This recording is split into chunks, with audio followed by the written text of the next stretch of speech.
The Bracelet of Garnets. L. van Beethoven, 2 Son. Op. 2, Number 2. Largo Appassionato. Chapter 1. In the middle of August, just before the birth of the new moon, the weather suddenly took a turn for the worse and assumed that disagreeable character which is sometimes characteristic of the northern coast of the Black Sea. Sometimes a heavy fog would hang drearily over land and sea, and then the immense siren of the lighthouse would howl day and night like a mad bull. Sometimes it would rain from morning to morning, and the thickly falling raindrops, as fine as dust, would transform the clayey roads and paths into one continuous sheet of mud, in which the passing wagons and carriages stuck for a long time.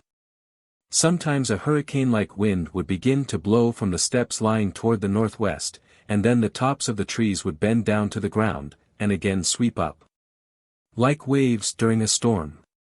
The iron roofs of the country houses would rattle at night, as though someone were walking over them in iron-shod boots, the window-panes would jingle, the doors snap, and the flues howl dismally. Several fishing barks lost their way in the sea, and 2 of them never returned to shore. It was only a week later that the bodies of the fishermen were washed ashore in different places. The inhabitants of the shore resort, which lay on the outskirts of a large city, mostly Greeks and Jews, who, like all people of the south, are fond of comforts, hastened to move to the city. And endless lines of wagons, loaded with mattresses, furniture, trunks, washstands, samovars, and all kinds of household goods, stretched down the muddy road. Sad and pitiable, and even disgusting, was the sight of this procession, as one caught glimpses of it through the thick net of rain, for everything seemed so old and worn out and sordid. Maids and cooks were sitting on top of the tarpaulins that covered the vans, holding flatirons, tin boxes, or baskets in their hands. The sweating, almost exhausted horses stopped every little while, their knees shaking, and a cloud of steam rising from their heaving flanks, while the drivers, all covered with rags for protection against the rain, cursed them hoarsely. But even sadder was the sight of the deserted houses, with their suddenly acquired bareness and emptiness, with their mutilated flower-beds, broken window-panes, straying dogs, and piles of refuse consisting of cigarette stumps, pieces of paper, boxes, and medicine bottles. But toward the middle of September the weather again changed unexpectedly. The days suddenly became calm and cloudless, bright, warm, and sunny, as they had not been even in July. The fields became dry, and on their yellow bristle glistened the autumn spiderweb, like netted mica. The trees were now dropping their yellow leaves, obediently and silently. Princess Vera Nikolaevna Shein, the wife of the president of the local assembly of the nobles, could not leave her country house, because the alterations in their city home had not as yet been completed. And now she was happy over the splendid weather that had set in, over the quiet, the fresh air, the chirping of the swallows that were gathering on the telegraph wires and forming into flocks for their far journey, happy over the gentle, salty breeze slowly coming from the sea. Chapter 2. Moreover, that day, September 17th, happened to be her birthday. She was always fond of that day, as it was connected with happy childhood recollections, and she always expected something miraculous and fortunate to happen on her birthday.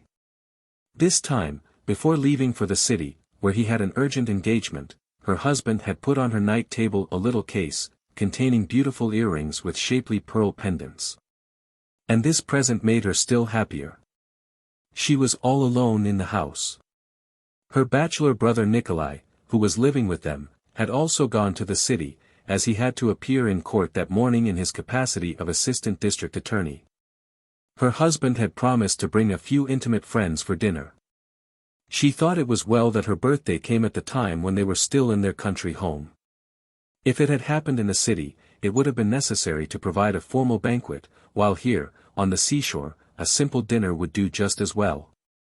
Prince Shein, despite his prominence in society, or perhaps because of it, had always found it rather difficult to make his financial ends meet.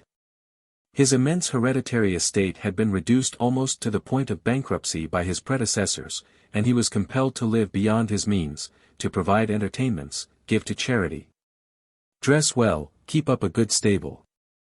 Princess Vera, whose formerly passionate love for her husband had already become transformed into a feeling of lasting, true, sincere friendship. Did everything in her power to help her husband ward off financial disaster. Without letting him know, she refused herself many luxuries and economized in her household management as much as she could. Just now she was in the garden carefully cutting flowers for the dinner table. The flower beds were almost empty and presented a disordered appearance. The many-colored double carnations were in their last bloom, the gillyflowers already had half of their blossoms transformed into thin, green pods, that smelled like cabbage. The rose bushes were blooming for the third time that summer, and their blossoms and buds were small and far between, as though they were degenerating. Only dahlias, peonies, and asters were coldly and haughtily beautiful in their luxuriant bloom, spreading a sad, grassy, autumnal odor in the air. The other flowers, after their sumptuous love and abundant summer motherhood, were now quietly shedding on the ground the numberless seeds of future life. The sound of an automobile horn came from the road. It was Princess Vera's sister, Anna Nikolaevna Fries, coming to help her with her preparations, as she had promised over the telephone that morning. Vera's accurate ear did not deceive her. A few moments later, a beautiful car stopped at the gates, and the chauffeur, jumping down from his seat, quickly opened the door. The sisters greeted each other joyfully. From early childhood they had been warmly and closely attached to each other. They were strangely unlike in appearance. Vera was the older of the two, and she was like her mother, a beautiful Englishwoman. She was tall and slender, with a cold and proud face, beautiful, somewhat large hands, and that charming slope of the shoulders which one sometimes meets in old miniatures. Anna, on the other hand, inherited the Mongolian blood of her father, a Tartar prince, whose forebears had embraced Christianity only at the beginning of the 19th century. And whose ancestry could be traced back to Tamerlane himself, or Langtamir, as the father was fond of calling in the Tartar dialect that great bloody tyrant. She was considerably shorter than her sister, rather broad-shouldered, with a lively and light-minded disposition. Her face was of a pronounced Mongolian type, with rather prominent cheekbones, narrow eyes, which she always screwed up a little because of nearsightedness, with a haughty expression of her small, sensuous mouth, that had a slightly protruding, full lower lip. And yet her face was fascinating with some incomprehensible and elusive charm, which lay perhaps in her smile, perhaps in the deep femininity of all her features. Perhaps in her piquant and coquettish mimicry. Her graceful lack of beauty excited and attracted the attention of men much oftener than her sister's aristocratic beauty. She had married a very wealthy and very stupid man, who had absolutely nothing to do, but was nominally connected with some charitable institution and had the title of a gentleman of the emperor's bedchamber. She did not like her husband, and had only 2 children. After the birth of her second child, she decided to have no more. Vera, on the other hand, was very anxious to have children, and the more the better, as it seemed to her, but she had none, and was extremely fond of her sister's pretty and anemic children. Always polite and obedient, with pale faces and curly, light hair, like that of a doll. Anna was perfectly happy in her haphazard way of doing things, and she was full of contradictions. She was perfectly willing to engage in most risky flirtations in all the capitals and fashionable resorts of Europe, but she was never unfaithful to her husband, whom she, nevertheless, jeered contemptuously both in his presence and absence. She was extravagant, inordinately fond of gambling and dancing, of exciting experiences, of visits to suspicious cafés, and yet she was remarkable for her generosity and kindness, and for her deep, sincere piety, which had even led her to embrace secretly the Catholic faith. She had a wonderfully beautiful bosom, neck, and shoulders. When dressing for balls, she bared her neck and shoulders beyond the limits set by both propriety and fashion, but it was whispered that despite her low décolleté, she always wore a hair shirt. Vera was characterized by stern simplicity, cold and somewhat condescending politeness, independence, and majestic calmness. Chapter 3. Goodness, how beautiful it is here! How beautiful! Anna was saying this, as she walked rapidly with her sister down the path. Let us sit on this bench by the precipice for a while, if we may. I haven't seen the sea for such a long time. The air is so exhilarating it makes my heart glad to breathe it. You know, last summer in Crimea, when we were in Muskora, I made a marvelous discovery. Do you know what is the odor of the water at high tide? Just imagine, it smells like mignonettes. Vera smiled affectionately. You are a regular dreamer. Why, no, not at all. I remember once, when I said that there is a pinkish tint in moonlight, everybody laughed at me. And only a few days ago, Boritsky, the artist who is painting my portrait, told me that I was right and that artists have known about it for a long time. An artist? Is that your new fad? You always imagine things. Said Anna laughingly, as she rapidly walked up to the brink of the precipice, which was sloping down almost perpendicularly into the sea, glanced over it, and suddenly cried out in horror. Jumping away, her face turning pale. Goodness, how high it is, she said in a weak and shaking voice. When I look down from such a stupendous height, I have such a sweetish and disgusting sensation in my chest. And my toes feel as though they were being pinched. And yet I am drawn toward it. She made a motion as though she were again going to look over the brink of the precipice, but her sister stopped her. Anna, dear, please don't do it. I become dizzy myself, when I see you doing it. Won't you, please, sit down? All right, here I am. But just look how beautiful it all is, I can't feast my eyes enough on it. If you only knew how thankful I am to God for having created all these marvels for us. The sisters remained thoughtful for a moment. Far below, under their feet, spread the calm sea. The shore was not visible from the spot where they were sitting, and this merely emphasized the feeling of illimitable grandeur, produced by the vast sheet of water before them.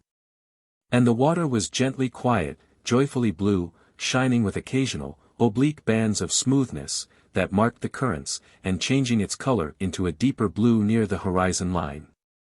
Fishermen's boats, appearing so small that they were scarcely discernible to the naked eye, seemed plunged in slumber upon the motionless surface of the sea, not far from the shore. And a little farther off, a large, three-mast schooner, covered from top to bottom with white sails monotonously expanded by the wind, seemed to be standing in the air, also motionless. I think I understand you, said Vera thoughtfully. But I feel differently about it. When I see the sea for the first time, after being away for a considerable period, it agitates me and gladdens me and amazes me. It seems to me as though I were beholding for the first time an enormous, majestic miracle. But after a while, when I become used to it, it begins to oppress me with its flat emptiness. I have no more interest in gazing at it, and even try not to look. I simply become tired of it. Anna smiled. Why do you smile? You know, last summer, Anna said mischievously, a large group of us went on horseback from Yalta to the top of Yukkosh, over to the spot above the waterfalls. At first we struck a cloud. It was awfully damp and we could hardly see ahead, but we were still going up and up a steep path, winding among pine trees. And then suddenly, the pine forest came to an end and we came out of the fog. Just imagine, a narrow platform on the rock, and under our feet a deep abyss. The villages down there seemed like matchboxes, and woods and gardens like thin blades of grass. Everything before us sloped down to the sea, like a geographic map. And beyond it was the sea, stretching out 50 or 100 miles before us. It seemed to me as though I were hanging in the air, ready to fly. You get a feeling of such beauty, such lightness. I turned back to our guide and said to him in rapture, "Isn't it wonderful?" sighed Ogli, and he just smacked his tongue and said, "If you only knew, lady, how tired I am of all this. I see it every day." Thanks for the comparison, said Vera, laughing. No, but I guess that we northerners can never appreciate the beauties of the sea. I like the woods. Remember the woods in our Yegorovsk? You can never get tired of them. The pines. And the mosses. And the flyagrics. They look as though they were made of crimson satin and embroidered with tiny white beads. And it is so quiet and cool. I don't care, I like everything, answered Anna. But most of all, I like my dear little sister, my sensible little Vera. We two are alone in the world, aren't we? She embraced her sister and pressed her cheek against Vera's. Suddenly she jumped up. My, how stupid I am. Here we are, sitting together, as they do in stories, talking about nature, while I've forgotten all about the present I brought you. Here it is, look. I wonder if you'll like it. She took out of her bag a little notebook with a wonderful cover. On old blue velvet, already worn off and grown grey with age, was embroidered in dull gold a filigreed design of rare complexity, delicacy, and beauty, evidently a work of love. Executed by the skillful hands of a patient artist. The notebook was attached to a gold chain, as thin as a thread, and thin ivory tablets were substituted for the leaves inside. Isn't it charming? Exclaimed Vera, kissing her sister. Thank you ever so much. Where did you get such a treasure? Oh, in an antique shop. You know my weakness for rummaging among all kinds of antiques. And once I came across this prayer book. See, here is where the design is made in the shape of a cross. Of course, I found only the cover, all the rest, the leaves, the clasps, the pencil, I had to think out myself. But Molyneux simply refused to understand what I was trying to tell him. The clasps had to be made the same way as the whole design, of dull, old gold, delicately engraved, and he made this thing of it. But the chain is very ancient, really Venetian. Vera stroked the beautiful cover affectionately. What deep antiquity! How old do you think this book is? Asked she. It would be pretty hard to say. Perhaps the end of the 17th century, or the middle of the 18th. How strange it is, said Vera with a thoughtful smile, that I am holding in my hands an object which may have been touched by the hands of the Marquise de Pompadour. Or even Queen Antoinette herself. Do you know, Anna, you must be the only person in the world who could conceive of the mad idea of making a lady's notebook out of a prayer book. However, let's go in and see how things are getting on. They went into the house through the large brick piazza, covered on all sides by thickly interlaced vines of grapes. The abundant bunches of black grapes, that had a faint odor of strawberries, hung down heavily amidst dark green leaves, goldened in spots by the sun. The whole piazza was filled with greenish twilight, which made the faces of the two women appear pale. Will you have the dinner served here? Asked Anna. I thought of doing that at first. But it is rather cool in the evening now. I guess we shall use the dining room, and the men can come out here to smoke. Will there be any interesting people? I don't know yet.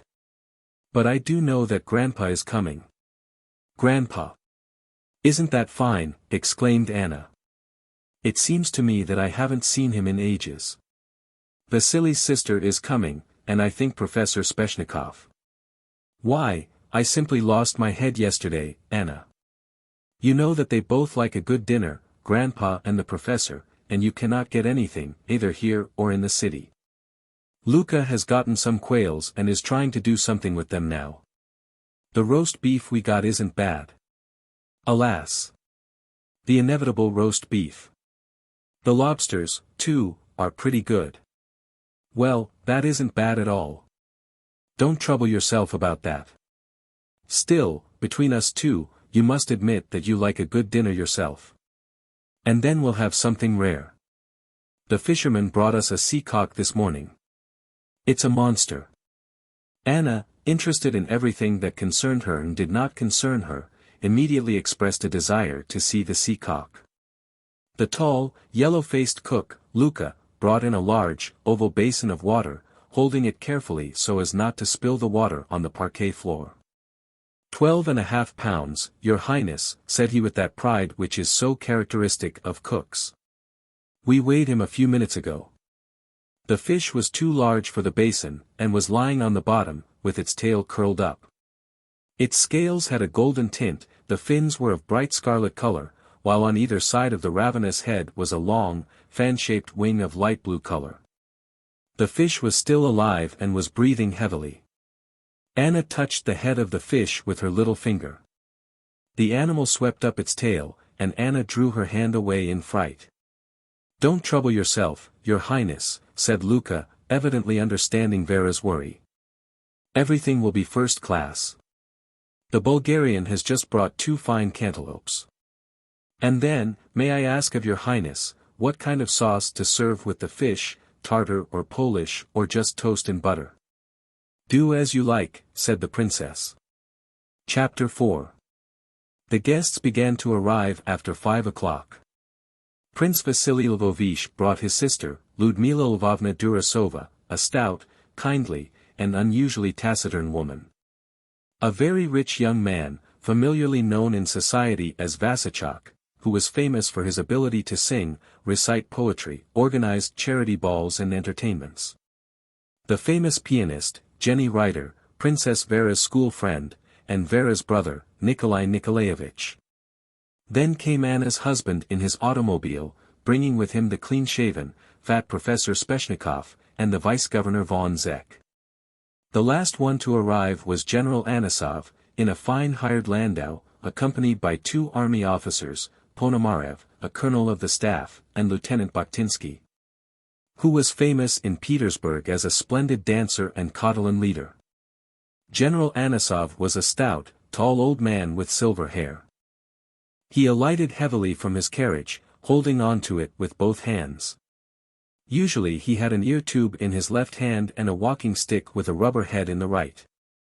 He had a large, coarse, red face, with a prominent nose and that kindly, majestic, just a little contemptuous expression in his slightly screwed-up eyes, which is characteristic of brave and simple men, who had often seen mortal danger immediately before their eyes.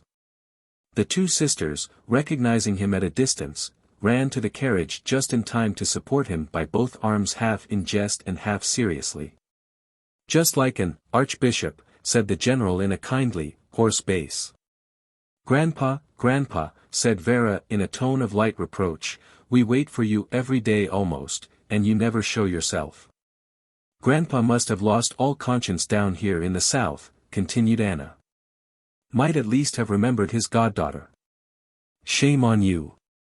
You behave like a regular Don Juan, and have forgotten entirely about our existence." The general, baring his majestic head, kissed their hands, then kissed their cheeks, and then their hands again. Wait, girls, don't scold me," he said, alternating his words with deep sighs, resulting from habitual short breathing. "My word of honor, those good-for-nothing doctors, bathe my rheumatisms, all summer, in some kind of jelly. Smells awfully. And wouldn't let me go. You are the first. Ever so glad to see you. How are you? You've become an English lady. Vera, you look so much like your mother. When are we going to have the christening?" "Never, I am afraid, Grandpa." "Don't despair. Pray to God. And you haven't changed a bit, Anna. I guess when you are 60, you'll still be the same prattler. Wait a moment. Let me introduce the officers to you." "I had the honor long ago," said Colonel Ponomarev, bowing. "I was introduced to the princess in Petersburg," said the hussar. "Well, then let me introduce to you, Anna, Lieutenant Bakhtinsky, a fine dancer, a good scrapper, and a first-class cavalryman. Will you get that parcel out of the carriage, Bakhtinsky, please? Well, let's go now. What'll you give us tonight, Vera? I tell you, after that treatment. I have an appetite, like a graduating ensign." General Anisov was a war comrade and loyal friend of the late Prince Mirzabula Tuganovsky. After the prince's death he transferred all his friendship and affection to the 2 daughters. He had known them since their early childhood, and was Anna's godfather. At that time, just as at the time of the story, he was the commandant of the large though almost useless fortress K, and visited the Tuganovsky house almost every day. The children simply adored him for his presence, for the theater and circus tickets that he used to get for them, and for the fact that nobody could play with them as the old general did. But his greatest fascination lay in the stories that he told them. For hours at a time, he would tell them of marches and battles, victories and defeats, and death and wounds, and bitter cold. They were slow, simple stories, epic-like in their calm, told between the evening tea and the dreary time when the children would be taken to bed. According to modern ideas, this fragment of the old days was really a gigantic and picturesque figure. In him were brought together those touching and deep characteristics which are more commonly met with among plain soldiers, and not officers, those unadulterated characteristics of a Russian peasant. Which, in proper combination, produce that lofty type which often makes our soldier not only unconquerable, but a martyr, almost a saint, those characteristics of unsophisticated, naive faith. A clear, joyful view of life, cool courage, meekness before the face of death, pity for the conquered, boundless patience, and remarkable physical and moral endurance. Starting with the Polish campaign, Anisov took part in every war except the one against the Japanese. He would have gone to that war, too, but he was not summoned, and he had a rule, really great in its modesty, which was as follows: do not tempt death until you are called upon to do so. During his whole military career, he not only never had a soldier flogged, but never even struck one. During the Polish uprising he refused to shoot some prisoners, although he was ordered to do so by the commander of the regiment. When it comes to a spy, he said, I would not only have him shot, but, if you will order me, I shall kill him myself. But these are prisoners of war, I can't do it. And he said this with such simplicity, so respectfully, without a trace of a challenge, looking his superior straight in the face with his clear eyes, that he was let alone. Instead of being himself ordered shot for insubordination. During the War of 1877-9, he quickly reached the colonel's rank, although he had received no education, having been graduated, in his own words, from the Bears Academy. He took part in the crossing of the Danube, went through the Balkans, took part in the defense of Shipka, and the last attack on Plevna. During this campaign he received one serious wound and 4 slighter ones, besides receiving serious head lacerations through being struck by the fragment of a grenade. Generals Radetzky and Skoblev knew him personally and treated him with singular respect. It was about him that Skoblev said, I know an officer who is much braver than I am, it is Major Anisov. He returned from the war almost deaf, thanks to the head lacerations. With an injured foot, 3 of the toes were frozen during the crossing of the Balkans and had to be amputated, with severe rheumatism, the results of his service at Shipka. After 2 years had passed, it was decided that he should leave active service, but Anisov did not wish to leave.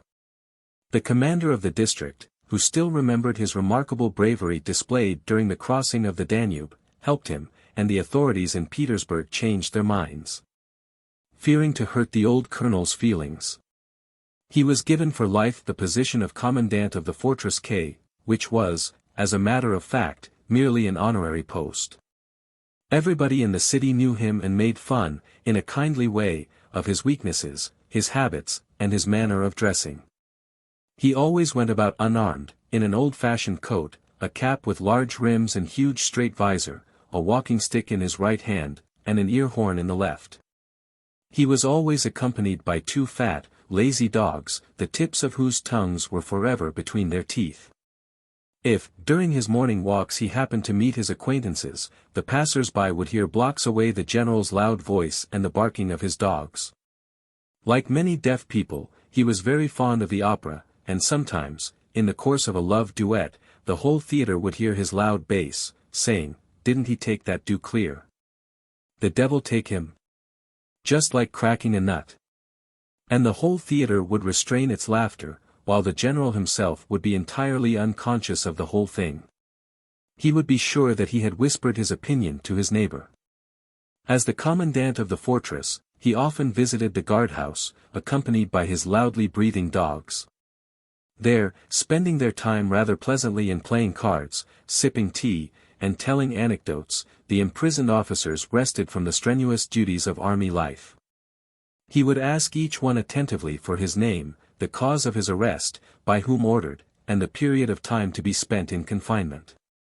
Sometimes he would suddenly praise an officer for a brave, though illegal, act, at other times he would suddenly fall to scolding an officer and his voice would be heard far into the street. But the scolding over, he would always make it a point to inquire where the officer gets his meals and how much he pays for them. And if some poor sub-lieutenant, sent over from some out-of-the-way place for a long period of imprisonment, would admit to him that because of lack of means he was compelled to eat the soldier's fare, Anisov would immediately order meals brought to him from the commandant's house, which was not more than 200 steps away from the guardhouse. It was at K that he had met the family of Prince Tuganovsky and become so attached to the children that it became a matter of necessity with him to visit them every evening. If it happened sometimes that the young ladies would go somewhere in the evening, or that official duties would keep him in the fortress, he would feel actual distress and find no place for himself in the spacious rooms of his large house. Every summer, he would take a leave of absence and spend a whole month in Yegorovsk, the Tuganovsky estate, which was a distance of 50 versts from K. All the hidden kindness of his soul and his necessity for heartfelt affection he transferred to these children, especially the girls. He himself had married once, but it was so very long ago that he had forgotten about it. Even before the war, his wife had eloped with a traveling actor, charmed by his velvet cloak and his lace cuffs. The generals supported her until her death, but never permitted her to enter his house, despite her numerous attempts at reconciliation and her tearful letters to him. They never had any children. Chapter 5. The evening turned out to be quite warm and calm, so that the candles both in the dining room and on the piazza were giving steady light. At dinner, it was Prince Vasily Lvovich that provided the entertainment. He had a remarkable way of relating stories, really a method all peculiar to himself. The basis of his story would be an actual occurrence, the hero of which would be someone present or well known to those present. But he would change things around in such a way and tell about them with such a serious face and in such a businesslike tone, that the listeners would be kept in constant laughter. That night he was telling the story of Nikolai Nikolaevitch's unsuccessful courtship for a very beautiful and very rich lady. The truth of the story was that the husband of the lady had refused to divorce her. But in the prince's narrative, the truth was marvelously blended with the fantastic. In the story, the serious and somewhat haughty Nikolai was made to run through the streets at night in his stockinged feet and his shoes under his arm. A policeman stopped the young man somewhere on the corner and it was only after a long and stormy explanation that Nikolai finally succeeded in proving to the officer of the law that he was the assistant district attorney and not a burglar. The marriage, according to the story, came very near being successfully consummated, but in the very critical moment, a band of perjurers, who were taking part in the case, went on strike, demanding an increase in wages. Both because he was miserly, Nikolai was in reality a little close-fisted, and because, as a matter of principle, he was opposed to all kinds of strikes, he refused to grant the increase, citing a definite statute confirmed by the verdict of the appellate division. Then the infuriated perjurers, in reply to the customary question, as to whether anyone knows any reasons why the marriage should not take place, answered in chorus, "We know. Everything that we have deposed under oath is false, and we were forced by the district attorney to tell these lies. As for the husband of this lady, we, as persons well informed about these matters, can say that he is the most respectable man in the world, as chaste as Joseph, and of most angelic kindness." Continuing on the road of bridal stories, Prince Vasily did not spare Gustav Ivanovich Fries either. He told the story of how Anna's husband, on the day following the marriage ceremony, demanded police aid in forcing his bride to leave her parents' home, as she did not have a passport of her own, and compelling her to move to the domicile of her legal husband. The only thing that was true in this anecdote was that, during the first few days of her married life, Anna was compelled to stay with her mother, who was suddenly taken ill, while Vera had to leave for her own home in the south, and during this whole time, Gustav Ivanovich was full of distress and despair. Everybody laughed. Anna, too, smiled. Gustav Ivanovich laughed louder than anybody else, and his thin face, tightly covered with glistening skin, with his carefully brushed, thin, light hair, and deeply sunk eye sockets. Reminded one of a bear's skull, displaying 2 rows of decayed teeth. He was still enchanted by Anna, just as on the first day of their married life, always tried to sit next to her, to touch her, and looked after her with such an amorous and self-satisfied expression, that one often felt sorry and ill at ease to look at him. Just before rising from the table, Vera Nikolaevna counted the guests, without really meaning to do it. There were 13. She was superstitious, and thought to herself, now, that's bad. How is it that I never thought of it before? And it's all Vasya's fault, he didn't tell me anything over the telephone.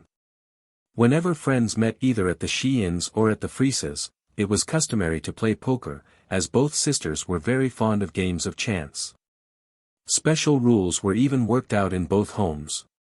Each player was given a certain number of bone counters, and the game continued until all the counters fell into one person's hands. After that the game automatically came to a close, despite all the protestations of the players. It was forbidden to take additional counters. These stern rules were the result of actual practice, as neither of the sisters knew any bounds in games of chance. In this way, the total loss never aggregated to more than 100 or 200 rubles. A game of poker was organized for that evening, too. Vera, who took no part in it, started to go out to the piazza, where the tea table was being set, when she was stopped by her maid, who asked her with a somewhat mysterious expression to go with her to the little room adjoining the parlor. "What is it, Dasha?" asked Princess Vera with displeasure. "Why do you look so stupid? And what is it that you have in your hands?" Dasha placed a small square parcel on the table. It was carefully wrapped up in white paper and bound with pink ribbon. "It isn't my fault, Your Highness," said she, blushing at the scolding. "He came and said." "Who came?" "The fellow in the red cap, Your Highness." "The messenger." "Well?" "He came to the kitchen and put this on the table. 'Give this to your lady,' says he, 'and to nobody but herself.' And when I asked him whom it is from, he says, 'Everything is marked there.' And with that he ran away." "Send somebody after him." "We can't do it now, Your Highness. He was here a half-hour ago, during the dinner, only I didn't dare to trouble Your Highness." "All right. You may go." She cut the ribbon with a pair of scissors and threw it into the basket together with the wrapper, upon which her address was written. The parcel proved to be a small case of red velvet, coming evidently from a jewelry store.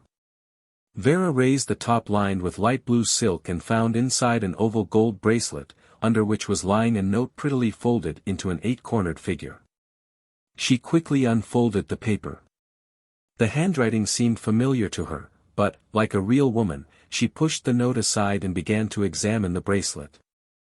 It was made of rather base gold and, while very thick, was evidently empty inside. The whole outer rim was studded with small, old garnets, rather poorly polished. But in the center of the rim there was a small, peculiar-looking, green stone, surrounded by 5 beautiful, large garnets, each as large as a pea.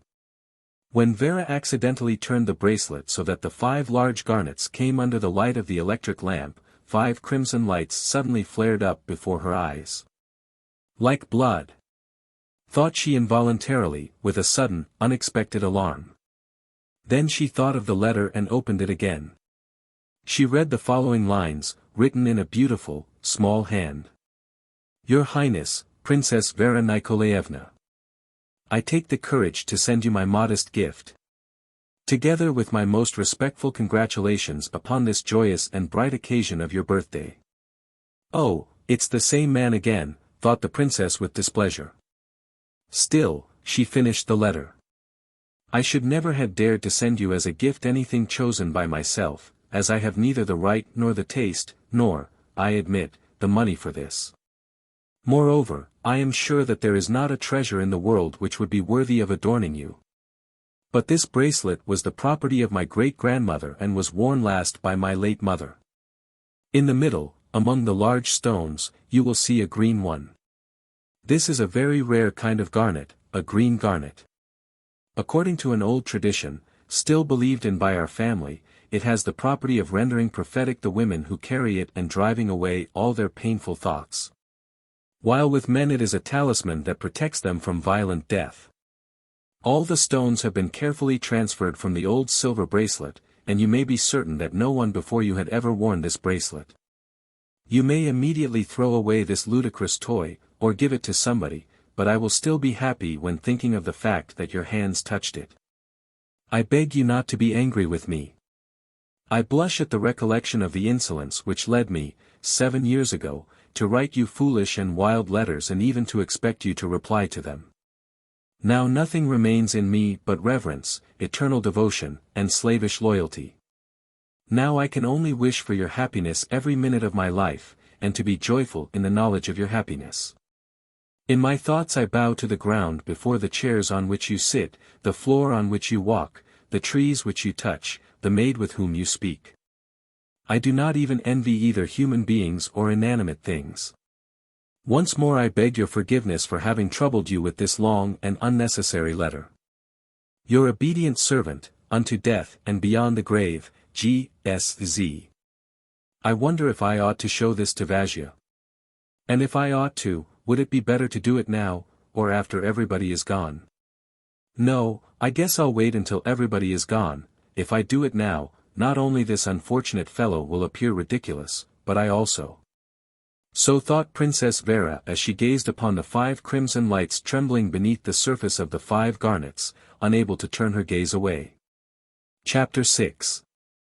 It took some time to convince Colonel Ponomarev that he ought to play poker.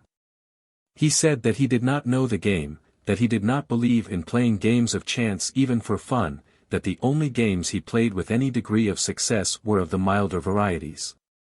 Still, he gave in the end and agreed to learn. At first he had to be shown every little thing, but it did not take him long to master the rules of poker, and at the end of less than half an hour, all the counters were already in his hands. "You can't do that," said Anna with comical displeasure. "Why didn't you give us a chance to have a little fun at least?" 3 of the guests, Sveshnikov, the colonel, and the vice-governor, a rather stupid and uninteresting German, really couldn't find anything to do. And Vera was at a loss to provide some kind of entertainment for them. At last she succeeded in getting them to play cards, inviting Gustav Ivanovich to be the 4th partner. Anna looked at her sister and, as if in sign of her gratitude, she lowered her long lashes, and the sister immediately understood her. Everybody knew that if Gustav Ivanovich were not made to play cards, he would keep close to his wife's side all the time, really spoiling the evening for her. Now everything ran smoothly and interestingly. Vasachok was singing popular Italian songs and Rubinstein's Eastern Melodies, accompanied by Jenny Reiter. His voice was not very strong, but it was pleasant and well trained. Jenny Reiter, who was a fine musician herself, was always glad to accompany him. Moreover, it was whispered that Vasachok was in love with her. In the corner Anna was flirting with the hussar. Vera walked over to them and began to listen to their conversation with a smile. Now, please don't make fun of me," Anna was saying, smiling with her pretty, Tartar eyes.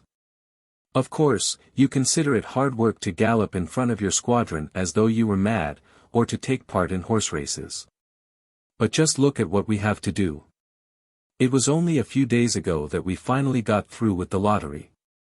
You think that was easy, don't you? My goodness, there was such a crowd there and everybody was smoking and annoying me with all sorts of complaints. And I had to be on my feet the whole day long. And then there is going to be a charity concert for the relief of poor working women, and then a ball. At which, I hope, you will not refuse to dance the mazurka with me," said Bakhtinsky, jingling his spurs under the chair. "Thanks. But my main trouble is our asylum, the asylum for depraved children, you know." "Oh, yes, I know. It must be awfully funny." "Stop it, aren't you ashamed of yourself, to make fun of such things? But do you know what our main trouble is? We want to take care of these unfortunate children, whose souls are full of hereditary vices and evil examples. We want to take care of them. To raise their morality, to awaken in their souls the realization of their duties. Do you understand that? Well, every day hundreds and thousands of children are brought to us, and there is not a single depraved child among them. And if we ask the parents whether their child is depraved or not, why, they even get insulted. And there you are, the asylum is all equipped, everything is ready, and not a single inmate. Why, it looks as though we would have to offer a premium for every depraved child brought to us. Anna Nikolaevna, said the hussar in a serious, though almost insinuating, tone, why offer the prize? Take me. Upon my word you won't be able to find a more depraved child than myself. Oh, stop that. You can't speak seriously about anything, laughed she, throwing herself back in the chair. Prince Vasily Lvovich, sitting at a large, round table, was showing his sister, Anisov, and his brother-in-law an album of comical pictures drawn by himself. The four were laughing heartily over the album, and this gradually attracted the other guests who were not busy with card-playing. The album served as a sort of supplement to the satirical stories told by Prince Vasily. With his usual calmness, he was showing, for example, the history of the love affairs of the great General Anisov, perpetrated in Turkey, Bulgaria, and other countries. Or else, the adventures of Prince Nikolai Bulatuganovsky in Monte Carlo, etc. And now, ladies and gentlemen, you will see the brief life story of our beloved sister, Ludmila Lvovna, said he, glancing quickly at his sister. Part 1. Childhood. The child grew, and it was called Lima. On the sheet of the album was drawn the figure of a small girl with her face in profile, yet showing two eyes, with broken lines for her legs and long, extended fingers on her hands. Nobody ever called me Lima, laughed Ludmila Lvovna. Part 2. Her first love. A cadet presents the maiden with poetry of his own creation. He is seen kneeling before her. The poetry contains real gems. Here is an example. Your foot, so beautiful and dainty. A sign of passion sent from heaven. And here is an actual representation of the foot. And in this picture the cadet induces the innocent Lima to elope with him. This is the elopement. And this is the critical situation, the enraged father catches up with the elopers. The cadet, through cowardice, blames everything on poor Lima, in the following lines. You spent an extra hour with rouge and powder. And now the pursuers are upon us. Do anything you like, get yourself out of the scrape. I run away into the nearest bushes. The life story of Lima was followed by a new story, entitled, Princess Vera and the Enamored Telegraphist. This touching poem has only been illustrated with pen and ink, and in colors, explained Vasily Lvovich seriously. The text has not been prepared as yet. That's something new, remarked Anisov. I've never seen this before. The latest news. Just out on the market. Vera touched his arm. Do not show it, said she. But Vasily Lvovich either did not hear her, or did not pay attention to her words. The beginning of this story runs back into times prehistoric. One beautiful day in May, a maiden by the name of Vera received a letter with two kissing pigeons at the top of the sheet. This is the letter and these are the pigeons. The letter contained a declaration of love, written with absolute defiance of all rules of spelling. It begins like this, oh, beautiful blonde lady, you, who, raging sea of flame seething within my bosom. Your glance, like a poisonous snake, has pierced my suffering soul. At the end of the letter, there was the following modest signature, according to my branch of service, I am only a poor telegraphist, but my feelings are worthy of the great Lord George. I dare not disclose my full name, as it is not fit to be pronounced. Therefore I sign this with my initials only, viz. P.P.Z. Please address your reply to General Delivery. And here, ladies and gentlemen, you can behold the picture of the telegraphist himself, very skillfully done in colors. Vera's heart is pierced. Here is the heart and here, the arrow. But, being a well-behaved and well-brought-up girl, she showed the letter to her parents and also to her friend to whom she was already engaged, a very handsome young man by the name of Vasya. This is the illustration. At some future time it will be accompanied by explanation in verse. Vasya weeps with grief and returns Vera her ring. I dare not stand in the way of your happiness, says he, but I implore you not to do anything hastily. Think well before you act. My child, you know not life, and like a butterfly you are flying into the flames. While I, alas! I know well the cold and hypocritical world. Let me warn you that telegraphists are fascinating but crafty. They find inexpressible joy in deceiving their inexperienced victim with their proud beauty and false feelings, and then mocking her most cruelly. 6 months go by. In the midst of life's tempestuous dance, Vera forgets her admirer and is married to handsome young Vasya, but the telegraphist does not forget her. He disguises himself as a flue cleaner and makes his way to Princess Vera's room. You can still see the traces of his 5 fingers and 2 lips on the carpets, the cushions, the wallpaper, and even the parquet floor.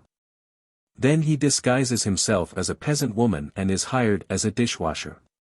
But the excessive attentions of our cook make him flee. Now he is in the lunatic asylum. And now he enters the monastery. But every day, without fail, he sends passionate letters to Vera. And you can still see the blots on the parts of the sheets where his tears fell. Finally he dies, and before his death wills to Vera 2 brass buttons torn off his coat and a perfume bottle filled with his tears. Who wants tea? Asked Vera Nikolaevna. Chapter 7. The autumn sun had already set. The last red, thin band of light that was still burning on the horizon line between the dark cloud and the earth disappeared at last. Neither the earth, nor the trees, nor the sky were visible any more. Only the large stars overhead twinkled, and a bluish beam of light rose upward from the lighthouse and spread out into a circle of dull light, as though breaking against the dome of the sky. The night butterflies were flying around the glass covers of the candles. The star-shaped white flowers in the garden had a stronger odor in the midst of the darkness and coolness. Sveshnikov, the vice-governor, and Colonel Ponomarev had left some time ago and promised to send the carriage back from the station to take the commandant over. The remaining guests sat on the piazza. Despite his protests, the general was compelled to put on an overcoat and to agree to have his feet covered with a rug. A bottle of his favorite red pomade wine was standing before him, while the 2 sisters were sitting by his side, filling his glass with the old wine, slicing the cheese for him, and striking matches to light his cigar. The old commandant was completely happy. Why yes. Autumn is here, all right, he was saying, gazing at the candle flame and thoughtfully shaking his head. It's time for me to get back. And I must say, I don't feel like going. Now is the best time to live at the seashore, in quiet and calm.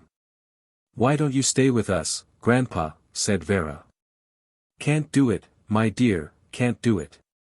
Service won't let me. My furlough is over. How I should like to stay here, though. The roses have such a fine odor now. In summer only the acacia has any odor, and it smells more like candy. Vera took 2 small roses out of a vase and inserted them into the buttonhole of the general's coat. Thank you, Vera. Anisov bent his head, smelled the flowers, and then smiled with that fine smile of his.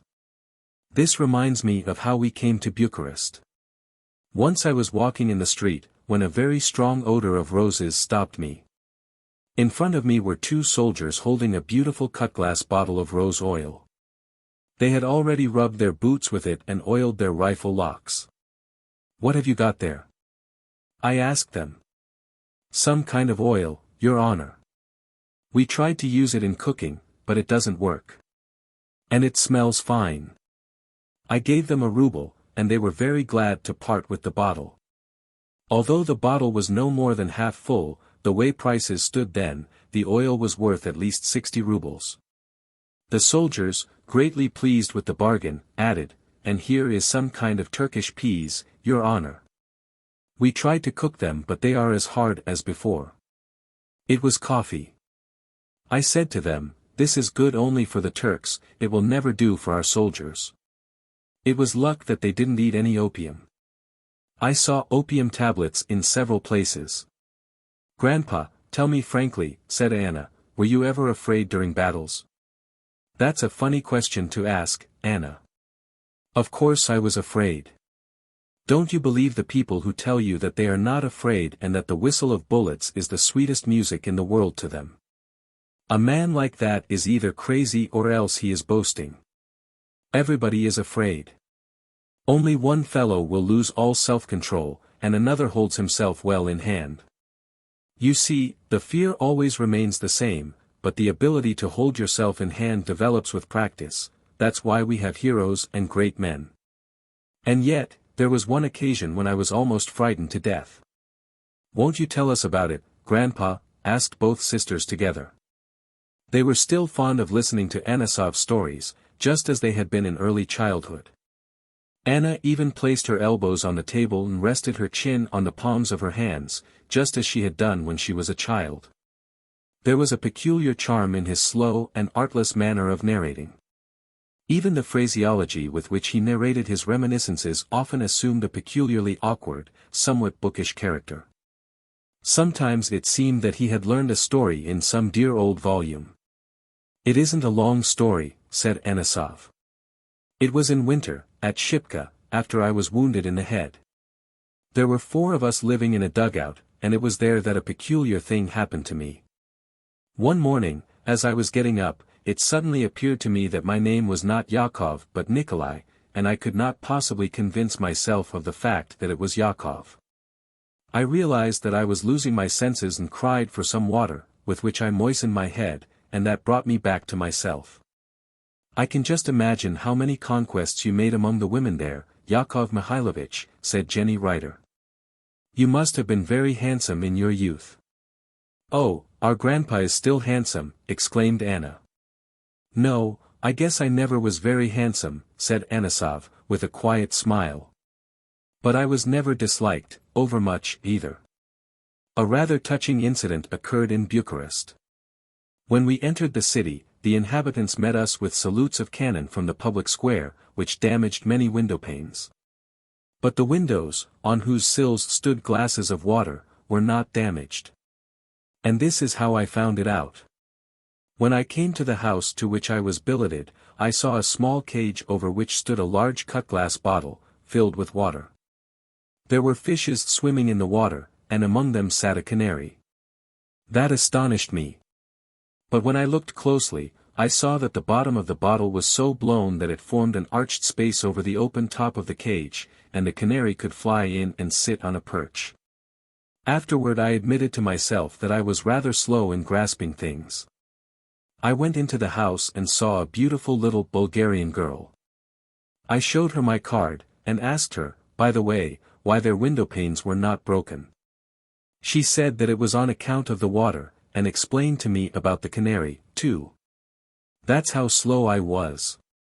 Well, during our conversation, our eyes met, and a spark passed between us, just like electricity, and I felt I had fallen in love with her, ardently and irrecoverably. The old man became silent for a moment, and slowly sipped the dark wine. "But you told her of your love, didn't you?" asked the pianist. Of course. But without words. This is how it happened." "Grandpa, I hope you won't make us blush," said Anna with a mischievous smile. "No, no. It is a very decent story. You see, wherever we came the inhabitants of the cities were not equally cordial and responsive. But in Bucharest, they treated us so well that when I started playing the violin once, the girls began to dance, and we repeated this every day. One evening, when we were dancing in the moonlight, I went into the hall, and my Bulgarian girl was there. When she saw me, she pretended that she was sorting dry rose leaves, whole sacks of which were gathered there. But I embraced her and kissed her several times. Well, every time the moon and stars appeared in the sky, I hastened to my beloved and with her forgot all my troubles. And when I had to leave, we swore eternal love, and parted forever." "Is that all?" asked Ludmila Lvovna, plainly disappointed. What more would you want? Replied the commandant.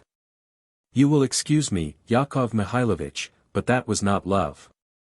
Only an ordinary military adventure. Don't know, my dear, don't know whether that was love, or some other feeling. But now, tell me, didn't you ever love with real, true love? You know, love which is, well, holy, pure, eternal, heavenly. Didn't you ever love that way? I really don't know what to say, answered the old man hesitatingly, rising from his chair. I guess I never did love that way. At first, I had no time, youth, cards, wine, the war. It seemed that there would never be an end to life, youth, and health. But before I had time to turn around, I was already a wreck. And now, Vera, don't keep me any longer. Hussar, said he, turning to Bakhtinsky, the night is warm. Let's walk a little way. We'll meet the carriage. I'll go with you, Grandpa, said Vera. And I, too, added Anna. Before they went away, Vera said to her husband, in a low voice. Go up to my room. There is a red case in the drawer of the table, and a note inside. Read it. Chapter 8. Anna and Bakhtinsky walked ahead, while the commandant and Vera followed, arm in arm, about 20 paces behind. The night was so black that during the first few minutes, before the eyes became accustomed to the darkness after the light of the rooms, it was necessary to feel for the road with the foot. Anisov, who, despite his age, still had very sharp eyes, had to help his companion every little while. From time to time, with his large, cold hand, he stroked affectionately Vera's hand, that lay lightly on the bend of his overcoat sleeve. Isn't Ludmila Lvovna queer? Suddenly said the general, as if continuing his thought aloud. I have often noticed that when a woman is 50, and especially if she is a widow or an old maid, she always likes to make fun of other people's love. Either she is spying, or gossiping, or rejoicing at other people's misfortunes, or trying to make others happy, or spreading verbal glue about the higher love. And I say that in our times people don't know how to love. I don't see any real love. Didn't see any in my time, either. Now, Grandpa, Vera retorted softly, pressing his hand a little, why slander yourself? You were married, too. That means that you were in love, doesn't it? Doesn't mean anything of the sort, Vera. Do you know how I got married? I saw her, such a fresh, naive girl, you know. And when she breathed, her bosom rose and fell under her waist. She would lower her long eyelashes, and suddenly blush. And her skin was so delicate and white, and her hands so warm and soft. Oh, the devil! And Papa and Mama walk around, looking at you with such dog-like eyes. And when you'd go away, she'd kiss you just once or twice behind the door. And at tea, her foot would touch yours, as though by accident. Well, the thing was done. My dear Nikita Antonych, I came to ask you for your daughter's hand. Believe me, she is a saint and Papa's eyes are already wet, and he is ready to kiss me. My dear boy, we have been expecting it for a long time. God bless you. Take good care of your treasure. Well, 3 months after the wedding, the sainted treasure was already running about the house in a dirty kimono, with slippers on her bare feet, with her thin, uncombed hair all in curl paper, flirting with servants like a cook, making faces at young officers, talking to them in a strange way, rolling her eyes. In the presence of others, she would insist on calling me Jock, and pronouncing the word with a funny nasal sound. And she was so extravagant, and greedy, and dirty, and false. And I knew that she was always lying with her eyes. Now it is all over, and I can talk about it calmly. In my heart, I am even thankful to that actor. Thank God, there were no children. But you forgave them, Grandpa, didn't you? Forgave? No, that's not the word, Vera. At first I was like mad. If I had met them then, I would have killed them both, of course. And then, by and by, I calmed down, and nothing remained but contempt. And it was well. God spared me unnecessary bloodshed. And besides, I escaped the usual lot of husbands. What would I have been if it were not for this disgusting business? A beast of burden, a shameful conniver, a cow to be milked, a screen, a convenient piece of household goods. No. It was better that way, Vera. No, no, Grandpa. You will forgive me, but I think that it is your outraged feelings that still speak in you. You transfer your unfortunate experience to the rest of mankind. Take Vasya and me, for instance. You would not call our married life unfortunate, would you? Anisov was silent for a long time. Then he said slowly, almost unwillingly.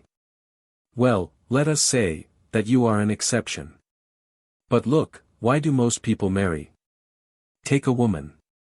She is ashamed of remaining an old maid when all her friends are married. She does not want to remain a burden on her family, wants to be independent, to live for herself. And then, of course, there is the purely physiological necessity of motherhood. Men have other motives.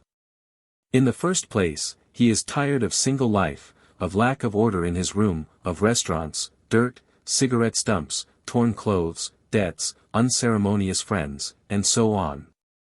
In the second place, it is better, healthier, and more economical to live a family life.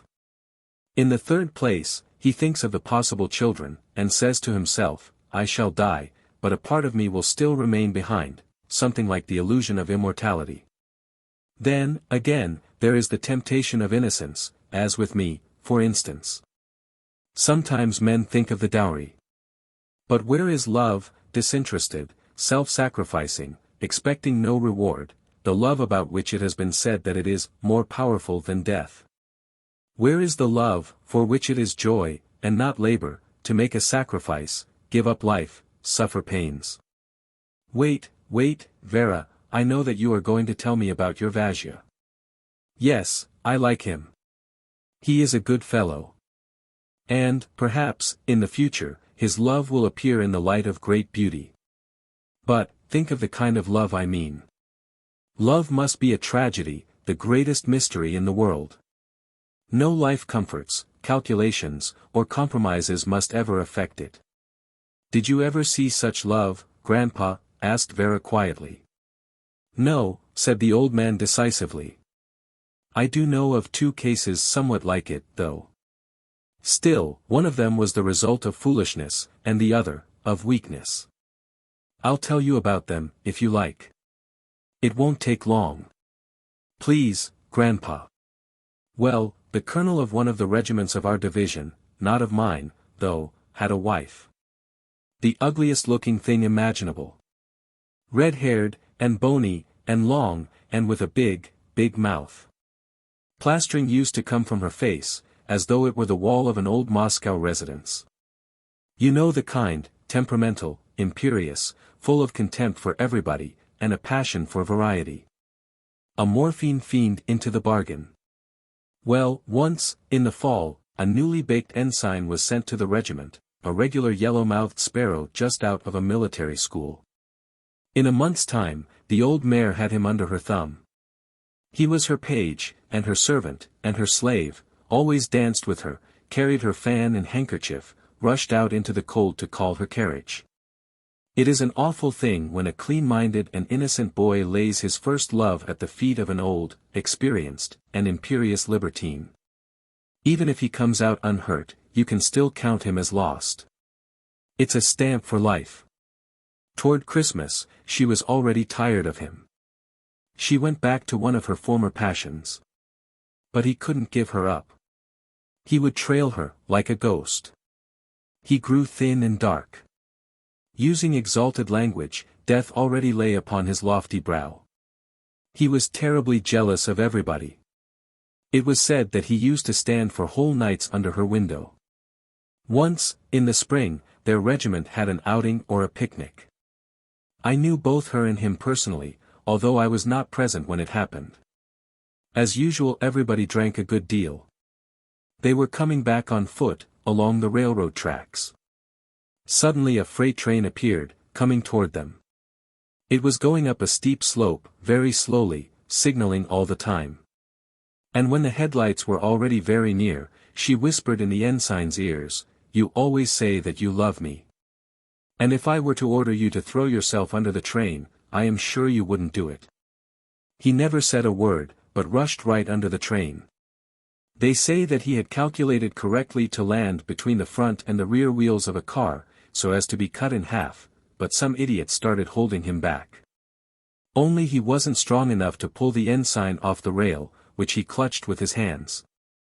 So both of his hands were lopped off. "How horrible," exclaimed Vera. The ensign had to leave service. His friends got a little money together and helped him go away. He couldn't stay in the city and be a constant living reproach to her and the whole regiment. And the man was lost in the most scoundrelly manner. He became a beggar and froze to death somewhere near the Petersburg piers. The other case was really pitiful. The woman was of the same sort as the other, only young and pretty. And she behaved very, very badly. It disgusted even us, although we were used to regarding these home romances rather lightly. The husband knew everything and saw everything, but never said a word. His friends hinted about it, but he just said, "Oh, let it alone. It is none of my business. As long as Lenotchka is happy." Such a jackass. Finally she tied up with Lieutenant Vishniakov, a subaltern in their company. And so they lived, 2 husbands and 1 wife, as though that were the accepted form of wedlock. Then our regiment was sent to war. Our ladies came to see us off, and it was really a shame to look at her. Out of plain decency, she might have looked at her husband at least once. But no, she hung around her lieutenant's neck, like the devil on a dead willow. When we were in the train, she had the insolence to say to her husband, "Remember that you must take care of Volodya. If anything should happen to him, I'll go away from home and never come back. And I'll take the children with me." And you might think that this captain was some weakling. A rag? A coward? Not at all. As brave a soldier as ever there was. At Green Mountain he led his men 6 times to attack the Turkish redoubt. Out of his 200 men only 14 remained. He himself was wounded twice, and still refused to go to the hospital. That's the kind of a fellow he was. His men simply adored him. But she told him. His Lenotchka told him. And he looked after this coward and drone, Vishniakov, like a nurse, like a mother. At night, when they had to sleep in the mud, he covered him with his own coat. He used to take his place when it came to sapper work, while the lieutenant stayed in bed or played cards. At night he took his place at inspecting the outposts. And at that time, Vera, the Bolsheviks cut down our pickets, as a peasant woman cuts cabbage heads. I tell you, we all heaved a sigh of relief when we learned that Vishniakov died of typhoid fever. Grandpa, and have you met any women who really loved? Oh, yes, surely, Vera. And I'll say even more. I am sure that every woman is capable of the loftiest heroism in her love. When she kisses a man, embraces him, becomes his wife, she is already a mother. If she loves, love for her is the whole purpose of life, the whole universe. It is not her fault that love has assumed such disgusting forms and has become degraded simply to a small amusement, a sort of convenience. It is men's fault, for they become satiated at 20, and live on, with bodies like those of chickens, and souls like those of hares, incapable of powerful desires, of heroic deeds. Of adoration before love. People say that it was different before.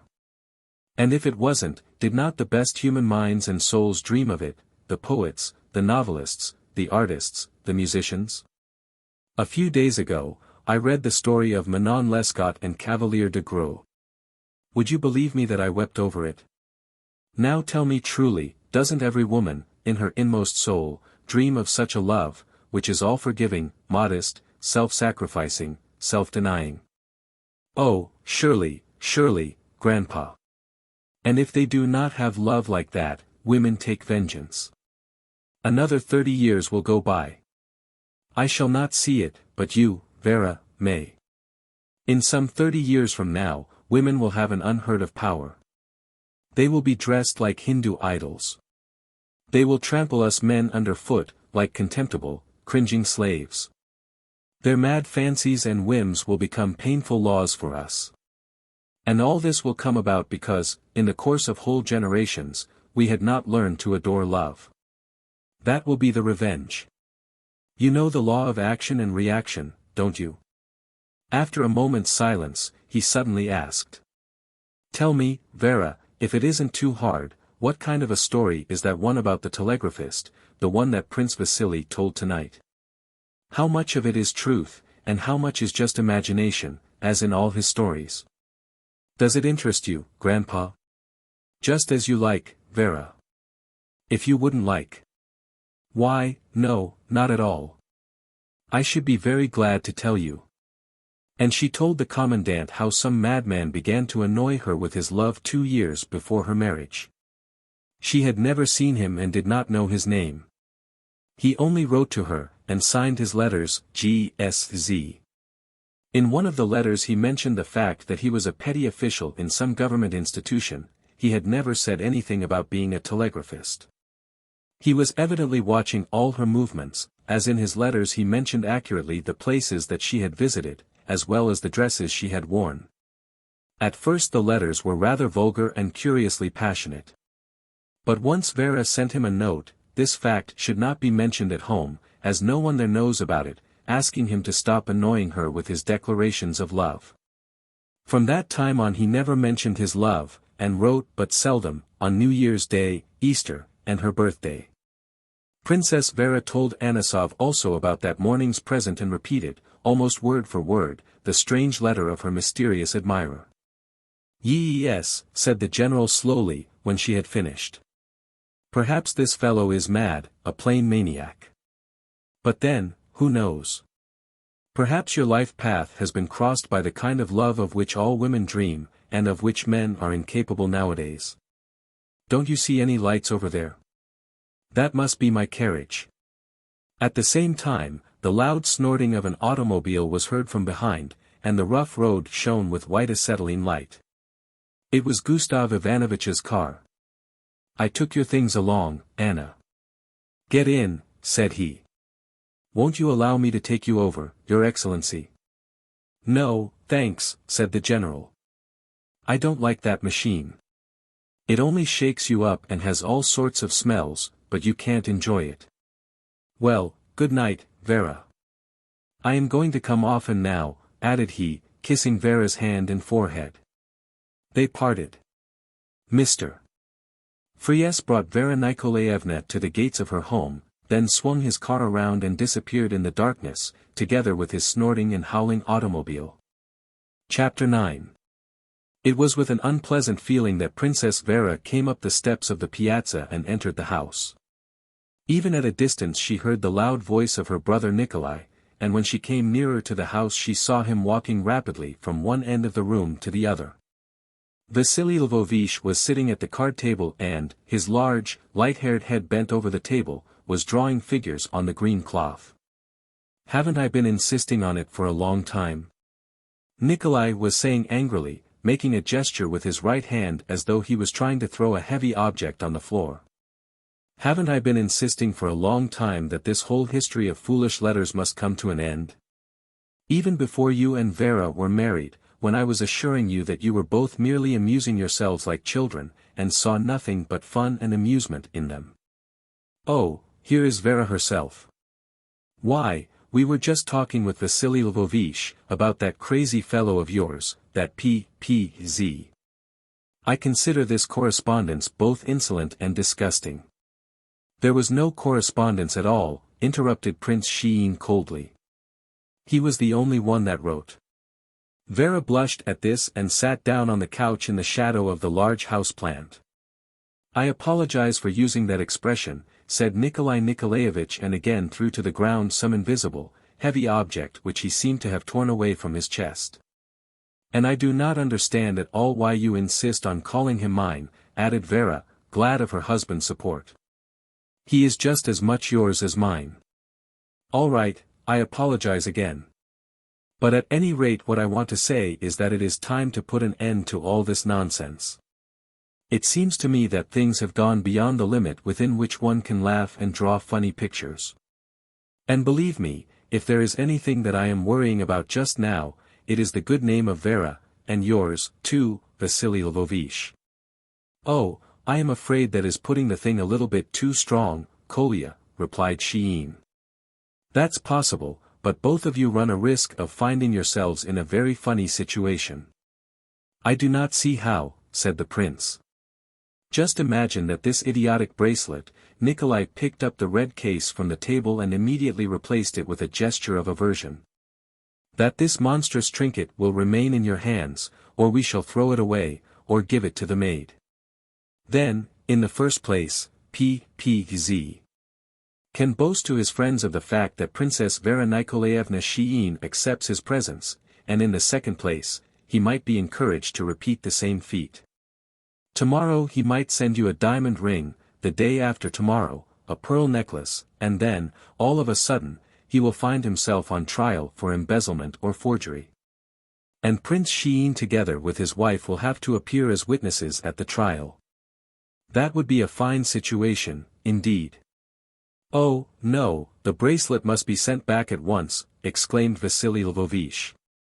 I think so, too, said Vera, and the sooner the better. But how are you going to do it? We know neither his name nor his address. That's a very small matter, replied Nikolai Nikolaevich contemptuously. We know his initials, P.Z. Is not that right, Vera? G.S.Z. That's fine. Moreover, we know that he's some kind of an official. That's quite sufficient.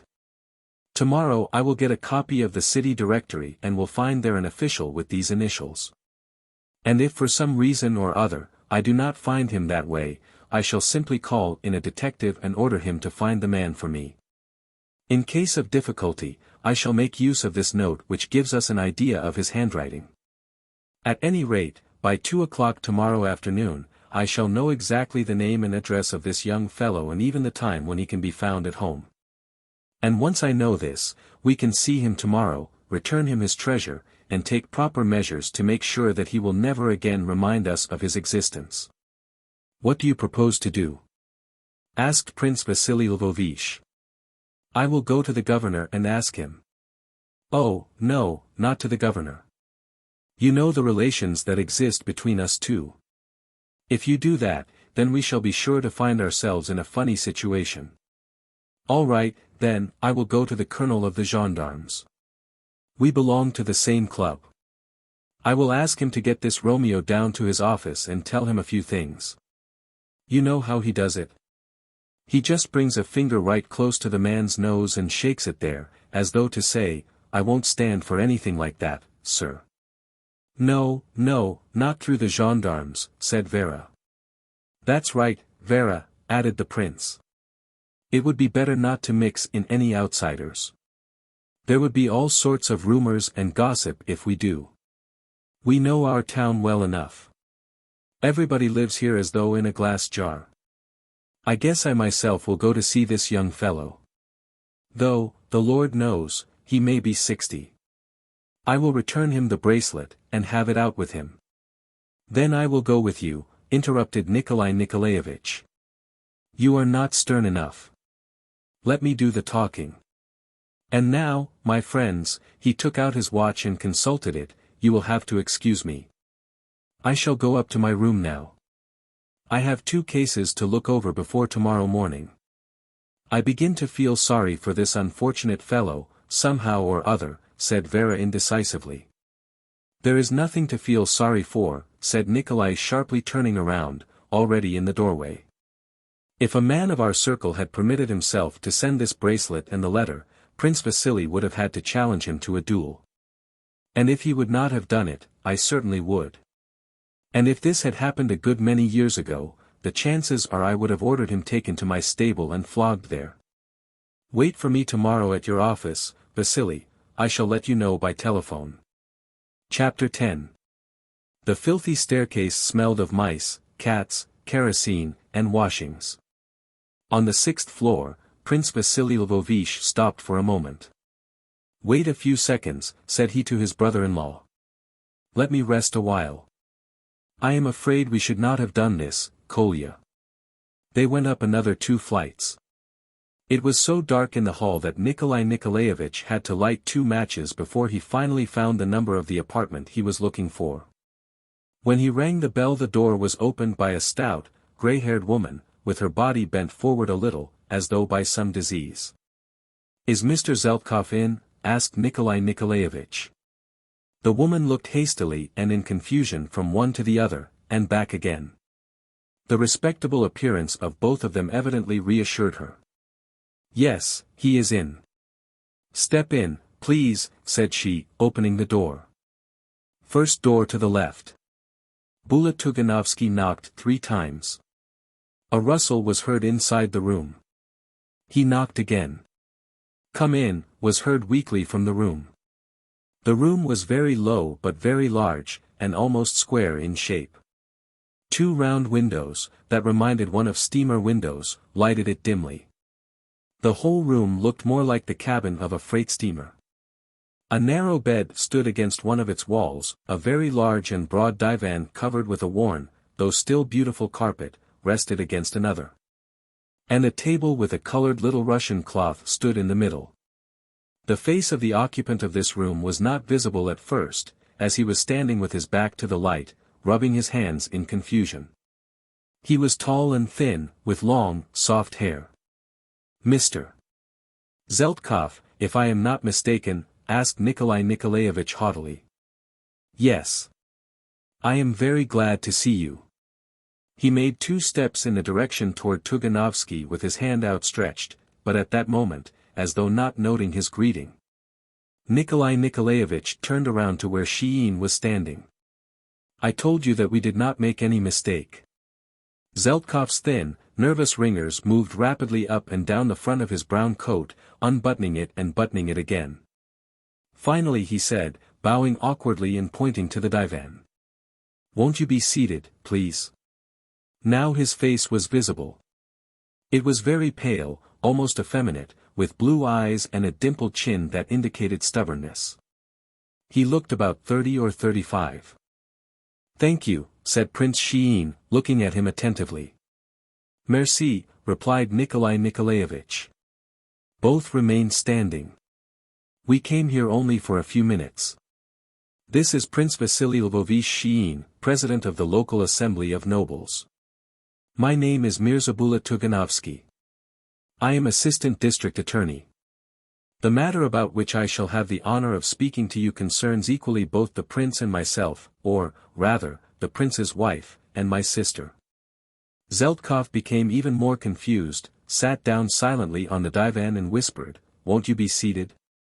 But, evidently recalling that he had already invited them to be seated, he jumped up to his feet, ran over to the window, and then returned to his old place.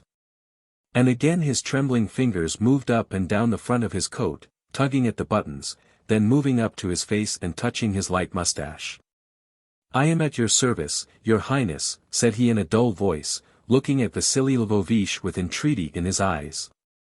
But Shein remained silent, while Nikolai Nikolaevich began to talk. "In the first place, allow us to return you this thing," said he, taking the red case out of his pocket and placing it on the table. "No doubt it does honor to your taste, but we would ask you to see that such surprises are not repeated any more." "I beg your pardon. I realize myself that I was a fool," whispered Zeltkov, blushing and looking down on the floor. "May I offer you some tea?" "Now you see, Mr.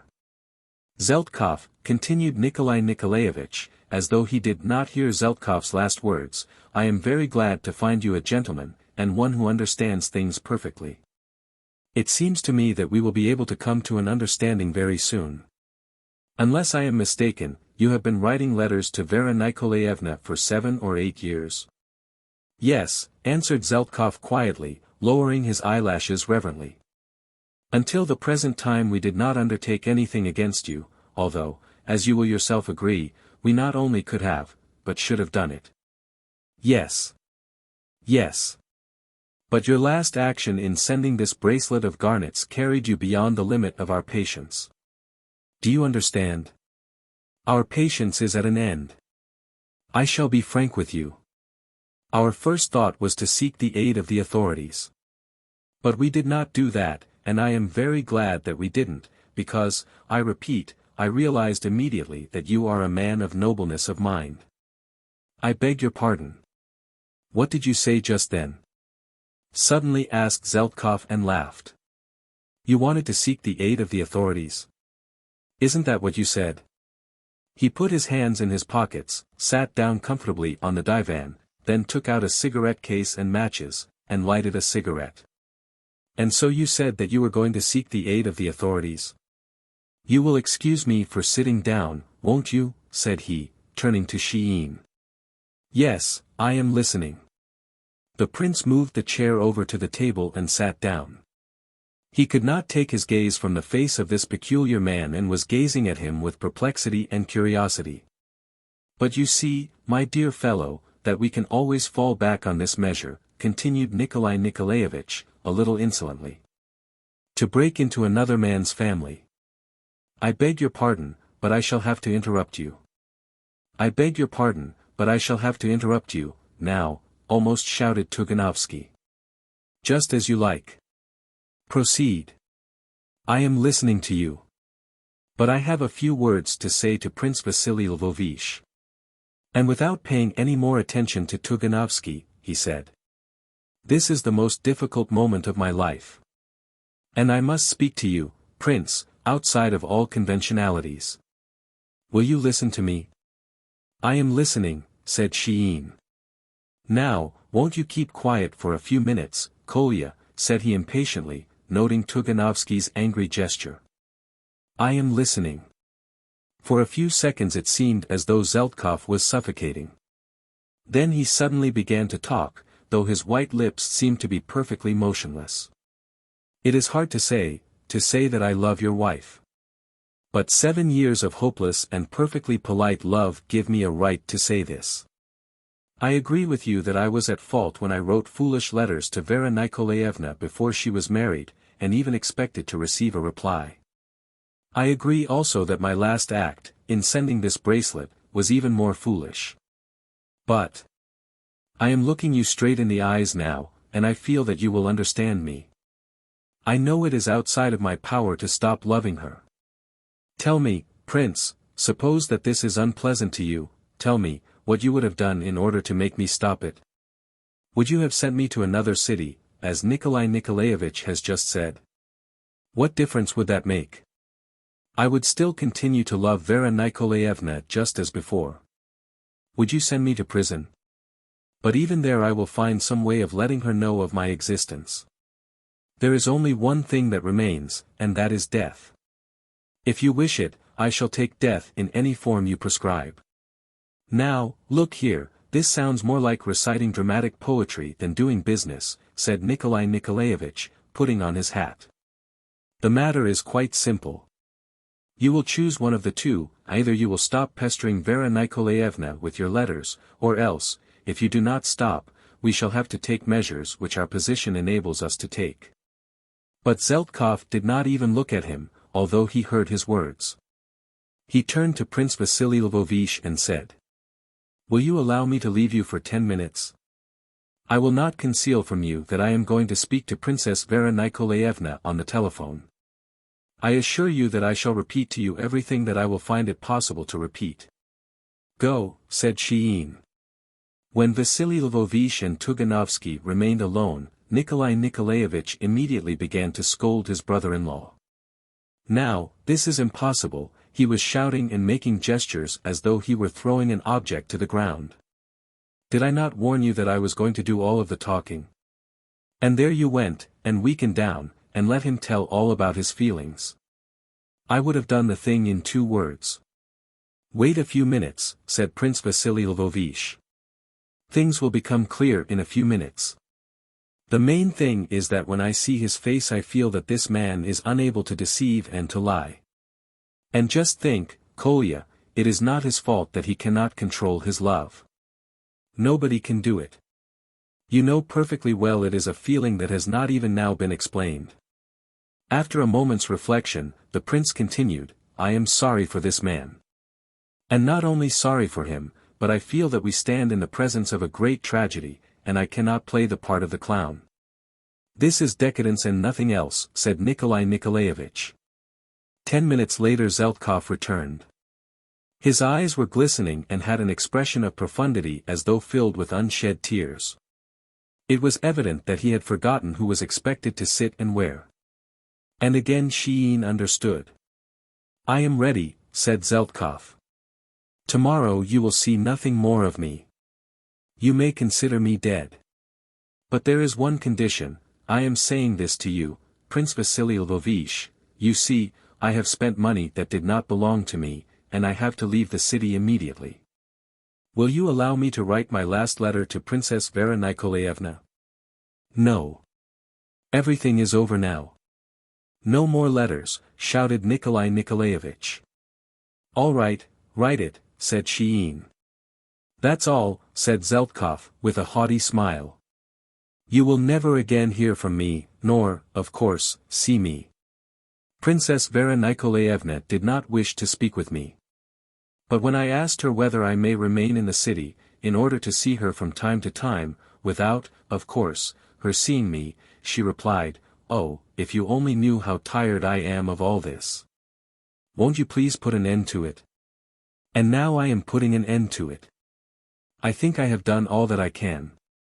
When he returned home that night Vasily Lvovich repeated to his wife all the details of his interview with Zeltkov. He felt himself obliged to do this. Although she was troubled, Vera did not seem astonished and did not become confused. Only, that night, when her husband came over to her, she suddenly turned her face to the wall and said, let me alone. I know that this man is going to kill himself. Chapter 11.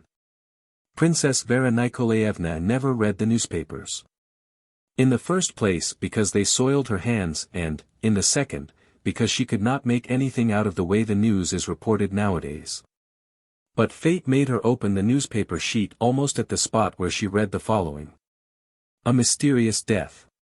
Last night at about 7 o'clock, an official of the Department of Control, G.S. Zeltkov, committed suicide.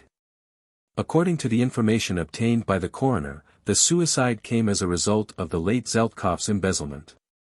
This fact was mentioned in a letter left by the suicide. In view of the fact that the testimony of the witnesses made it apparent that the act was committed of his own free will, it was decided not to perform an autopsy. Reading this, Vera thought to herself. Why is it that I felt this was coming, this very tragic end? And what was it, love or insanity? She walked up and down the garden and the orchard paths all day long. Her restlessness would not let her sit down for a moment. All her thoughts were concentrated on this unknown man, whom she had never seen, and whom, perhaps, she would never see. Who knows? Perhaps your life path was crossed by a real, self-sacrificing, true love, she recalled Anisov's words. At 6 o'clock the mail came.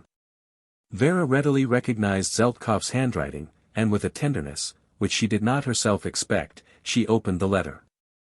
It ran as follows. It is not my fault, Vera Nikolaevna, that God has willed to send me such great happiness as my love for you. It so happened that nothing in life interests me, neither politics, nor science, nor care for the future happiness of mankind, my whole life was concentrated in my feeling toward you. And now I feel that I cut into your life like an unwelcome wedge. If you can, forgive me for this. I am leaving today never to return, and there will be nothing that will remind you of me. I am only infinitely thankful to you because you are in existence. I have subjected myself to all sorts of tests. This is not a disease, a maniacal delusion, but love which God has granted me to reward me for something or other. Even if I should appear ludicrous in your eyes and in those of your brother, Nikolai Nikolaevich, going away forever I still repeat in adoration, may your name be holy forevermore. I saw you for the first time 8 years ago in the box of a theater, and I said to myself in the very first second, I love her because there is nothing in the world that is like her. There is nothing better, there is not an animal, not a plant, not a star, not a human being more beautiful and more delicate than she is. The whole beauty of the earth seemed to me to have become embodied in you. Just think of what I should have done under the circumstances. To run away to another city. My heart would have still been near you, and every moment of my life would have been filled with you, with thoughts of you, with dreams about you, with a sweet delirium. I am very much ashamed because of that foolish bracelet, but that was just a mistake of mine. I can imagine what an impression the whole thing made on your guests. In 10 minutes I shall be gone. I shall only have time to put a stamp on this letter and drop it in the mailbox, for I would not have anyone else do it. Will you please burn this letter? I have just lit a fire in my stove and am burning up everything that was dearest to me in life, your handkerchief which I stole, you left it on your chair at a ball, your note, oh, how I kissed it.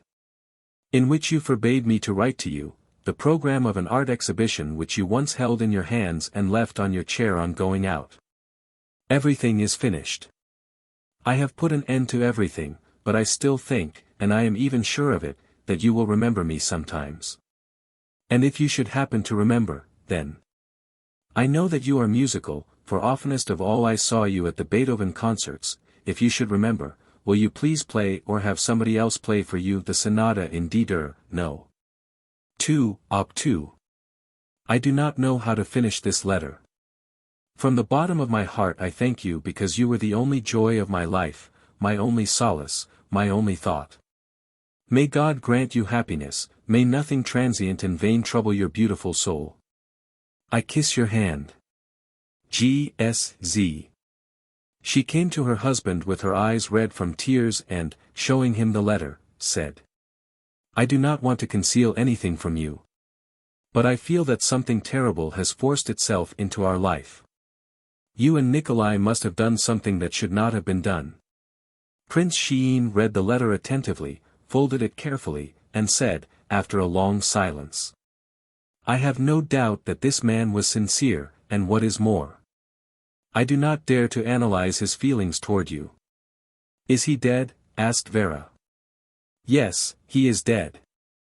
I will only say that he did love you and was not mad. I did not take my eyes away from him, and I saw every movement of his face. Life was impossible for him without you. And it seemed to me that I was in the presence of a suffering so colossal, that men die when once stricken by it, and I almost realized that there was a dead man before me. I hardly knew what to do in his presence, how to conduct myself. Would it pain you, Vasya, interrupted Vera Nikolaevna, if I should go to the city and see his corpse? No, no, Vera, on the contrary. I would have gone myself, but Nikolai spoiled everything for me. I am afraid I would feel constrained. Chapter 12. Vera Nikolaevna stepped from her carriage when it came within 2 blocks of Luther Street. She did not encounter any difficulty in finding the house where Zeltkov lived. She was met by the same grey-eyed old woman, who, again, as on the preceding day, asked, Whom did you wish to see? Mr. Zeltkov, said the princess. Her costume, her hat, her gloves, and her somewhat commanding tone must have produced an effect on the lady. She became talkative. Step in, please, the first door to the left. He left us in such an awful hurry. Suppose it was an embezzlement, why not tell me about it? Of course you know how rich we are when we have to rent out rooms. But I could have gotten 600 or 700 rubles together and paid for him. If you only knew what a fine man he was, madam. He lived here for over 8 years, and always seemed more like a son than a roomer. There was a chair in the hall and Vera sat down upon it. I was a friend of your late roomer, said she, choosing each word carefully. Tell me something about the last minutes of his life, of what he did and said. 2 gentlemen came to see him and spoke to him for a long time. Then he told me that they had offered him the position of a superintendent on their estate. Then he ran over to the telephone and came back looking very happy. Then the 2 gentlemen went away, and he sat down to write a letter. Then he went out and mailed the letter, and when he came back we heard a shot as though somebody was shooting out of a toy pistol. We paid no attention to it. At 7 o'clock he always had his tea. Luceria, our servant, went and knocked at the door, but nobody answered, and so she knocked again and again. Then we had to break down the door, and we found him already dead. "Tell me something about the bracelet," ordered Vera Nikolaevna. "Oh, yes, about the bracelet, I had forgotten." "How do you know about it?" "Just before he wrote the letter, he came to me and said, 'Are you a Catholic?' and I said, 'Yes, I am a Catholic.' Then he said, 'You have a beautiful custom,' that's just what he said, 'a beautiful custom to hang rings, necklaces, and other gifts before the image of the Holy Virgin. Will you please take this bracelet and hang it before the image?' I promised him that I would do it." "Will you show me his body?" asked Vera. Certainly, lady." They wanted to take him to the anatomical theater. "But he has a brother who begged them to let him be buried like a Christian." "Step in, please." Vera opened the door. There were 3 wax candles burning in the room, which was filled with the odor of some incense. Zeltkov's body was lying on the table. His head was bent far back, as though somebody had put but a very small pillow under it. There was a profound dignity in his closed eyes. And his lips were smiling with such happiness and calm as though just before leaving life he had learned a deep and sweet secret which solved the whole problem of his life. She recalled that she had seen the same pacified expression on the masks of the great sufferers, Pushkin and Napoleon. "If you wish it, lady, I can go out of the room," said the old woman, and there was something extremely intimate in her tone. "Yes, I will call you later," said Vera, and immediately took out of the side pocket of her coat a large, red rose.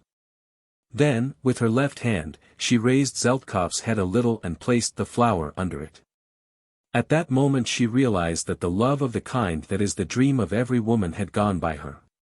She recalled the words of General Anisov about love that is exceptional and eternal, words that proved to be almost prophetic.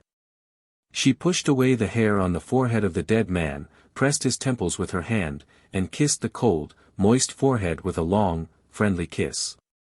When she was leaving, the proprietress said to her in that characteristically soft, Polish tone, "Lady, I see that you are not like all the others who come out of curiosity.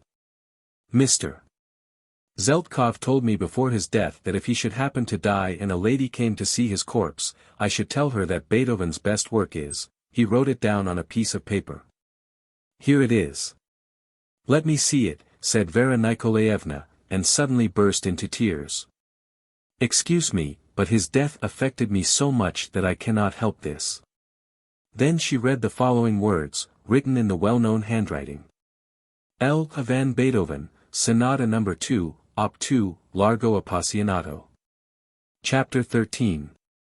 It was late in the evening when Vera Nikolaevna returned home, and she was very glad to find that neither her husband nor her brother had arrived. But she was met by Jenny Reiter, the pianist, and, still under the impression of what she had seen and heard, Vera ran to her and exclaimed, kissing her beautiful hands, "Jenny, dear! Won't you play something for me now?" And she immediately left the room, went out into the garden and sat on a bench.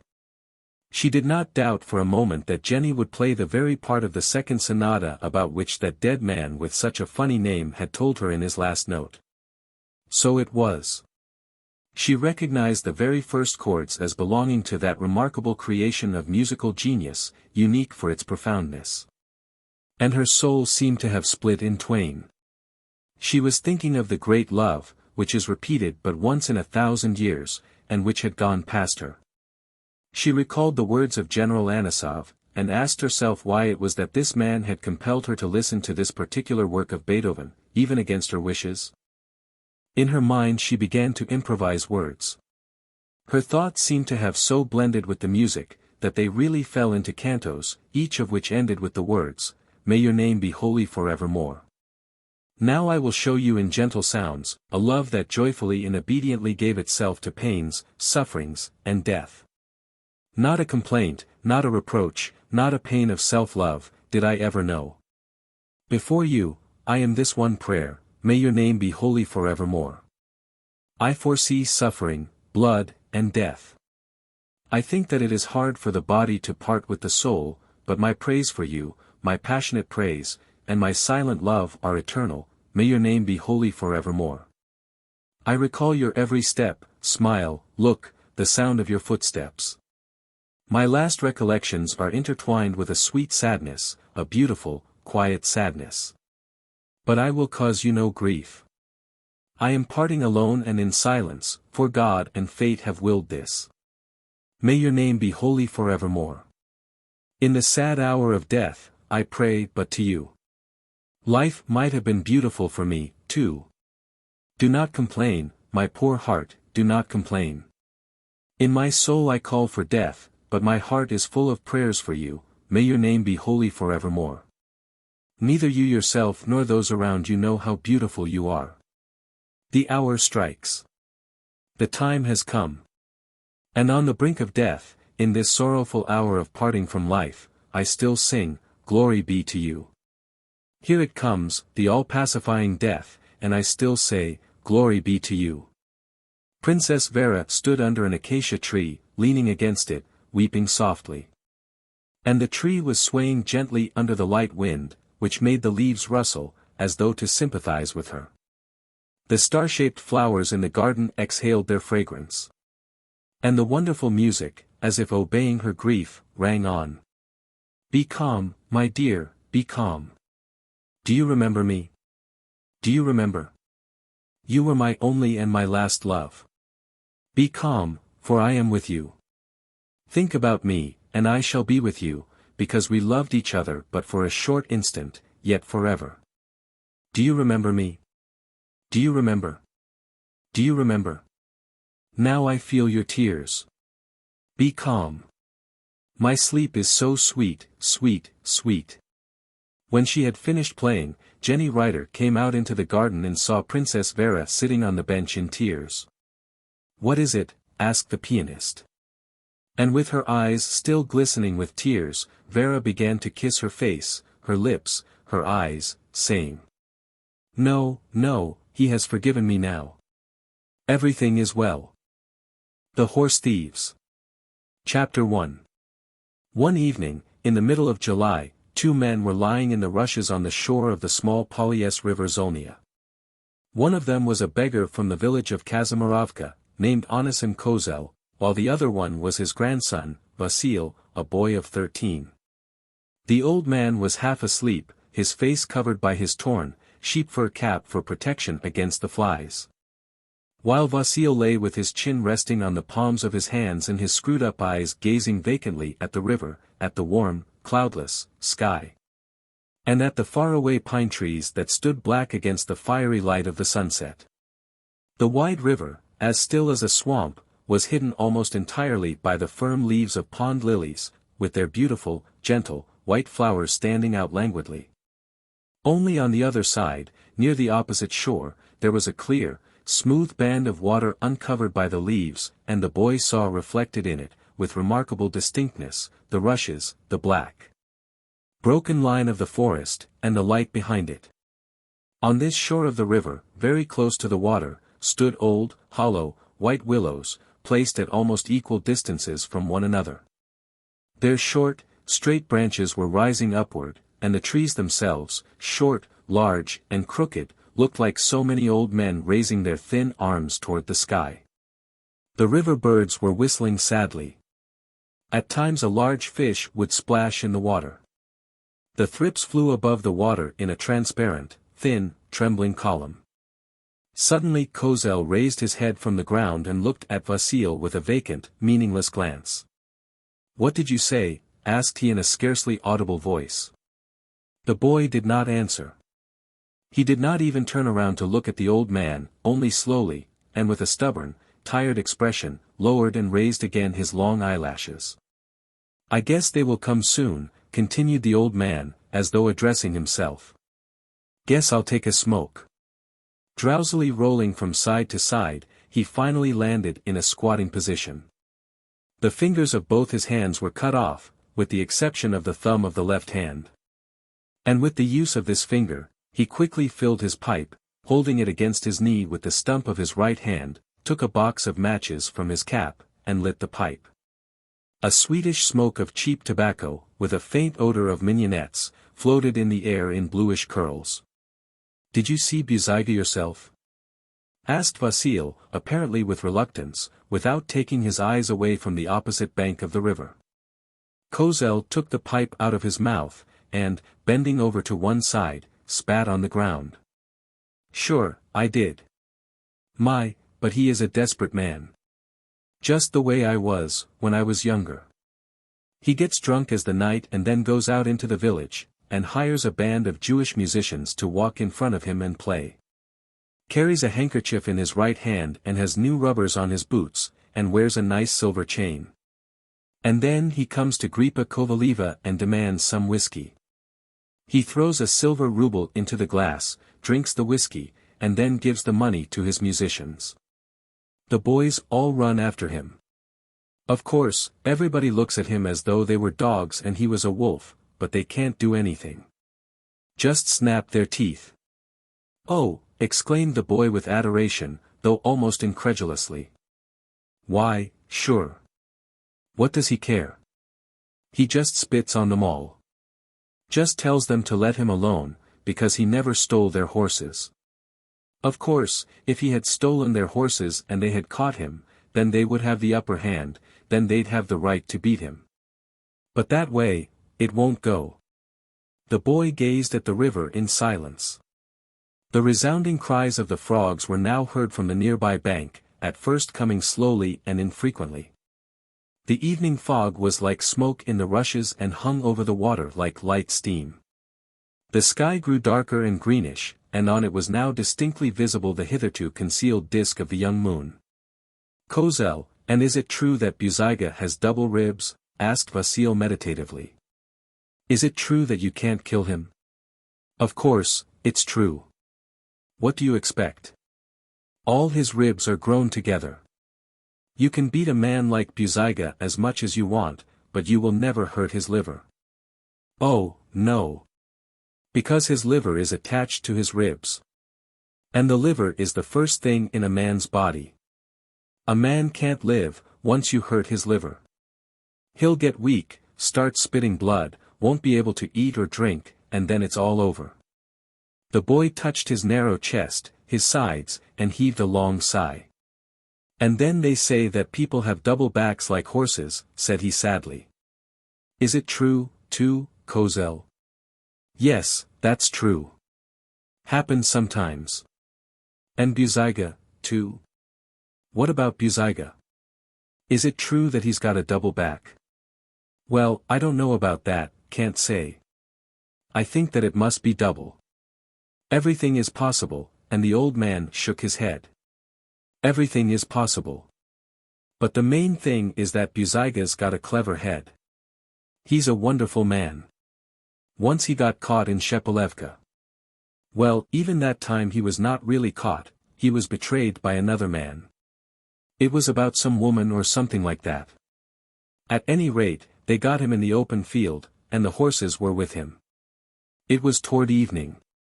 So, of course, they brought him to a house, lit the light and started beating him. And they were at it the whole night long.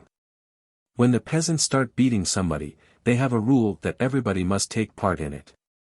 They even bring their children and wives and make them beat the man, so that everybody would be responsible. So they beat him, and when they'd get tired, they'd drink a little whiskey, and then start at it again. And Mitro Gundasi saw that Buzyga was already half dead, and so he says, 'Wait a while, boys, the rascal might die here in our house. Wait a while, I'll give him a little water.' But Buzyga is so clever, he knows that if a man is given a little water after being beaten like that, that's a sure end. So he gets all his strength together and says to them, 'Won't you please give me just a little whiskey, and then start beating me again if you like. I feel that my end is coming and I wish I could taste whiskey again before I die.' Well, they all laughed at that and gave him a bottle. After that they did not touch him any more. They thought he was near death anyway. They took him over to Basov Cut and threw him in there, as though he were already dead. They thought that was the end of him, but Leventi got over it. 2 months after that Mitro Gundasi missed 2 fine horses. First-class horses they were. That must have been Buziga, all right, exclaimed the boy joyfully. Whoever it was, it's none of our business, retorted Kozel angrily and significantly. After that Gundasi went to Buziga several times and got down on his knees before him and kissed his feet. Take all the money you want, only tell me where the horses are. You know. And he would answer him, why don't you go and get a drink of water, Mitro? That's the kind of a fellow Buziga is. The old beggar became silent and puffed fiercely at his pipe. But the pipe gave no more smoke.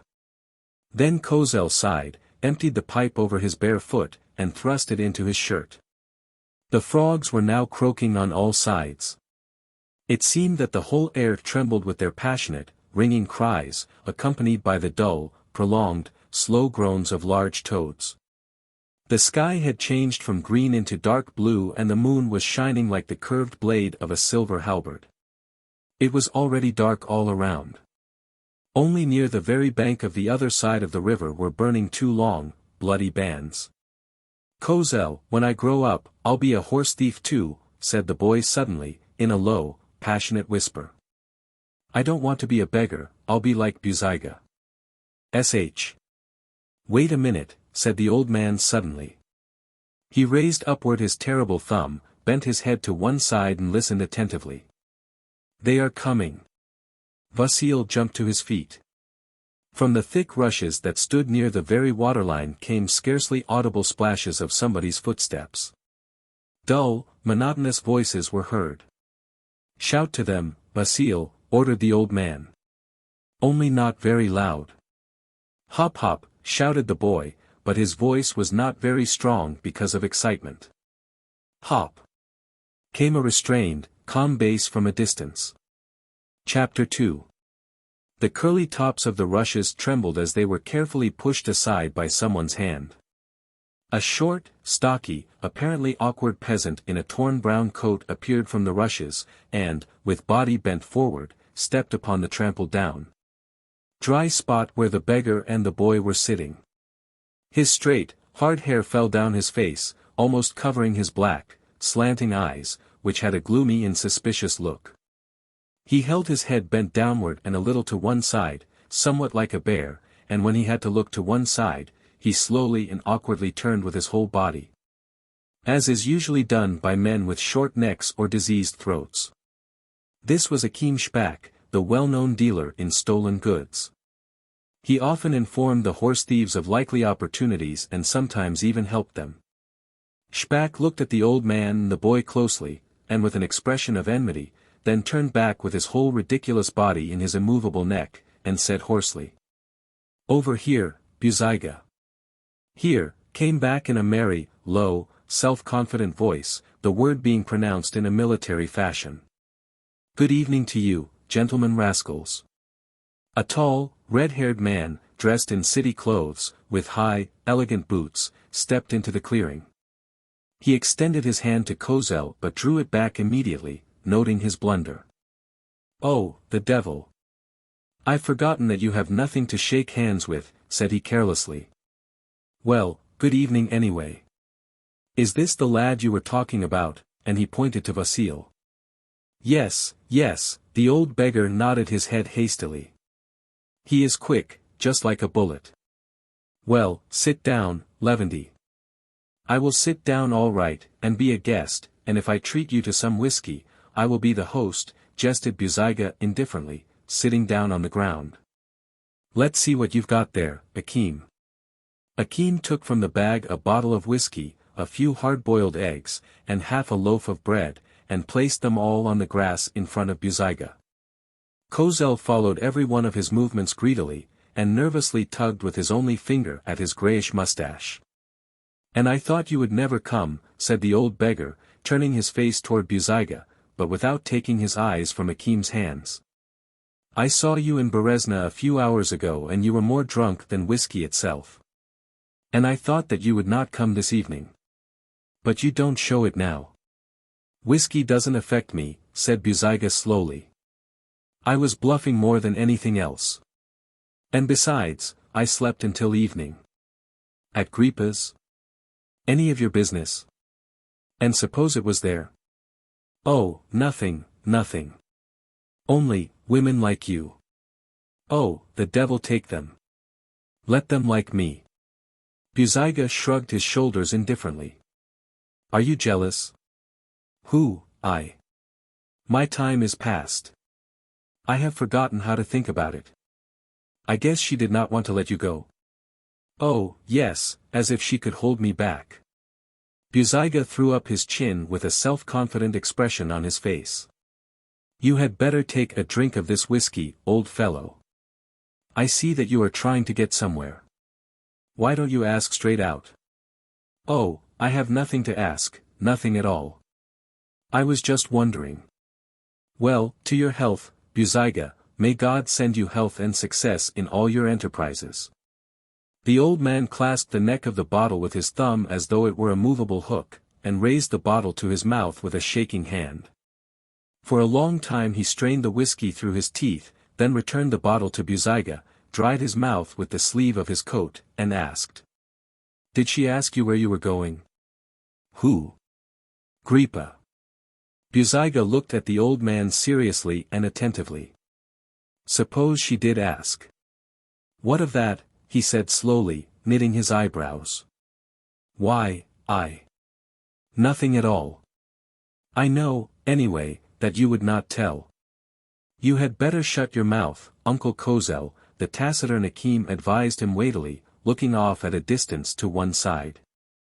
You are trying to be too smart, you old dog, said Buzyga, and in his strong voice were suddenly heard tones that reminded one of wild animals. Look out. It is not for you to teach Buzyga. When Buzyga says that he is going to be in Kresher, that means that they are going to look for him in Filipovici, and in the meantime Buzyga will be selling his horses at the Stepan fair. Shpak is right. You had better keep still. While Buzyga was speaking, Vasil did not take his eyes from him. There was nothing extraordinary in the horse-thief's appearance. His large face, marked by smallpox, with red mustaches curled in a military fashion, was motionless and seemed weary. His little, blue eyes, surrounded by white lashes, appeared drowsy, and it was only for a moment that a peculiarly keen and cruel expression shone in them. All his motions were slow, lazy, as though his purpose was to expend the least possible effort, but his powerful neck, visible from under his shirt. His long arms with their large hands covered with red hair, and his broad back spoke of gigantic strength. Under the boy's persistent gaze, Buzyga involuntarily turned his head toward him.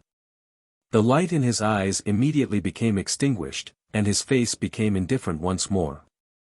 Why are you looking at me, boy? He asked calmly. What is your name? Vasil, answered the boy, and coughed. His own voice seemed to him to be so weak and whistling. Kozel tittered servilely. He. Ask him, Buzyga, what he is going to do when he grows up. We were talking about it just before you came. I don't want to be a beggar like you, says he, I am going to be like Buzyga. I thought I'd die laughing, lied Kozel, for some reason or other. The boy quickly turned to his grandfather. His large gray eyes were dark and glaring with anger. All right, you shut up, said he rudely, in a broken, childish bass.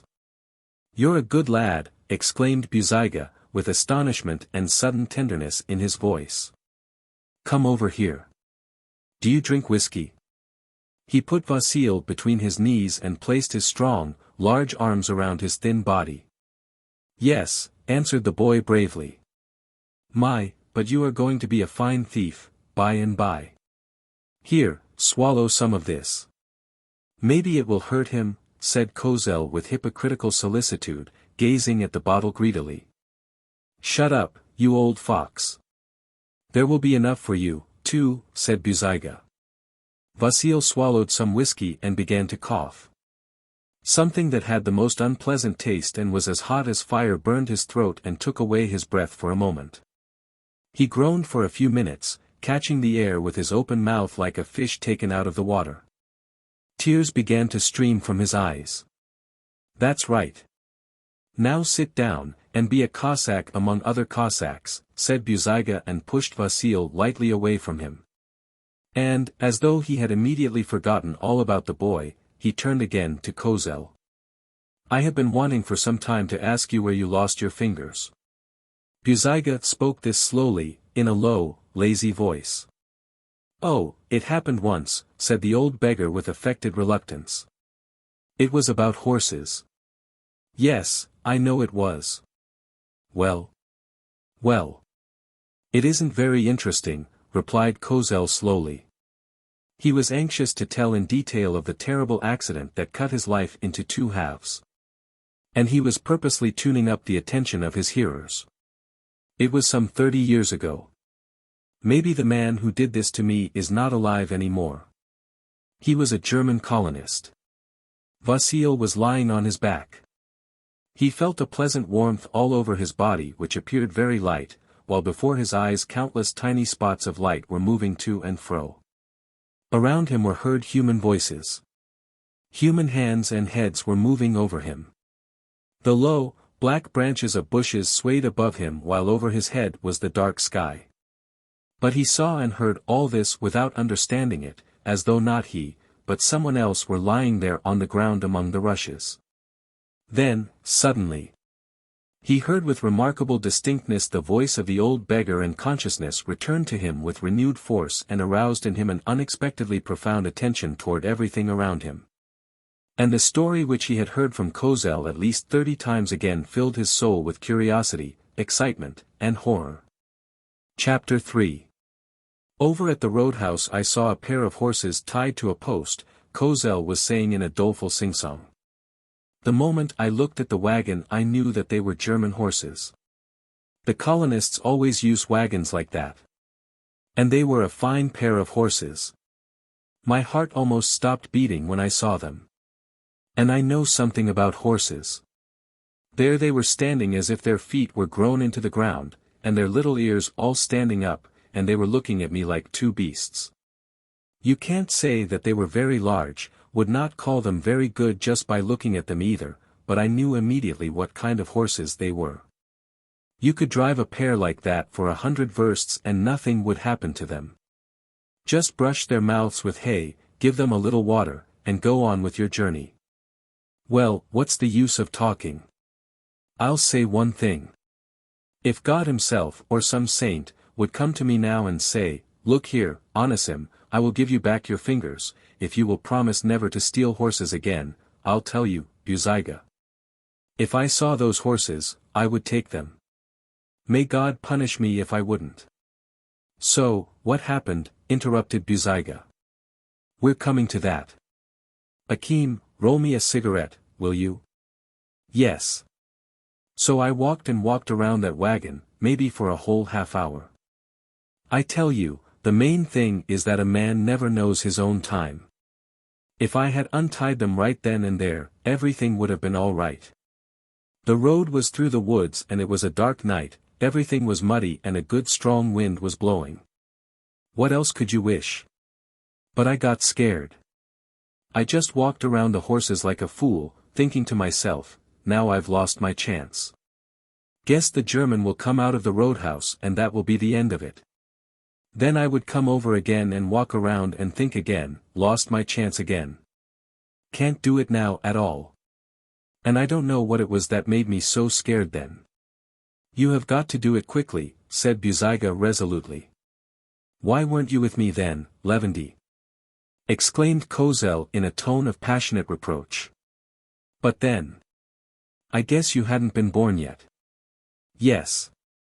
So I walked and walked around those horses and that wagon and could not make up my mind to do anything. Maybe it was because I was sober and hungry at the time. Who knows?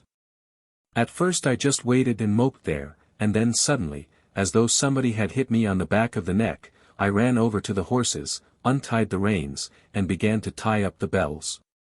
And just then out comes the German, all ready for the road. As soon as he saw me, he shouted from the steps, 'Hey, you there! What are you doing with my horses? Trying to steal them?' And I answered him, why should I steal this junk of yours? Haven't I got enough of my own? You had better thank me for tying your horses to the post, otherwise they would have run away on you. All right. All right. I know how you tie horses to posts. Get out of here, you pig. Well, of course, I walked over to one side and hid back of the house and started watching him. And I was so angry, I trembled all over. Oh, no, thinks I to myself, I won't let this go. Of course not. How could you let it go? Nodded Buzyga. I would have stolen those horses on him even if it would have taken me a year. No, Buzyga, you wouldn't, replied Kozel with deep conviction. Not from that German. You wait, don't get angry. Just listen to what happened after that. So I hid back of the house and watched. The German looked around and then shouted to the tavern keeper, Hey, Leba, bring me some oats. Leba brought him some and then asked him, but why don't you stay here overnight? We would take good care of your horses. And he said to him, No, thank you, I have no time and I have far to go. I'll feed my horses in the woods by the Volchi Razlog. Goodbye. Goodbye. So the colonist got into his wagon and started out. Well, I ran after him. Down as far as Myslovo he kept pretty fast, but I knew the road well, and so I ran across the government woods. As soon as I got out on the road again and hid in a ditch, along came the German, driving slowly. I let him get ahead of me and then started to follow him. As soon as he'd start driving fast, I'd break into a run. And when he would ride slowly, I'd follow him walking. I was only 25 then and a pretty strong fellow. No worse than you, Buzyga. And I followed him for 30 versts, down as far as Volchi Razlog. To tell you the truth, I did not hope that he would stop in the woods overnight as he had said. I thought he was saying that just to get me off the track. But he really turned into the woods and stopped at a little clearing. There he unharnessed his horses and fixed up his wagon with the shafts raised up. I crawled along on my belly like a snake, lay down back of some bushes, and watched him. You know, at night, when you look down the hill you can't see anything, but up the hill everything is plain. Yes, I know, said Buzyga impatiently. Well. Then I saw that he tied the horse's legs. And what he used was iron chains, because I heard them jingle even at a distance. Well, that looked as though he were really going to stay there all night. It was terribly cold and windy. I was shaking all over. But I did not give in. I saw that German get into the wagon, move around a bit, and then he still. I waited for a long time after that. Maybe for an hour or two. I started to get up from the ground a little and thought to myself, is the Dutchman really asleep or is he just pretending? I picked up a handful of earth and threw it ahead. The Dutchman did not make a noise. And I was angry with him, simply boiling with rage. Every time I recalled how he cursed me over there by the roadhouse, I would get angrier than ever. Well, I got up from the ground, started looking around, and there were the two horses coming along right toward me. They'd stop a moment, pick up a little grass or a dry leaf, and then move toward me again. I tell you, Buzyga, there is not a horse that is afraid of me at night. Because there is a certain word. Yes, I know. It's all nonsense, replied the horse thief angrily. Well, go ahead. All right, just as you like. Pretty soon the horses got so close to me that I could almost touch them. So I moved forward a little and sort of fondled one of them and he stood still. Then I began to cut the irons. I always have a file with me. I worked and kept an eye on the wagon all the time. I decided not to take the other horse because it was very hard to cut the iron. It was thick and new. And I was sure that he would not catch me with one horse, anyway. I cut one of the irons to the middle and began to try if I could not break it. And then suddenly somebody touched me on the shoulder. I turned around, and there was the German right behind me. The devil only knows how he ever got there. He stood there looking at me as though he were laughing at me. Then he said, "Come along with me. I'll teach you how to steal horses."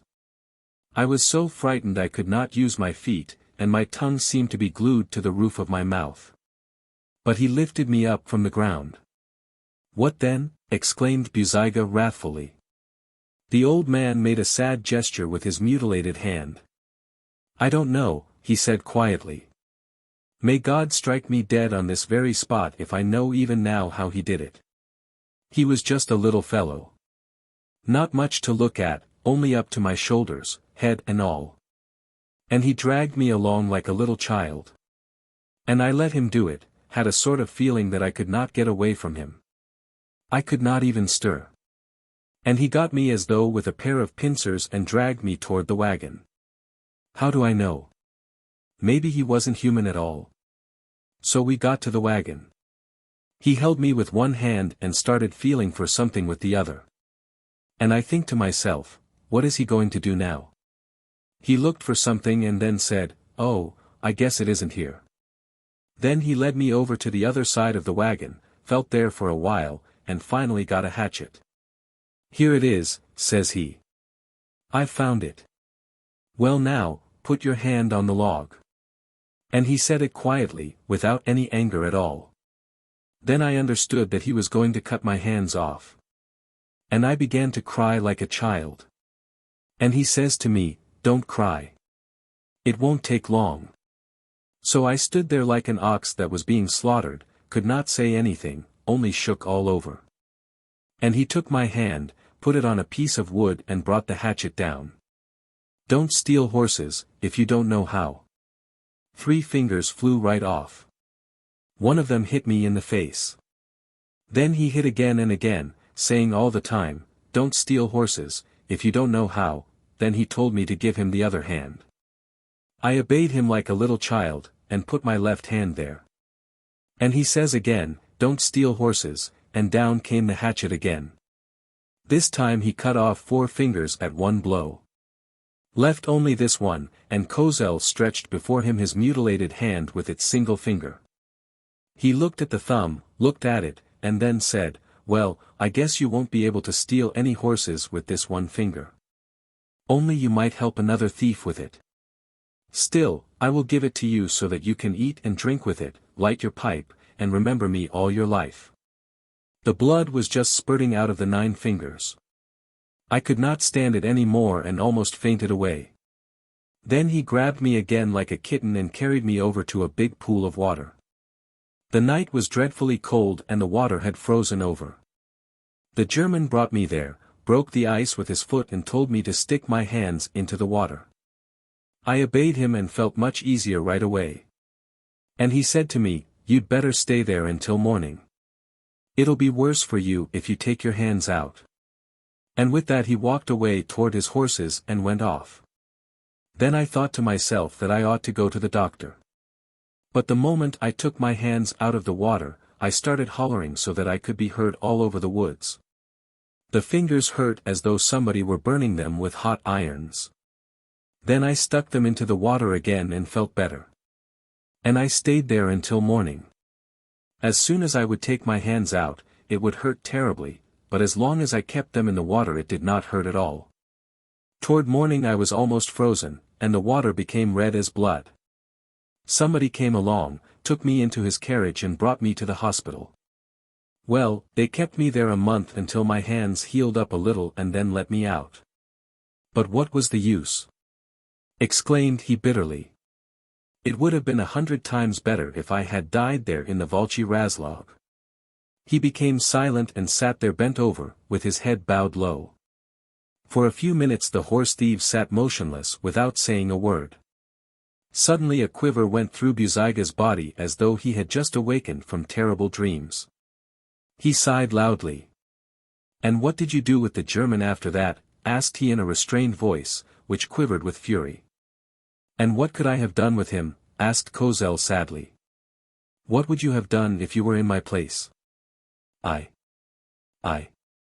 "Oh," roared Buzyga, fiercely scratching the ground with his fingernails. He was almost suffocated with anger and his eyes shone in the darkness like those of a wild beast. I would have cut his throat when he was asleep, I would have torn his throat with my own teeth. I would.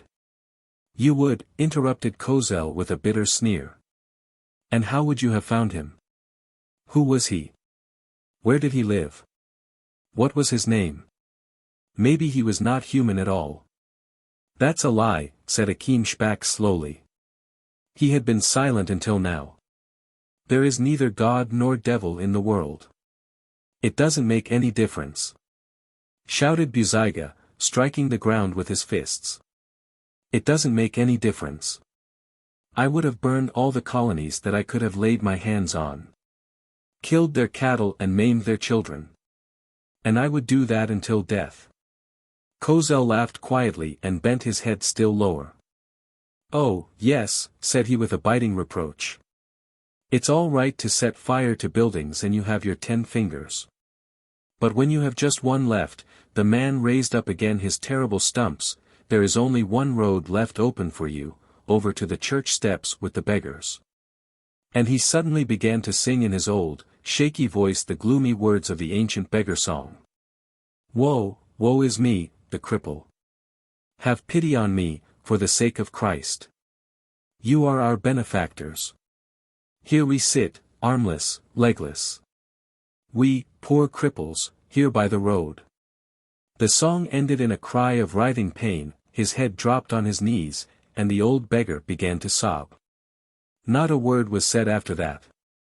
In the river, in the grass and bushes, the frogs were croaking incessantly as if trying to outdo one another. The half-moon stood in the middle of the sky, lonely and sad. The old willows, outlined ominously against the darkened sky, raised their knotty, dried-up arms toward heaven with an expression of silent grief. Chapter 4. Suddenly, heavy, rapid footsteps were heard in the rushes in the direction from which Buzyga and Akim had come a short while before. Somebody was evidently running in haste without picking his way, splashing the water and breaking dry branches. The horse-thieves pricked up their ears. Akim Shpak stood on his knees. Buzyga, his hands on the ground, crouched down, ready to jump up and rush off in an instant. Who is that? Asked Vasil in a whisper. No one answered him. The heavy steps were nearer and nearer. Someone's powerful, hoarse, and whistling breathing could already be heard amidst the splashing of the water and the crackling of the branches. Buzyga quickly shoved his hand into his boot, and before Vasil's eyes glittered a shining knife. But the noise suddenly stopped. For a moment a remarkably deep silence reigned around. Even the disturbed frogs were silent. Something gigantic and heavy tramped about in the bushes, snorting fiercely, and began to sniff. Oh, that must be a boar, said Buzyga, and the other 3 shivered at the sound of his loud voice. Must have come to get a drink. Yes, that's true, said Shpak, again lying down. The boar snorted again angrily and then began to run away. For a long time the branches cracked in the direction in which he took flight. Then everything became quiet. The frogs, as though angered by the momentary interruption, began to croak with redoubled force. When are you going, Buzyga? Asked the old man. Buzyga raised his head and looked at the sky attentively. It's too early yet, said he, yawning. I will go before morning. Right before dawn the peasants sleep like chickens. Sleep was gradually overcoming Vasil. The earth began to quake under him, rising up and falling down, and then slowly floated away to one side. For an instant, when, with some difficulty, he opened his eyes, the boy saw the dark figures of 3 men, sitting silently side by side. But he no longer knew who they were and why they were sitting so close to him. Out of the bushes, where wild boars were crowding together, snorting and sniffing angrily, suddenly stepped into the clearing the son of the church elder, Zinka, and said, laughing, "Here are the horses, Vasil. Let's go out for a ride." Then they sat down together in a little sleigh and rushed off into the darkness at a very pleasant, rapid pace, following a narrow, white, silent road that wound among tall pine trees. His grandfather ran after them waving his mutilated hands in the air, but could not catch up with them, and all this was extraordinarily joyful and funny. Little bells were tied to the horses' manes and tails, and also to the branches of the dark pine trees, and a monotonous, hasty, and merry ringing sounded on all sides. Then Vasya suddenly struck a dark, soft wall, and everything disappeared. The cold dampness which made his whole body shiver, woke him. It had become darker and the wind was blowing. Everything seemed to have changed suddenly.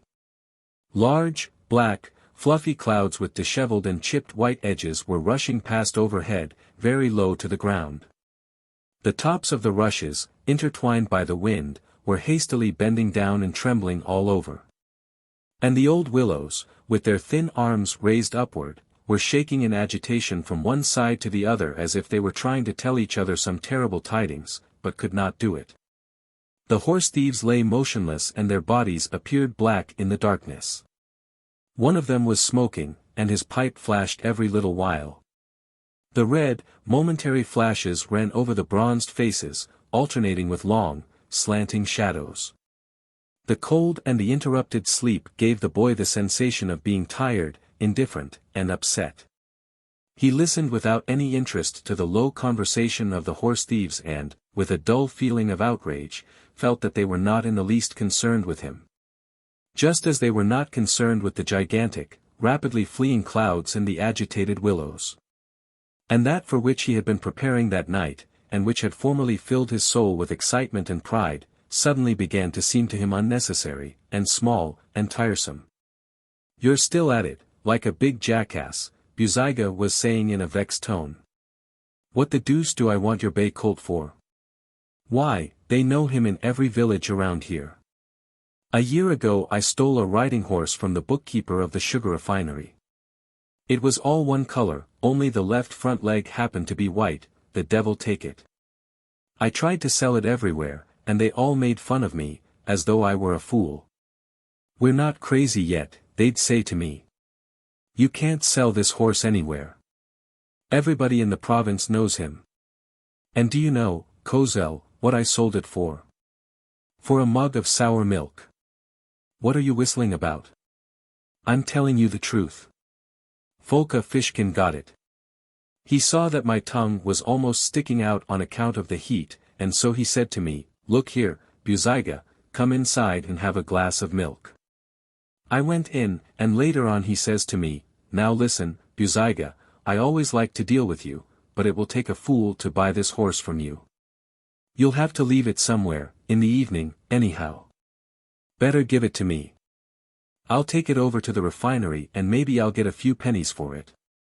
Well, I gave him the horse and he sold it later in the Podol province, over at the Urinelanetsk fair, for 130 rubles.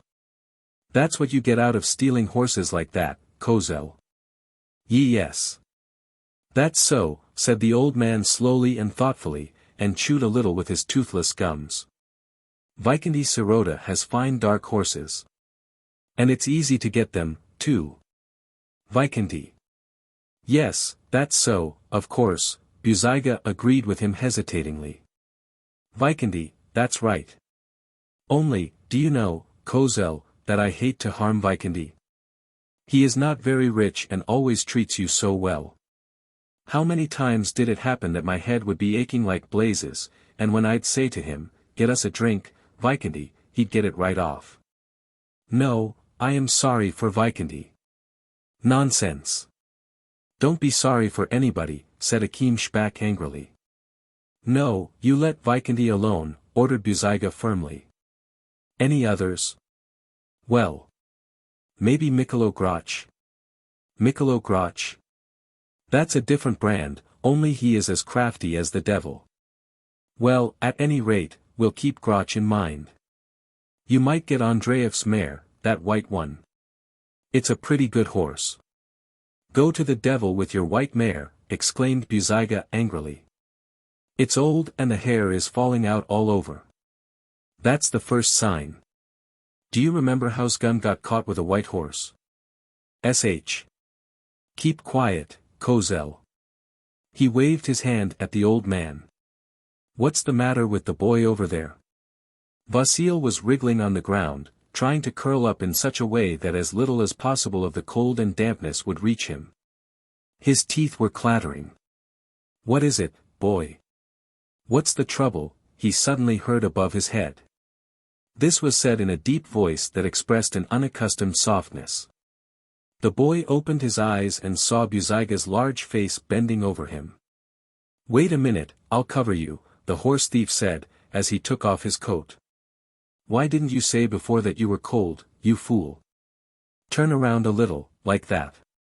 Buzyga tucked the coat around the boy solicitously, then sat down by his side and put his large, heavy hand on his shoulder. A feeling of inexpressible pleasure and gratitude trembled in Vasil's bosom, rose like a wave in his throat, and brought tears to his eyes. The coat was very large and very heavy. It was warm and smelled of healthy perspiration and tobacco. The boy soon felt the warmth spreading through his whole body. Curled up in a ball, his eyes tightly closed, he felt for Buzyga's large and pleasantly heavy hand, and touched it tenderly with his fingers. And again in his clouded consciousness the dark woods and the long white road began to rush by. He fell fast asleep, so fast that when he opened his eyes it seemed to him that he had closed them only for an instant. But when he did open them, a thin, uncertain twilight was all around and the bushes and trees stood out against it as grey, cold spots. The wind had become stronger. As before, the tops of the rushes bent up and down, and the old willows swayed, but there was no longer anything terrifying or disquieting in this. A fog was rising over the river. Torn into slanting bands, bent over to one side, it was rushing rapidly over the woods, exhaling dampness. Buzyga's face was almost blue with cold, but still merry. He touched lightly Vasil's shoulder and said in a singing voice, imitating the ringing of the bells. "Priest, oh, priest! Do you hear? All the bells are ringing. Get up, boy," he said when his glance met Vasil's smiling eyes. "It's time to go." Kozel emitted low, hollow coughs, covering his mouth with his sleeve and choking, as though he were vomiting. The color of his face was grayish-green, like that of a dead body. He waved his mutilated hands helplessly in Vasil's direction, but the cough prevented him from speaking. Finally, overcoming the paroxysm and still breathing heavily, he said, "So you'll take Buzyga through the Marinkino swamp over to Perebrad, Vasil?" "Yes, I know," interrupted the boy impatiently. "You stop your blab for a minute," exclaimed the old man angrily, as a new fit of coughing again prevented him from speaking. "Look out when you get into the government woods. There is a deep bog there. See that you don't fall into a skylight." "Yes, I know. You've told me that already. Let me finish. Remember, don't go past the shack. Better go around the hill, because the working men get up earlier in the shack. And right near there a man will be holding 4 horses for you. So Buzyga will take 3 and you will ride the other one and go with him as far as Krashevo. You do everything as Buzyga tells you. Don't be afraid. And when you come back and somebody asks you where you were, say that you went with your grandfather to the government woods to get some bast. Only, don't be afraid, Vasil." "Oh, go to." "I am not afraid of anything," replied Vasil contemptuously, turning away from the old man. "Come on, Buzyga." "Well, but you're a fiery one," said Buzyga, laughing. "That's the way. Give it to him, the old dog. Now come, walk ahead." Akinshpak suddenly sniffed and began to strike the ground with his feet. His gloomy face was all wrinkled up after the sleepless night, and seemed turned to one side even more than ever. The whites of his black eyes were yellow and bloodshot, as though filled with dirty slime. "We share half and half, Buzyga," said he gloomily, "we're not going to take advantage of you. You get half, and I, Kozel, and Kubik get the other half. So don't try to bluff us. We'll find out anyway." All right," said Buzyga carelessly. "Goodbye." "God be with you," said Kozel. Akinshpak turned to the old man with his whole body, looked at him with hatred and contempt, and spat on the ground.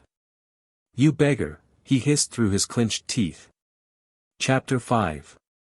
Onisim Kozel lived with his grandson on the outskirts of the village, in a dilapidated little hut that seemed to have grown into the ground, with a broken flue and chipped whitewashing, behind which one could see the inner layer of yellow clay.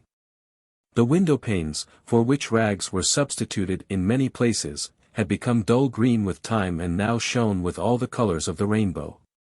Besides the two, the hut was inhabited by Prokhorovna, a deaf, 100-year-old, insane woman. The three used the hut free of charge through the charity of their neighbors, especially since it was used for the performing of autopsies on suicides, the drowned, and murdered peasants. The very table at which the three village outlaws usually ate was used for the purposes of autopsy. Vasya returned home tired and excited. Kozel was already there, lying on the stove, his head covered with a torn sheepfur coat. The boy had succeeded in taking Buzyga safely as far as Perebrad. They had not been seen from the mill, although people were already stirring there and some wagons stood around. They had found the horses in the place indicated. There were 4 horses, but Kubik was not there. That circumstance disturbed Buzyga a great deal, so that he took with him only the 2 better horses, leaving the others tied to the post, and ordered the boy to run home immediately and not along the road, but straight across the Marinkino swamp and through the government woods. "Did Buzyga get scared?" asked Kozel hastily. "No, he didn't get scared," answered Vasya, breathing with difficulty. "Only he was very angry, threatened to cut Kubik's throat. And he got angry with me, too. I said to him, 'It doesn't make any difference, Buzyga. I am not afraid. Let's take all the horses and go.' And he started shouting at me. I thought he'd beat me, so I ran away from him." "And what about me? Did he ask you to tell me anything?" "Yes. He said, 'You tell the old man to stay home all day long and not to stir out. And if anybody asks you about Buzyga or the horses, tell them you don't know anything about it.'" "What is it, oh Lord?" exclaimed Kozel in a helpless, troubled voice. Vasya was drinking water greedily out of a wooden dish. "I guess they went after Buzyga," said he, raising his face from the dish for a moment. "When I was running across the swamp I heard a lot of people riding down the road, on horseback and in wagons." The old man kept winking his red, wet eyes in confusion. His face was almost disfigured with fear, and one end of his mouth was twitching. "Lie down, Vasya, lie down on the bed quickly," he said in a broken voice. "Lie down quickly. Oh Lord, oh Lord. Whose horses did he take? Did you see? Lie down, lie down. One of them I did not know, but the other one was that roan mare of Kuzma Sotnik's." "Kuzma's? Oh Lord. What are we going to do now? Didn't I ask Buzyga not to touch any horses from our village? There you are." Kozel breathed heavily, moving on top of the stove. "Don't forget, Vasya, that, if anybody asks you where we went, say that we went to the government woods for bast. And tell them that the guard took it away from us. Do you hear?" "Yes, I hear," said the boy roughly. "Oh Lord, oh Lord." Kozel kept repeating. "It's impossible that Kubik betrayed me. He isn't that kind of a fellow. It's all Buzyga's fault, that iron head of his. What the deuce did he want to take the 2 horses for? You say there were a lot of people going down the road? Lord, oh Lord. That's the way he always is. Doesn't care for his own head and still less for another man's. Didn't he see, the rascal, that the thing was off? Why not run away? No, he was ashamed of the boy and had to show what a brave fellow he was. Oh Lord, oh Lord. Are you asleep, Vasya?" The boy kept an angry silence. The old man moved about for a long time, groaning and sighing, and talking to himself in a rapid, frightened whisper. He tried to assure himself that there was no danger at all, that Kubik's absence would be explained by and by as a mere accident. That the galloping riders of the road were simply an illusion of the frightened boy, and although he succeeded in deceiving his mind for a few short moments, he saw clearly and unmistakably in the depth of his soul that a terrible and inevitable death was moving toward him. At times he would break off his senseless whispering and listen with painful attention. And every rustle, every knock, or sound of a voice made him shiver and lie motionless. Once, when under the window a rooster crowed loudly and flapped his wings, the old beggar felt all the blood rushing from his head to his quivering heart, and his body became limp and was covered with hot perspiration. An hour went by. The sun rose from behind the yellow fields that stretched to the other side of the bridge. 2 columns of merry, golden light in which numberless specks of dust were dancing joyfully, rushed in through the 2 windows of the dark, smoky hut, filled with an odor of sheep fur and stale food. Suddenly Kozel threw the coat away and stood up on the stove. His old, colorless eyes were wide open and had an expression of mad fright. His blue lips were trembling, unable to pronounce the word. "They are coming," said he finally, through hiccups, shaking his head. "Vasil, they are coming. Our death. Vasil." The boy already heard an indistinct, dull, low rumbling which rose and fell like wind-ridden waves, becoming more terrible and more distinct every moment. But it seemed that a faraway barrier held it back. But now this invisible wall suddenly gave way and the sounds rushed from behind it with terrible force. "They are coming here. They will kill us, Vasil," cried Kozel wildly. Now one could hear the sound of a vast crowd of people, frenzied and blinded by the cruel, unbounded, merciless peasant wrath, running down the street, shouting fiercely, and stamping with their heavy, iron-shod boots. "Drag them over here. Break the door," howled under the very window of the hut someone's voice, and it had not a single human tone in it. The unlocked door, torn off its hinges, opened and struck against the wall, while a black, shouting crowd rushed into the bright oblong formed by its opening. Their faces disfigured with anger, pushing and shoving each other without noticing it, dozens of frenzied men rushed into the hut, forced in from behind. Disheveled, frenzied faces were looking in through the window, darkening the room and preventing the golden columns of dust from entering. Vasil sat motionless with his back pressed against the wall, pale and trembling but not frightened. He saw the sheep fur coat fly down from the stove, and directly after it came Kozel helplessly flying over the heads of the crowd.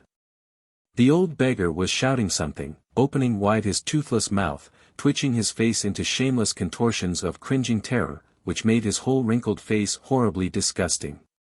He waved his mutilated hands, pointing them at the image, hastily making the sign of the cross, and striking his bosom with them. And from all sides men rushed upon him, their bloodshot eyes almost glassy with anger, their lips twisted out of shape by their mad shouting. The old man was twirling in the midst of their hot, sweating bodies like a splinter of wood in a whirlpool. "Kill him! Kill him! The scoundrel! No, you won't get away! Tsipnuk, give it to him! Drag him out into the street, boys, drag him out! You've pestered us long enough. We'll bury you alive!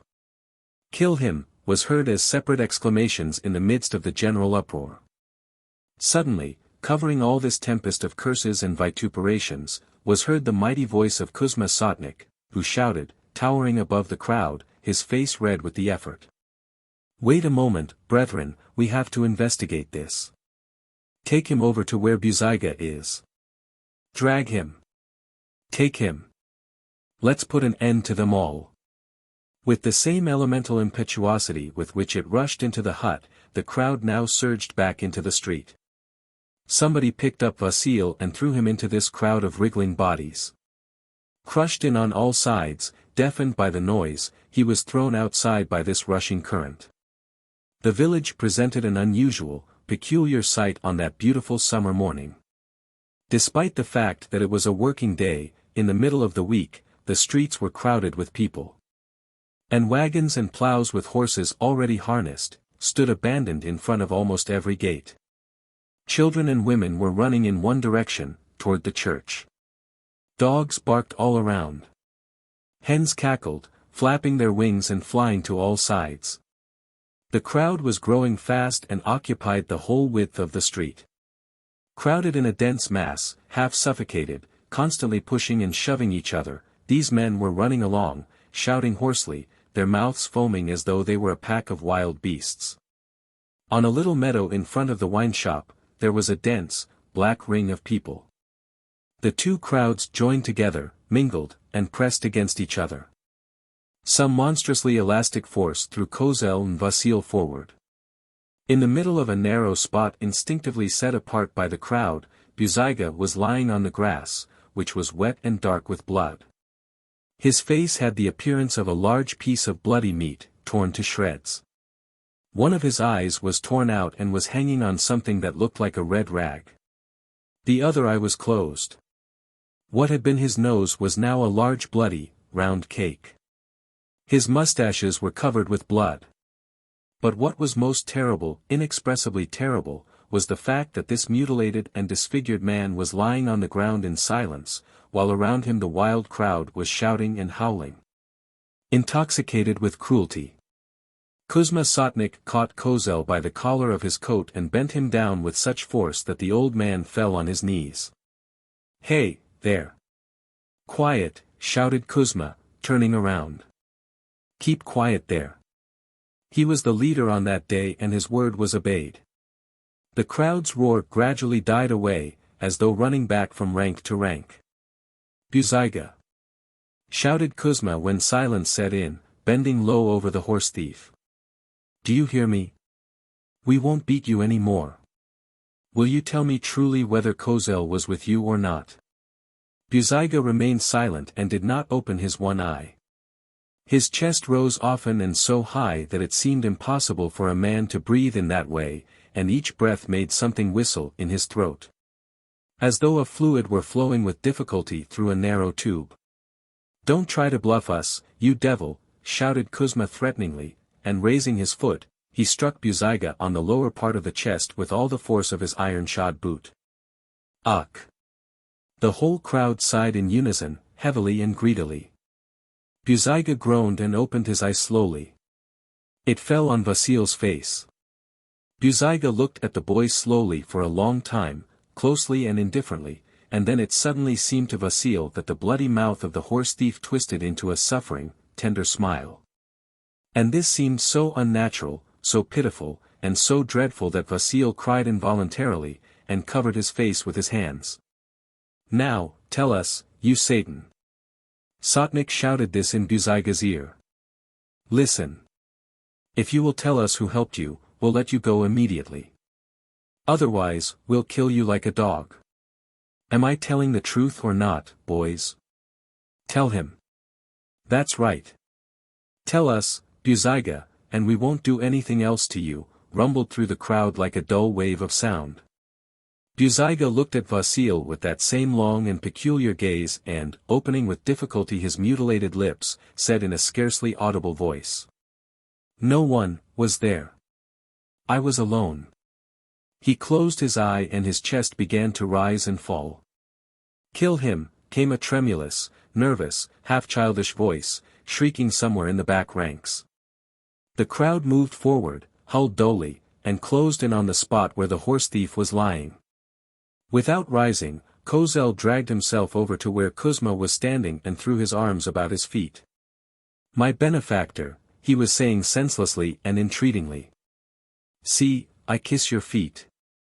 God knows that I was home all the time. I went for some bast. God knows and the Holy Virgin.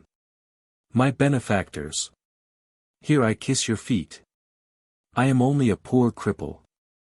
And he was really dragging himself around on his knees, holding on to Kuzma's boot and kissing it in such frenzy as though his whole safety lay in this. Kuzma slowly turned around and looked at the crowd. "Let him go to the devil," said an old man standing there. "To the devil with him," caught up several voices. "Maybe it wasn't he. It was a Krashevo horse anyway. What's the use? Let Kozel go. We'll ask the elder afterward." Kozel was still dragging himself on his knees from one peasant to another. The terror of the imminent and cruel death had now changed to delirious joy. He pretended that he did not understand what was going on. Tears were running down his horribly twisted face. He caught the hands and the boots of the peasants and kissed them greedily. Vasya stood to one side, pale and motionless, with his eyes burning. He could not turn his face away from Buzyga's terrible face, seeking yet fearing his glance. "Go away," Kuzma Sotnik suddenly said and kicked the old man in the back with his boot. "You go away too, Vasya." "Buzyga," he shouted almost immediately, turning to the dying horse thief, "do you hear? I am asking you for the last time, who was with you?" The crowd moved in again. The same force that threw Kozel and the boy forward was now bearing them back, and the people whom they met turned away, made room for them impatiently. As if they were disturbing their strained attention. Through the soft and dense barrier of human bodies, Vasil heard the loud bass of Kuzma who was still questioning Buzyga. Suddenly the same thin, hysterical voice shouted almost above Vasil's head, "Kill Buzyga." All those who were standing behind pushed forward, shoving in those before them. Kozel and Vasil found themselves outside of the crowd. "Lord be praised," the old man muttered joyously, drying his tears with one of his stumps and making the sign of the cross with the other. "Vasil, Vasil. O Lord! We have escaped. Vasil. O Lord! We have escaped. Why do you stand there? Let's run home." "You go, I won't," said Vasil gloomily. It seemed that it was outside of his power to draw his burning eyes away from the black, motionless, and dreadfully silent crowd. His blue lips trembled and became distorted, as they whispered unintelligible words. "Let's go, Vasil." Kozel entreated him, dragging his grandson by the hand. At that moment the black mass suddenly quivered and swayed like a forest that was suddenly struck by the wind. A dull and short groan of fury rolled over it. In an instant it pressed together, then tore apart again, then pressed together once more. And deafening each other with their frenzied cries, the men mingled together in the horrible fray. "Vasil, for God's sake," the old man muttered, "let's go away. They will kill us." It was with great difficulty that he succeeded in dragging the boy away from the mob, but on the corner, struck by the dead silence that suddenly set in, Vasil drew away and glanced back. "O Lord, have mercy on thy sinful slave, Levandi, and take him to paradise," Kozel suddenly began to whisper. "They have killed Buzyga," he said with pretended sadness. He knew that the people's wrath was allayed with blood and that death had gone past him. He could not conceal his deep, animal joy. He alternately cried and laughed with noiseless, long laughter. He spoke feverishly, without pauses, without sense, and made idiotic faces at himself. Vasil looked at him from time to time in aversion, knitting his brows with an expression of deep hatred. "Anathema. Father Deacon, stop burning that candle. You won't get far at this rate," said the archdeacon's wife. "It's time to get up." This little, thin, sallow-faced woman treated her husband very sternly. When she was still at school, the prevalent opinion there was that all men are rascals, cheats, and tyrants. But the deacon was not a tyrant at all. He was really afraid of his hysterical wife, who was subject to fits. They had no children, as the wife was barren. The archdeacon was of immense stature, weighing over 300 pounds, with a chest that reminded one of the body of an automobile. He was possessed of a powerful voice and, at the same time, of that gentle condescension, which is so peculiar to exceedingly strong men when they are dealing with very weak persons. It took the archdeacon a long time to get his voice into proper shape. He had to go through the whole of that painfully long and unpleasant process which is so familiar to all public singers. He, too, had to make local application with cocaine, and with caustic, and gargle his throat with a solution of boric acid. While still in bed, Father Olympy began to try out his voice. Via, Va. Hallelujah, hallelujah, Masaima. Don't seem to sound well, God bless me. thought he to himself. Just like famous singers, he never trusted his own powers. It is a well-known fact that actors become pale and make the sign of the cross just before coming out. Father Allez was the same way. And yet, there was not another man in the city, perhaps not in all Russia, who could make the dark, ancient church, with its gilt mosaics, resound to his low notes. He alone could fill every nook and corner of the old building with his mighty voice, and make the cut-glass ornaments on the incense bowls tinkle in unison. His wife brought him a glass of weak tea with lemon and, as usual on Sundays, a small glass of vodka. Allez tested his voice again. Me, F.A. Strike that D, mother, said he. His wife struck a prolonged, melancholy note. H.M. Pharaoh, driving his chariot. No, doesn't work. The devil take that writer, what's his name? Father Allez was a great lover of books. He read them one after another, in any order, never interesting himself much in the writer's name. His education in the seminary, based mostly on learning things, by heart, and consisting almost exclusively of memorizing church canons and quotations from the fathers of the church, had developed his memory wonderfully. In order to memorize a whole page of the complicated works of such dialecticians as Augustine, Tertullian, Origen, and Basil the Great, all he had to do was to read the lines. And they would become firmly fixed in his memory. Books for reading were supplied by his friend Smirnov, a student at the academy. The book he had just read was a beautiful story of life in the Caucasus, where soldiers, Cossacks, and Chechens killed each other, drank wine, married, and hunted wild beasts. The book aroused the archdeacon's adventurous soul. He read it over 3 times, and during each reading he cried and laughed with joy, doubled his fists, and turned his huge body from side to side. Of course, it would have been much better if he were a hunter, a fisherman, a horseman. Certainly, his place was not in the clergy. He always came to the church a little later than was necessary. Just like the famous baritone at the opera. Approaching the southern gate of the altar, he tested his voice for the last time. H.M. Sounds like D, and that rascal of a regent will be sure to strike C-sharp. But I don't care. I'll get the choir to sing my tone, anyway. The pride of the popular favorite awoke in him. He knew that the whole city adored him, and that even boys in the streets gathered in crowds to gaze at him. As they did upon the gaping mouth of the enormous trumpet in the military orchestra that played in the public square. The archbishop came in and was solemnly led to his place. His mitre was tilted a little to the left. 2 subdeacons were standing on each side, swaying the censers rhythmically. The clergy, in bright holiday vestments, surrounded the archbishop's seat. 2 clergymen brought the images of the Saviour and the Virgin Mary from the altar. The church was an old one, and, like Catholic churches, it had a little elevated platform in one corner, with a carved oak railing around it, and a flight of narrow, winding steps leading up to it. Slowly, feeling each step and carefully supporting himself by the handrail, as he was always afraid to break something through his awkwardness, the archdeacon mounted the platform, coughed, spit over the railing, touched his tuning fork, went from C to D, and began the service. Bless me, your most gracious eminence. Oh, no, Mr. Regent. You won't dare to change the pitch as long as the bishop is here, he thought. He felt with pleasure at that moment that his voice sounded better than ever, went easily from note to note, and made the air of the whole church tremble with its soft, deep sighs.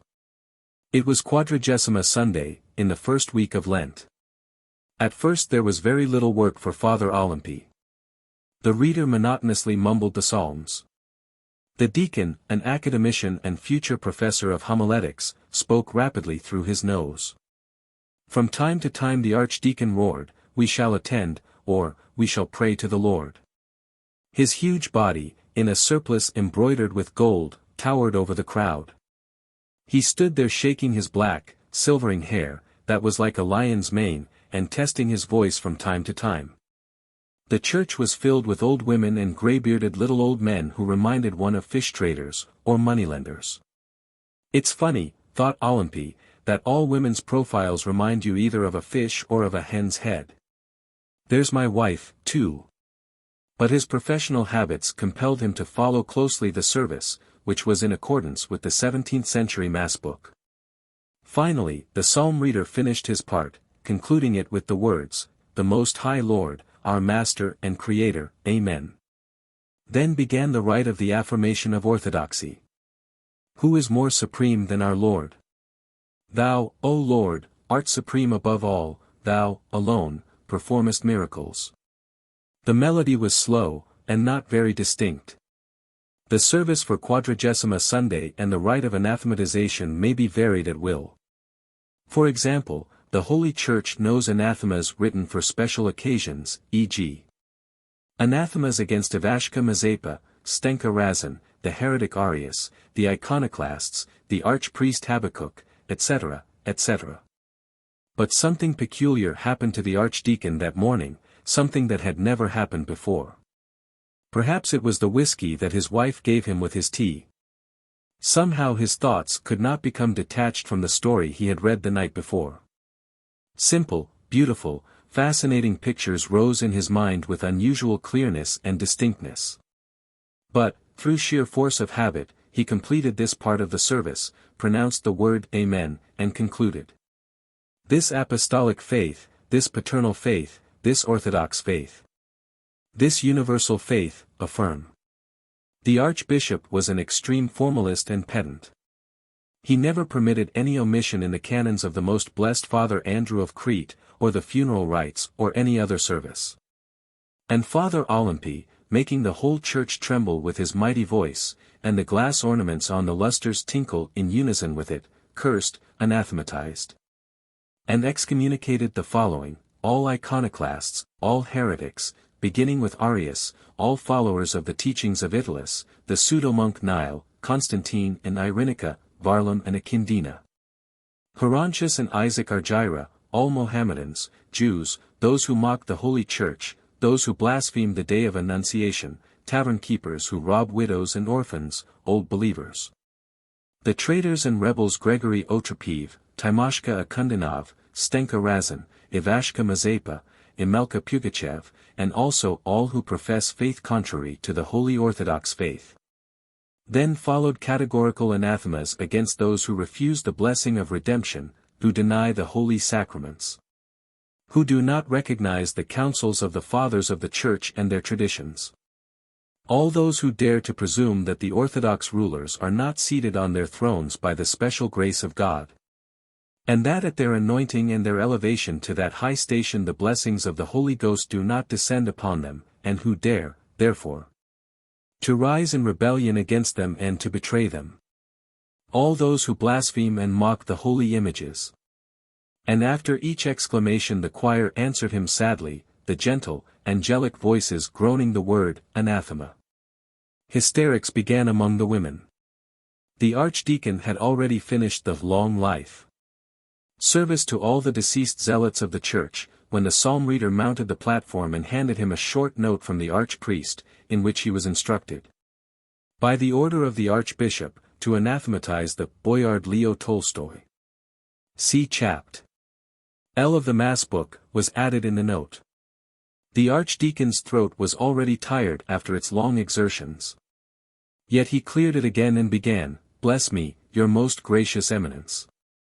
He scarcely heard the low whisper of the old archbishop. "May our Lord God bless you, O archdeacon, to anathematize the blasphemer and the apostate from the faith of Christ, rejecting its holy sacraments, the Boyard Leo Tolstoy. In the name of Father, and Son, and the Holy Ghost. Amen," came from the choir. Suddenly, Father Olympie felt his hair standing erect on his head, becoming hard and heavy, like steel wire. And at the same moment the beautiful words of the story he had read the night before came to him, clear and distinct.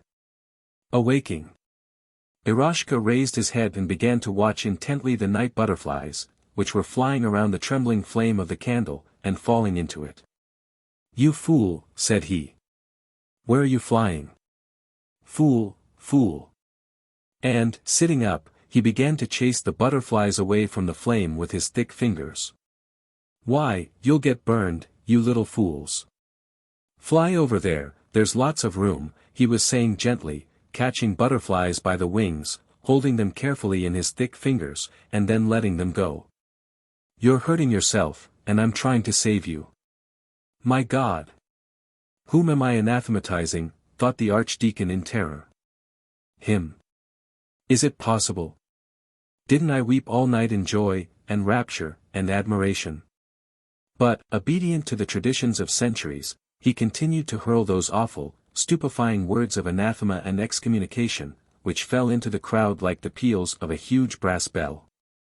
The former priest Nikita, and the monks Sergius, Sabatius, Dorotheus, and Gabriel, blaspheme the holy sacraments of the Church, and will not repent and accept the true Church. May they be cursed for such impious doings. He waited a few moments. His face was now red, streaming with perspiration. The arteries of his neck swelled until they were as thick as a finger.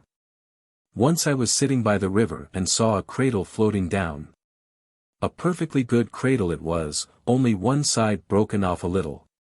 And then all sorts of thoughts came into my head. Whose cradle is it?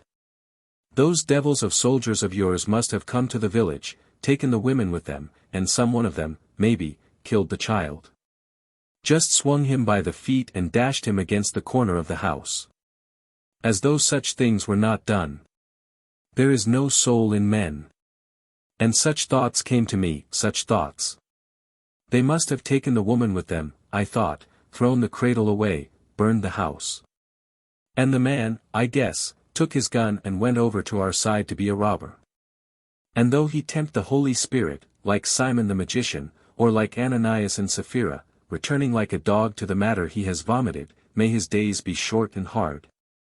May his prayer lead to sin, may the devil dwell in his mouth, may he be condemned forever, may his line perish in one generation, may the memory of his name be effaced from the earth. And may double, and triple, and numerous curses and anathemas fall upon him. May he be struck with Cain's trembling, Jesias's leprosy, Judas's strangulation, Simon's destruction, Arius's bursting, the sudden end of Ananias and Sapphira. Be he excommunicated and anathematized, and forgiven not even unto death, may his body fall to dust and the earth refuse to accept it, and may a part of it descend into eternal Gehenna.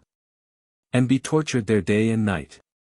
And his vivid memory brought to his thought more and more of the beautiful words. Everything that God has made is for man's joy. There is no sin in anything. Take a beast, for example. He lives in the Tartar rushes, and in ours. Wherever he comes, there is his home. He eats whatever God gives him. And our people say that for such doings you will lick hot irons in hell. Only, I think that it is not true. Suddenly the archdeacon stopped and closed the ancient mass book with a snap. The words that followed on its pages were even more terrible than those that he had spoken. They were words that could have been conceived only by the narrow minds of the monks who lived in the first centuries of our era. The archdeacon's face became blue, almost black. His hands clutched convulsively the railing of his platform. For a second he thought that he was going to faint. But he recovered himself. Straining the utmost resources of his mighty voice, he began solemnly. To the joy of our earth, to the ornament and the flower of our life, to the true comilitant and servant of Christ. To the boyard Leo. He became silent for a second. There was not a whisper, not a cough, not a sound in the crowded church. It was that awful moment of silence when a large crowd is mute, obedient to one will, seized by one feeling. And now, the archdeacon's eyes reddened and became suffused with tears, his face suddenly became radiant with that beauty which can transform the face of a man when in the ecstasy of inspiration. He coughed again, and suddenly, filling the whole edifice with his terrible voice, roared. Loong liaife. And, instead of lowering his candle, as is done in the rite of anathematization, he raised it high above his head.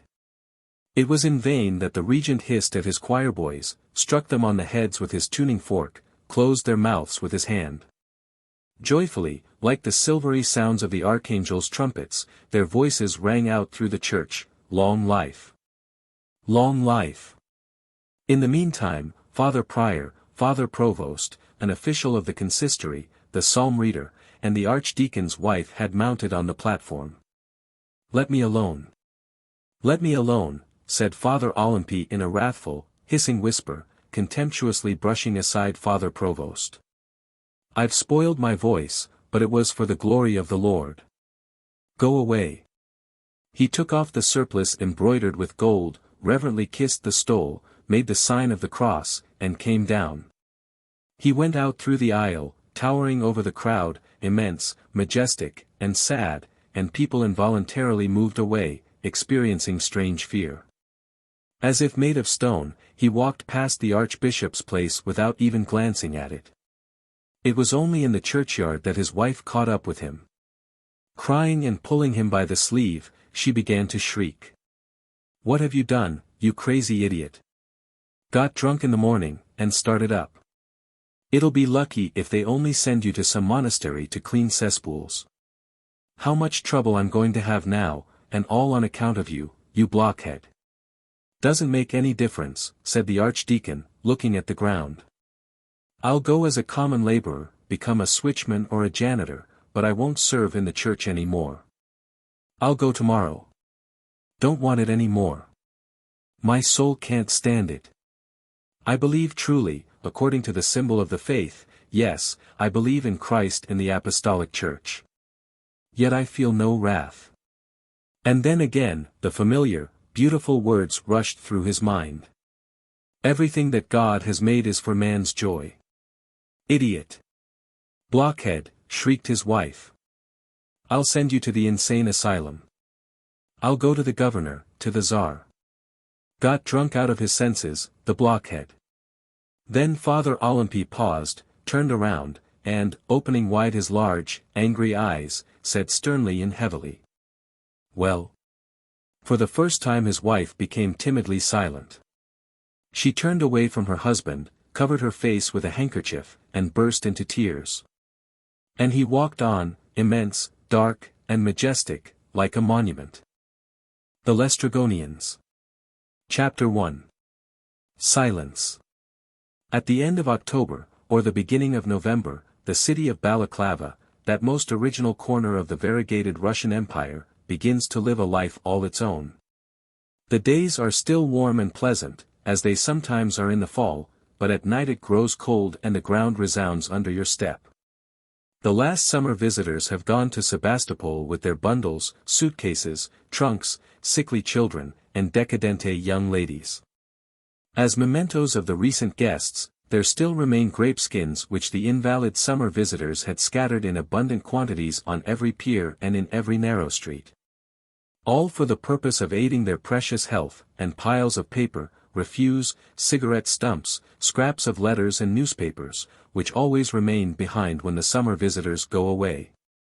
And immediately Balaklava becomes roomy, fresh, comfortable, and cozy, as though it were an apartment which had just been left by a crowd of noisy, smoking, arguing, uninvited guests. The old, native Greek population, which had until then concealed itself in back rooms and shacks, now creeps forth and takes possession of the streets. On the street running along the shore fishing nets are spread out, stretched across the whole width of the street. Against the rough cobbles of the street they seem thin and delicate as a cobweb, and the fishermen, creeping over them on all fours, appear like black spiders mending their broken, airy traps. Other fishermen are twisting the cord that they will use for catching the sturgeon and the flounder. With a serious and preoccupied air, they run back and forth with the cord thrown over their shoulders, twisting the thread without stopping. The captains of the fishing boats are sharpening the sturgeon hooks, the old, dull copper hooks which, according to an old tradition of fishermen, are always preferred by the fish to the modern steel hooks of the English style. On the other side of the bay the boats, drawn on the shore and turned with the keel up, are being caulked, tarred, and painted. Around the stone fountains, where a thin stream of water runs and murmurs without stopping, the thin, dark-faced Greek women, with large eyes and long noses, so strangely and touchingly like the representations of the Holy Virgin on the old Byzantine images, chatter for hours at a time about their petty household affairs. And all this is done without any undue haste, in a pleasant, neighborly way, with skill and deftness acquired by age-long habits, beneath the bright and pleasant autumn sun. On the shore of the merry blue bay, under the clear autumn sky, which rests so calmly upon the indented line of the low, bald mountains that surround the bay. It seems that the summer guests have already been forgotten, as though they had never been there. 2 or 3 rainy days, and the last vestige of their recent presence will be washed away from the streets. The whole senseless summer, passed in absurd haste, with its evening concerts, its dust raised by the women's skirts, its pitiful flirtations and discussions of political subjects, now seems like a far-away, long-forgotten dream. The whole interest of the fishing town is concentrated upon the fish and their coming. In the coffee-houses of Ivan Yuryik and Ivan Adamovich, the fishermen form into companies for their future work, while others play dominoes. Captains are chosen here, too. The conversation in every corner of the room is concerned with the one subject of shares, fishing nets, hooks, the possible catch, the mackerel, the flounder, the sturgeon, and other fish caught here. And at 9 o'clock the whole town is plunged into profound slumber. Nowhere in the whole of Russia, and I have traveled much through its width and length, nowhere have I experienced the sensation of such deep, complete and perfect silence as in Balaklava. Sometimes I would go out on the balcony and feel immediately swallowed up by the darkness and the silence. The sky is black, the water in the bay is black, the mountains are black. The water is so thick, so heavy, and so calm that the stars reflected in it do not twinkle or break. Not a single human sound interrupts this silence. Now and then, perhaps once a minute, you can hear a tiny wavelet splash upon a rock. But this lonely, melodious sound only deepens, only accentuates the silence. You can hear the blood coursing through the veins in your ears. A rope holding a boat squeaks somewhere. And again everything is silent. You feel that the night and the silence are plunged in one black embrace. I gaze to the left, where the narrow neck of the bay hemmed in by 2 mountains, disappears. A long, low mountain lies there, crowned by some ancient ruins. If you look at it attentively it will appear to you like a gigantic monster of the fairy tale who lies with his breast on the shore of the bay and, thrusting his dark head with its upstanding ears deep into the water, greedily drinks it, unable to satiate his thirst. At the very spot where the monster ought to have an eye burns a little red speck that represents the light of the custom house. I know this light well, for I have passed it 100 times, touching the lantern with my hand. But in the strange silence and the deep blackness of this autumn night I seem to see more and more distinctly the back and the head of the ancient monster.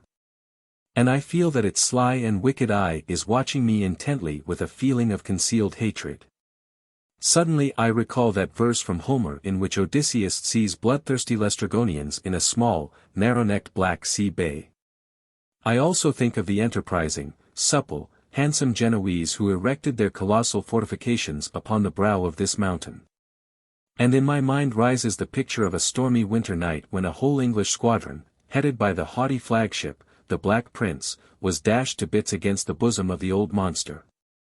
The Black Prince is now lying on the bottom of the sea, not far away from the spot where I am standing, with its bars of gold still within its hold. That had carried down with it hundreds of human lives. The old monster in its half-slumber gazes at me with its sharp little red eye.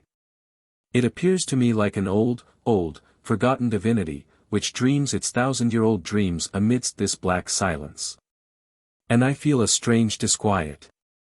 The slow, lazy footsteps of the night watchman are heard at a distance, and I distinguish clearly not only every sound of his heavy, iron-shod fisherman's boots beating against the stones of the sidewalk, but also the shuffling of his heels at every second step. The sounds are so distinct amidst this silence that it seems to me as though I were walking together with him, although I am certain that he is more than a verst away from me. But now he has turned aside into some dark alley, or, perhaps, has sat down on a bench somewhere, his footsteps are heard no more. Everything is silent. Everything is dark. Chapter 2. The Mackerel. The autumn is coming fast. The water becomes colder and colder. Just now one can catch only small fish with dragnets, those large vases of netting which are thrown to the bottom from the boat. But suddenly a rumor is set afloat that Paratino had rigged his boat and had sent it to the spot where his mackerel nets were placed, between the capes of Aya and Laspi. Of course, Paratino is not the Emperor of Germany, or a famous bass, or a fashionable writer, or a singer of gypsy songs. But when I think of the importance and respect that attach to his name along the whole shore of the Black Sea, I always recall his friendship with pleasure and pride. Paratino is a tall, strong Greek of about 40, with an appearance of having been steeped in brine and tar. He has a bull neck, a dark complexion, black, curly hair, mustaches, a clean-shaven, square chin, with an indentation in the middle that reminds one of animals, a chin that bespeaks enormous willpower and great cruelty, and thin lips that indicate great energy. All the more so because the corners of his mouth are turned downward. There isn't a single fisherman on the whole shore more skillful, clever, powerful, and courageous than Paratino. No one could outdo when it came to drinking, and yet he had never been seen drunk. No one had ever been as successful as not even the famous Theodore of Olyza himself. In him, more than in anyone else, was developed that special fisherman's indifference to the unjust strokes of fate, an indifference which is so highly prized by these seafaring people. When would be told that the storm had torn to pieces the rigging of his boat, or that one of his boats filled to the top with precious fish had sunk in the storm, would only say lightly, "Oh, let it go to the devil." And immediately he would seem to have forgotten all about it. The other fishermen say about the mackerel have only begun coming here from Kerch, but already knows where to put his nets. These nets are about 70 feet long and 35 feet wide. The details of their weaving and placing are hardly interesting. But when large schools of fish swimming along the shore at night are caught in what becomes a trap, because of the net's special inclination, the fish cannot get away without being thrown out of the net. The fishermen lift the net out of the water and empty the fish into their boats. It is highly important to note in time the moment when the water about the net begins to seethe as though it were boiling. If this moment is not anticipated, the fish are likely to break through the net and escape. And now, when some mysterious premonition had informed of the fish's intentions, the whole of Balaclava was passing through disquieting, annoyingly tense days. Boys were stationed on the tops of the mountains to watch day and night, and the boats were kept in constant readiness. Numbers of fish dealers had come from Sebastopol. The local canning factory was busily preparing its barns for enormous quantities of fish. At last, early in the morning, the rumor flashed like lightning through the houses, the restaurants, and the streets. The fish have come. The fish have come. Mackerel are being caught in the nets of Ivan Yegorovich, Kota, Christo, Spiro, Kapitanaki, and, of course, of Paratino. All the boats are now manned and go out of the harbor. And the rest of the inhabitants of the town are on the shore.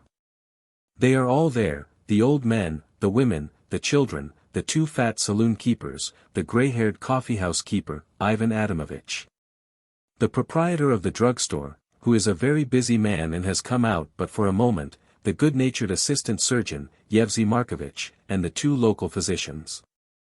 The most important circumstance is the fact that the first boat to enter the bay sells its fish at a higher price than the others. And so the feelings that agitate the crowd gathered on the shore spring from interest and sport and ambition and calculation. Finally, at the spot where the neck of the bay narrows down between the two mountains, appears the first boat, making a sharp curve around the shore. It's No, it's Kolya. No. Of course, it is Genali. The fishermen have an ambition peculiar to themselves.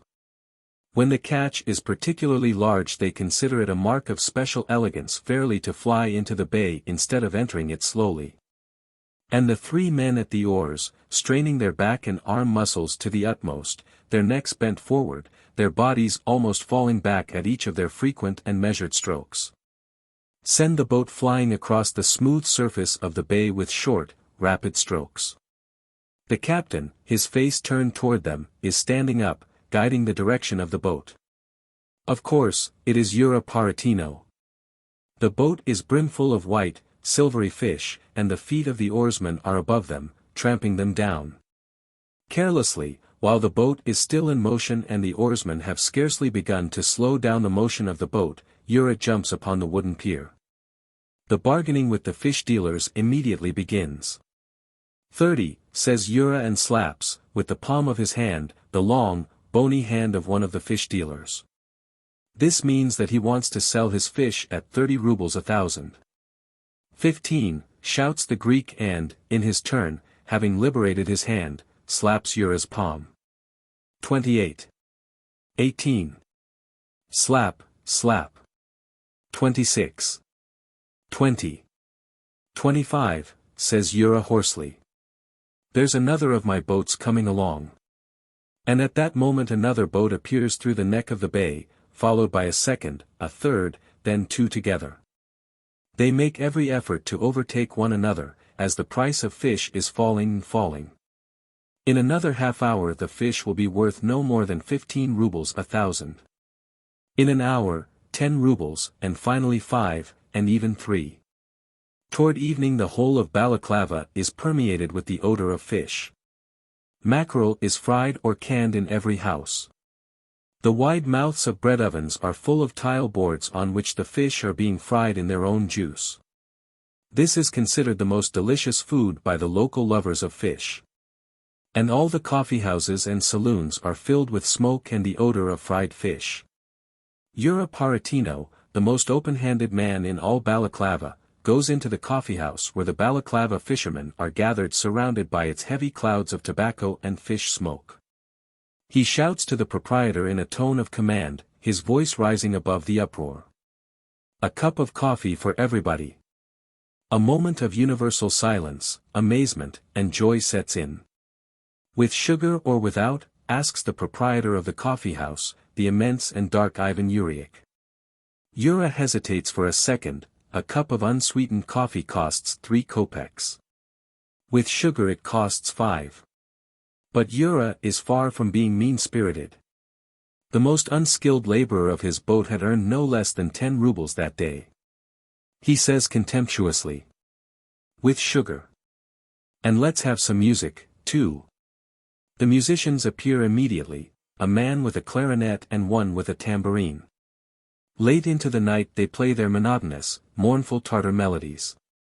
Young wine appears on the table, the pinkish wine that smells of fresh grapes and causes intoxication in a very short while, leaving you with a dreadful headache on the following morning. And on the pier, also until late at night, the last boats are being unloaded. Bending down in the boat, 2 or 3 Greeks quickly and with easy skill take 2 fish in the right hand and 3 in the left and throw them in the basket, keeping an exact, rapid, and ceaseless count. And on the following day more boats come in from the sea. It seems that the whole of Balaclava is full of fish. The lazy cats, with their bellies swollen through overeating, are lying there on the sidewalks, and when you hit them with your foot, they open one eye lazily and then doze off again. The geese, also seeming half asleep, can be seen on the placid surface of the bay, and from their beaks stick the tails of some of the fish they had eaten. For many days the air is full of the strong odor of fresh fish and the burning smell of fried fish. And the light, sticky fish scales cover the wooden piers, the stones of the street, the hands and the clothes of the happy housewives, and the blue waters of the bay. Lazily rippling under the autumn sun. Chapter 3. Poaching. It is evening. We are sitting in Ivan Yuriaka's coffeehouse, that is lighted by 2 hanging lamps. Thick clouds of tobacco smoke hang in the air. All the tables are occupied. Some of us play cards or dominoes, others sip their coffee, others again simply lounge about, reveling in the light and warmth and exchanging remarks. A long, lazy, cozy, pleasant evening ennui has taken hold of the entire coffeehouse. By and by we begin a rather odd game which is a great favorite with the fishermen here. I must confess, in spite of the protests of my modesty, that the honor of having invented the game belongs to none but myself. In this game each of the participants in turn is blindfolded with a handkerchief tied with a sailor's knot, and then a jacket is thrown over his head. 2 other participants take him by each arm, lead him all over the room, make him spin about several times, then take him outside. Bring him in again and steer him in and out among the tables, trying their best to confuse him as to his position. When, by general acclaim, enough has been done to confuse the victim, he is permitted to stop and is asked to point to the north. Everyone is given 3 chances, and the one who shows the poorest sense of orientation has to treat the company to coffee or to young wine, each person present receiving a cup or a half bottle. I must admit that I am the most frequent loser. As for Yura Paratino, he invariably points north with the accuracy of a magnetic needle. What a beast! Suddenly I turn back involuntarily and note that Christo Ambarzaki winks at me to approach him. He is not alone, by his side sits Yanni, my teacher and the head of our fishing crew. I go over to them. Christo, for appearance sake, asks for a set of dominoes, and while we pretend to be playing he whispers to me, purposely rattling the dominoes. Take your diphans and come quietly to the landing place together with Yanni. The bay is chock full of mullets, like a jar of olives. The swine drove them in. Diphans are very thin fishing nets, some 150 yards long and about 3 yards wide. They consist of 3 walls, of which the 2 outer ones have larger meshes and the middle has narrow ones. The small mackerel will pass through the large meshed walls, but will get entangled in the meshes of the inner net. On the other hand, large mullets which knock their heads against the middle net and turn back become entangled in the large outer meshes. I am the only man in Balaclava who owns such nets. Quickly, and trying to keep in the shadows, Yanni and I take the nets to the beach. The night is so dark that we are hardly able to descry Christo, who is already waiting for us in a boat. Muffled sniffing, grunting, and heavy groans are heard from the bay. It is the dolphins, or sea swine, as the fishermen call them. They have driven enormous shoals of fish into the narrow bay and are now darting across it, devouring the fish as they pass. What we are getting ready to do is undoubtedly a crime. According to a peculiar ancient custom it is permitted to catch fish in the bay only with fishing rods and trammels.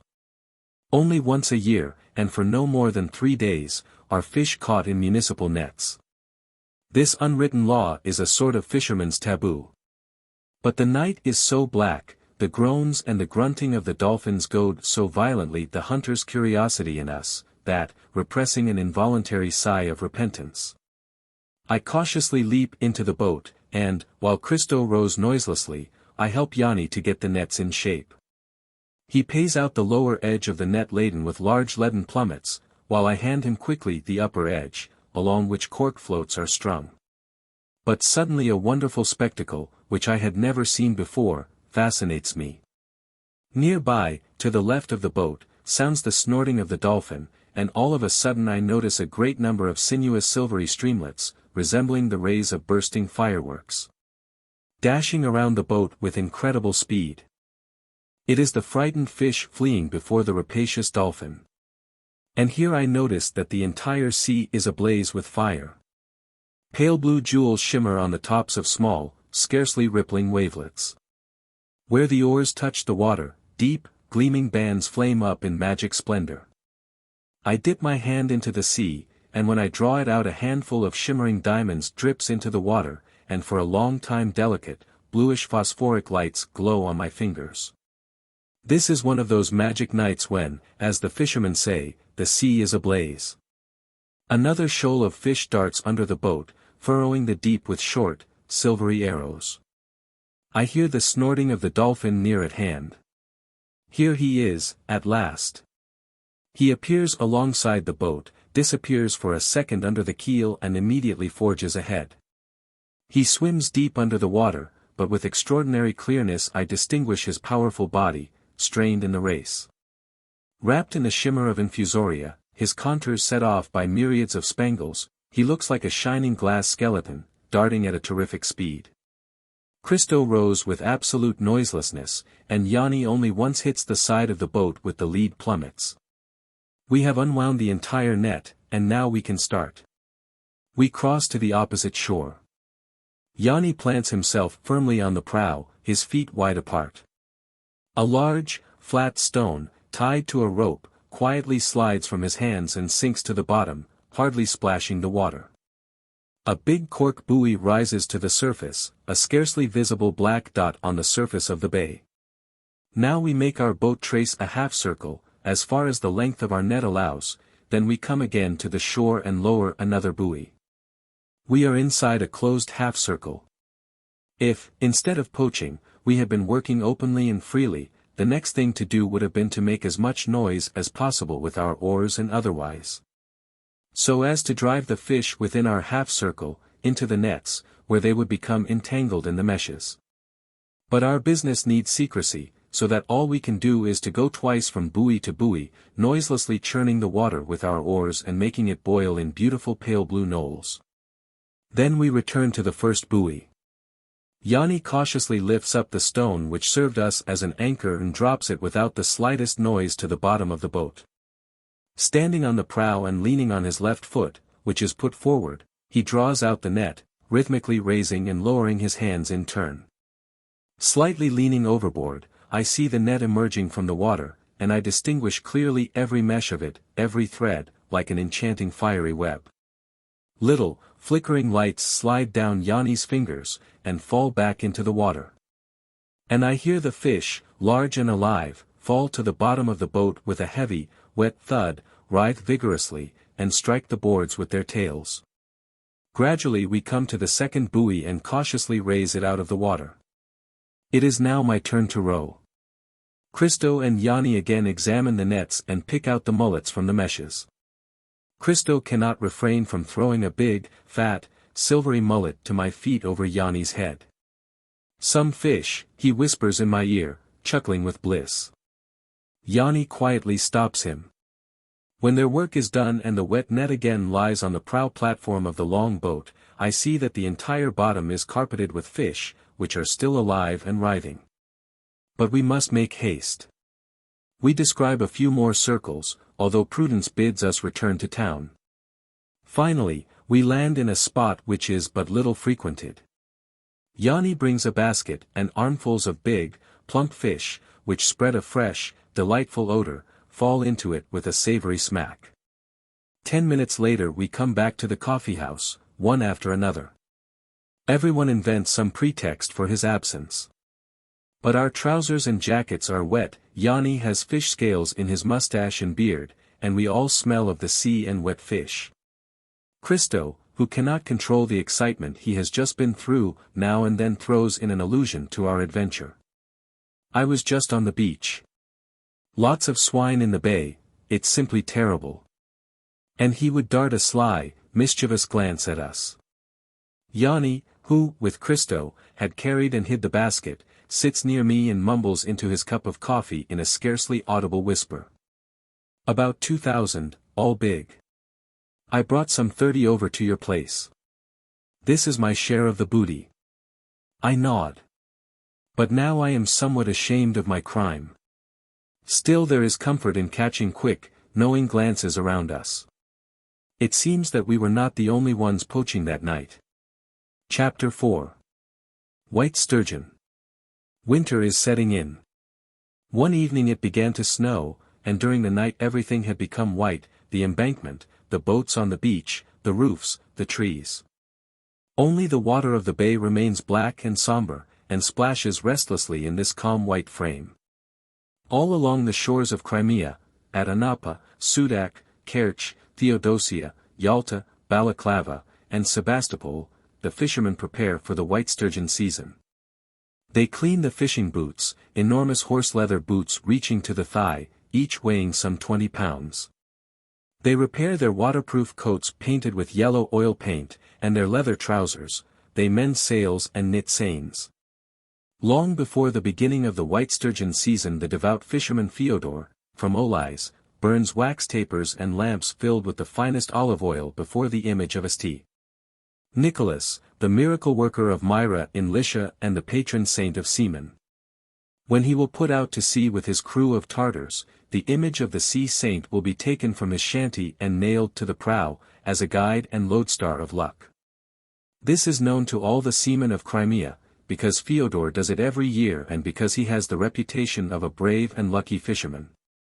At last, with a fair wand blowing, in the early dawn that is still a part of the dark night, hundreds of fishing craft leave the Crimean peninsula and set sail for the open sea.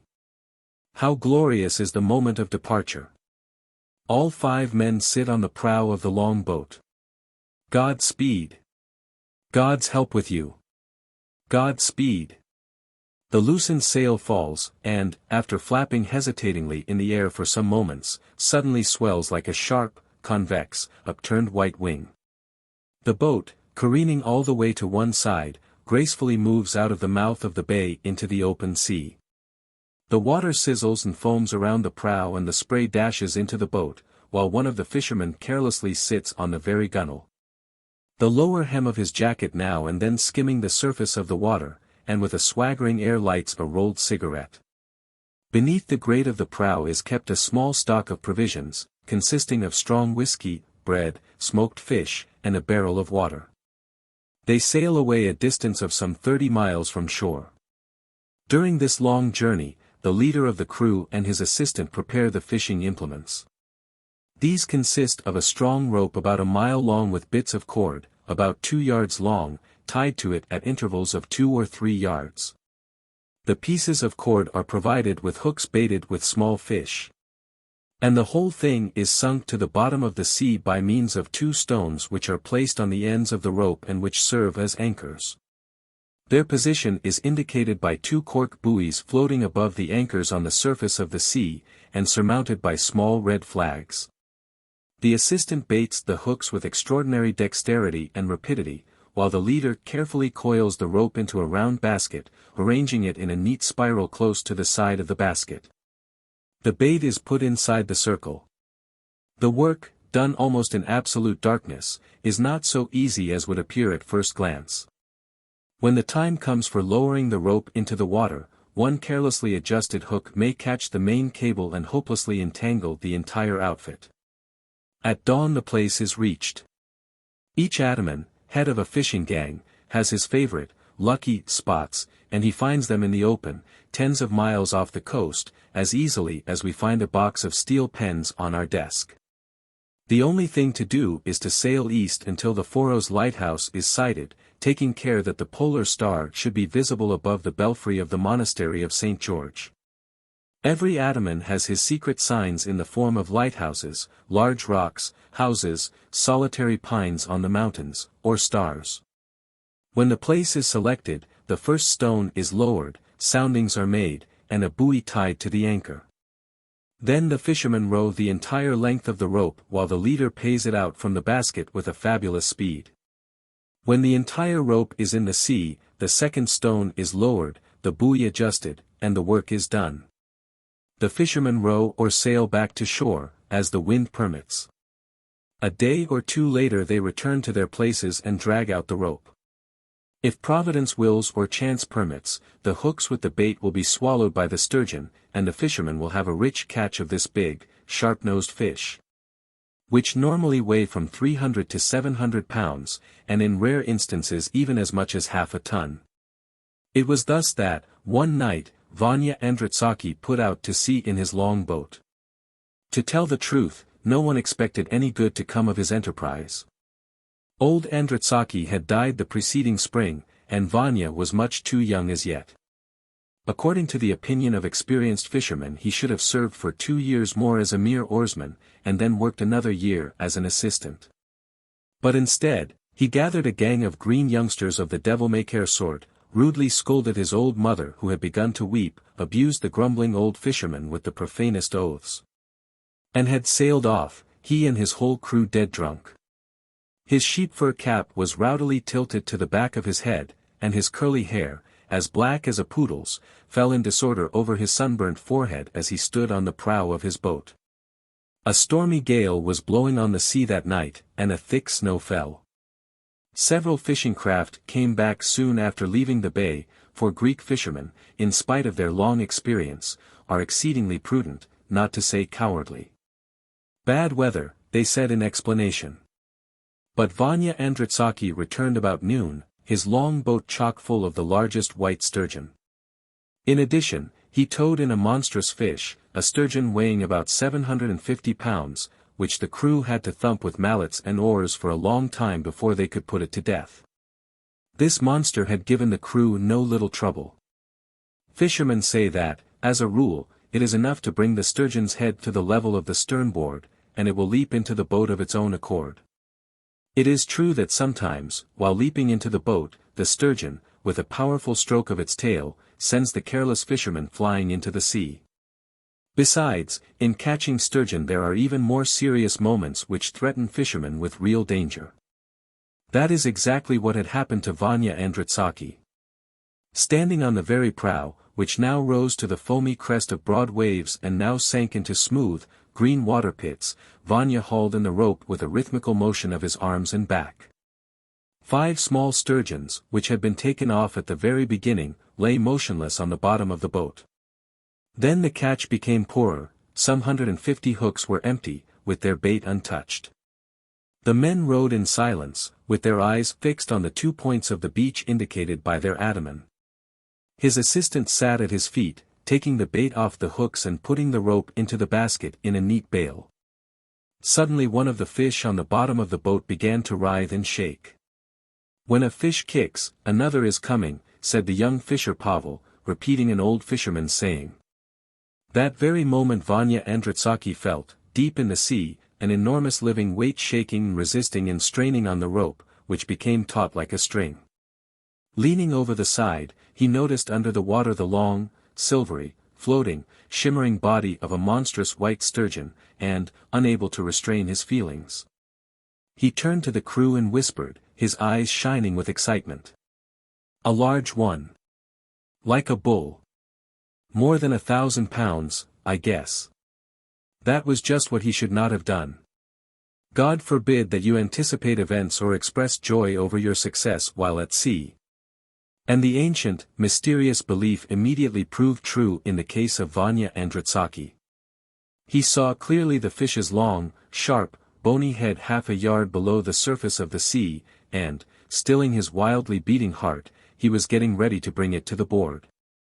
When suddenly, the monster tossed up its tail above the wave and dashed into the depth of the sea, dragging along the rope with the bait hooks. Vanya did not lose his head.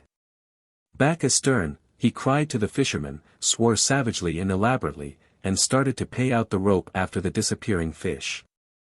The hook seemed to flash in the air from under his hands and whipped the water. The assistant helped him by throwing the rope out of the basket, and the oarsman worked furiously, trying to overtake the monster.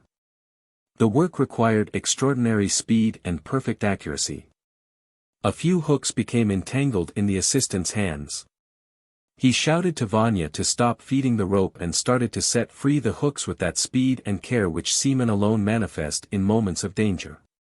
In those few seconds the rope in Vanya's hands became as taut as a string, and the boat leaped on the waves in fury, towed by the frantic fish and driven by the efforts of the oarsman. "Pay away!" finally cried out the assistant. The rope started again sliding at an incredible speed from the ataman's dexterous hands, when suddenly the boat jerked and Vanya swore with a repressed groan. A copper hook pierced his palm, just below the little finger, and stuck there its full length.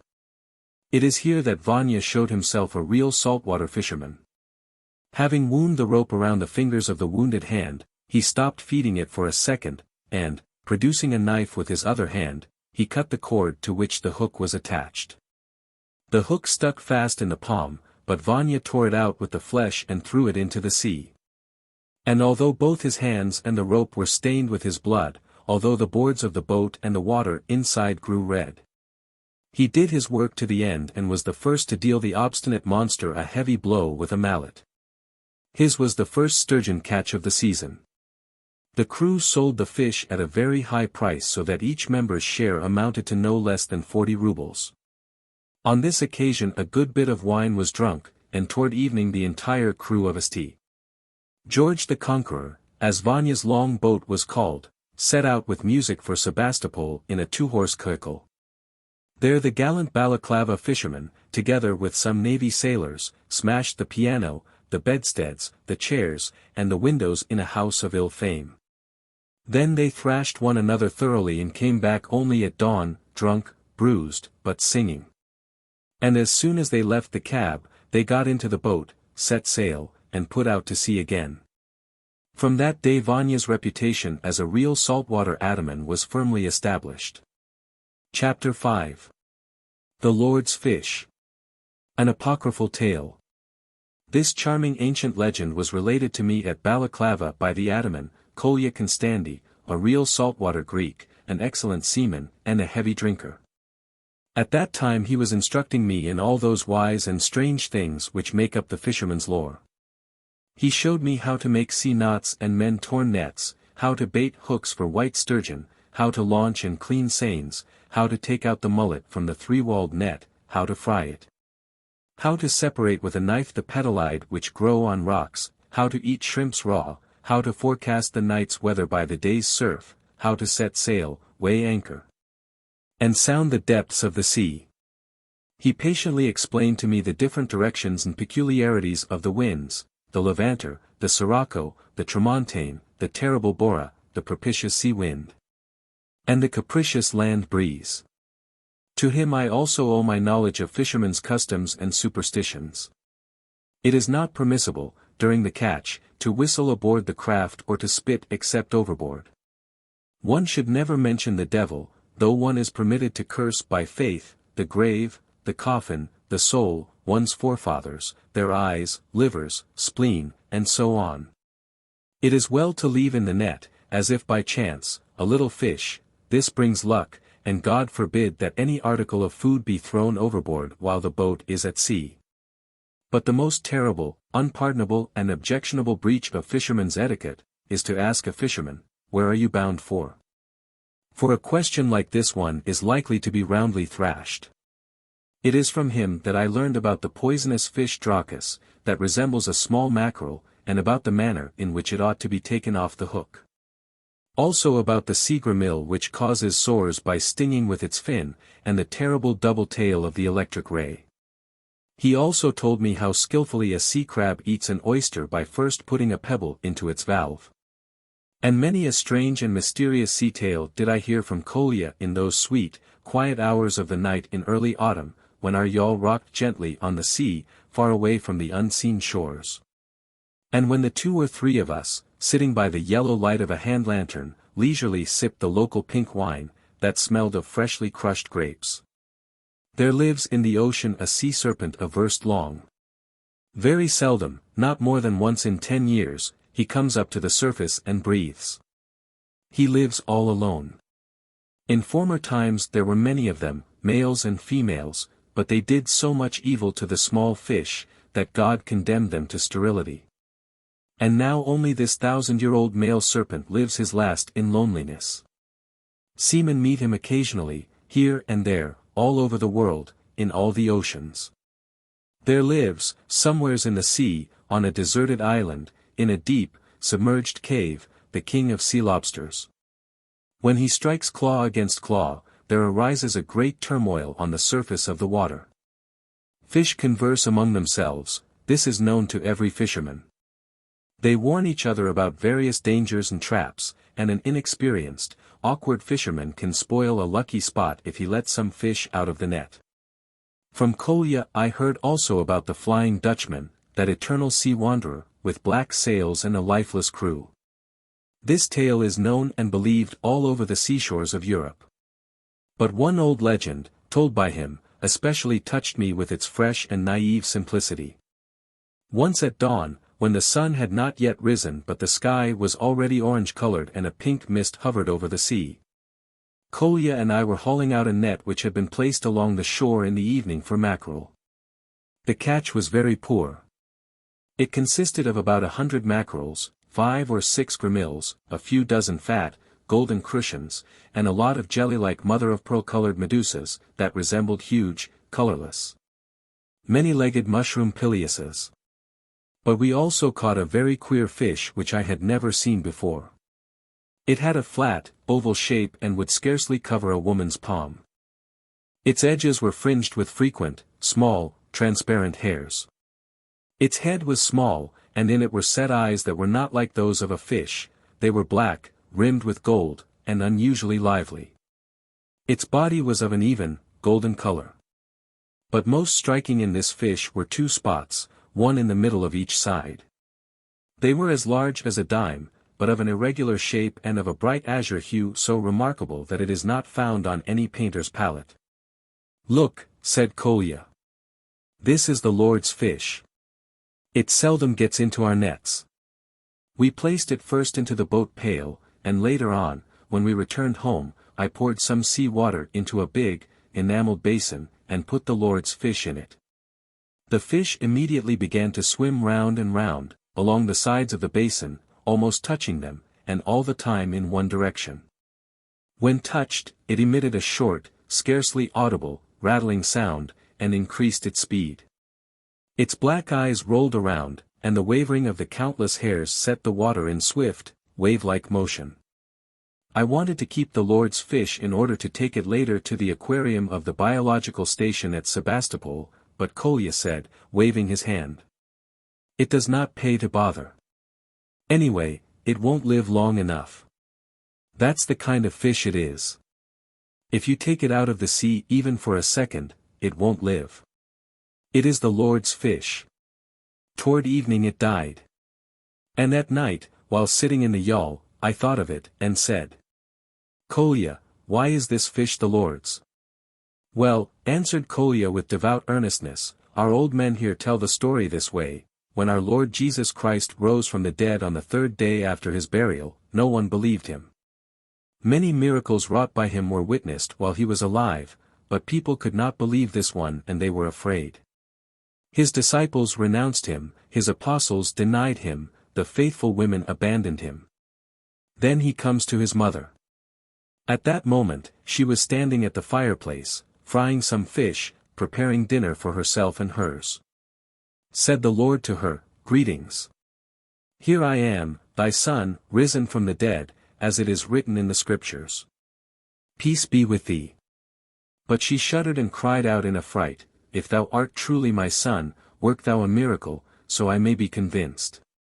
The Lord smiled at her lack of faith and said, 'I shall take this fish lying on the fire, and it will spring to life. Wouldst thou believe me then?' And barely did he touch the fish with his 2 fingers and lifted it up in the air, when it began to tremble and sprang to life. Then our Lord's mother had faith in the miracle and joyfully worshipped her resurrected son. And ever since then there remained on the fish the 2 spots of heavenly azure. These are the traces of our Lord's fingers." That was how a plain, simple-minded fisherman related this naive, ancient tale. A few days later I learned that the Lord's fish has also another name, that of the fish of Zeus. Who knows how far back into the womb of ages this apocryphal tale extends? Chapter 6. Bora. Oh dear, simple men, stout hearts, naive, primitive souls, strong bodies, swept by the salt sea breezes, sinewy hands, sharp eyes, that have so often looked into the face of death. Into its very pupils. Bora has been blowing for 3 days. Bora, also called the northeaster, is a mysterious, fierce wind, born somewhere in the bald, peeled-off mountains near Novorossiysk, which swoops down upon the round bay and sets the entire Black Sea rolling heavily. Its violence is so great that it upsets loaded freight cars on the railways, uproots telegraph posts, shatters freshly laid brick walls, and throws down solitary pedestrians. In the middle of the past century several warships, caught by the northeaster, found refuge against it in the Novorossiysk Bay. Under full steam they strove against the wind, but could not advance an inch. Then they cast double anchors, yet the gale tore them from the anchors, dragged them into the bay, and dashed them to splinters on the rocks near the shore. This wind is terrible because of its unexpectedness. It is impossible to foresee it. It is the most capricious of winds on the most capricious of seas. Old fishermen say that the safest way of getting away from it is to slip away into the open sea. And there have been times when Bora carried away some small bark or pale blue Turkish felucca ornamented with silver stars, across the entire Black Sea, to the Anatolian coast. 350 versts away. Bora has been blowing for 3 days. It is the time of the new moon. The birth throes of the moon are, as usual, painful. Experienced fishermen have given up all hope of setting out to sea, and have dragged their boats as far away from the shore as they could. The desperate Fyodor from Allez alone, who for many days had been burning candles before the image of Saint Nicholas, the miracle worker, decided to put to sea in order to gather in his sturgeon line. With his gang, consisting entirely of Tartars, he set out 3 times, and each time, cursing and blaspheming, making no more than 1/10 of a sea knot an hour, he was forced to row back. Each time, in a fury which only a seaman can understand, he tore off the image of his saint nailed to the prow, hurled it to the bottom of the boat, trampled it underfoot, and cursed fiercely. While the crew with their hats and hands bailed out the water which dashed madly over the sides of the boats. Meanwhile, the old, sly Balaclava Laestrygonians sat in the coffeehouses, rolled cigarettes, sipped strong thick coffee, played dominoes, complained of the weather, and, reveling in the cozy warmth and in the light thrown by the hanging lamps, they recalled ancient, legendary tales inherited from fathers and grandfathers, of how, in such and such a year, the surf was so many 100 yards high and the spray reached to the very base of the half-ruined Genoese fortress. In the meantime, a bark from Foros was lost at sea. It belonged to a band of 8 flaxen-haired Ivans, who had come all the way from the interior of Russia to try their luck on the Black Sea. In the coffeehouse no one worried about them or pitied them. People smacked their lips over their liquor, laughed, and contented themselves with saying contemptuously, "The fools. In such weather. Oh, well, they're only Russians." On a dark, roaring night, in the hour preceding the dawn, all those poor Ivans from Ilmen Lake or from the Volga went to the bottom, like stones, with their horse-leather boots reaching to the waist. With their leather jackets and yellow-painted waterproof cloaks. It was altogether different when Vanya Andritsaki, in spite of all the warnings and persuasions of the old men, put to sea just before the Bora set in. The Lord alone knows why he did it, most probably out of boyish bravado, goaded by his youthful impetuosity and ambition and also by wine. Perhaps some red-lipped, black-eyed Greek girl was gazing at him that moment. He set sail, the gale even then was quite strong, and vanished from sight.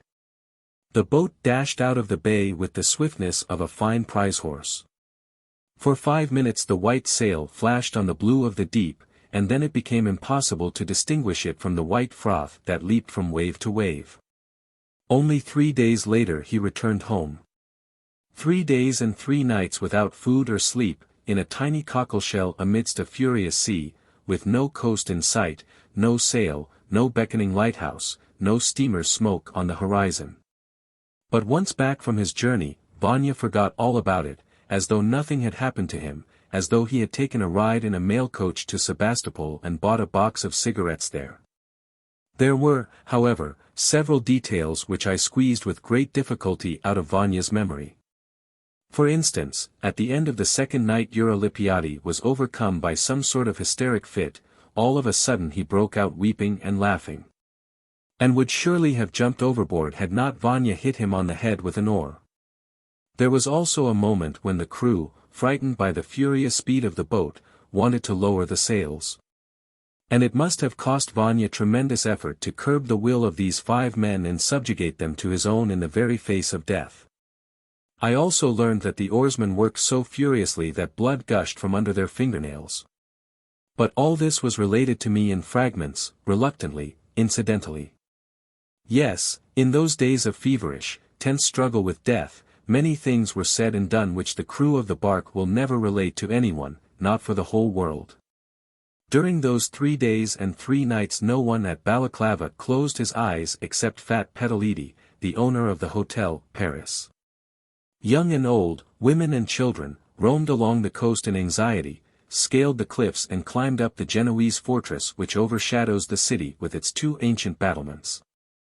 Telegrams were sent all over the world, to the commander of the Black Sea ports, the bishop of our diocese, the lighthouses, the life-saving stations, the minister of the navy, the minister of ways of communication, to Yalta, Sebastopol, Constantinople, and Odessa, to the Patriarch of Greece, the governor, and also, for no earthly reason at all, to the Russian consul at Damascus, who happened to be an acquaintance of a Greek aristocrat of Balaclava, a dealer in flour and cement. The ancient, immemorial ties which weld man with man came again to life, the deep feeling of comradeship, so little noticeable amidst the petty calculations and the bustle of everyday life. And the voice of the forebears rang again in every heart, of the forebears who, thousands of years ago, long before the time of Ulysses, stood out together against Bora. On days and nights like these, no one slept. At night the fishermen built a huge fire on the mountain, and people roamed about the coast with lanterns, as they do at Easter. But no one laughed or sang, and the coffeehouses were empty. What a delightful, unforgettable moment it was, when, in the morning, at about 8 o'clock, Yura Paratino, who stood on the summit of a cliff above the white stones, screwed up his eyes, bent forward, bored the distance with his sharp gaze, and suddenly shouted, "They're coming!" No one but Yura Paratino could have described the boat on the blue Black Sea, which was still rolling heavily and viciously, but was slowly calming down. But 5-10 minutes later any boy could see clearly that St. George the Conqueror was making for the bay, tacking about and running under sail. A great joy welded together hundreds of human beings into one body and one soul.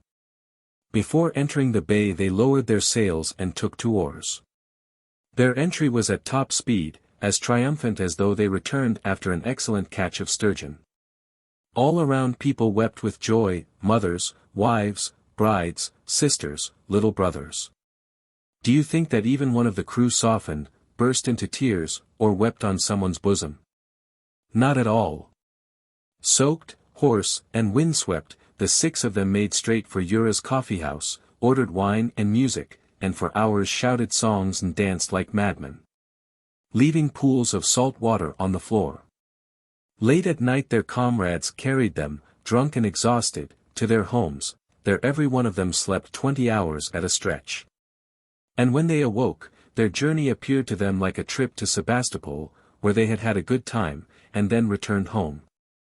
Chapter 7. The Divers. Chapter 1. Probably since the Crimean War no steamer, except perhaps an occasional torpedo boat on maneuvers, has entered the narrow-mouthed, sinuous, and oblong Balaclava Bay. And really what business could bring steamers to this out-of-the-way fishing settlement, half village, half town? Its only cargo, fish, is bought up on the spot by middlemen and is carted to the markets of Sebastopol, 13 versts away.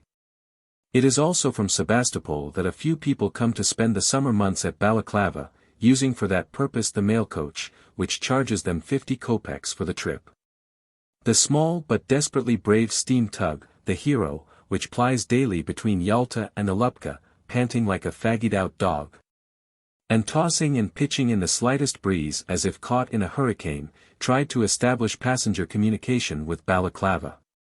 But this attempt, repeated 3 or 4 times, resulted merely in a waste of time and coal. The Hero came and left empty. And the Balaclava Greeks, the distant descendants of the bloodthirsty Homeric Laestrygonians, standing on the landing place with their hands in their pockets, greeted it and saw it off with cutting words, ambiguous advice, and stinging Godspeeds. But during the siege of Sebastopol the charming pale blue Balaclava Bay sheltered almost a quarter of the Allied fleet. That heroic epoch has left some authentic traces at Balaclava, such as the steep road, which was cut by the English sappers in the ravine of Kefalovrysai. The Italian cemetery, hidden among the vineyards on the top of the Balaclava hills, and the short plaster of Paris and bone pipes, which the Allied soldiers smoked half a century ago, and which are unearthed from time to time by vineyard tillers. But the legend blossoms forth more gorgeously. The Balaclava Greeks are even now convinced that it was only owing to the sturdy resistance of their own Balaclava battalion that Sebastopol was able to hold out so long. Yes, in former days Balaclava was inhabited by iron-hearted and proud men. Popular tradition has handed down the years a story which well illustrates their pride. I do not know whether the late Emperor Nicholas I ever visited Balaclava. It stands to reason that during the Crimean War he had not the time to come to Balaclava. But the local annals relate, with a great deal of assurance, that during a military muster the terrible emperor, having ridden up close to the Balaclava battalion, was struck by their martial air, fiery eyes, and huge black mustaches. In a thundering and joyous voice he shouted, "Good morning, men." But the battalion kept silent. The Tsar repeated his greeting several times, rapidly working up into a rage. Not a sound from the soldiers. Finally, quite beside himself, the emperor dashed up to the officer who was in charge of the battalion, and exclaimed in his fearful voice, "Why, the devil take them, don't they answer? Haven't I said in plain Russian, 'Good morning, men'?" "There are no men here," answered the officer meekly. "They are all captains." Then Nicholas, so the story goes, laughed, what else could he do, and shouted again, "Good morning, captains." And the gallant Laestrygonians gaily responded, "Kail Mera, good day, your majesty." Whether or not the event happened as related, or whether it took place at all, is hard to say in default of conclusive historical evidence.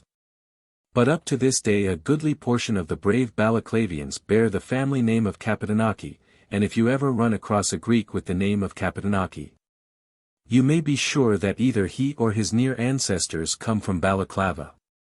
But the brightest and most dazzling flowers of imagination decorate the tale of the English squadron which sank off the coast of Balaclava. On a dark winter night several English ships were making for Balaclava Bay, seeking refuge from a storm. Among them was a magnificent three-mast frigate, the Black Prince, laden with money wherewith to pay the allied armies. 60 million rubles in English gold were on board.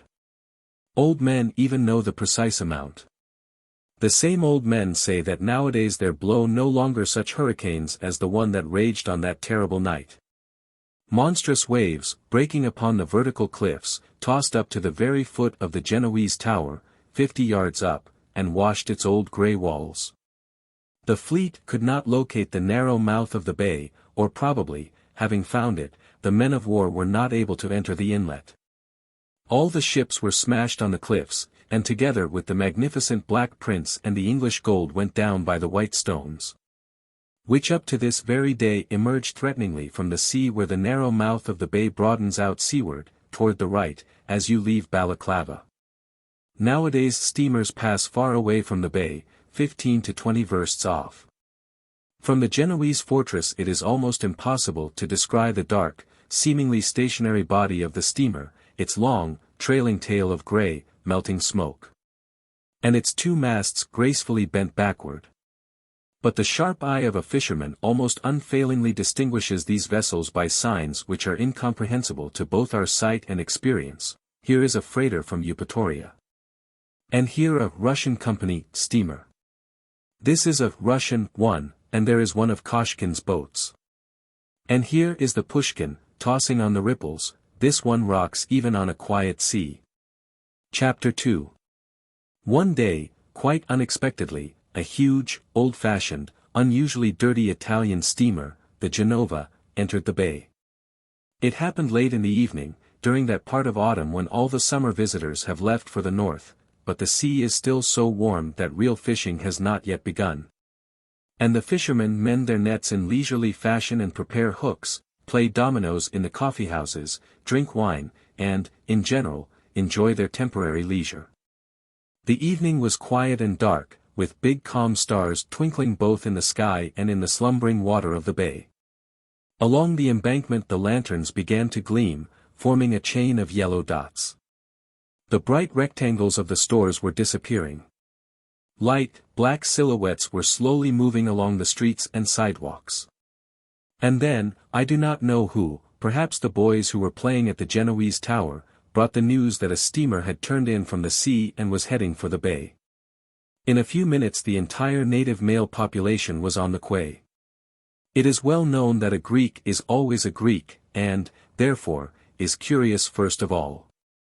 It is true that in the Balaclava Greeks one senses, in addition to later admixtures of Genoese blood, some mysterious, immemorial, probably Scythian strain, the blood of the aboriginal inhabitants of this nest of freebooters and fishermen. You will notice many tall, robust, and dignified figures. At times you run across regular, noble features. There are many fair-headed and even blue-eyed specimens among them. The Balaclava Greeks are neither greedy nor obsequious, they carry themselves with dignity. At sea they are daring, but without silly bravado. They are good comrades and keep their word. Really, they are a separate, exclusive branch of the Hellenic race, which has preserved itself mainly because of the fact that for many generations their ancestors came to life, lived, and died in their tiny town, marriages taking place among neighbors only. But the Greek colonizers had left in the psychic organization of the present-day inhabitants of Balaclava their own most typical trait which distinguished them even in the time of Pericles: curiosity and eagerness for news. Slowly, at first showing its tiny front light, the steamer turned a sharp bend and headed for the bay. In the thick, warm darkness of the night its outlines were invisible from a distance, but the lights high on the masts, the signal lamps on the bridge, and a row of round lighted bullseyes along the rail allowed one to guess at its size and shape. In the sight of hundreds of boats and smacks, which stood along the quay, the steamer was moving toward the beach almost imperceptibly, with that careful and awkward cautiousness with which a huge and powerful man passes through a nursery room with frail toys scattered all around it. The fishermen were making guesses. Many of them had sailed on traders and, more frequently, on men of war. What are you talking about? Don't I see? Of course, it is a freighter of the Russian company. No, it isn't a Russian steamer. Something must have gone wrong with the engine, and she is turning in for repairs. Maybe it's a battleship. Bosh!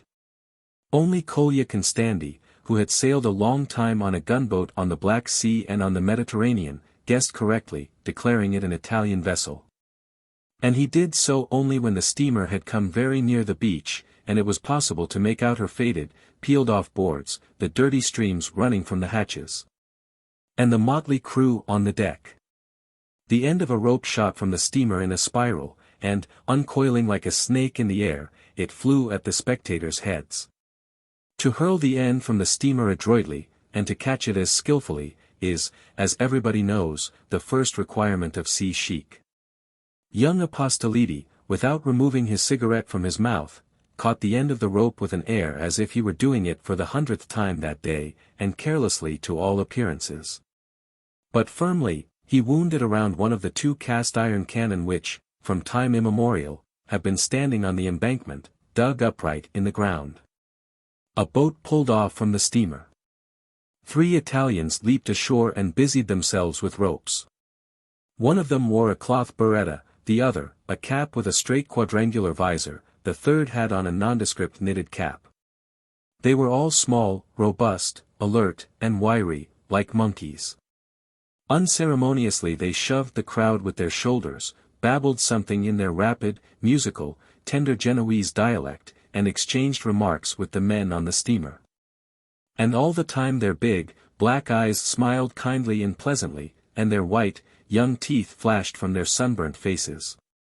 Buona sera. Italiano. Marinaro, said Kolya approvingly. Oh. Buona sera, signore, answered the Italians gaily in a chorus. The anchor chain rumbled and screamed. Something inside the steamer began to gurgle and hiss.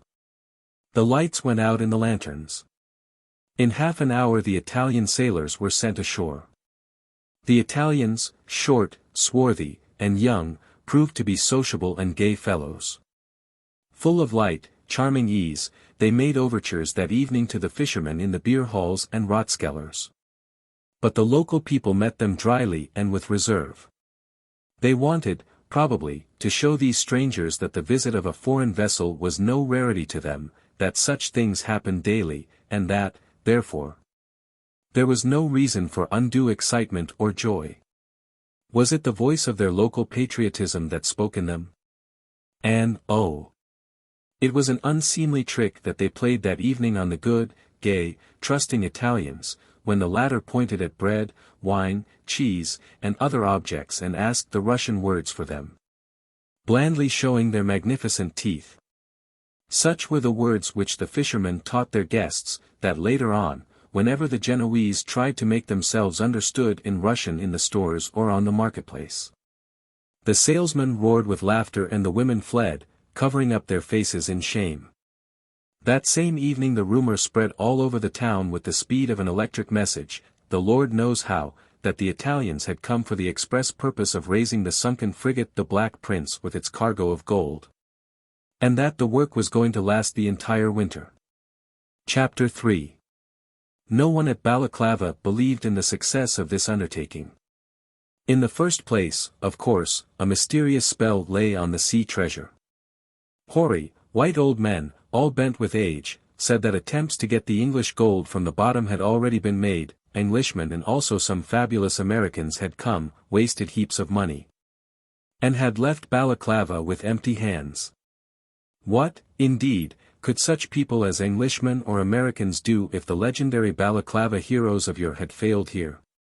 Naturally, in those days the weather, the catch, the longboats, the sails, and the people were quite different from the small fry of today. In former days there lived the mythical Spiro. He was able to dive to any depth and stay under water a quarter of an hour. This very Spiro, holding between his feet a stone 3 pounds in weight, went down to the bottom, to a depth of 100 yards, where the remnants of the sunken squadron had found their grave. And Spiro saw everything, the ship, the gold, but he could not take anything. It will not let you. Sasha the messenger ought to try, one of the listeners would remark slyly. He is our best diver. Everybody laughed, and loudest of all, displaying his beautiful, proud mouth, laughed Sasha Argeriti, alias Sasha the messenger. This worthy, a superb, blue-eyed man, with a hard classic profile, is the greatest lazybones, cheat, and buffoon on the entire Crimean seacoast.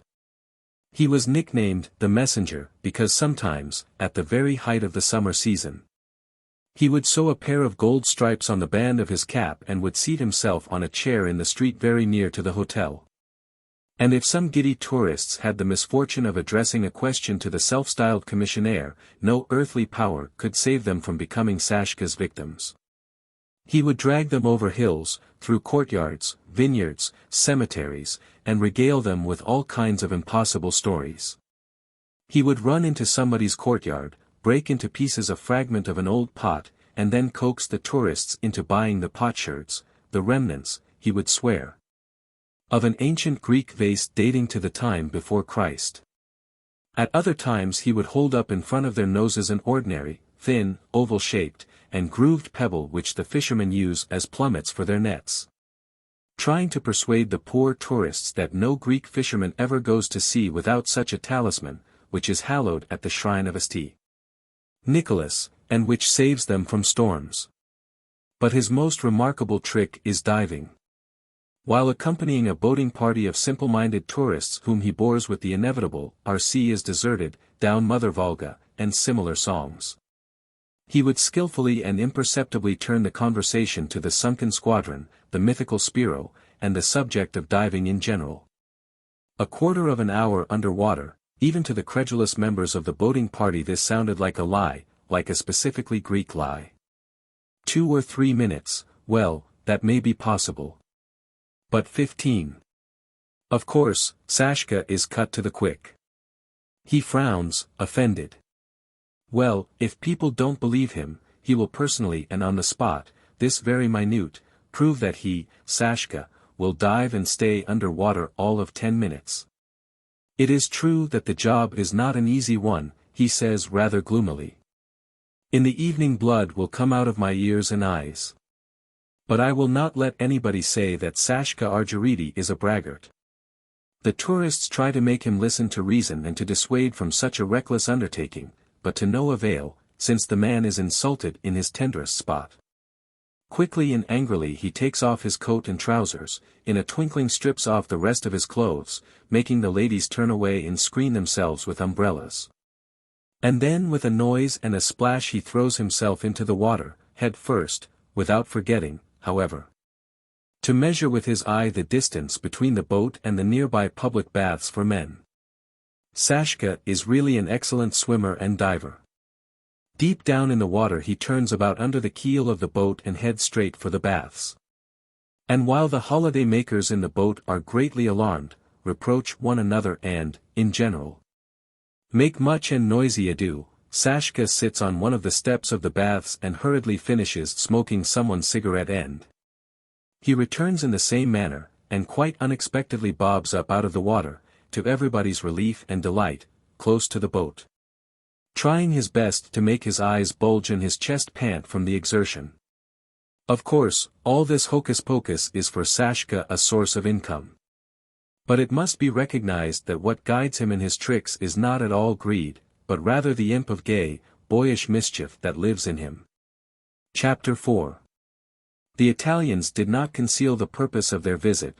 They came to Balaklava with the express intention of exploring the scene of the naval disaster, and, if circumstances permitted, to raise from the bottom all of the more valuable remnants, mainly, of course, the legendary golden treasure. The expedition was headed by Giuseppe Restucci, an engineer and an inventor of a special diving apparatus. He was a middle-aged, tall, taciturn man, always dressed in gray, with a gray, oblong face and almost white hair, with a cataract on one eye, in general, looking more like an Englishman than an Italian. He put up at the hotel on the beach, and of an evening, when you called on him, he treated you to Chianti and to the verses of his favorite poet, Stecchati. A woman's love is like coal, which burns when aglow, and soils when cold. And although he recited the verses in Italian, with his soft and musical accent, their meaning was clear without translation. Owing to his wonderfully expressive gestures, with such an air of sudden pain did he jerk away his hand, singed by the imaginary fire. And with such a mien of squeamish disgust did he spurn the cold coal. There were also aboard the vessel a captain and 2 assistant officers. But the most remarkable member of the crew was, of course, the diver, Il Palambaro, a fine Genoese, by the name of Salvatore Trema. Congested veins, like little, blue snakes, were seen on his big, round, dark bronze face, studded with black dots which looked as if they were caused by a gunpowder burn. He was rather short, but because of the extraordinary volume of his chest, the breadth of his shoulders, and the massiveness of his powerful neck, he gave the impression of a very stout man. When he walked, with his lazy gait, along the embankment, his hands in his trousers pockets and his feet wide apart, he looked from afar like a walking square, his height not exceeding his breadth.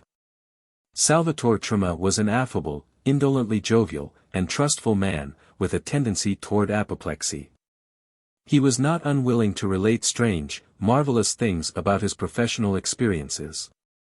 Once, in the Bay of Biscay, he went down to the bottom, 50 yards deep. Suddenly, amidst the greenish dusk of the deep, he noticed that a huge shadow was slowly moving from above straight toward him. Then the shadow halted. Through the round window of the diving helmet Salvatore beheld right above his head, at the distance of about a yard, an enormous electric ray, about 5 yards in diameter, as big as this room. As Trema said, it stood motionless, waving the edges of its round, flat body. One slight contact with the diver's body of its double tail, which carries a powerful electric charge, would mean death for brave Trema. Those 2 minutes of expectation, at the end of which the monster seemed to have changed its mind and slowly swam on, shaking its thin, waving sides. Trema considers the most horrible moments of his hard and dangerous life. He spoke also of how he met underwater dead sailors, who had been thrown overboard. In spite of the weight tied to their feet, and, owing to the decomposition of the body, they settle into a layer of water of such a density that they can neither sink nor rise. Standing upright, with the cannonball fastened to their feet, they travel in the water, carried by a gentle current. Trema also related a mysterious accident which happened to another diver, his relative and teacher. He was an old, robust, cold-blooded, and daring man, who had searched the sea bottom of nearly all the seacoasts of the globe. His exceptional and dangerous trade he loved with all his heart, as does every true diver. Once, this man, while engaged in laying a telegraph cable at the bottom of the sea, had to go down to a comparatively slight depth. But as soon as he reached the bottom and signaled the fact, he gave the signal of alarm, "Lift me up. I am in danger." When he was hurriedly dragged out and freed from the brass helmet connected with the scaphandre. Everyone was struck by the expression of terror which had distorted his pale face and whitened his eyes.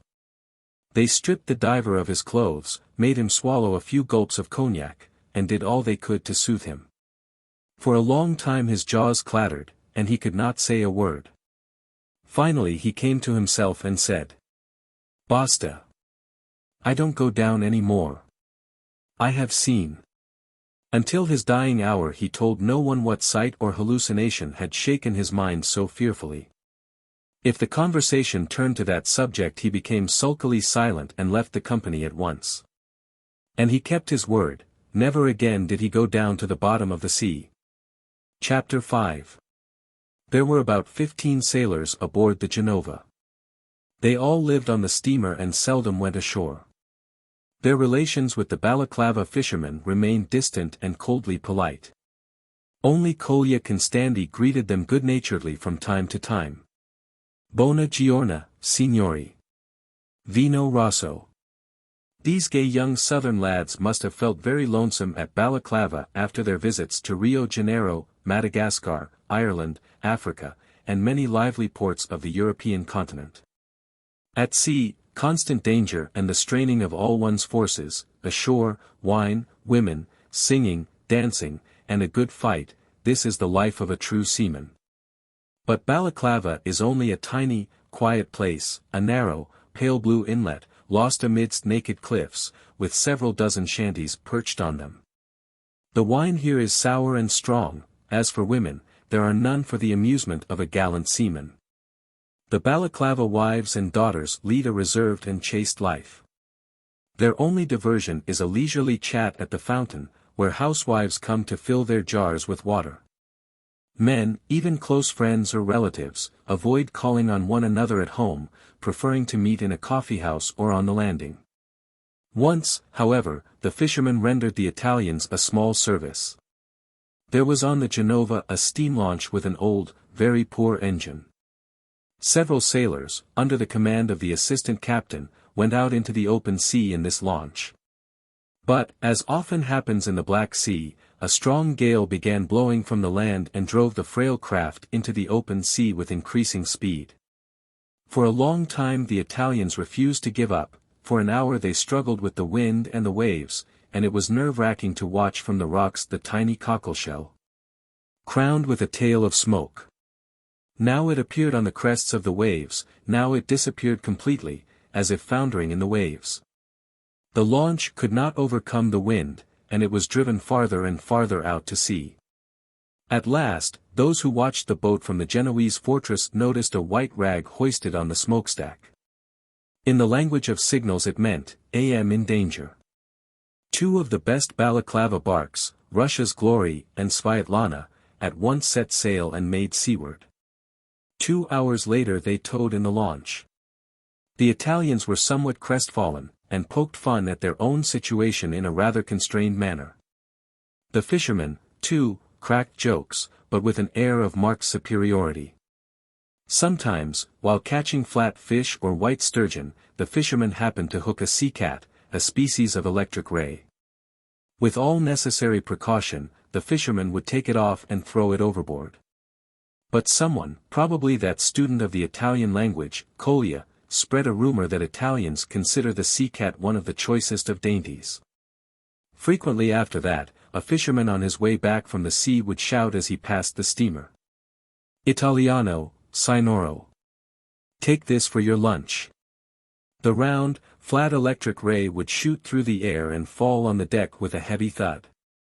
The Italians laughed, showing their magnificent teeth, shook their heads good-naturedly, and mumbled something in their own tongue. They probably thought that the sea cat is considered the finest local dainty, and they did not wish to insult the good fishermen by rejecting their offering. Chapter 6. 2 weeks after their arrival, the Italians built and launched a large raft, on which they placed a steam engine, and air-pumping machinery. The long shaft of a crane, like a huge fishing rod, rose slantingly over the raft. Once, on a Sunday, Salvatore Truma was lowered for the first time into the water of the bay. He wore the ordinary grey rubber suit of a diver, in which he appeared larger than usual, shoes with leaden soles, an iron shirt front on his chest, and a round brass helmet which encased his head. He walked on the bottom of the bay for about half an hour, and his road was marked by a mass of air bubbles which welled up to the surface. And a week later all Balaclava learned that on the following day the diver was to go down at the White Stones, to the depth of 100 yards. And when on that morrow the small, miserable launch towed the raft to the mouth of the bay, almost all the fishermen's barks which were stationed in the bay were waiting at the White Stones. The main advantage of Mr. Restucci's invention was that it enabled a diver to reach a depth at which a man in an ordinary scaphandre would be crushed by the tremendous pressure of the water. It was with surprise and, at any rate, with a feeling of deep respect that our fishermen watched the preparations which were being made before their eyes. First the steam crane lifted up and set down a strange case which resembled slightly the human figure deprived of its head and arms. It was made of a thick sheet of copper, on the outside covered with pale blue enamel. Then this scaphandre was opened like a gigantic cigar case, in which, instead of a cigar, a human body was to be placed. Salvatore Truma, smoking a cigarette, calmly watched these preparations and lazily smiled, passing careless remarks from time to time. Then he flung the cigarette end overboard, waddled over to the case, and slid into it. Several mechanics busied themselves over him for a long time, setting up all sorts of apparatus, and it must be said that when the work was done, the diver presented quite a dreadful spectacle. Only his arms remained outside, the rest of his body being shut up in a solid pale blue enameled coffin of tremendous weight. A huge pale blue ball, with 3 bull's eyes, 1 in the front and 2 on the sides, and with an electric lantern in the forehead, hid his head. The main cable, a rubber pipe for air, a signaling rope, a telephone wire, and a light-conducting wire seemed to cover the apparatus with a net. Increasing the air of oddity and dread which rested on this pale blue massive mummy, provided with living human arms. The steam engine gave a signal, and the air resounded with the clatter of chains. The bizarre, pale blue box separated itself from the deck of the raft and it sailed through the air calmly, twirling on its vertical axis, then started downward slowly. First it touched the surface of the water, then plunged down to its feet, its waist, its shoulders. Presently the head, too, disappeared, and finally nothing was seen except the steel cable, slowly descending into the water. Silently and seriously the fishermen exchanged glances and shook their heads. Engineer Restucci is at the telephone. From time to time he flings short commands to the mechanic who regulates the movements of the rope. All around in the boats reigns complete, deep silence, interrupted only by the hissing of the air-pumping machine, the noise of pinions, the whizzing of the steel cable on the pulleys, and the abrupt words of the engineer. All eyes are fixed on the spot where the terrible ball-like head had disappeared. The descent is painfully long. It lasts more than an hour. But finally Restucci becomes animated, speaks several times into the telephone receiver, and suddenly utters a short command. Stop! Now all the spectators understand that the diver has reached the bottom, and everyone heaves a sigh of relief. The most terrible part is over. Squeezed into his metallic case, with only his arms free, Truma was unable to move on the sea bottom. The only thing he could do was to order through the telephone that he be transported forward together with the raft or moved to the side by means of the crane, lifted up, or lowered down.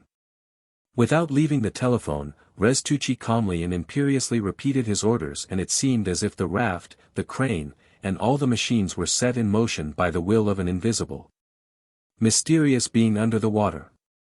20 minutes later Salvatore Truma gave a signal that he be lifted up.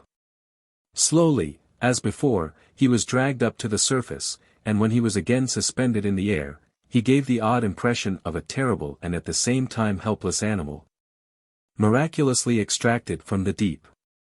At last the case stood on the deck. The sailors quickly and adroitly took off the helmet and unpacked the case. Trima emerged from it sweating, choking, his face almost black with blood congestion. He seemed to make an effort to smile, but the result was a grimace of suffering and weariness. The fishermen in their boats remained respectfully silent and shook their heads as a sign of amazement and, according to the Greek custom, clacked their tongues significantly. An hour later all Balaklava knew what the diver had seen on the sea bottom, at the White Stones. Most of the ships were so thoroughly buried in mud and all sorts of dirt, that there was no hope of lifting them up.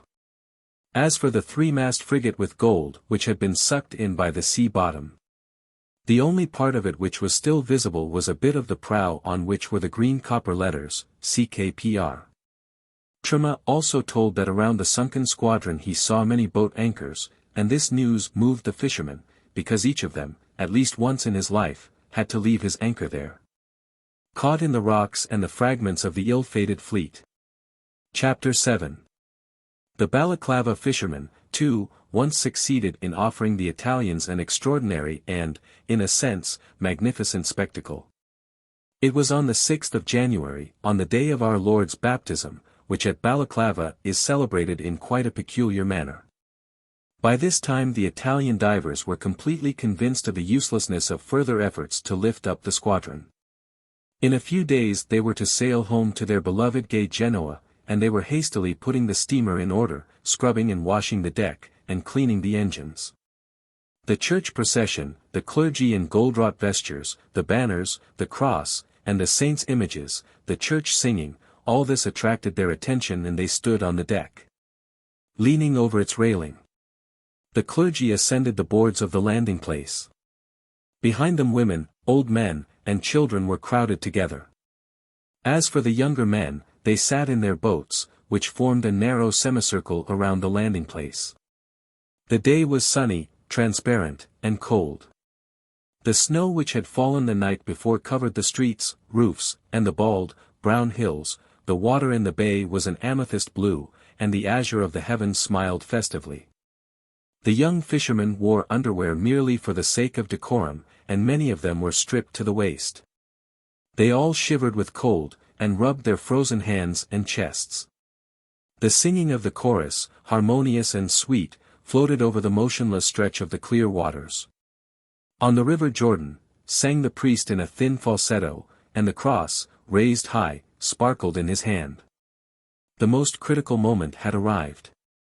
The fishermen stood each on the prow of his boat, all half naked, bending forward in impatient expectation. The priest again raised his voice and the chorus joined in harmoniously and joyfully, on the river Jordan.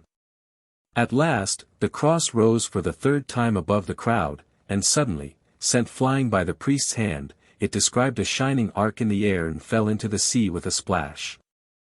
At the same moment dozens of strong, muscular bodies leaped from the boats into the sea, head first, shouting and splashing the water. 3-4 seconds passed. The empty boats rocked and bowed. The churned-up water pitched and tossed. Then one after the other, shaking, snorting heads, with hair falling over their eyes, began to appear above the water. The last one to emerge was young Yanni Lippiatti. He held the cross in his hand. The gay Italians could not remain serious at the sight of this extraordinary, half-sport-like, half-religious rite, hallowed by immemorial antiquity. They met the winner with such noisy applause that even the kindly priest shook his head disapprovingly. Very unseemly. Very unseemly, indeed. Is this a theatrical performance for them? The snow sparkled dazzlingly, the blue water caressed the eye, the sun flooded with its gold the bay, the hills, and the people, and the sea exhaled a strong, thick, and powerful odor. Fine. The Park of Kings. A fantasy.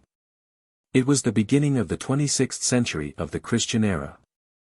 The life of men on earth had changed beyond recognition. The colored races of mankind had already blended completely with the white races, adding to their blood that health, firmness, and longevity which are so characteristic of all hybrids and mongrels among animals. Wars ceased forever in the middle of the 20th century. After dreadful slaughters in which the whole civilized world took part and which cost mankind tens of millions of human lives and hundreds of billions in money. Man's genius had rendered mild the severest climates, had drained swamps, had dug tunnels through mountains, transformed the earth into a luxuriant garden and a gigantic machine shop, the productivity of which had increased tenfold.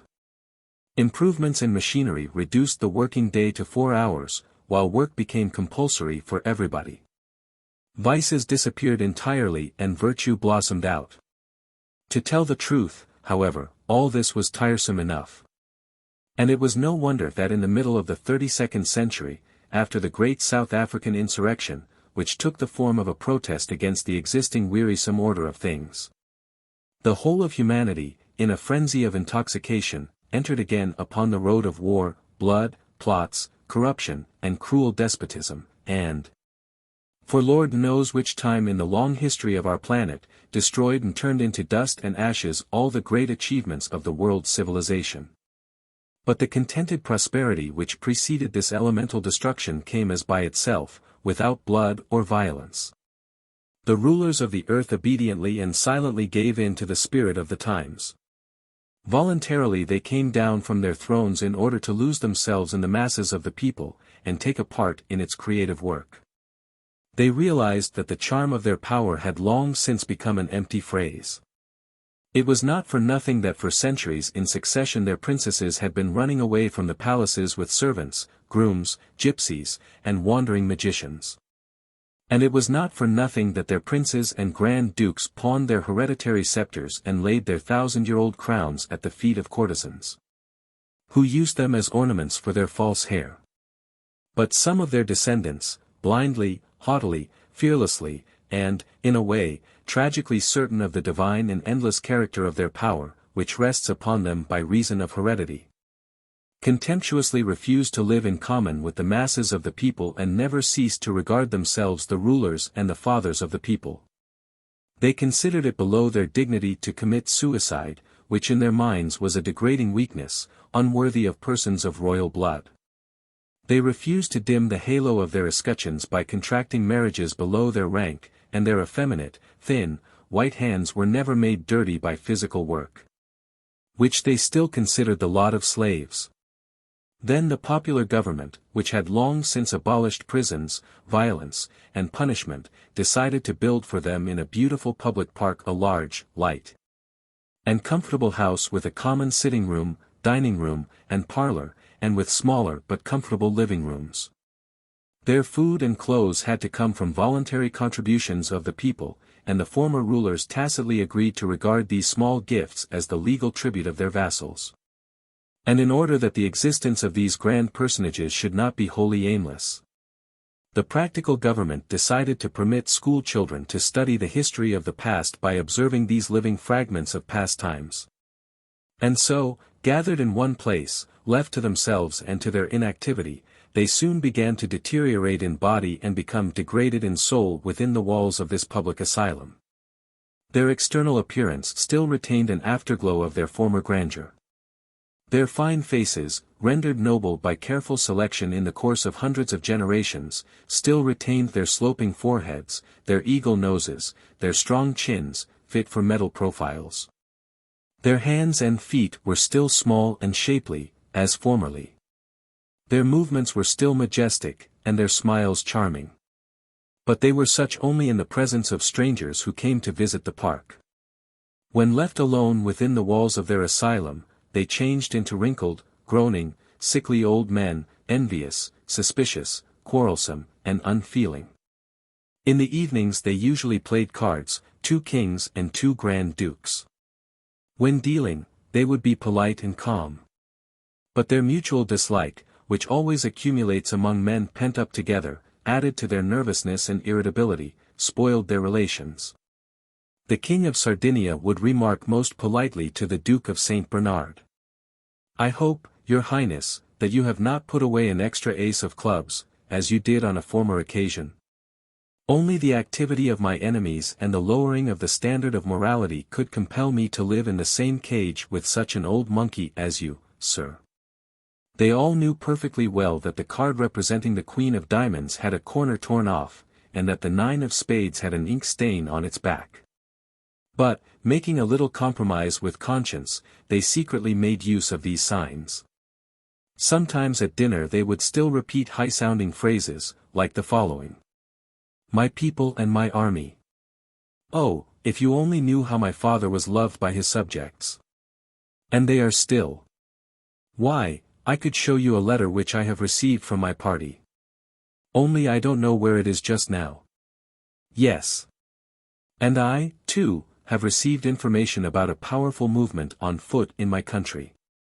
People must at last come back to their senses and return to the legitimate order of things.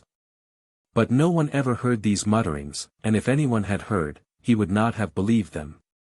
They all had but one loyal subject, a thoroughly convinced advocate of royal prerogatives, their half-blind, deaf, 100-year-old servant, a former soldier. Their empty life was full of intrigues, gossip, spying. They would look into each other's cups and pots, table drawers, beds. Would reproach each other with having all sorts of diseases and old age infirmities, and were all jealous of the Count of Lawyer, whose wife had opened a little store near the park and thus was able to send cigars to her royal husband. Their sons and daughters had left them long ago in order to lose their identity in the masses of the people. But on holidays the princes were visited by their wives and their old mothers, who, like all women, were not permitted to go to the House of Kings on weekdays. They brought with them all the gossip that they had heard in the streets and on the public squares. They spoke to their children of hopes which could never come true. And together with them dreamed of improving the methods of agriculture and spoke of how necessary and important it was for the country to grow Swiss roses, asparagus, and to raise Angora cats. And after such conversations the poor old kings saw in their night dreams fireworks and parades, and balls and triumphs, and vast mobs of people howling with joy. And after sleepless nights, they would awaken ill and uncomfortable, and would watch each other for the results of the medicine they would have to take. The spring came again, as it had been coming for thousands of years past. Whatever happens, spring always remains the dear, bright, joyful holiday, just as its invariable companion, the Easter egg, always remains the symbol of the endlessness and fertility of life. Fragrant poplar buds were already opening in the Park of Kings, the grass was turning green, and the still bare, soft earth, performing again the great mystery of motherhood, was exhaling a powerful and sweet odor. The old, beautiful, azure sky was again smiling through the branches of trees. The crowned personages came out of their rooms and were walking slowly up and down the park paths, supporting themselves on their crutches. Spring always has an imperative appeal for young hearts, but even in the old blood of the kings it awakened a sad and undefined restlessness. To the young people who crowded the beautiful park on such fine days, they seemed even more distant, strange, and foreign, as though they had come out of the grave. The old, lonesome, childless, widowed king of Trapesunde, an old man of majestic appearance with a conical-shaped head, an aquiline nose, and a long silver beard, sat down on a green bench in the most secluded and faraway alley of the park. The spring sun and air enfeebled his body as though intoxicating him, and filled his soul with a quiet sadness. As though in sleep, he heard the familiar remarks which occasional passers-by exchanged on seeing him. This is the king of Trapesunde. You can see the portrait of his great-grandfather, Charles XV, surnamed the Indomitable, in the National Museum. Their faces are identical. And have you heard of his ancestor, Alfonso XIX, who ruined his country for the sake of his mistress, a French actress? And even sold the plans of his own fortifications to the spies of other countries? And what about Louis the Bloody? 20,000 men were shot to death one morning in front of the Baroque walls. But the proud soul of the monarch who was rejected by his own people did not quiver and did not shrink before this ominous obituary. Yes, his forefathers were right in acting thus. Not only the king's wishes, but his whims as well, should be sacred to the people. And every man who dares to question divine power is worthy of death. But suddenly he heard a gentle, childish voice, the sound of which caused him to raise his white head. "Grandpa, why are you always so sad? Has anybody hurt you? Grandpa, let me give you this sugar Easter egg. You should not be sad on such a fine holiday. Look, Grandpa, there is a little glass here, and back of it is a little lamb, eating grass. And when you are tired of looking at the egg, you can eat it. It is made of sugar." The king drew toward him this kind, light-haired, blue-eyed girl, hitherto unknown to him, and said with a sad smile. "No, my dear child, I cannot eat it. I have no teeth with which to eat sugar." Now it was the girl's turn to stroke his wrinkled cheek with her little hand, as she said in her thin voice. "My poor grandpa. You are so poor and so old. Do you know what we will do? We have no grandpa. Do you want to be our grandpa? Can you tell fairy tales?" "Yes, my dear child. I can tell beautiful old tales. About iron men, and victories, and bloody festivals." "Well, that's fine. I will go out for a walk with you and get flowers for you, and make garlands. We will each put on a garland, and that will be fine. You see, I have some flowers now. The blue ones are violets, and the white ones snowdrops. I will sing you all the songs that I know. Will you come?" And then a strange thing happened. The old king, whom neither arguments, nor the words of his politicians, nor the cruel lessons of life, nor history had convinced, suddenly realized with his whole soul how ludicrous and useless was his stubborn faith in what was past. There suddenly awakened in him a desire for a family, for caresses, attention, childish prattle. And kissing the girl's light hair, he said in a scarcely audible voice, "All right, my dear girl, I shall come. I was so lonely during my whole life. But what will your papa say?" Then the girl ran away and returned in a minute, leading by the hand a tall and sunburnt man with calm and deep grey eyes, who said, taking off his hat, "If you should consent, your majesty, to do what the girl suggests, we should all be infinitely happy, your majesty." "Let my majesty alone," said the old man, rising from the bench and shaking hands with the citizen. "From now on my majesty exists no more." And they all three walked out forever from the Park of Kings. But as they were passing through the gate, the old man suddenly stopped, and when they turned back to him, his companions saw that a tear was falling down his white beard, like a diamond rolling down a sheet of silver. "Do not think," said the old man, trembling with emotion. "Do not think that I shall be entirely useless to you. I can make beautiful boxes out of colored paper." And overjoyed by his words, the little girl threw her arms around his neck. An evening guest. The lamp throws a bright circle of even light on the table at which I am sitting. Everything beyond this circle is dark, empty, lifeless. Everything is strange to me, forgotten by me. The whole world is concentrated in this small space, every ink stain of which, every cut and roughness is perfectly familiar to me. I want nothing else. The sheet of paper before me is blindingly white and its edges are sharply outlined against the green cloth. The seconds of the evening run by with gentle, hasteless monotony, and in that circle of light everything is simple, bright, congenial, close, familiar, and dreamy. I want nothing, nothing else. But somebody knocks at my door. 1, 2, 3. In rapid and insistent succession come 3 dull, disquieting knocks. The dreamy fascination of the lighted circle immediately disappears, as a picture moves away from the screen. I am again in my room, in my home in the city. Life has rushed in upon me, just as the noises of the street rush in through an open window. Who is there on the other side of the door? In a moment he will enter my room, I shall see his face, hear the sound of his voice, take his hand. I shall touch him with my vision and my hearing, with my body and thought.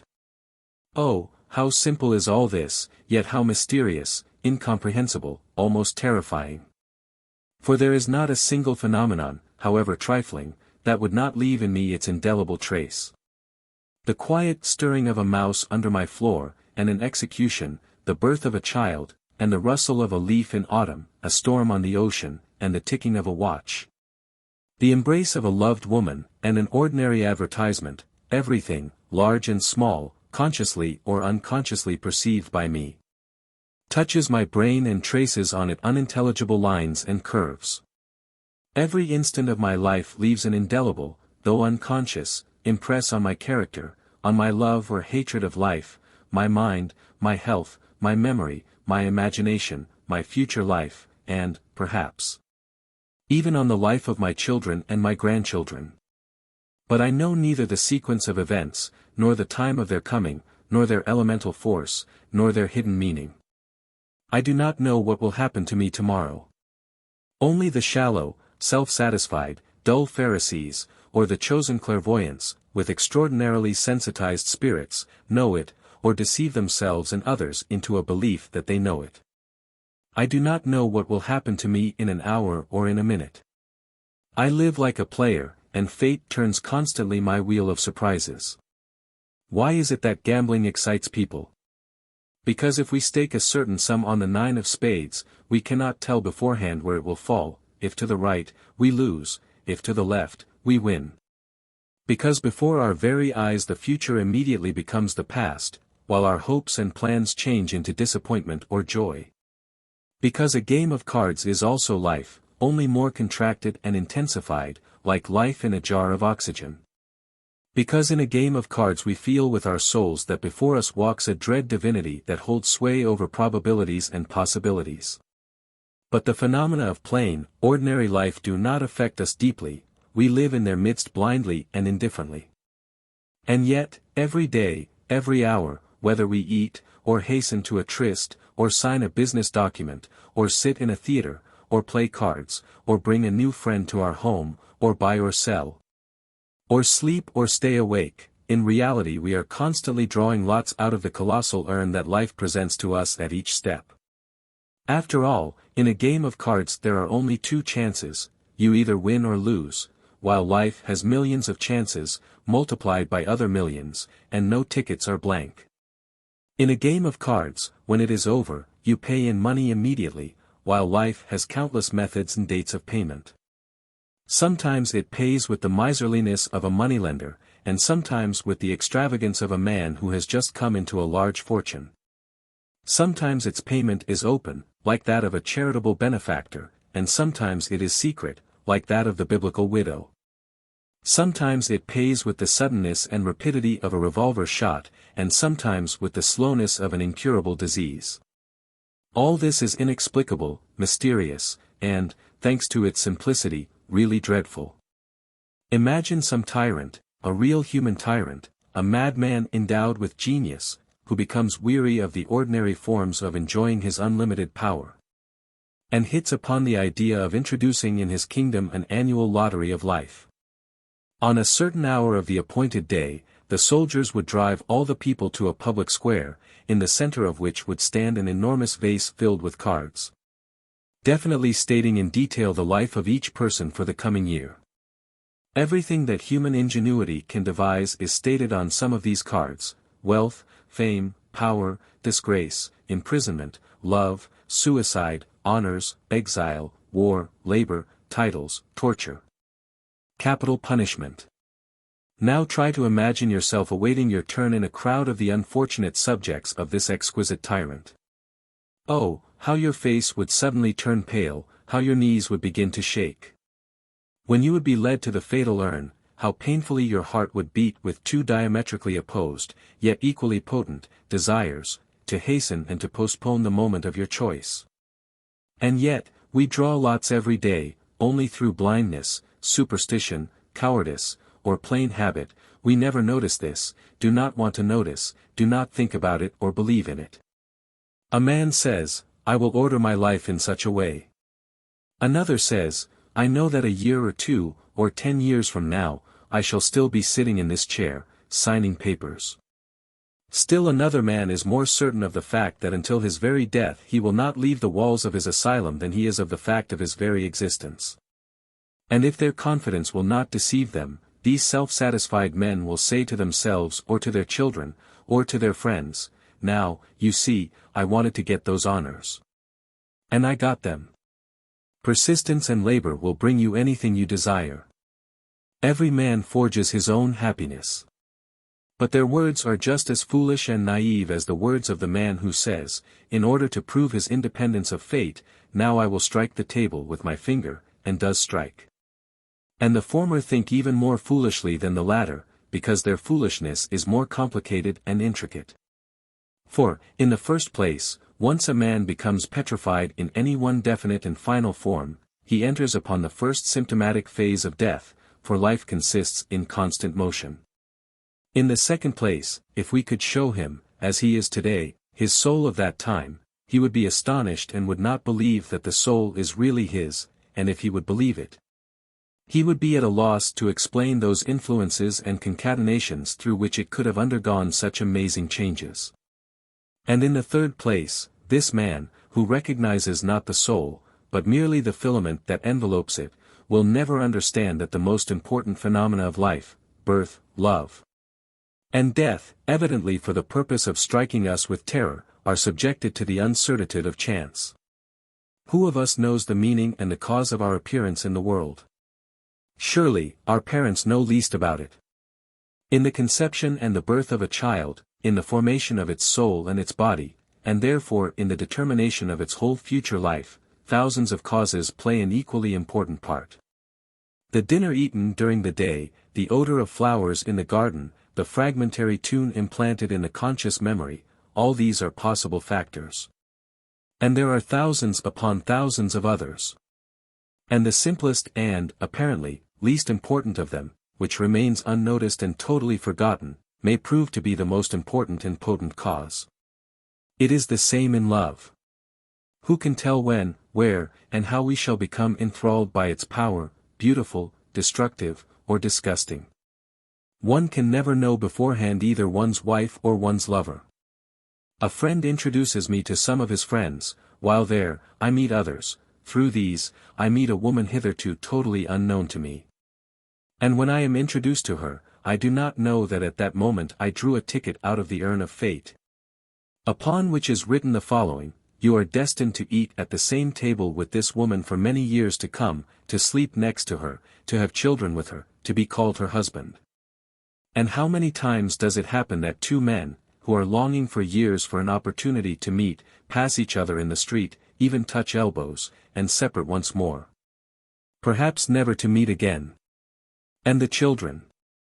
Have I ever thought of them before?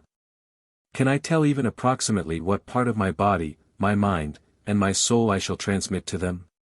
And not mine alone, but those of my father and grandfather and great-grandfather. Can I foresee all the occurrences, scarcely noticeable to me, but capable of proving fatal to my child, of leaving indelible traces on its soul? And the end of all this is brought by death, by the true, yet most accidental guest of all, for whose coming we prepare ourselves involuntarily by our dress, our drink, our food, our home, our dispositions, our love, and hatred. No, I know nothing of this life, understand nothing. With obedient, dull fear I draw my lot, and cannot even read the unintelligible inscription upon it.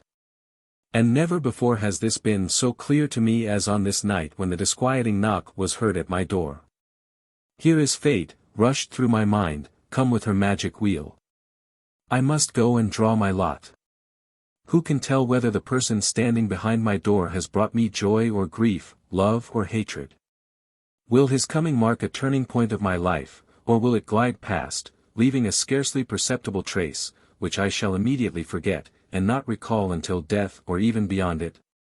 And a superstitious thought comes to me that if I were to ask loudly, "Who is there?" an indifferent, scarcely audible voice would answer, "Fate." I say, "Enter." Not a second intervenes between the sound of his knocking and my reply. But the thoughts which rushed through my head during that short interval of time have lifted up a corner of the curtain beyond which is hidden a black abyss. They have already aged me. And I feel that the nervous knock has already drawn invisible threads between the man on the other side of the door and myself. Now he opens the door. Another instant, and the simplest, yet the most incomprehensible of things will take place. We shall begin to talk.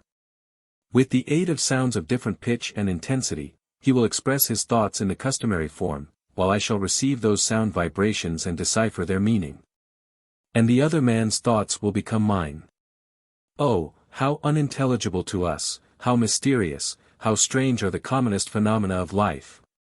And without understanding them, without conceiving of their true significance, we pile them one on the other, intertwine them, connect them, broaden them.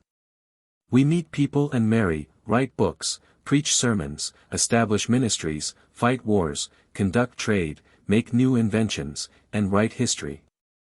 And every time that I think of the vastness, complexity, darkness, and elemental accidentally of this general intertwining of lives, my own life appears to me like a tiny speck of dust, lost in the fury of a tempest. A legend. The tall, thin, long-haired man, in whose face were so strangely blended the paleness of a life full of starvation and moral impurity and the stern profoundness of inspiration, began to play on his violin. It was a majestic, fairy tune, plaintively beautiful in its upper notes, dominated by somber sadness in the lower. There was something medieval in it, something hopeless, unpleasantly sweet, cruel, prolonged, and terrifying. The host, who considered himself a patron of music, dressed in a red dressing gown, his large, light, wandering eyes glistening almost like those of a madman, arose from his chair, and, pretending to be overwhelmed by the ecstasy of creative inspiration, began to improvise a story to the music. And the studiedly irregular motions of his sleeves were overturning glasses and goblets on the wet cloth. It was long ago, he began, closing his eyes and lifting up his chin, so that his words were curiously distorted. He seemed to speak like a foreigner, although he was of a well-known noble family, and a man of good education. It was long ago. Oh, how long ago it was! Many ages have gone by. Oh, how many ages! And everybody has forgotten about this. It was so dreadfully long ago. Suddenly a man arose from among those who were sitting about the table. He had been silent until then, and very few knew him. Someone had brought him to this house and did not even go to the trouble of introducing him. He was poorly dressed, short and broad-shouldered, vulgar in appearance, with his hair cut in a peculiarly ludicrous fashion. "Won't you please allow me?" said he, and there was entreaty in his voice. The patron, stepping back like a clown, bending down and swinging his arms from his chest to the ground, said in the voice of a clown, "Why, certainly." "Start at the beginning," said the vulgar stranger, turning to the violinist. His eyes met the eyes of the violinist for one short instant, and he began to speak with the first chords of the violin. It was long, long ago. Many an old family has died out since then, many an ancient castle has been destroyed. At that time the old castle was still standing on a rock in the middle of the lake. And everybody around knew that the lake was fathomless, that the castle was impregnable, and that the long iron bridge was raised at night. From time to time the king sent letters to the owner of the castle, calling him his cousin, and offering him titles and honors. But the proud prince, instead of thanking the king, ordered the royal messengers to be hung on the towers of his castle. He was afraid of no one. His castle was impregnable, and was always provisioned for a 10-year siege. The prince was noble, strong, and madly brave, although he was already 60 years of age. With the merry cry of an eagle, terrible in the ruddy glow of tar torches, he galloped at the head of his knights, over the bridge, and beneath him the waves were splashing in the dark. And the hoof-beats of the flying steeds were like the sound of the waves. Then villages burned in flames, women wept, and the rich transports of traveling merchants were his booty. No one knows why he married the girl he chose. Were there not enough beautiful women among the daughters of his vassals? Would not any daughter of a noble family be honored by his choice? He celebrated a wild wedding, drank wine, cast handfuls of diamonds to his servants, and constantly gazed at his young wife with his enormous, wild, colorless eyes. She was the daughter of a poor artist. A long, long year went by, then another, and still another. The young wife grew pale and more pale. The dreadful eyes of the prince became more and more terrible. Villages blazed at night. Half-wild dogs devoured the entrails of the captive women sentenced to death. Thousands of eyes attended upon the beautiful woman. But there was one pair that gazed upon her with gentle passion, that spoke to her, "Here is my life. Take it, if it is needed. I love you." One day, so reads the dark legend, the prince returned from an expedition and found a young page on his knees before the princess. He ordered the page led into the courtyard, and there put him to death by sending a bullet into his right eye. He did not touch his wife. But he gathered his obedient, boisterous company, gave each one gold with the generosity of a king, and said to them, "You are free. Go wherever you will." And when the last of them had crossed the iron bridge, the prince himself raised it, broke the chain, and locked the great gates of the castle. The knights turned around to cast a last gaze upon the castle, and, as they did so, they saw the prince appear in the highest window of the tower and cast the great iron key that locked the castle gates into the fathomless lake. Year after year went by. No one ever learned the secret of the old, somber castle. Now nothing remains of it but ruins, mosses, and dirt, where green lizards are creeping back and forth, and honeysuckles scent the silent air. What happened to those two human beings? Did they suffer much and long? Which of them suffered more? No one will ever learn the secret. The waves are dashing against the stone casements. The old, terror-inspiring hoof-beats of galloping horses seem to resound through their splashing. No one will ever know the secret. And the quiet waves are splashing on the shore. Both became silent at the same time, the violinist and the improviser. And amidst the quivering silence that still reigned around, the host sniffed sneeringly, and said, "Is that all?" "Why yes. Not much, but rather sad." Demir-Kayá. An Eastern legend. The wind has subsided. It is possible that we shall have to spend the night in the open sea. It is about 30 versts to the shore. The two-mast ship is lazily rolling from side to side. The white sails are hanging helplessly. A white fog envelopes our boat. Neither the stars, nor the sky, nor the sea, nor the night are visible. We strike no light. Sidobly, the old, barefooted, mud-covered captain of the boat, tells us a story in the truth of which I believe with my whole heart.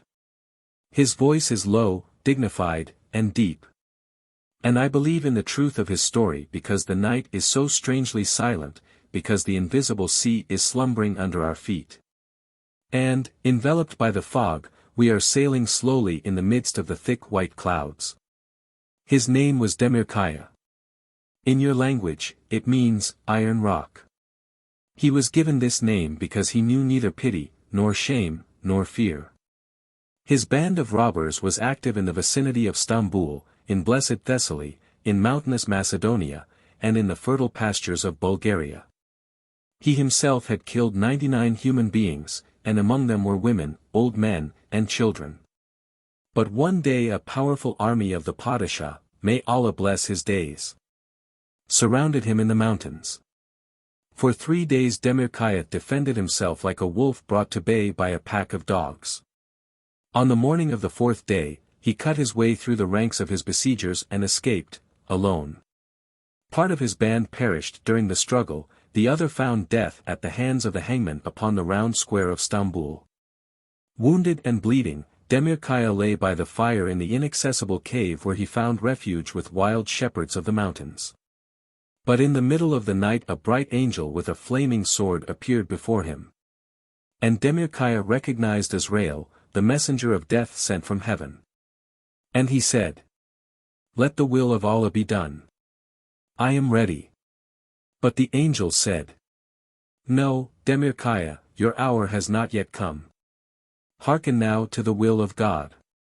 When you will arise from what is almost your deathbed, go forth and dig out of the earth all your treasures and convert them into gold.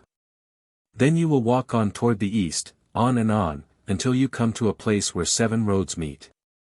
There you will build for yourself a house with large, cool rooms, with broad divans, with fountains of pure water, with a place where travelers can partake of your repast, drink aromatic coffee, and rest when they are tired. Invite them to your house, all who go past, and serve them as though you were their slave. Let your house be their house, let your gold be their gold, let your labor be rest to them. And know that the time will come when Allah will forgive your heavy sins, will forgive you the blood of his children. But what sign will the Lord send me to show that my sins have been forgiven? And the angel replied, out of the fire that is smoldering by your side take a burnt log, covered with ashes, and plant it in the ground. And when the dead tree will become covered with bark, and will begin to bloom, then the hour of your deliverance will have arrived. 20 years went by. Throughout the whole land of the Sultan, may Allah bless his days, the house at the crossing of the 7 roads, on the way from Jeddah to Smyrna, was famous. The beggar went away from that house with rupees in his bag, the hungry went away after a rich repast, the tired went away rested, and the wounded went away cured.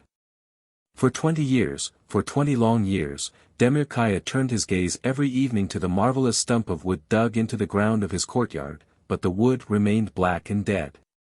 And the eagle eyes of Demir-Kayá grew dull, and the hair on his head became as white as the angel's wings.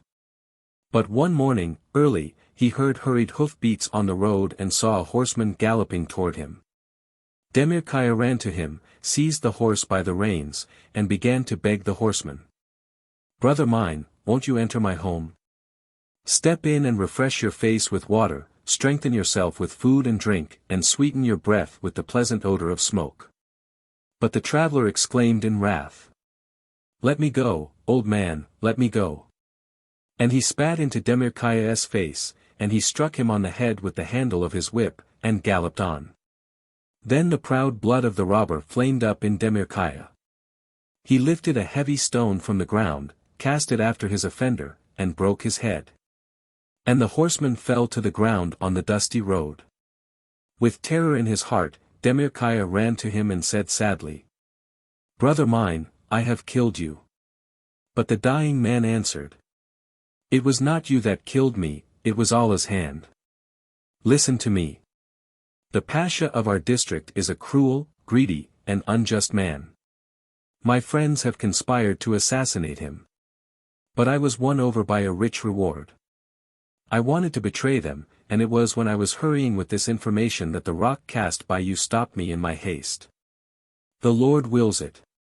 Farewell. With grief in his heart, Demir-Kayá returned to his home. The ladder of virtue and repentance that he had been ascending patiently for over 20 years had suddenly broken down under him and fallen to the ground on that summer morning. In despair he turned his gaze once more to the spot where it was wont to pause, upon a black burnt piece of wood. But, lo! A miracle! Before his very eyes the dead tree was springing to life, was becoming covered with green buds. A moment and it was in full bloom, with gentle yellow flowers interspersed in fragrant foliage. Then Demir-Kayá fell on his knees and wept for joy. For he realized that the great and merciful Allah in his inexpressible wisdom had forgiven him the murder of 99 innocent beings for the death of one traitor. The Garden of the Holy Virgin.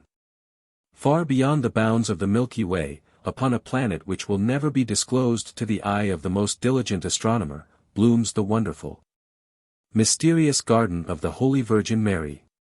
All the flowers that exist upon our poor and sinful earth, bloom there for many long years, never fading, ever cared for by the patient hands of invisible gardeners.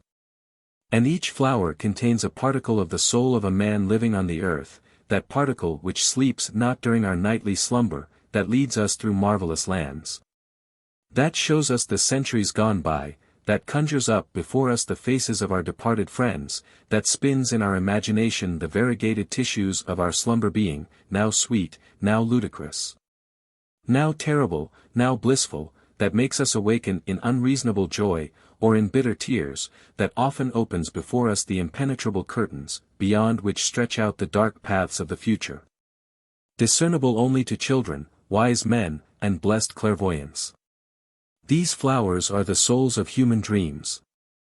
Every time that the moon is full, in those hours of the night that immediately precede the dawn, when our nightly visions are especially bright, lively, and restless, when the pale lunatics, with their eyes closed and their faces turned toward the sky, return to their cold beds along the dangerous edges of the housetops.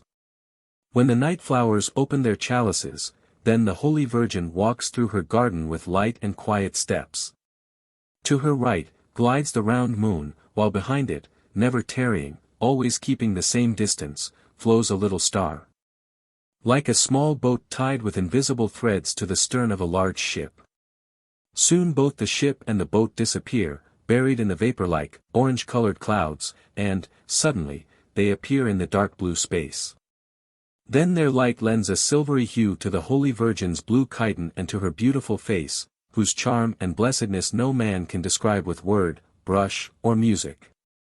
And, fluttering in joyous impatience, the flowers sway on their thin stems and, like children, stretch out to touch the blue chiton with their petals. And Holy Mary gently smiles upon their pure joy, for she is the mother of Jesus, who loved flowers so dearly during his life on earth. With her thin, white, kind fingers she gently caresses the souls of children, the modest daisies, gold cups, snowdrops, veronicas, and the fairy spheres of dandelions. Boundless is her bounty, for it extends over them all, the daffodils, those beautiful love flowers, the proud and passionate roses, the conceited peonies, the orchids. So terrible in their strange beauty, the bitter, fiery poppies, the tuberoses and hyacinths, that spread their heavy odors around the deathbed. She sends bright maidenly dreams to lilies of the valley, violets, and mignonettes. And to the plain wild flowers, the souls of ordinary toilers, wearied with the day's labor, she sends profound, restful sleep. And she visits also the faraway corners of the garden, wildly overgrown with thorny, monstrous cactuses, greenish ferns, intoxicating hops, and the creeping, graveyard ivy, and to them all, despairing of joy on earth, disappointed in life, sorrowful, and grieving, gloomily hastening to meet death, she grants moments of complete forgetfulness, without dreams, without memories. And in the morning, when amidst the gold and crimson dawn, the triumphant sun, ever burning with the fire of victory, begins to rise, the Holy Virgin lifts her clear eyes toward heaven and says, "Be thou blessed, O Creator, who exhibits to us the sign of his greatness. Be blessed all his creation, too. Be blessed the sacred eternal maternity of the world. Forever and ever." And the flowers send their reply in scarcely audible whisper, "Amen." And like holy incense their aromatic breath rises upward. And the bright face of the sun trembles, reflected in many-colored rays from each dewdrop. On this night, too, the Holy Virgin walks through her garden. But sad is her beauteous face, lowered are the lashes of her bright eyes, powerless hang her arms along the folds of her blue chiton. Terrible visions float before her, red fields and pastures, still reeking with blood, burnt homes and churches, violated women, tortured children. Mounds and mountains of corpses under which moan the dying, groans, curses, blasphemy that breaks through the death rattle and the cries. Mutilated bodies, withered breasts, fields of battle black with ravens. Oppressive silence, as before a thunderstorm, overhangs the world. The air is perfectly motionless. But the flowers tremble and sway in fright as in a tempest, bending to the very ground and extending their heads to the Virgin with boundless entreaty. Closed are her lips, and sad is her face. Again and again before her rises the image of him whom human malice, envy, intolerance, cupidity, and ambition sentence to unbearable tortures and a shameful death. She sees him, beaten, bleeding, carrying upon his shoulders his heavy cross, and stumbling under its weight. Upon the dusty road she sees dark sprays, the drops of his divine blood. She sees his beautiful body, mutilated by torture, hanging by outturned arms upon the cross, with protruding chest, and bloody sweat upon his deathly pale face. And again she hears his dreadful whisper, "I am thirsty." And again, as then, a sword is plunged into the mother's heart. The sun rises, hidden beyond dark, heavy clouds. It burns in heaven like an enormous red blot, the bloody conflagration of the world. And lifting up her saddened eyes, the Holy Virgin asks timidly, her voice trembling, "O Lord! Where are the bounds of thy great wrath?" But relentless is the wrath of God, and none knows its bounds. And when, in grief and sorrow, the Holy Virgin lowers her eyes again, she sees that the innocent cups of gentle flowers are filled with bloody dew. Sasha. Chapter 1. Gambrinus is the name of a popular beer shop in a vast port of South Russia. Although rather well situated in one of the most crowded streets, it was hard to find, owing to the fact that it was underground. Often old customers who knew it well would miss this remarkable establishment and would retrace their steps after passing 2 or 3 neighboring shops. There was no signboard of any kind. One entered a narrow door, always open, straight from the pavement. Then came a narrow staircase with 20 stone steps that were bent and crooked from the tramp of millions of heavy boots. At the end of the staircase, on a partition, there was displayed, in alto relief, the painted figure, double life-size, of the grandiose beer patron, King Gambrinus himself. This attempt in sculpture was probably the first work of an amateur and seemed to be clumsily hacked out of an enormous petrified sponge. But the red jacket, the ermine mantle, the gold crown, and the mug, raised on high with its trickling white froth, left no doubt in the visitor's mind that he stood in the very presence of the great beer king. The place consisted of 2 long, but extremely low, vaulted rooms, from whose stone walls damp streams were always pouring, lit up by gas jets that burned day and night. For the beer shop was not provided with a single window. On the vaults, however, traces of amusing paintings were still more or less distinguishable. In one of these, a band of German lads in green hunting jackets, with woodcock feathers in their hats and rifles on their shoulders, were feasting. One and all, as they faced the beer hall, greeted the customers with outstretched mugs, while 2 of them continued to embrace the waists of a pair of plump girls, servants of the village inn. Or perhaps daughters of some worthy farmer. On the other wall was displayed a fashionable picnic, early 18th century, with countesses and viscounts frolicking in powdered wigs on a green lawn with lambs.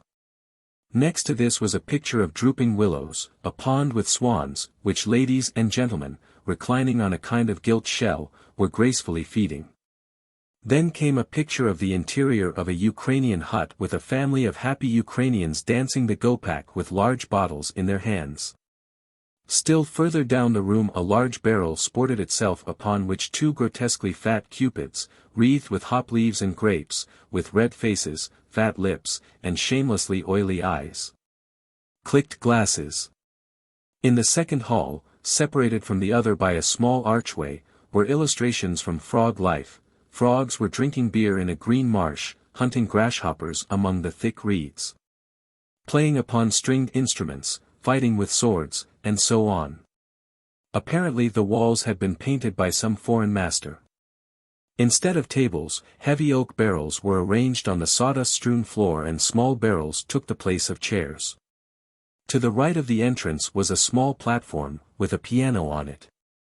Here, night after night through a long stretch of years, Sasha, a Jew, a gentle, merry fellow, drunk and bald, who had the appearance of a peeled monkey, and who might be any age, used to play the violin for the pleasure and distraction of the guests. As the years passed, the waiters, with their leather-topped sleeves, changed, the bartenders also changed, even the proprietors of the beer shop changed, but Sasha invariably, every night at 6 o'clock, sat on his platform with his fiddle in his hands and a little white dog on his knee. And by 1 o'clock in the morning, always with the same little dog, Bialochka, he would leave Gambrinus, scarcely able to stand after his beer. There was, too, at Gambrinus, another unchanging face, that of the presider at the buffet, a fat, bloodless old woman, who, from being always in that damp beer basement. Resembled one of those pale, lazy fish which swarm in the depths of sea caverns.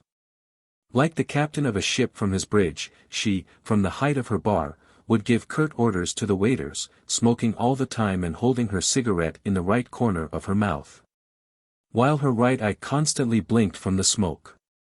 Her voice was rarely audible and she responded to the bows of her guests always with the same colorless smile. Chapter 2. The enormous port, one of the largest commercial ports in the world, was always crowded with ships. In it appeared the dark, rusty, gigantic armor-clad vessels. In it were loaded, on their way to the Far East, the yellow, thick-funneled steamers of the volunteer fleet that absorbed every day long trains of goods or thousands of prisoners.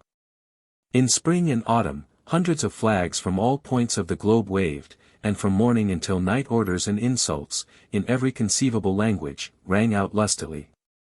From the ships to the docks and warehouses and back along the quivering gangways the loaders ran to and fro, Russian tramps in rags, almost naked, with drunken, swollen faces, swarthy Turks. In dirty turbans, with large trousers, loose to the knees but tightened from there to the ankles, squat, muscular Persians, their hair and nails painted a red carrot color with quinquina. Often graceful Italian schooners, with 2 or 3 masts, their regular layers of sail clean, white and elastic as young women's breasts, would put it to this port at respectful distances from each other. Just showing over the lighthouse, these stately ships seemed, particularly on a clear spring morning, like wonderful white phantoms, swimming not on the water, but on the air above the horizon. Here, too, for months in the dirty green port water, among the rubbish of eggshells and watermelon peels, among the flight of white seagulls, the high boats from Anatolia, the Philigi from Trebizond, with their strange painted carvings and fantastic ornaments, swayed at anchor. Here extraordinary narrow ships, with black tarred sails, with a dirty rag in place of a flag, swam in from time to time. Doubling the mole, almost rattling against it with its side, one of these ships, lying close to the water, and without moderating its speed, would dash into any harbor, and there, amid the international insults, curses and threats, would put in at the first dock to hand, where its sailors, quite naked, bronzed little people, with guttural gurgling voices, would furl the torn sails with amazing rapidity and the dirty mysterious ship would immediately become lifeless. And just as enigmatically some dark night, without lighting its fires, it would soundlessly disappear from the port. At night, indeed, the whole bay swarmed with light little smuggling craft. The fishermen from the outskirts, and from further off, used to cart their fish into town, in the spring small kamsas filling their long boats by the million, in the summer the monstrous dab. In the autumn mackerel, fat keefles and oysters, in the winter white sturgeon from 10 to 20 poods in weight, often caught at considerable risk, miles out to sea.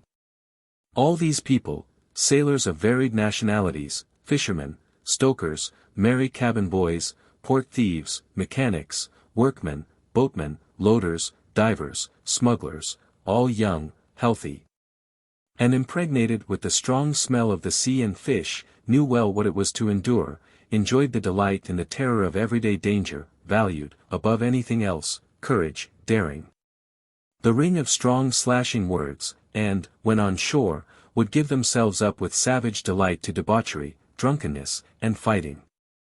At night, the lights of the large town, towering above the port, lured them like magical shining eyes that always promised something fresh, glad, and not yet experienced. But always with the same deceit. The town was linked to the port by steep, narrow, crooked streets, which decent folk avoided at night.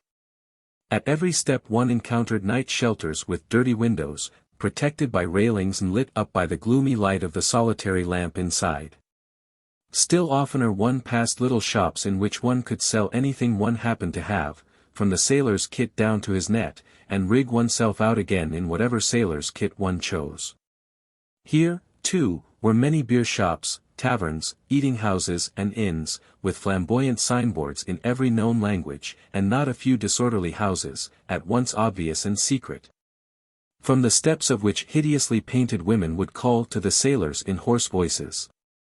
There were Greek coffee shops, where one used to play dominoes and cards, and Turkish coffee shops where one could smoke nargilés and get a night's shelter for 5 kopecks. There were small oriental inns in which they sold snails, patalides, shrimps, mussels, large inky scuttlefishes, and all sorts of sea monstrosities. Some were in the attics and basements, behind heavy shutters, were hidden gambling dens, where faro and baccarat often ended in one's stomach being slit or one's skull broken. And right at the next corner, sometimes in the next house, there was sure to be someone with whom one could dispose of anything stolen, from a diamond bracelet to a silver cross. And from a bale of lion's velvet to a sailor's government greatcoat. These steep narrow streets, blackened with coal dust, towards night became greasy and reeked as though they were sweating in a nightmare. They resembled drains or dirty pipes, through which the cosmopolitan town vomited into the sea all its rubbish, all its rottenness, all its abomination and its vice. Infecting with these things the strong muscular bodies and simple souls of the men of the sea. The rowdy inhabitants of these streets rarely visited the dressed-up, always holiday-like, town, with its plate-glass windows, its imposing monuments, its gleam of electric light. Its asphalt pavements, its avenues of white acacias, its imposing policemen in all its surface of cleanliness and order. But every one of them, before he had flung to the winds those torn, greasy, swollen paper rubles of his toil, would invariably visit Gambrinus. This was sanctified by ancient tradition, even if it were necessary to steal under cover of darkness into the very center of the town. Many of them, truly enough, did not know the complicated name of the famous beer king. Someone would simply say, "Let's go to Sasha's." And the others would answer, "Right-o. That's agreed." And they would shout in a chorus together, "Hurrah!" It is not in the least surprising that among the dock and sea folk Sasha enjoyed more respect and popularity than, for example, the local archbishop or governor, and, without doubt, if it were not his name then it was his vivid monkey face and his fiddle that were remembered in Sydney or Plymouth, as well as in New York, Vladivostok, Constantinople and Ceylon. To say nothing of the gulfs and bays of the Black Sea, where there were many admirers of his talent among the daring fishermen. Sasha would usually arrive at Gambrinus at a time when there was nobody there except perhaps a chance visitor or two. At this time, a thick, sour smell of yesterday's beer hung over the rooms and it was rather dark, as they were economical in those days with gas. In hot July days, when the stone town languished from the heat and was deafened by the crackling din of the streets, one found the quiet and coolness of the place quite agreeable. Sasha would approach the buffet, greet Madame Ivanova, and drink his first mug of beer. Sometimes she would say, "Won't you play something, Sasha?" "What do you want me to play, Madame Ivanova?" Sasha, who was on the most polite terms with her, used to ask amiably. "Something of your own." Then he would sit down in his usual place to the left of the piano and play long, strange, melancholy pieces. Somehow it became sleepy and quiet in the basement, with only a hint of the muffled roar of the town. From time to time the waiters would jingle carefully the crockery on the other side of the kitchen wall. Then from the chords of Sasha's fiddle came, interwoven and blended with the sad flowers of national melodies, Jewish sorrow as ancient as the earth. Sasha's face, his chin strained, his forehead bent low, his eyes looking gravely up from under the heavy brows, had no resemblance, in this twilight hour, to the grinning, twinkling, dancing face of Sasha that was so familiar to all Gambrinus guests. The little dog, Bialochka, was sitting on his knees. She had been taught long ago not to howl to the music, but the passionately sad, sobbing and cursing sounds got on her nerves in spite of herself, and in convulsive little yawns she opened her mouth, curling up her fine pink tongue, and, with all her fragile body in pretty small muzzle, vibrated to her master's music. But little by little the public began to appear, and with it the accompanist, who had left his daily occupation at some tailor's or watchmaker's shop. On the buffet there were sausages in hot water and cheese sandwiches, and at last the other gas jets were lit up. Sasha drank his second mug of beer, gave his order to his accompanist, the May parade, eins, zwei, drei, and a stormy march began. From this moment he had scarcely time to exchange greetings with the newcomers, each of whom considered himself Sasha's particularly intimate friend and looked round proudly at the other guests after receiving his bow. Winking first with one eye and then with the other, gathering all his wrinkles into his bald receding skull, Sasha moved his lips grotesquely and smiled in all directions. At about 10 or 11, Gambrinus, which could accommodate 200 or more people, was absolutely choked. Many, almost half, came in accompanied by women with fichus on their heads. No one took offense at the lack of room, at a trampled toe, a crumpled hat, or someone else's beer being poured over one's trousers. And if they did take offense it was merely a case of a drunken row. The dampness of the dimly lit cellar showed itself on the walls, smeared with oil paint, and from the ceiling the vapor from the crowd steamed like a warm heavy rain.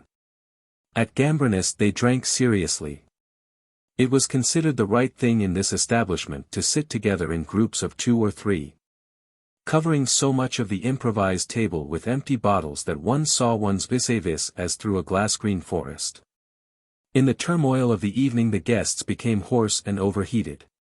Your eyes smarted from tobacco smoke. You had to shout and lean over the table in order to hear and be heard in the general din.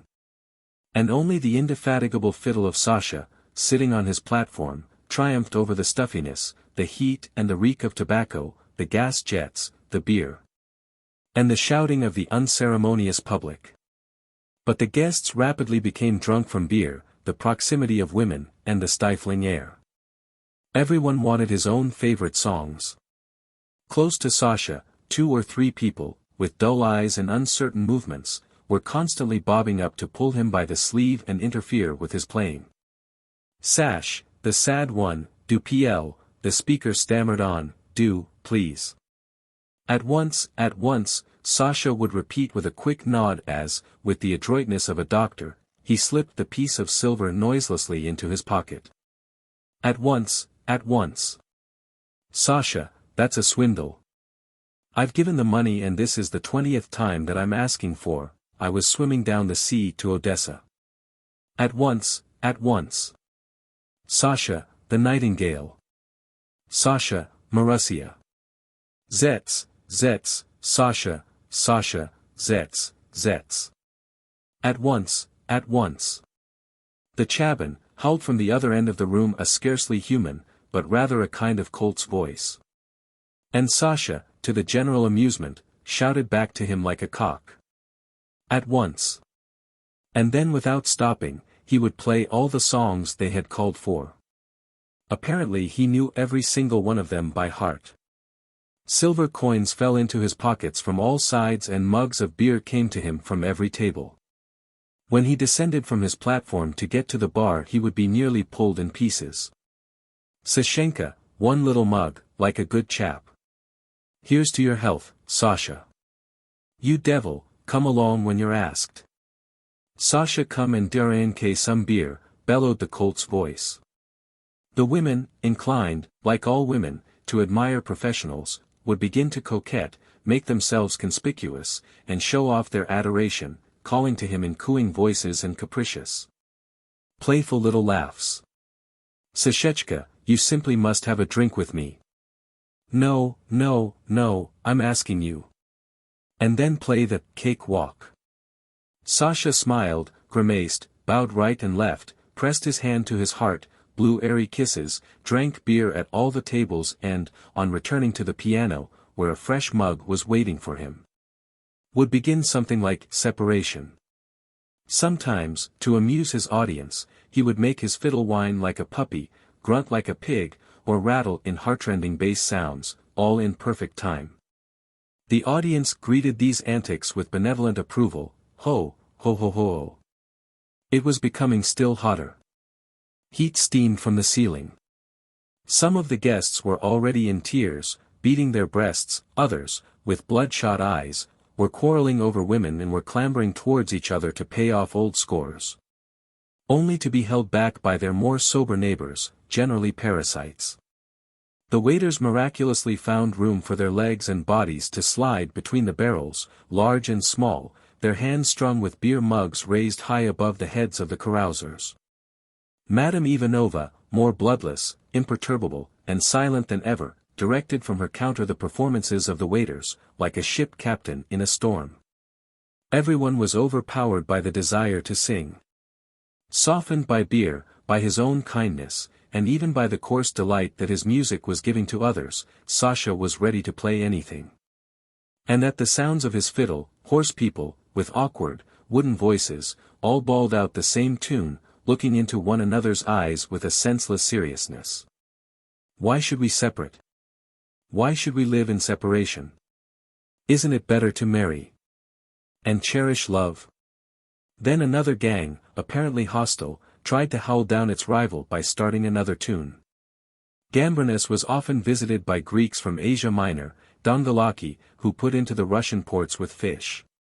They, too, gave orders to Sasha for their oriental songs, consisting of dismal, monotonous howling on 2 or 3 notes. And they were ready to sing them for hours with gloomy faces and burning eyes. Sasha also played popular Italian couplets, Ukrainian popular songs, Jewish wedding marches, and many others. Once a little party of Negro sailors found their way into Gambrinus, and they also, in imitation of the others, wanted very much to sing a bit. Sasha quickly picked up a galloping Negro melody, chose the accompaniment on the piano, and, then and there, to the great delight and amusement of the habitués, the beer shop rang with the strange, capricious, guttural sounds of an African song. An acquaintance of Sasha's, a reporter on a local paper, once persuaded a professor of the musical school to pay a visit to Gambrinus and listen to the famous violinist. But Sasha got wind of it and purposely made his fiddle mew, bleat, and bellow more than usual that evening. The guests of Gambrinus were simply splitting their sides, and the professor observed with profound contempt, clownery. And out he went without even finishing his mug of beer. Chapter 3. Every now and then the exquisite marquises, the festive German sportsmen, the plump cupids, and the frogs looked down from their walls on the kind of debauch that one could seldom see anywhere, except at Gambrinus. For example, a gang of thieves on a spree after a good haul would come in, each with his sweetheart, each with his cap on one side and a defiant, insolent expression, displaying his patent leather boots negligently with all the distinction of the cabaret at its best. To them Sasha would play special thieves' songs, such as, I'm done for, Poor Little Boy, Don't Cry, Marussia, The Spring Has Passed, and others. It was beneath their dignity to dance, but their sweethearts, for the most part not bad-looking and usually young, some almost little girls, would dance the chaban, squealing and clicking their heels. Both men and women drank heavily. One thing only was wrong with them: they always finished their sprees with old disputes about money, and went off, when they could, without paying. Fishermen, after a good catch, would come in a large party of about 30. Late in the autumn there were such lucky weeks that each net would bring in every day up to 40,000 mackerel or kiefel. At a time like this the smallest shareholder would make over 200 rubles. But what was still better for the fishermen was a lucky haul of sturgeon in the winter. This was a matter of great difficulty. One had to work hard some 30 versts from shore, in the still of the night, sometimes in stormy weather. When the boats leaked, the water froze on one's clothes and on the oars. The weather would keep like this for 2 or 3 days if the wind did not throw you 200 versts away at Anap or Trebizond. Every winter a dozen or so of skiffs would simply disappear, and only in the summer did the waves bring back to this or that point of the coast the corpse of the gallant fisherman. But when they came back from the sea safe, after a good catch, they came on shore with a frenzied thirst for life. Thousands of rubles went in 2 or 3 days in the coarsest, most deafening, drunken orgies. The fishermen used to get into some cabaret or other, throw all the other guests out, lock the doors, close the shutters, and for days at a stretch, without stopping, would devote themselves to women and drink, howl songs, smash the glasses and the crockery, beat the women and frequently one another, until sleep came over them anywhere, on the tables, on the floor, across the beds, among spittoons, cigar ends, broken glasses, the splash of wine and even the splash of blood. That is how the fishermen went on the spree for several consecutive days, sometimes changing the place, sometimes remaining in the same den. Having gone through everything to the last farthing, they would return to the docks, their heads bursting, their faces marked by brawls, their limbs shaking from drink, and, silent, cowed, and repentant, would enter the boats to resume that hard and captivating trade which they loved and cursed in the same breath. Never did they forget to visit Gambrinus. In they would throng with their hoarse voices and their faces burnt by the ferocious northwest winter, with their waterproof jackets, their leather trousers, and their top boots up to the thighs. Those selfsame boots in which their comrades, in the middle of some stormy night, had gone to the bottom like stones. Out of respect for Sasha, they did not kick strangers out, though they felt themselves masters of the beer shop, and would break the heavy mugs on the floor. Sasha played for them their own fishermen's songs, drawling, simple, and terrible, as the beat of the sea, and they sang all together, straining to the uttermost their powerful chests and hardened throats. Sasha acted upon them like Orpheus on the waves, and sometimes an old hetman of a boat, 40 years old, bearded, weather-beaten, an enormous wild animal-like fellow, would melt into tears as he gave out in a small voice the sorrowful words of, "Ah, poor me, little lad, that I was born a fisherman." And sometimes they danced, trampling always on the same spot, with set stone-like faces, rattling with their heavy boots, and impregnating the whole cabaret with the sharp salt smell of the fish, with which their clothes and bodies had been soaked through and through. To Sasha they were very generous and never left him long away from their tables.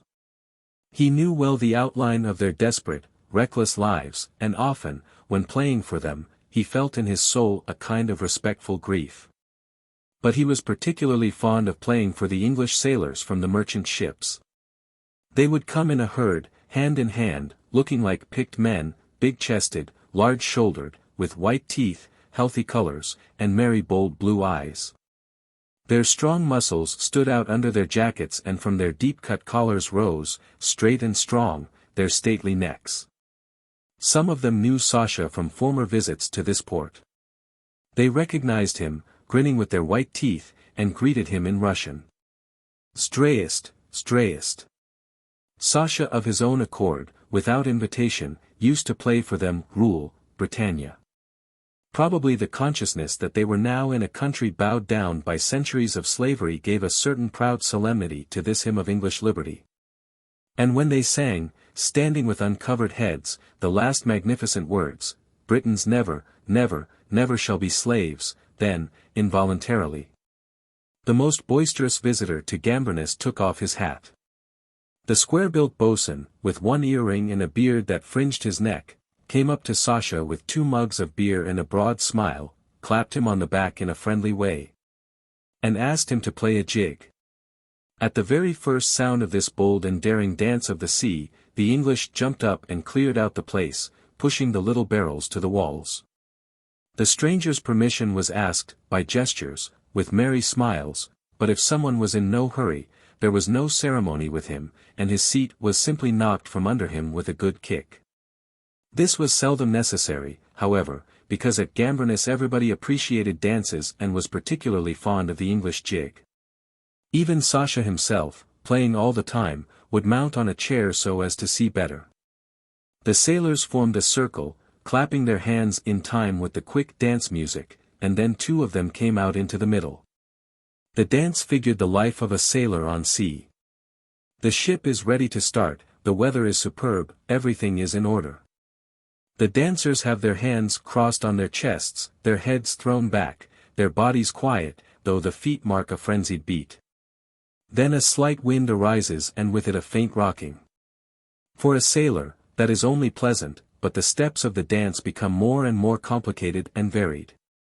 A fresh wind starts, it is already not so easy to walk on deck, and the dancers are slightly rocked from side to side.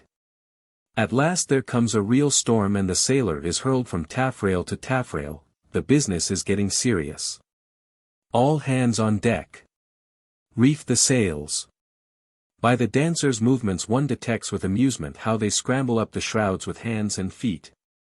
Haul the sails and strengthen the topsail while the storm tosses the ship more and more fiercely. Man overboard, stop. A boat is lowered. The dancers, bending their heads low and straining their powerful naked throats, row with quick strokes as they bend and straighten their backs. But the storm passes, the rocking settles down, and the ship runs lightly with a following wind. While the dancers become motionless again with crossed hands as they beat with their feet a swift merry jig. Sometimes Sasha had to play a lezginka for the Georgians, who were employed at winemaking in the neighborhood. No dance was ever unknown to him. When a dancer, in a fur cap and a cherkeska, fluttered airily between the barrels, throwing first one hand and then the other behind his head, while his friends clapped in time and shrieked, Sasha, too, could not refrain and shouted joyously in time with them, has, has. Sometimes, too, he would play Moldavian dances and the Italian tarantella and waltzes for German sailors. Occasionally they fought, and sometimes rather brutally, at Gambrinus.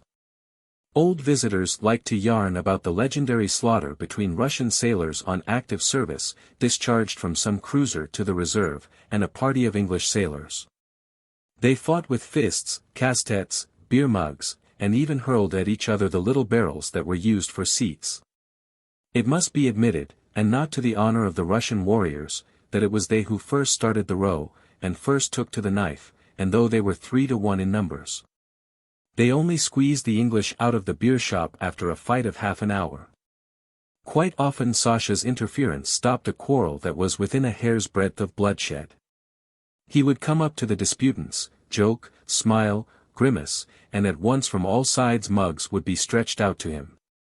Sasha, a little mug. Sasha, have one with me. Perhaps the kind and comic goodness, merrily beaming from those eyes that were almost hidden under the sloping skull, acted like a charm on these simple savages. Perhaps it was an innate respect for talent, something almost like gratitude. Perhaps it was due to the fact that most of the habitués of Gambrinus were never out of Sasha's debt. In the tedious interludes of decoct, which, in seaport jargon, means stony broke, one could approach Sasha for small sums and for small credit at the buffet without fear of refusal. Of course the debts were never repaid, not from evil intention, but merely from forgetfulness. All the same, these debtors, during their orgies, returned tenfold their debts in their tips to Sasha for his songs. The woman at the buffet sometimes reproached him. I am surprised, Sasha, that you're not more careful with your money. He would answer with conviction, but Madame Ivanova, I can't take it with me in my grave. There'll be enough for us both, that is for me and Bialochka. Come here, Bialochka, good doggy. Chapter 4. The songs of the day could also be heard at Gambrinus. At the time of the Boer War, the Boer March was a great favorite. It seems that the famous fight between the Russian and English sailors took place at this very time.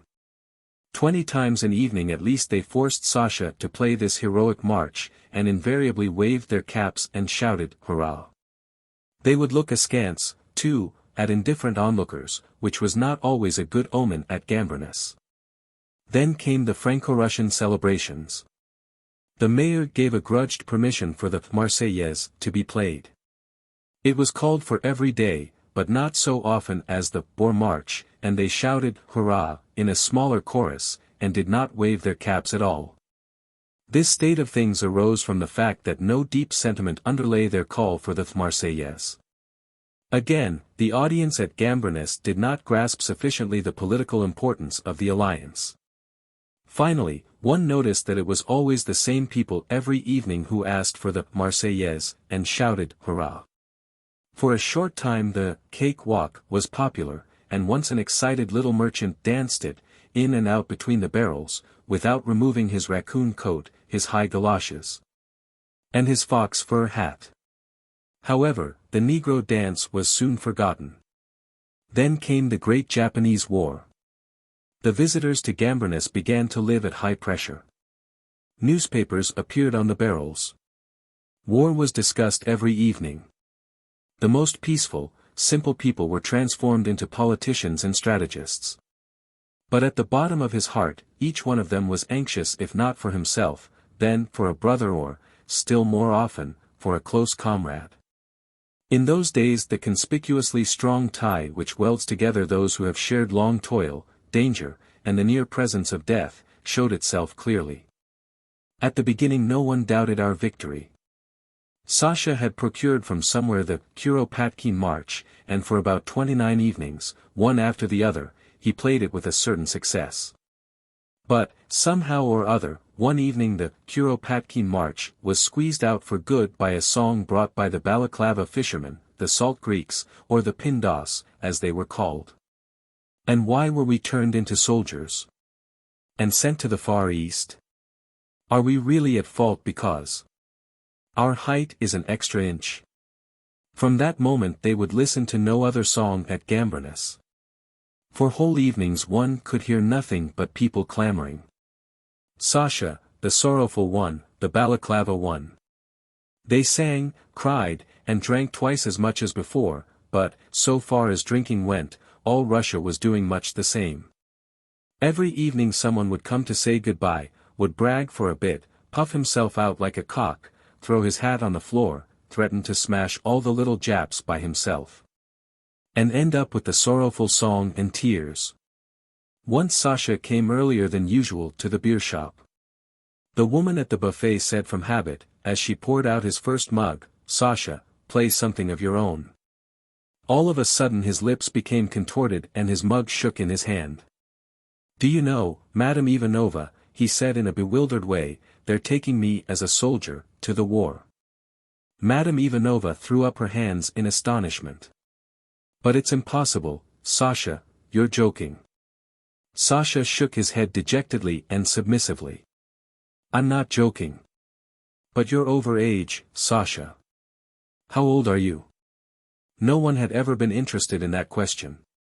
Everyone considered Sasha as old as the walls of the beer shop, the marquises, the Ukrainians, the frogs, and even the painted king who guarded the entrance, Gambrinus himself. 46. Sasha thought for a second or two. Perhaps 49. "I'm an orphan," he added sadly. "But you must go and explain to the authorities." "I've been to them already, Madame Ivanova." "I have explained." "Well?" "Well," they answered, "scabby Jew, sheeny snout. Just you say a little more and you'll be jugged, there." And then they struck me. Everyone heard the news that evening at Gambrinus, and they got Sasha dead drunk with their sympathy. He tried to play the buffoon, grimaced, winked, but from his kind funny eyes there peeped out grief and awe. A strongish workman, a tinker by trade, suddenly offered to go to the war in Sasha's place. The stupidity of the suggestion was quite clear to all, but Sasha was touched, shed a few tears, embraced the tinker, and then and there gave him his fiddle. He left Bialochka with the woman at the buffet. "Madame Ivanova, take care of the little dog. Perhaps I won't come back, so you will have a souvenir of Sasha. Biolinka, good doggy. Look, it's licking itself. Ah you, my poor little one. And I want to ask you something else, Madame Ivanova, the boss owes me some money, so please get it and send it on. I'll write the addresses. In Gomel I have a first cousin who has a family and in Jmarinka there's my nephew's widow. I send it them every month. Well, we Jews are people like that, we are fond of our relations, and I'm an orphan. I'm alone. Goodbye, then, Madame Ivanova. Goodbye, Sasha, we must at least have a goodbye kiss. It's been so many years, and, don't be angry, I'm going to cross you for the journey." Sasha's eyes were profoundly sad, but he couldn't help clowning to the end. "But, Madame Ivanova, what if I die from the Russian cross?" Chapter 5. Gambrinus became empty as though orphaned without Sasha and his fiddle. The manager invited as a substitute a quartet of strolling mandolinists, one of whom, dressed like a comic opera Englishman, with red whiskers and a false nose, check trousers, and a stiff collar higher than his ears, sang comic couplets and danced shamelessly on the platform. But the quartet was an utter failure, it was hissed and pelted with bits of sausage, and the leading comic was once beaten by the Tendro fisherman for a disrespectful allusion to Sasha.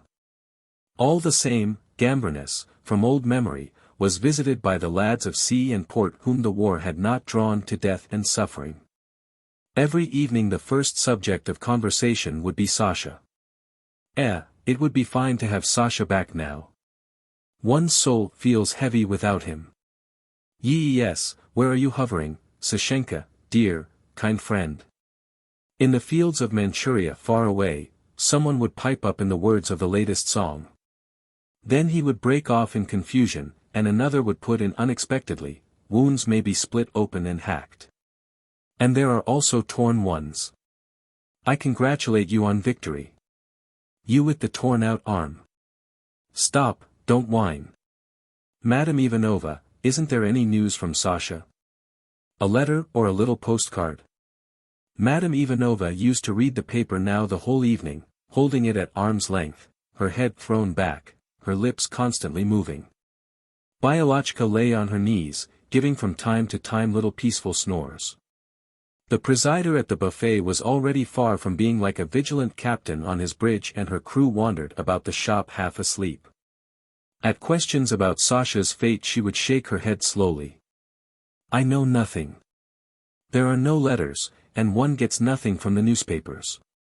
Then she would take off her spectacles slowly, place them, with the newspaper, close to the warm body of Bialochka, and turn round to have a quiet cry to herself. Sometimes she would bend over the dog and ask in a plaintive, touching little voice, Biolinka, doggy, where is our Sasha, Where is our master? Bialochka raised her delicate little muzzle, blinked with her moist black eyes, and, in the tone of the buffet woman, began quietly to whine out, ou. But time smooths and washes up everything.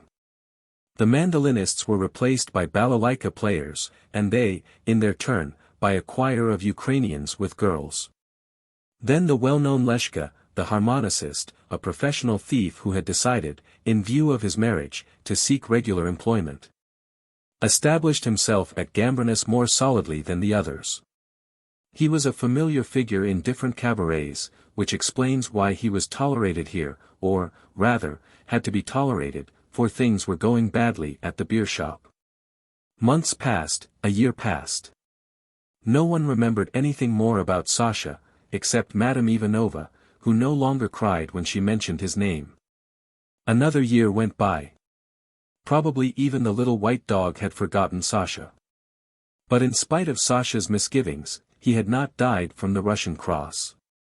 He had not even been once wounded, though he had taken part in 3 great battles, and, on one occasion, went to the attack in front of his battalion as a member of the band, in which he played the fife.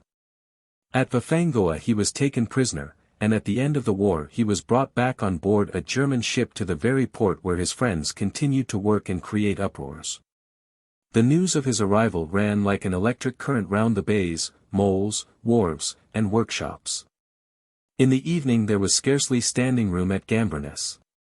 Mugs of beer were passed from hand to hand over people's heads, and although many escaped without paying on that day, Gambrinus never did such business before. The tinker brought Sasha's fiddle, carefully wrapped up in his wife's fichu, which he then and there sold for drink. Sasha's old accompanist was fished out from somewhere or other. Leshka, the harmonicist, a jealous, conceited fellow, tried to compete with Sasha, repeating obstinately, I am paid by the day and I have a contract. But he was merely thrown out and would certainly have been thrashed but for Sasha's intercession. Probably not one of the hero patriots of the Japanese war had ever seen such a hearty and stormy welcome as was given to Sasha. Strong rough hands seized him, lifted him into the air, and threw him with such force that he was almost broken to bits against the ceiling. And they shouted so deafeningly that the gas jets went out, and several times a policeman came down into the beer shop, imploring, a little lower, it really sounds very loud in the street. That evening Sasha played all the favorite songs and dances of the place. He also played some little Japanese songs that he had learned as a prisoner, but his audience did not take to them. Madame Ivanova, like one revived, was once more courageously on her bridge while Byalinka, sitting on Sasha's knees, yelped with joy. When he stopped playing, simple-minded fishermen, realizing for the first time the miracle of Sasha's return, would suddenly exclaim in naive and delighted stupefaction. "Brothers! But this is Sasha!"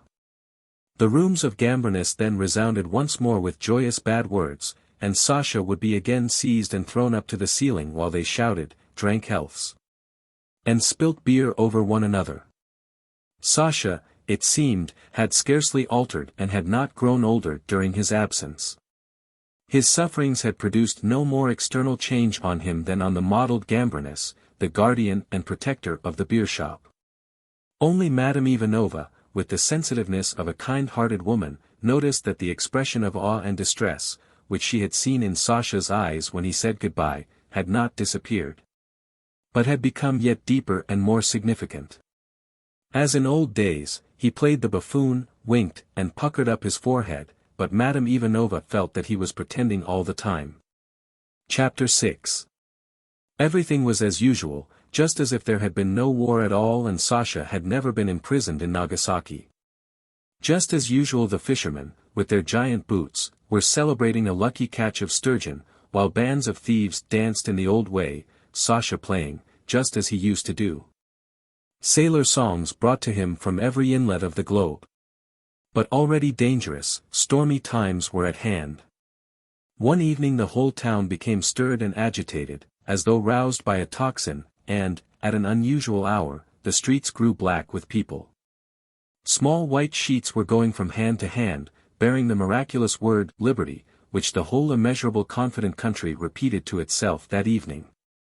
There followed clear, holiday-like, exulting days, and their radiance lit up even the vaults of Gambrinus. Students and workmen came in and beautiful young girls came too. People with blazing eyes mounted on those barrels, which had seen so much in their time, and spoke. Everything was not comprehensible in the words they uttered, but the hearts of all throbbed and expanded to meet the flaming hope and the great love that vibrated through them. Sasha, the Marseillaise. Go ahead with the Marseillaise. No, this was not at all like that other Marseillaise that the mayor had grudgingly allowed to be played during the week of the Franco-Russian celebrations. Endless processions, with songs and red flags, were going along the streets. The women wore red ribbons and red flowers. People who were utter strangers met and shook hands with each other with happy smiles.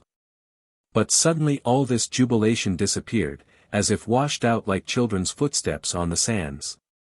The sub-inspector of police, fat, small, choking, with bloodshot protruding eyes, his face red as an overripe tomato, stormed into Gambrinus. "What? Who's the proprietor of this place?" he rattled out. "Bring him to me." Suddenly his eyes fell on Sasha, who was standing, fiddle in hand. "So you're the proprietor, are you?" "Shut up." "What, playing anthems?" "No anthems permitted." "There will be no more anthems at all, Your Highness," Sasha replied calmly. The police dog turned purple, brought his raised index finger to Sasha's very nose, and shook it menacingly from left to right. "None, whatever." "I understand Your Highness, none whatever." "I'll teach you revolutions." "I'll teach you." The sub-inspector bounded out of the beer shop like a bomb, and with his departure everyone became flattened and dejected. And gloom descended on the whole town. For dark, anxious, repugnant rumors were floating about. One talked cautiously. People feared to betray themselves by a glance, were afraid of their own shadows, afraid of their own thoughts. The town thought for the first time with dread of the sewer that was rumbling under its feet, down there by the sea into which it had been throwing out, for so many years, its poisoned refuse. The town shielded the plate-glass windows of its magnificent shops, protected with patrols its proud monuments, and posted artillery in the yards of its fine houses in case of emergency. But in the outskirts, in the fetid dens, in the rotting garrets, throbbed, prayed, and cried with awe the people chosen by God, abandoned long ago by the wrathful Bible God. But still believing that the measure of its heavy trials was not yet spent. Down there by the sea, in those streets that resembled black, sticky drainpipes, a mysterious work was progressing. The doors of the cabarets, tea shops, and night shelters were open all night. In the morning the pogrom began. These people who, so recently uplifted by the pure, general joy, so recently softened by the light of the coming brotherhood of man, who had gone through the streets singing beneath the symbols of the liberty they had won, these very people were now going to kill, not because they had been ordered to kill. Not because they had any hatred against the Jews, with whom they had often close friendships, not even for the sake of loot, which was doubtful. But because the sly dirty devil that lives deep down in each human being was whispering in their ears, "Go. Nothing will be punished," the forbidden curiosity of the murderer, the sensuality of rape, the power over other people's lives. In these days of the pogroms, Sasha, with his funny, monkey-like, purely Jewish physiognomy, went freely about the town. They did not touch him. There was about him that immovable courage of the soul, that absence even of fear which guards the weakest better than any revolver. But on one occasion, when, jammed against the wall, he was trying to avoid the crowd that flowed like a hurricane down the full width of the street, a mason in a red shirt and a white apron threatened him with his pointed crowbar and grunted out, "Sheeny. Smash the sheeny. Smash him to the gutter." Someone seized his hands from behind. "Stop, devil. It's Sasha, you lout." The mason stopped. In this drunken, delirious, insane moment he was ready to kill anyone, his father, his sister, the priest, the Orthodox God himself, but he was also ready, as an infant, to obey the orders of any strong will. He grinned like an idiot, spat, and wiped his nose with his hand. Suddenly his eyes fell on the white, nervous little dog, which was trembling all over as it rubbed itself against Sasha. The man bent down quickly, caught it by the hind legs, lifted it up, struck it against the paving stone, and then took to his heels. Sasha looked at him in silence. He was running all bent forward, his hands stretched out, without his cap, his mouth open, his eyes white and round with madness. On Sasha's boots were sprinkled the brains of little Bialochka. Sasha wiped off the stains with his handkerchief. Chapter 7. Then began a strange period that resembled the sleep of a man in paralysis. There was no light in a single window throughout the whole town in the evening, but for all that the flaming signboards of the cafés chantants and the little cabarets shone brightly. The conquerors were proving their force, not yet satiated with their impunity. Savage people, in Manchurian fur caps with st. George's ribbons in their buttonholes, visited the restaurants and insistently demanded the playing of the national anthem, making sure that everybody rose to his feet. They also broke into private flats, fumbled about in the beds and chests of drawers, asking for vodka, money, and the national anthem, their drunken breath polluting the atmosphere. Once, some 10 of them visited Gambrinus and occupied 2 tables. They behaved with the greatest insolence, talked dictatorially to the waiters, spat over the shoulders of perfect strangers, put their feet on other people's seats, and threw their beer on the floor, under the pretext that it was flat. Everyone let them alone. Everyone knew that they were police agents and looked at them with that secret awe and disgusted curiosity with which the people regard executioners. One of them was apparently the leader. He was a certain Matka Gundas, a red-haired, snuffling fellow with a broken nose, a man who was said to be enormously strong, formerly a professional thief, then a bully in a disorderly house, and after that a soutenier and a police agent. He was a converted Jew. Sasha was playing the Kmetalitsa, when all of a sudden Gundas came up to him and seized his right hand firmly, shouting, as he turned to the audience, "The national anthem, the anthem, the anthem. The national anthem, brothers, in honor of our adored monarch." The anthem, groaned the other scoundrels in the fur caps. "The anthem," shouted a solitary uncertain voice. But Sasha freed his hand and said calmly, "No anthems whatever." "What?" bellowed Gundas, "you refuse? Ah, you stinking sheeny."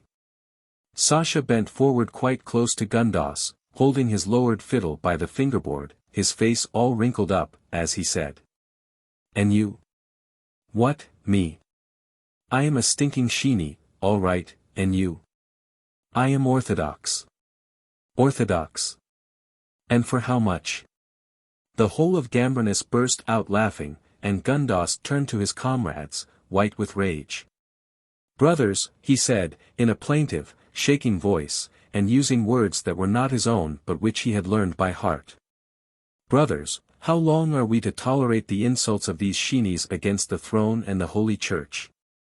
But Sasha, who had drawn himself up, compelled him with a single sound to face him again, and no one at Gambrinus would ever have believed that this funny, grimacing Sasha could talk with such weight and power.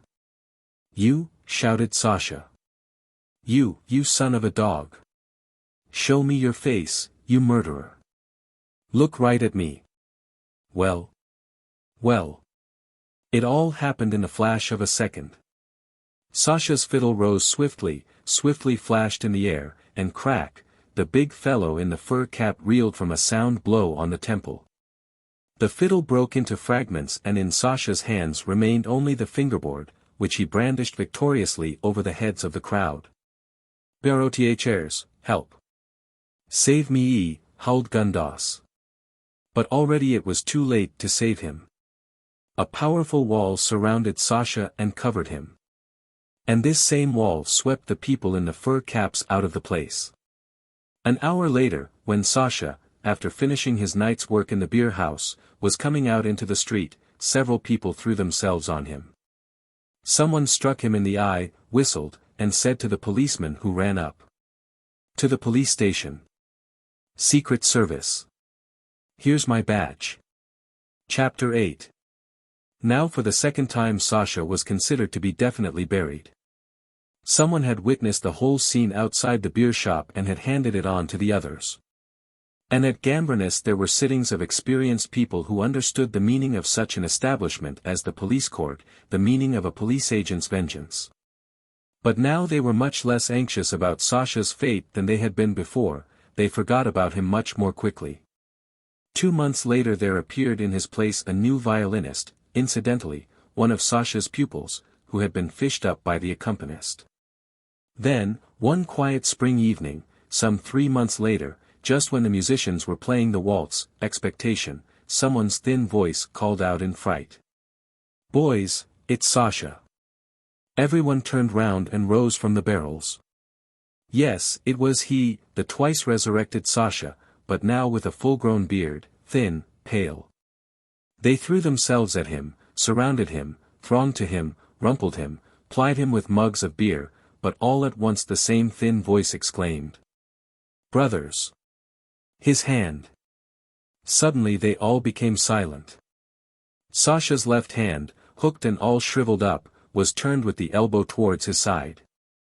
Apparently it could not bend or unbend, the fingers were permanently sticking up under the chin. "What's the matter with you, comrade?" the hairy bosun from the Russian Navigation Company asked. "Oh, it's nothing much, a kind of sinew or something of that sort," Sasha replied carelessly. "So that's it." They all became silent again. "That means it's the end of the Tchabin?" the bosun asked compassionately. "The Tchabin," Sasha exclaimed, with dancing eyes. "You there," he ordered the accompanist with all his old assurance. "The Tchabin, 1, 2, 3. The pianist struck up the merry dance, glancing doubtfully over his shoulder. But Sasha took out of his pocket with his healthy hand some kind of small instrument, about the size of his palm, elongated and black, with a stem which he put into his mouth. And bending himself to the left, as much as his mutilated, motionless hand allowed, he began suddenly to whistle an uproariously merry Tchabin. Ho, ho, ho, the audience rocked with laughter. "The devil!" exclaimed the bosun, and without in the least intending it he made a clever step and began to beat quick time. Fired by his enthusiasm the women and men began to dance. Even the waiters, trying not to lose their dignity, smilingly capered at their posts. Even Madame Ivanova, unmindful of the duties of the captain on his watch, shook her head in time with the flame dance and lightly snapped her fingers to its rhythm. And perhaps even the old, spongy, time-worn gambrinus slightly moved his eyebrows and glanced merrily into the street. For it seemed that from the hands of the crippled, hooked Sasha the pitiable pipe shell sang in a language, unfortunately not yet comprehensible to Gambrinus' friends, or to Sasha himself. Well, there it is. You may maim a man, but art will endure all and conquer all. A Sentimental Romance. My dearest friend. Here I am at our sanatorium by the sea, just as I was last spring. Even my room is the same.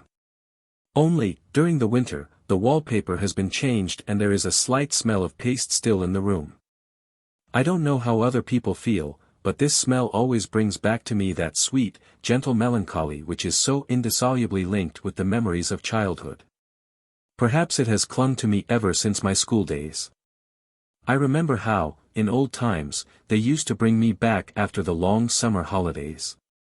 As you pass through the quite familiar dormitory, the classrooms, the corridors and everywhere you detect the smell of paste, of fresh paint, of lime and varnish. And you feel, with a sense of troubled melancholy, that you are again stepping over a new border of life and you vaguely regret the past that has been left on the other side, grey, ordinary. Unpleasant, but endlessly dear, just because it is the past and will never, never repeat itself. Ah, that past! What a mysterious, untranslatable charm it retains over one's soul. Even to you, my dearest, I only dare to write because I feel, since the morning, under the spell of last year's memories. I am sitting at this moment at the writing table, but I have only to lift my eyes from it to see the sea, that very sea with which you and I, do you remember, were so poetically in love. But, even without looking up, I can feel it. It seems to be rising in a level dark blue shroud right up to the middle of my window, which is wide open. Over it is the blue sky, quite cloudless and solemnly calm. And under the window an apple tree is in bloom. One of its branches, spreading out, covered all over with delicate blossoms, transparently white in the sunlight and faintly pink in the shade, peeps in over the sill. When a faint wind stirs from the sea, it rocks slightly, as though bowing to me in a friendly greeting, and, scarcely audibly, rustles against the green-barred shutter. I gaze at it and can never get enough of the swan-like movements of this white branch, covered with bloom, which, so softly, with such exquisite precision, outlines itself gracefully against the deep strong, joyful blue of the sea. And I simply want to cry, so touched am I at its unsophisticated beauty. Our sanatorium is drowned, forgive this antiquated comparison, in the white waves of pear trees, apple trees, almond trees and apricot trees, all in bloom. They say that in the language of the old inhabitants, the Cherkesses, this exquisite little seaside village was called the White Fiancée. What a delightful and fitting name. There seems to emanate from it an atmosphere of colored language and Eastern poetry, an atmosphere as of from something taken straight out of the Song of Songs of King Solomon. The garden paths are covered with light, white petals and, when the wind blows, the trees seem to be snowing in slowly falling, heavy flakes. These light snowflakes fly into my room, cover the writing table, fall on my dress, my hair, and I can't, besides. I have no wish to rid myself of these memories which agitate me and make my head turn like some old aromatic wine. It was last spring, the third or fourth day after your arrival at the sanatorium. The morning was just as quiet, cool, and gleaming. We were sitting on the south veranda, I in the rocking chair covered with a pale blue sailcloth, do you remember that armchair? And you on the balustrade, leaning against the corner post and holding it with one hand. My God, even now, after writing these lines, I stopped, closed my eyes for a few seconds, with my hand over them. And again, in front of me with extraordinary vividness, came to me your face of those days, thin, pale, with fine, distinguished features. A coil of dark hair hanging carelessly over the white forehead and with those deep, sad eyes. I can visualize even that pensive and absent-minded smile which used just to touch your lips when you said, looking dreamily at the falling petals of the white flowers. The apple trees are shedding their blossom and the spring is only at its very start. Why does this swift, expansive bloom of the southern spring always awake in me such a maladive feeling of distress and unfulfillment? No later than yesterday, it seems, I was watching with emotion the first swelling buds, and today the flowers are already scattering and you know that tomorrow will come the cold autumn. Isn't it like our own lives? In youth, you live only on hope. You think that now, at once, something great, absorbing, will seize hold of you, and then suddenly you seem to wake up and you see that nothing is left but memories and regret for the past. And you yourself are unable to tell at what precise period your real life swept by, the full, consciously beautiful life. You see how well I remember your words. Everything associated with you is imprinted on my soul in bright relief, and I treasure it, admire and delight in it, as a miser does in his gold. I confess even that I have come here exclusively to see once more, even from the window, a morsel of our sea and our sky, to smell the fine aroma of the apple trees in flower. To hear in the evening the dry chatter of the crickets and, to live endlessly over again in imagination those naive, pale memories at whose faintness a healthy person would laugh aloud. Ah, those healthy people, with their rough appetite for life, their depths of strong sensation. Permitted them by their strong bodies and their indifferent prodigality of soul, they cannot even imagine those untranslatably delicate, inexplicably complex shades of moods through which we pass. We who are condemned almost from our birth to the monotonous vegetation of the hospital, the health resort and the sanatorium. Here everything is as it used to be. Only you are not here, my dear friend and teacher. Of course, you can guess that through the newspapers I have heard of your recovery and that you are back again in your university chair. Our dear doctor, as fond of life as ever, has confirmed this news, his face glowing with pleasure. Doubtless he attributes your cure to his system of hot baths and his theories of diet. As you know, I don't believe in either treatment, but all the same, I was ready to kiss this kindly and naive egoist for his news of your health. He, on the contrary, is not at all pleased with me. I saw it in the way he shook his head, wrinkling his lips and breathing hard through his nose with that preoccupied seriousness of his, while he was listening to my chest and tapping it. Finally, he advised me to go somewhere in the real south, to Mentone or even Cairo. Advised me with an awkward and jocular prudence which was a poor mask for the anxiety that kept peeping out from his eyes. Visibly, he is afraid of the bad impression that my death will create among his patients, and he wants to save them this unpleasantness.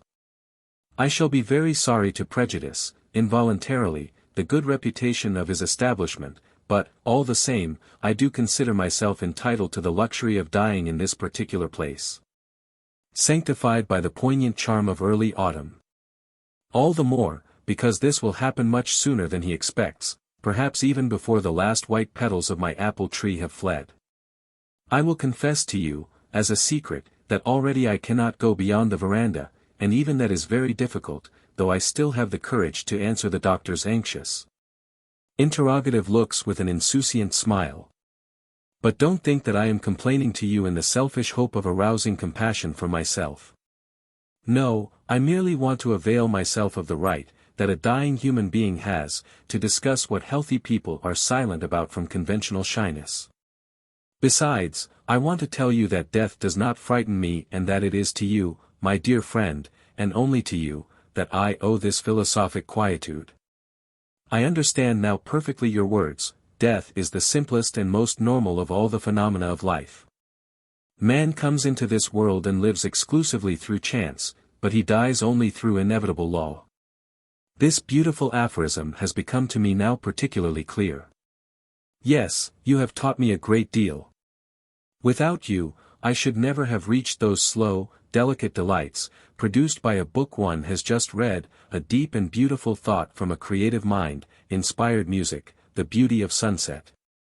The aroma of a flower, and, this first of all, the soul communion of two refined natures, in which, owing to serious illness, nervous receptivity reaches a point of exaltation and mutual understanding passes into a silent clairvoyance. Do you remember our long, unhurried walks along the seashore, under the perpendicular rays of the sun, in those burning, lazy, midday hours, when everything seems to die in helpless lassitude. And the waves just rustle and whiz on to the hot, yellow sand and go back into the dazzling sea, leaving behind a moist, dented edging, which disappears just as quickly as the traces of one's breath on glass. Do you remember how we used to hide from the doctor, who allowed no one to be out of doors after sunset, and steal out on the terrace in the warm moonlit nights? The moonlight would cut through the espalier of the dense vineyard and lie on the floor and the white wall, like a pattern of light, fantastic lace. In the darkness, we could not see, but only guess at each other, and the timid whispers in which we had to speak gave even to the simplest words a deep, intimate, agitating significance. Do you remember how, on the rainy days, when the sea was enveloped in a fog all day long and there was in the air a smell of wet sand, of fish and refreshed leaves, we used to tiptoe into my cozy room and read Shakespeare, just a little at a time, like real gourmets, tasting the savor of every page, reveling in every spark from this great mind which, for me, became deeper and deeper, still more penetrating, under your guidance. These books, in their soft covers of tender green morocco, are still with me now. On certain pages of them, here and there, are sharp nail marks, and when I look at these remaining symbols, which remind me so vividly of your vehement, nervous enthusiasm for the beauties and abysses of this Shakespearean genius, I am overcome by a quiet, somber emotion. Do you remember? Ah, how endlessly I could repeat this question, but I am beginning to be tired already, and I have still so much to say to you. Of course, you can imagine that here in the sanatorium, I am condemned to perpetual silence.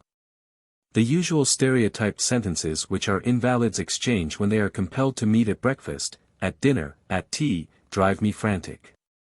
They always talk about the same things. Today one of them has had a bath 2 degrees lower than the day before, another has eaten a pound more of grapes.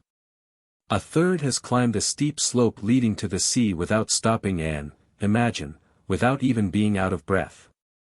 They discuss their maladies at length, with egotistic enjoyment, sometimes in disgusting detail, unfailingly.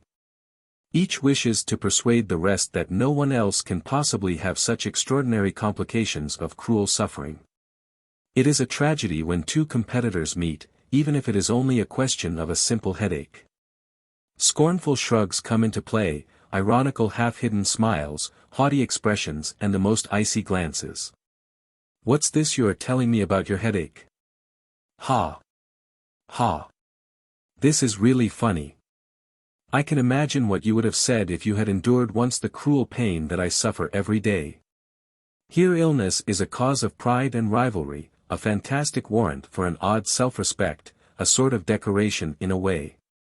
However, I have noticed this sort of thing among healthy people, but here among sick people, it becomes dreadful, repulsive, incredible. That's why I'm always pleased when I find myself at last alone, in my cozy, impregnable little corner. But no, I'm not alone, with me there are always you and my love. There, I have said the word and it didn't burn my lips at all, as it always does in novels. But I don't even know myself if one can call this quiet, pale, half-mystical feeling, love. I'm not going to conceal from you the fact that girls of our class have a much more definite and realistic comprehension of love than is suspected by their parents, who watch modern flirtations through their fingers. At school, one talks a great deal on this subject and curiosity gives it a kind of mysterious, exaggerated, even monstrous, significance. From novels and the stories of married friends we learn about mad kisses, burning embraces, about nights of delight, voluptuousness and goodness knows what. All this we assimilate instinctively, half-consciously, and, probably according to individual temperament, depravity, perspicacity, more or less clearly. In that sense, my love is not love, but a sentimental and amusing play of the imagination. Sickly, puny, and weak from my very childhood, I have always had a horror of everything in which, one way or another, physical force, rough health, and the joy of life displayed themselves. A horse ridden quickly, the sight of a workman with an enormous weight on his back, a big crowd, a loud shriek, an excessive appetite. A strong odor, All this makes me wince or rouses in me disgusted antipathy. And these are exactly the feelings that I experience when my thoughts are confronted by the real sensual love of healthy people, with its heavy, inept, shameless details. But if one is to call the exclusively soul union of two people when the feelings and thoughts of one of them through some mysterious current, transmit themselves to the other. When words yield place to silent glances, when a scarcely perceptible shiver of the eyelids, or the pale ghost of a smile in the eyes say sometimes so much more than a long confession of love between ordinary folk, I'm using your actual expression. When through the mere meeting of each other's eyes at table, or in a drawing room at the arrival of a newcomer or at a stupidity that has just been uttered, two people without words know how to share an impression, in a word, if relations of this kind can be called love, then I may boldly say that not only I, but each of us has loved the other. And not even with that love which one calls mockingly, brother's love. I know this because I have a very clear recollection of one instance, the one instance at which I am afraid of blushing when I talk about it. It happened on the broken cliff over the sea, in the vineyard summer-house, which is still called, just as it was last year, with faded sentimentality, the Arbor of Love. It was a quiet peaceful morning and the sea seemed green with just that alternation of bright and pale green that certain species of malachite have. Sometimes over its quiet surface there would creep an uneven purple spot, the shadow of a cloud. I had not slept well the night before and I had got up feeling broken, with a headache and my nerves overstrung. At breakfast I had quarreled with the doctor, not so much because he had forbidden me to bathe in the open sea as on account of his self-assertive and radiant health. When I complained to you about him in the arbor I burst out crying. Do you remember the incident? You were disconcerted and you were saying disconnected but kind, caressing words, cautiously stroking my head as if I were a child. This sympathy was too much for me, and I leaned my head on your shoulder and then, you kissed me again and again on the temple and on the cheek. And I must confess, I knew that I should blush at this part of my letter, that these kisses, not only were not repugnant, but even gave me a pleasant, purely physical pleasure. Like the sensation of a light warm wave running over the whole of my body from head to foot. But this was the only instance of that kind. You, my friend, said more than once that for people like us, exhausted consumptives, chastity was not so much a virtue as a duty. All the same, this love, gleaming through my sad sunset, was so pure, so tender, so beautiful in its very malady. I remember, when I was quite a little schoolgirl, lying in the infirmary, an enormous, empty, dreadfully high room, lying there for some reason or other, apart from the rest of the sick ones. And being intolerably bored. And then my attention happened to be caught by a simple, but wonderful thing. Beyond the window, in the moss-covered recess, moss grew almost all over the saliences of that old, pre-Catherine wall, a flower had sprouted. It was a real hospital flower, with a corolla like a tiny yellow star and a long, thin, pale green little stalk. I couldn't tear my eyes from it and felt for it a sort of pitiful, pensive love, my own beloved one, this weak, sick, yellow little flower, it is my love for you. There, this is all that I wish to tell you. Goodbye. I know that my letter will slightly touch you, and the thought of this pleases me beforehand. For, with a love like this, actually like this, no one has probably ever loved you or ever will love you. It is true that I have one wish, it is to see you in that mysterious hour when the veil will begin to lift itself from my eyes, not to cling to you in senseless terror.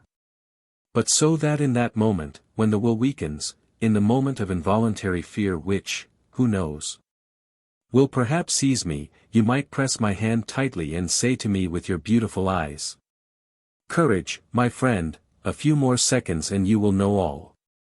But I shall resist this temptation. I shall seal my letter at once, write the address, and you will receive it a few days after I have crossed the enigmatic border of knowledge. My last feeling will be one of deep gratitude to you who have illumined my last days with love. Goodbye. Don't be anxious about me. I feel well. There, I have closed my eyes, and over my body there runs once more a sweet, warm wave as then, in the vineyard arbor. My head swims so quietly and pleasantly. Goodbye. The Army Ensign. Prologue. Last summer one of my nearest friends inherited from an aunt of his a small farm in the Z district of the government of Podil. After looking through the things that had fallen to his lot, he found, in an attic, a huge iron-bound trunk stuffed with old-fashioned books, with the letter T printed like a CH. From the yellowish leaves of which came a scent of moldiness, of dried-up flowers, of mice, and of camphor, all blended together. The books were chiefly odd volumes of faded Russian authors of the early 19th century, including an epistolary manual and the Book of Solomon. Among this assortment were letters and papers, mostly of a business nature and wholly uninteresting. But one rather thick bundle wrapped up in grey packing paper and tied carefully with a piece of string, roused in my friend a certain curiosity. It proved to contain the diary of an infantry officer, named Lapshine, and several leaves of a beautiful, rough Bristol paper, decorated with irises and covered with a small feminine handwriting. At the end of these pages was the signature, Kate, but many of them bore the single letter, K. There could be no doubt that Lapshine's diary and Kate's letters were written at about the same time and concerned the same events, which took place some 25 years or so ago. Not knowing what to do with his find, my friend posted the package to me. In offering it now to my readers, I must confess that my own pen has dealt only very slightly with it. Merely correcting the grammar here and there and obliterating numerous affectations in quotation marks and brackets. Chapter 1. September 5th. Boredom, boredom, and again boredom. Is my whole life going to pass in this grey, colorless, lazy, crawling way? In the morning, squad drill and this sort of thing. Efomenko, what is a sentry? A sentry is an inviolable person, Your Honor. Why is he an inviolable person? Because no one dares to touch him, Your Honor. Sit down. Tkachuk, what is a sentry? A sentry is an inviolable person, Your Honor. And so on endlessly. Then dinner at the mess. Vodka, stale stories, dull conversations about the difficulty nowadays of passing from the rank of captain to that of colonel, long discussions about examinations, and more vodka. Someone finds a marrowbone in his soup and this is called an event to be celebrated by extra drinks. Then 2 hours of leaden sleep, and in the evening, once more, the same inviolable person and the same endless, firing and file. How often have I begun this very diary? It always seemed to me, I don't know why, that destiny must at last throw into my everyday life some big, unusual event which will leave indelible traces on my soul for the rest of my life. Perhaps it will be love. I often dream of some beautiful, unknown, mysterious woman, whom I shall meet some day, a woman who is weary and distressed as I am now. Haven't I a right to my own bit of happiness? I am not stupid, I can hold my own in society. I am even rather witty, if I am not feeling shy and happen to have no rival close at hand. As to my appearance, naturally it is difficult for me to judge it, but I think I am not too bad. Though on rainy autumn mornings I confess that my own face in the looking-glass strikes me as loathsome. The ladies of our regiment find something of Lermontov's Petrin about me. However, this merely proves, in the first place, the poorness of the regimental libraries and, secondly, the immortality of the Petrin type in infantry regiments. With a dim presentiment of this strip of life in front of me, I've begun my diary several times, intending to note down every small detail so as to live it over again afterwards, if only in memory. As fully and clearly as possible. But day after day passed with the old monotonous sameness.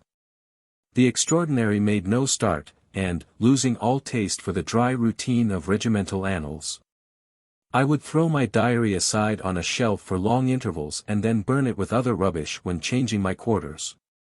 September 7th. A whole week has gone by already since I got back from maneuvers. The season for open-air work has begun and squad after squad is told off to dig beetroots on the estates of the neighboring landowners. Only our squad and the 11th are left. The town is more dead and alive than ever. This dusty, stuffy heat, this daytime silence of a provincial town, broken only by the frantic bawling of cocks, gets on my nerves and depresses me. Really, I am beginning to miss the nomad life of maneuvers which struck me as so unendurable at the time. How vividly the not very complicated pictures of army movements come back to my memory, and what a softening charm memory gives to them. I can see it all clearly now, early morning, the sun not yet risen. A cold sky looks down at the rough, old bell tent, full of holes. The morning stars scarcely twinkle with their silvery gleam, the bivouac has livened up and is bustling with life. One hears the sounds of running about, the undertone of angry voices, the crack of rifles, the neighing of wagon horses. You make a desperate effort and crawl out from under the hairy blanket which has become white from the night dew. You crawl straight out into the open air because you cannot stand in the low tent, but only lie or sit down. The orderly, who has just been beating a devil's tattoo with his boot on the samovar, which of course is strictly forbidden, hurries off to get water. Bringing it straight from the stream in a little brass camp kettle. Stripped to the waist, you wash in the open air, and a slight, fine, rosy steam curls up from your hands, face, and body. Here and there, between the tents, officers have improvised fires from the very straw on which they have spent the night, and are now sitting round them. Shriveled up from cold and gulping down hot tea. A few minutes later, the tents are struck and there, where just now, the white linen town had sported itself, are merely untidy heaps of straw and scraps of paper. The din of the roused bivouac deepens. The whole field is swarming with soldiers' figures in white Russian blouses, their grey overcoats rolled over their shoulders. At first glance there seems absolutely no order in this grey, ant-like agitation. But the trained eye will note how gradually thick heaps are formed out of it and how gradually each of these heaps extends into a long regular line. The last of the late-comers rush up to their squads, munching a piece of bread on the way or fastening the strap of a cartridge case. In another minute the squads, their rifles clinking against each other, form into a regular enormous square in the middle of the field. And then the tiring march of from 30 to 40 versts. The sun rises higher and higher. About 8 o'clock the heat makes itself felt, the soldiers begin to be bored, their marching becomes slack, and they sing listlessly the regular marching songs. Every minute the dust gets thicker, enfolding in a long yellow cloud the whole column which extends for a full verst along the road. The dust falls in brown layers on the soldiers' shirts and faces and, through this background, their teeth and the whites of their eyes flash as if they were Negroes. In the thick dusty column it is difficult to distinguish a private from an officer. Also, for the time being, the difference of rank is modified, and one cannot help getting acquainted with the Russian soldier. With his shrewd outlook on all sorts of things, even on complicated things like maneuvers, with his practical good sense and his adaptability under all sorts of conditions. With his biting word pictures and expressions seasoned, as they are, with a rough spiciness to which one turns a deaf ear. What do we meet on the road? A Ukrainian in large white trousers is walking lazily beside a pair of grey shorthorns and, on the roadside, a peddler, a velvety field, ploughed for the winter crop. Everything invites investigating questions and remarks, impregnated either with a deep, almost philosophical, understanding of simple everyday life, or with pointed sarcasm. Or with an irrepressible stream of gaiety. It is getting dark when the regiment nears the place for its night camp. One sees the cooks already round the large smoky squad cauldrons placed in a field aside from the road. Halt! Pile arms! In a twinkling the field is covered with stately files of little wigwams. And then, an hour or two later, you are once more lying under the canvas, full of holes, through which you see the twinkling stars and the dark sky. While your ears note the gradual quieting down of the sleeping camp. But still, for a long time, you catch from the distant separate sounds, softened by the sad quietude of evening, at times the monotonous scraping of a harmonica reaches your ear. Sometimes an angry voice, undoubtedly the sergeant major's, sometimes the sudden neigh of a colt, and the hay, under one's head, blends its delicate aroma with the almost bitter smell of the dewy grass. September 8th. Today, my squad's commandant, Vasya Kinfevich, asked me whether I should like to go with him to the autumn work. He has arranged for the squad very advantageous terms with Mr. Abolyanov's manager, almost 2.5 kopecks a pood. The work will consist of digging the beetroot for the local sugar factory. This does not tire the soldiers, who do it very willingly. All these circumstances had probably put the captain in such a rainbow mood, that he not only invited me to go with him to the work, but even, in the event of my accepting, offered me 1.5 rubles a day out of the money payable to himself. No other squad commandant had ever shown such generosity towards his subalterns. I have rather curious, I should say rather mixed, feelings towards Vasya Kinfevich. In the service I find him insupportable. There he parades all his angry rudeness almost conscientiously. At squad drill he thinks nothing of shouting out before the men at a young officer.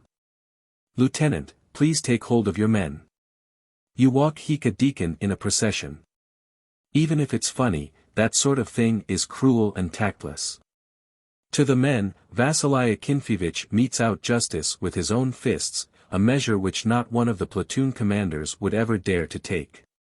The men like him, and, what is more important than anything else, believe his word. They all know very well that he will not draw a kopeck out of the ration money, but will be more likely to add something like 25 rubles a month out of his own pocket. And that he will permit no one under him to be wronged, but on the contrary will take up the cudgels for him even with the colonel. The men know all this, and I am sure that in the event of war they would all follow to the last Vasya Kinfevich, without hesitation, even to obvious death. I dislike particularly his exaggerated horror of everything noble. In his mind the word nobility suggests the impression of stupid dandyism, unnaturalness, utter incapacity in the service, cowardice, dances, and the guards. He can't even pronounce the word nobility, without a shade of the most bitter sarcasm, drawling it out to its last letter. However, one must add that Vasya Kinfevich has been toiling up from the ranks step by step. And at the period when he received his commission, the unfortunate rankers had a rough time of it with the little aristocrats of the mess. He finds it hard to make friends, as every inveterate bachelor does, but when he takes a fancy to someone he opens, with his purse, his naive, kindly, and clean soul. But even when opening his soul, Vasya Kinfevich puts no check on his language. This is one of his worst traits. I think he rather likes me, in his way. As a matter of fact, I am not such a bad officer of the line. When I am hard up, I borrow from him freely and he never duns me. When we are off duty he calls me Army Ensign. This odd rank died out of the service long ago, but old officers like to use it playfully in memory of their youth. Sometimes I feel sorry for him, sorry for a good man whose life has been absorbed in the study of a thin army regulation book and in minute attention to regimental routine. I am sorry for the poorness of his mental outlook, which allows him no interest in anything beyond his narrow horizon. In a word, I feel the same sort of sorrowful pity for him that comes to one involuntarily when one looks long and attentively into the eyes of a very intelligent dog. Here I pull myself up. Am I aiming at anything myself? Does my captive thought really struggle so impatiently?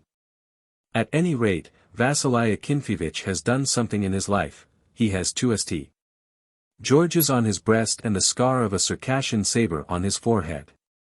As for the men under him, they have such fat merry mugs that it makes one cheerful to look at them. Can I say as much for myself? I said that I would go to the digging with pleasure. Perhaps it will be a distraction. The manager has a wife and 2 daughters, 2 or 3 landowners live near. Who knows? There may be a little romance. Tomorrow we start. September 11th. We arrived this morning at the railway station of Konsky Brod. The manager of the estate, advised of our coming by telegram, had sent a carriage to meet Vasya Kinfevich and myself. My word! I never drove in anything so smart in my life before.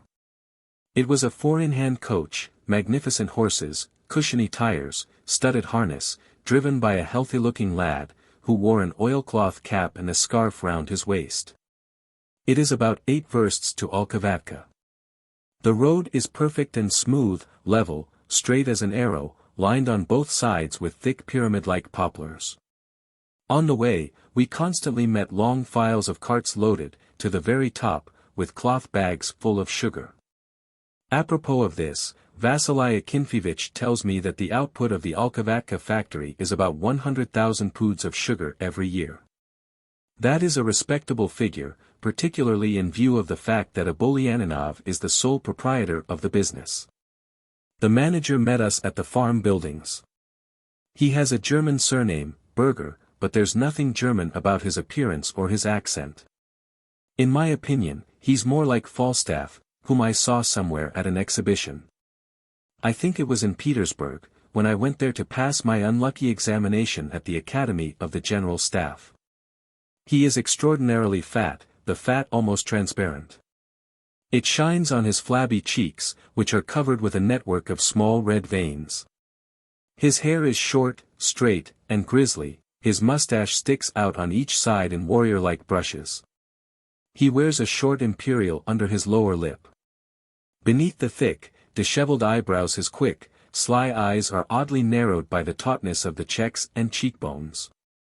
The lips, particularly the smile, reveal a merry, sensual, jolly, very observant man.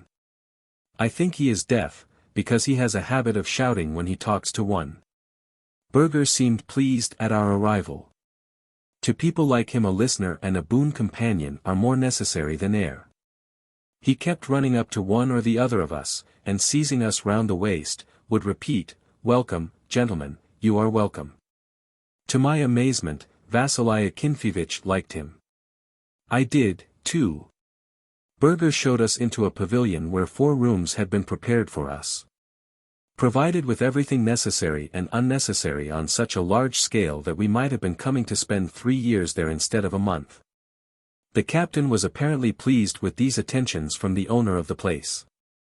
But once, when Berger opened a drawer of his writing table and showed a whole box of long, excellent cigars, placed there for us, Vasya Akinfevich grumbled in an undertone. "This is a bit too much. This is nobility, and all that sort of thing." Incidentally, I have forgotten to mention his habit of adding, "and all that sort of thing," to almost every word he says. And, taking him all round, he is not exactly an eloquent captain. While placing us, so to speak, in possession, Berger was very fussy and shouted a great deal. We did our best to thank him. Finally, he seemed to get tired, and, wiping his face with an enormous red handkerchief, he asked us if there was anything else we wanted. We, of course, hastened to assure him that we had more than enough. On leaving us, Berger said, "I'll put a boy at your disposal at once. You will be kind enough to order for yourself breakfast, lunch, dinner, and supper according to your wishes. The butler will come to you every evening for this purpose. Our wine cellar, too, is at your disposal." We spent the whole day in installing the soldiers, with their rifles and ammunition, in empty sheds. In the evening the groom brought us cold veal, a brace of roast snipe, a sort of tart with pistachio nuts, and several bottles of red wine. We had scarcely seated ourselves at the table when Berger appeared. "You're at dinner. That's first rate," he said. "I've brought you a little bottle of old Hungarian. My dead father had it in his cellar for 20 years. We had our own estate near Gasina. Make no mistake about us, we Bergers are the lineal descendants of the Teutonic Knights. As a matter of fact, I have the right to the title of Baron, but what good would it be to me? The arms of the nobility require gilt, and that has vanished long ago from ours. You're welcome here, defenders of the throne and the fatherland." However, judging by the measures of precaution with which he extracted the musty bottle from a side pocket of his nankeen jacket, I am inclined to think that the old Hungarian was preserved in the master's cellar and not at all, on our own estate near Gasina. The wine was really magnificent. It is true that it completely paralyses one's feet, deprives one's gestures of their ordinary expressiveness, and makes the tongue sticky. But one's head remains clear all the time and one's spirits gay. Burger tells stories funnily and with animation. He chattered the whole evening about the landlord's income, the luxury of his life in Petersburg, his orangery, his stables, the salaries he paid to his employees. At first Burger represented himself as the head manager of the business. But half an hour later he let the cat out of the bag. It seems that among the managers of the estate and the employees at the factory, Falstaff occupies one of the humblest positions. He is merely the overseer of the farm of Alkavatka, just an accountant with a salary of 900 rubles a year and everything found except his clothes. Why should one man have such a lot? The captain asked naively, apparently struck by the colossal figures of income and expenditure that Falstaff was pouring out so generously. Falstaff made a cunning face. Everything will go to the only daughter. Well, there you are, young man, he gave me a playful dig in the ribs with his thumb. Make up your mind to marry, and then don't forget the old man. I asked with the careless air of one who has seen too much. And is she pretty? Falstaff grew purple with laughter. Ha, ha. He's biting. Excellent, my warrior. Excellent. Prepare to rush, rush. Tra-ta-ta-ta. I like the military way. Then suddenly, as if a spring had been pressed, he stopped laughing. How can I answer you? It depends on one's taste. She is, too subtle, too thinnish. Nobility, put in the captain with a grimace. As much as you like of that. And she's proud. She doesn't want to know any of the neighbors. Oh, and she's unmanageable. The servants dread her more than fire. Not that she's one to shout at you or rebuke you. There's none of that about her. With her it's just, bring me this. Do this.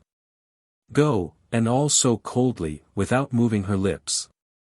Nobility, said the captain, putting his nose in the air spitefully. We sat like this till 11 o'clock.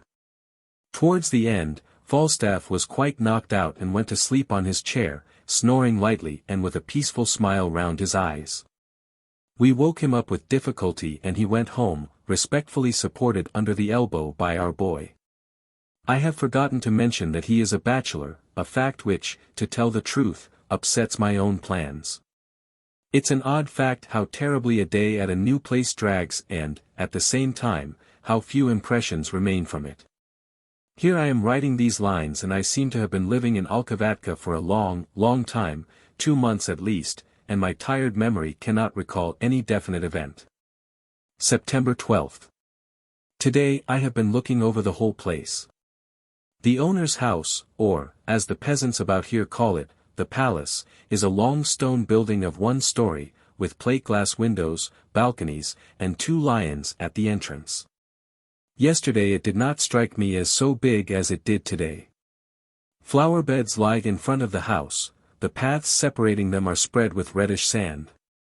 In the middle there is a fountain with shiny globes on pedestals, and a light prickly hedge runs round the front. Behind the house are the pavilion, the offices, the cattle and fowl yards, the stud boxes, the barns, the orangery, and, last of all, a thick shady garden of some 11 acres, with streams, grottos, pretty little hanging bridges, and a lake with swans. It is the first time in my life that I have lived side by side with people who spend on themselves tens, perhaps even hundreds, of thousands. People who scarcely know the meaning of not able to do something. Wandering aimlessly through the garden, I could not take my thoughts off this, to me, incomprehensible, strange, and at the same time attractive existence. Do they think and feel just as we do? Are they conscious of the superiority of their position? Do the trifles which burden our lives ever come into their heads? Do they know what we go through when we come in contact with their higher sphere? I am inclined to think that all that means nothing to them, that they ask themselves no inquisitive questions, that the grey monotony of our lives seems just as uninteresting to them. Just as natural and ordinary for us, as for example the sight of my orderly, Parkhomenko, is to me. All this, of course, is in the nature of things, but for some reason or other it hurts my pride. I am revolted by the consciousness that in the society of these people, polished up and well-glossed by 100 years of luxurious habits and refined etiquette. Yes, no one else will appear funny, odd, unpleasant even by my way of eating, and making gestures, by my expressions and appearance, perhaps even by my tastes and acquaintances, in a word. In me rings the protest of a human being who, created in the image and resemblance of God, has either lost one and the other in the flight of time, or has been robbed of them by someone. I can imagine how Vasily Akinfeevich would snort if I read these reflections to him. September 13th. Although today is the fatal number, the devil's dozen, it has turned out very interesting. I have been wandering about the garden again. I don't remember where I read a comparison of nature in autumn with the astonishing, unexpected charm which sometimes permeates the faces of young women who are condemned to a swift and certain death from consumption. Today I cannot get this strange comparison out of my head. There is in the air a strong and delicate aroma of fading maple trees, which is like the bouquet of good wine. One's feet bruise the dead yellow leaves which lie in thick layers over the path. The trees have a bright and fantastic covering as though decked out for a banquet of death. Green branches, surviving here and there, are curiously blended with autumn tints of lemon, or straw, or orange, or pink and blood crimson, sometimes passing into mauve and purple. The sky is dense and cold, but its cloudless blue caresses the eye. And in all this bright death feast one catches an indefinable, languid sadness which contracts one's heart in a pain that is lingering and sweet. I was walking along a pathway beneath acacias, interlaced so as to form a thick, almost dark arch. Suddenly my ear caught a woman's voice saying something with great animation and laughter. On a seat, just where the thick wall of acacias curved into something like an alcove, sat two young girls. I took them for girls at once, and later on I found that I was right. I could not see their faces very well, but I noticed that the eldest, a brune, had the provoking, luxuriant appearance of a Ukrainian, and that the younger, who looked like a flapper, was wearing a white silk handkerchief negligently thrown on her head with one corner pulled down on her forehead, thus concealing the upper part of the face. All the same, I succeeded in catching a glimpse of laughing pink lips and a gay shining of her white teeth as, without noticing my presence, she went on telling something, probably very amusing, in English to her companion. For some time I hesitated. Shall I go on, or shall I go back? If I go on, shall I salute them or not? Once more I was overwhelmed by yesterday's doubts of my plebeian soul. On the one hand I was thinking, if they are not the hosts of this place, these girls are probably guests, and in a way, I, too, am a guest, and therefore on an equal footing. But on the other hand, does Hermann Hoppe permit bowing to unknown ladies in his rules of etiquette? Won't my bowing seem odd to these girls, or, what will be still worse, won't they regard it as the respectfulness of an employee, of a hired man? Each point of view seemed to me equally dreadful. However, after thinking it over like this, I walked on. The dark one was the first to catch the rustle of leaves under my feet, and she quickly whispered something to the girl in the silk dress, indicating me with her eyes. As I came up to them, I raised my hand to the peak of my cap without looking at them. I felt, rather than saw, that they both slowly and almost imperceptibly bent their heads. They watched me as I moved away. I knew this by the sense of awkwardness and discomfort which attentive eyes fixed on my back always give me. At the very end of the alley I turned round. At the same second, as it often happens, the girl with the white handkerchief glanced in my direction. I heard some kind of exclamation in English and then a burst of sonorous laughter. I blushed. Both the exclamation and the laughter were certainly intended for me. In the evening Falstaff came to us again, this time with some wonderful cognac, and once more he told us something incredible about his ancestors who had taken part in the Crusades. I asked him quite carelessly, "Do you know who those two young girls are, whom I met in the garden today? One is a fresh-looking brune, and the other is almost a little girl in a light grey dress." He gave a broad grin, wrinkling up the whole of his face and causing his eyes to completely disappear. Then he shook his finger at me slyly. "Ah, my son of Mars, so you're on the fishhook. Well, well, well. Don't get angry. I'll stop, I will really. But all the same, it's interesting. Well, I suppose I must satisfy your curiosity. The younger one is our young lady, Katerina Andreevna, the one I told you about, the heiress. You can't call her a little girl. It's only to look at she's so thin, but she's a good 20 years old. Really? Yes, if not more. Oh, she's such an imp. But the little brunette, that's the one to my taste, all eggs and cream and butter. Falstaff smacked his lips carnivorously. That's the kind of little pie I love. Her name is Lydia Ivanovna, such a kind, simple girl and dying to get married. She's a distant relation of the Abolianinovs, but she's poor, so she's just staying here as a friend. Oh, well, damn them all. He wound up suddenly, waving his hand, let's get on with the cognac. Inwardly I had to agree with this last opinion. What do I care about those girls, whom I saw today, when tomorrow we may be off in different directions and may never hear of each other again. Late in the night, after Falstaff had left us, the boy again balancing him respectfully, this time by the waist, when I was already in bed, Vasily Akinfyevich came to me, half undressed. With slippers on his bare feet and a candle in his hand. Well, young man, he said, yawning and rubbing his hairy chest, will you explain one thing to me? Here we are, fed on all sorts of delicatessen and given their best old wine to drink and a boy at our disposal, and cigars and all that sort of thing, but they won't invite us to their own table. Will they? Now why is this? Kindly solve that problem. Without waiting for my answer, he went on in a sarcastic tone. Because, my dear old chap, all these nobility people and all that sort of thing are most refined diplomats. Yes. What is their way of doing it? I made a good study of their sort on different voluntary work. I know the type. He will be amiable to you and will serve you up dinners. Justice compels me to add that the captain mispronounced the word serve, and cigars, and all that sort of thing. But all the same you feel that he looks on you as on a low worm. And notice, Lieutenant, it's only the real great aristocrats, here, as if out of irony, he purposely mutilated the word, who have this attitude towards our fellow men. The simpler sort, the more doubtful ones, swagger and put on more airs. Immediately that type will sport an eyeglass, round his lips, and imagine that he's a bird.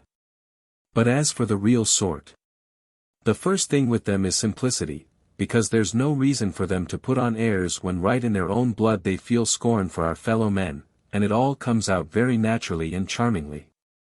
And all that sort of thing. Having finished this accusing speech, Vasily Akinfyevich turned round and went off to his room. Well, perhaps he's right in his own way, but all the same it seems to me rather bad taste to laugh at strangers behind their backs. September 14th. Today I met them both again in the garden. They walked with their arms round each other's waists. The little one, her head on her companion's shoulder, was humming something with half-closed eyes. Seeing them it suddenly occurred to me that these chance rambles of mine might be misinterpreted. I turned quickly into a side path. I don't know that they saw me, but apparently I must choose another time for my walks or risk seeming an army intruder. September 15th. Lydia Ivanovna started this evening for the station. She will probably not return to Olkovatka. First of all, because she has been followed by a respectable quantity of luggage, secondly, because she and the daughter of the house said goodbye to each other rather long and affectionately. Apropos of this, I saw for the first time from my window Andrei Alexandrovich himself with his wife. He's quite a fine-looking type, stately, broad-shouldered, with the cut of an old hussar. His grey hair is worn à la Russe, his chin is clean-shaven, his mustache long, downy and silvery, and his eyes are like a hawk's, only blue, but just the same as the hawk's, round, sunken, motionless and cold. His wife gives one the impression of a frightened and modest person. She holds her head a little on one side, and a smile, half guilty and half pitiful, is always on her lips. The face is yellow but kind. In her youth she was probably very beautiful, but now she looks much older than her age. There was also a bent old woman on the balcony. She wore a black headdress and greenish curls, and she came out leaning on a stick, and hardly able to drag her feet after her. She wanted, I think, to say something, but she began coughing, shook her stick in a despairing sort of way and disappeared. September 16th. Vasily Akinfeevich has asked me to look after the work until he can get rid of his fit of Balkan rheumatism. Pay particular attention, he said, to the delivery of the beetroot. The soldiers are already complaining because the foreman here gives them overweight. To tell the truth, I am rather afraid that in the end there'll be trouble over this. The soldiers have been working in threes. They have already practically finished their contract. One digs out the beetroot from the ground with a shovel, while two cut it with knives and clean it. These sets of three are usually formed from soldiers of the same strength and skill. There's no point in choosing a bad one, as he would only be in the way of the others. I've read somewhere or other, I think in the Indicator, the reflections of a leisurely thinker, who says that there is no advantage at all in this sort of work, that clothes get torn. And soldiers undisciplined. This is absolutely false. Never is there such a confident, almost relation-like feeling between officers and privates as at this sort of free work. And if one admits that the soldier needs holidays during his hard military training, there is no better rest for him than the toil in the fields which he loves. But all the money earned in this way must go to the soldiers without any middleman, each knows where the shoe pinches. And our people are admirable workers. Hired peasants wouldn't do half the work. There's only one exception, Zamoknikov, who, as usual, does nothing. Zamoknikov is the spoilt favorite of the whole squad, from the captain down to the last private, Nikifor Spazsab, this same Spazsab, with his lame leg and the white spot on his right eye, has been for the last 4 years a walking and a crying reproach to the military service. It is true that during his whole period of service Zamoknikov has been unable to master the vowels in the alphabet and has shown a really exceptional stupidity in regard to book learning. But you could not find in the whole regiment such a spirited singing leader, such a good teller of stories, such a jack of all trades and a merry andrew to boot. He apparently knows what his role is very well and looks upon it in the light of a military duty. On march he sings almost without stopping, and his lashing, spirited talk often wrings a laugh of appreciation from the tired soldiers and gives them a moral shake-up. Vasily Akinfeevich, though he keeps Zamoknikov under arms more often than the rest, for which Zamoknikov bears him no grudge, confessed to me once that a stirrer-up like him is a perfect treasure in wartime and difficult circumstances. Zamoknikov, however, is no mere clown and sham, and for this I like him particularly. Life in him simply boils up unrestrainedly and never allows him to sit quiet for a minute.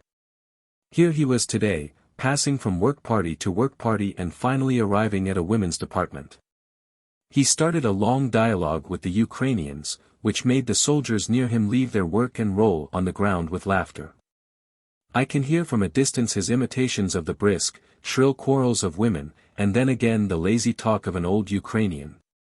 On catching sight of me, he puts on a preoccupied look and fumbles on the ground.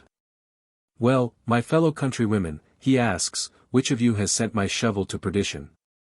I shout at him and endeavor to make my face severe. He stands to attention, carrying himself, as he always does before an officer, with a graceful vigor, but in his kind blue eyes there still trembles the little fire of his interrupted merriment. September 17th. Our acquaintance has taken place, but under exceptionally comic conditions. Why should I hide it from myself? I secretly longed for this acquaintance, but if I could have foreseen that it would happen as it happened today, I should have refused it. The stage was again the garden. I have already written that there is a lake. It has a little round island in the middle, overgrown with thick bushes. On the shore, facing the house, is a rather small wharf and near it a flat-bottomed boat is moored. In this boat Katerina Andreevna was sitting as I passed. Holding the sides of the boat with both hands and bending forward first on one side and then on the other. She was trying to balance and shove off the heavy boat which had stuck fast on the slimy bottom of the lake. She wore a sailor costume, open at the throat, allowing one to see her thin white neck and even her thin little collarbones, which stood out under the muscular tension. A small gold chain hid itself in her dress. But I gave her only a passing glance, and, having once more given her a half salute, I turned away with my usual modest dignity. At that moment a girl's voice, fresh and merry, called out suddenly. "Will you please be so kind?" At first I thought this exclamation was meant for someone else who was walking behind me. And involuntarily I glanced back. She was looking at me, smiling and nodding emphatically. "Yes, yes, yes, you. Will you be so kind as to help me to shove off this wretched boat? I'm not strong enough by myself." I made her a most gallant bow, bending my body forward and lifting my left leg back, after which I ran eagerly down to the water and made another bow just as ceremonious as the first.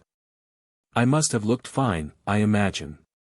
The lady was now standing up in the boat, still laughing and saying, "Push it away just a little, then I'll manage it myself." I seized the bow of the boat with both hands, with my legs spread wide apart so as to preserve my balance, then I warned her with refined politeness. "Will you be kind enough to sit down? Mademoiselle, the push may be a very vigorous one." She sits down, stares at me with laughing eyes, and says, "Really, I'm ashamed to trespass like this on your kindness." "Oh, it's nothing, mademoiselle." The fact that she is watching me gives my movements a certain gracefulness. I'm a good gymnast and nature has given me a fair amount of physical strength. But, in spite of my efforts, the boat does not stir. "Please don't take so much trouble," I hear a tender little voice saying. "It's probably too heavy and it may hurt you." Really, The sentence hangs unfinished in the air. Her doubt of my strength gives it a tenfold force. A mighty effort, a push, a crash, the boat flies off like an arrow, while I, in accordance with all the laws of equilibrium, splash full length into the mud. When I get up I find my face and hands and my snow-white tunic, worn for the first time that morning, everything covered in one long layer of brown, sticky, reeking mud. At the same time I see that the boat is gliding swiftly to the very middle of the lake and that the girl, who had fallen backwards when I shoved off, is getting up. The first object that jumps to her eye is myself. A frantic laugh rings through the whole garden and echoes through the trees. I get out my handkerchief and pass it, confusedly, first over my tunic and then over my face. But in time I realize that this only smudges the mud into me worse than before and gives me a still more pitiable appearance. Then I make an heroic attempt to burst out laughing myself over the comedy of my miseries, and produce some sort of idiotic neighing. Katerina Andreevna rocks with laughter more than ever, and is hardly able to pronounce her words. Go, quickly. You will catch cold." I run off at full speed from this accursed place, run the whole way back to the house, while in my ears there still rings that merciless, ceaseless laugh. The captain, as he caught sight of me, merely threw his arms out in astonishment. "Nice. Well, you are a pretty sight.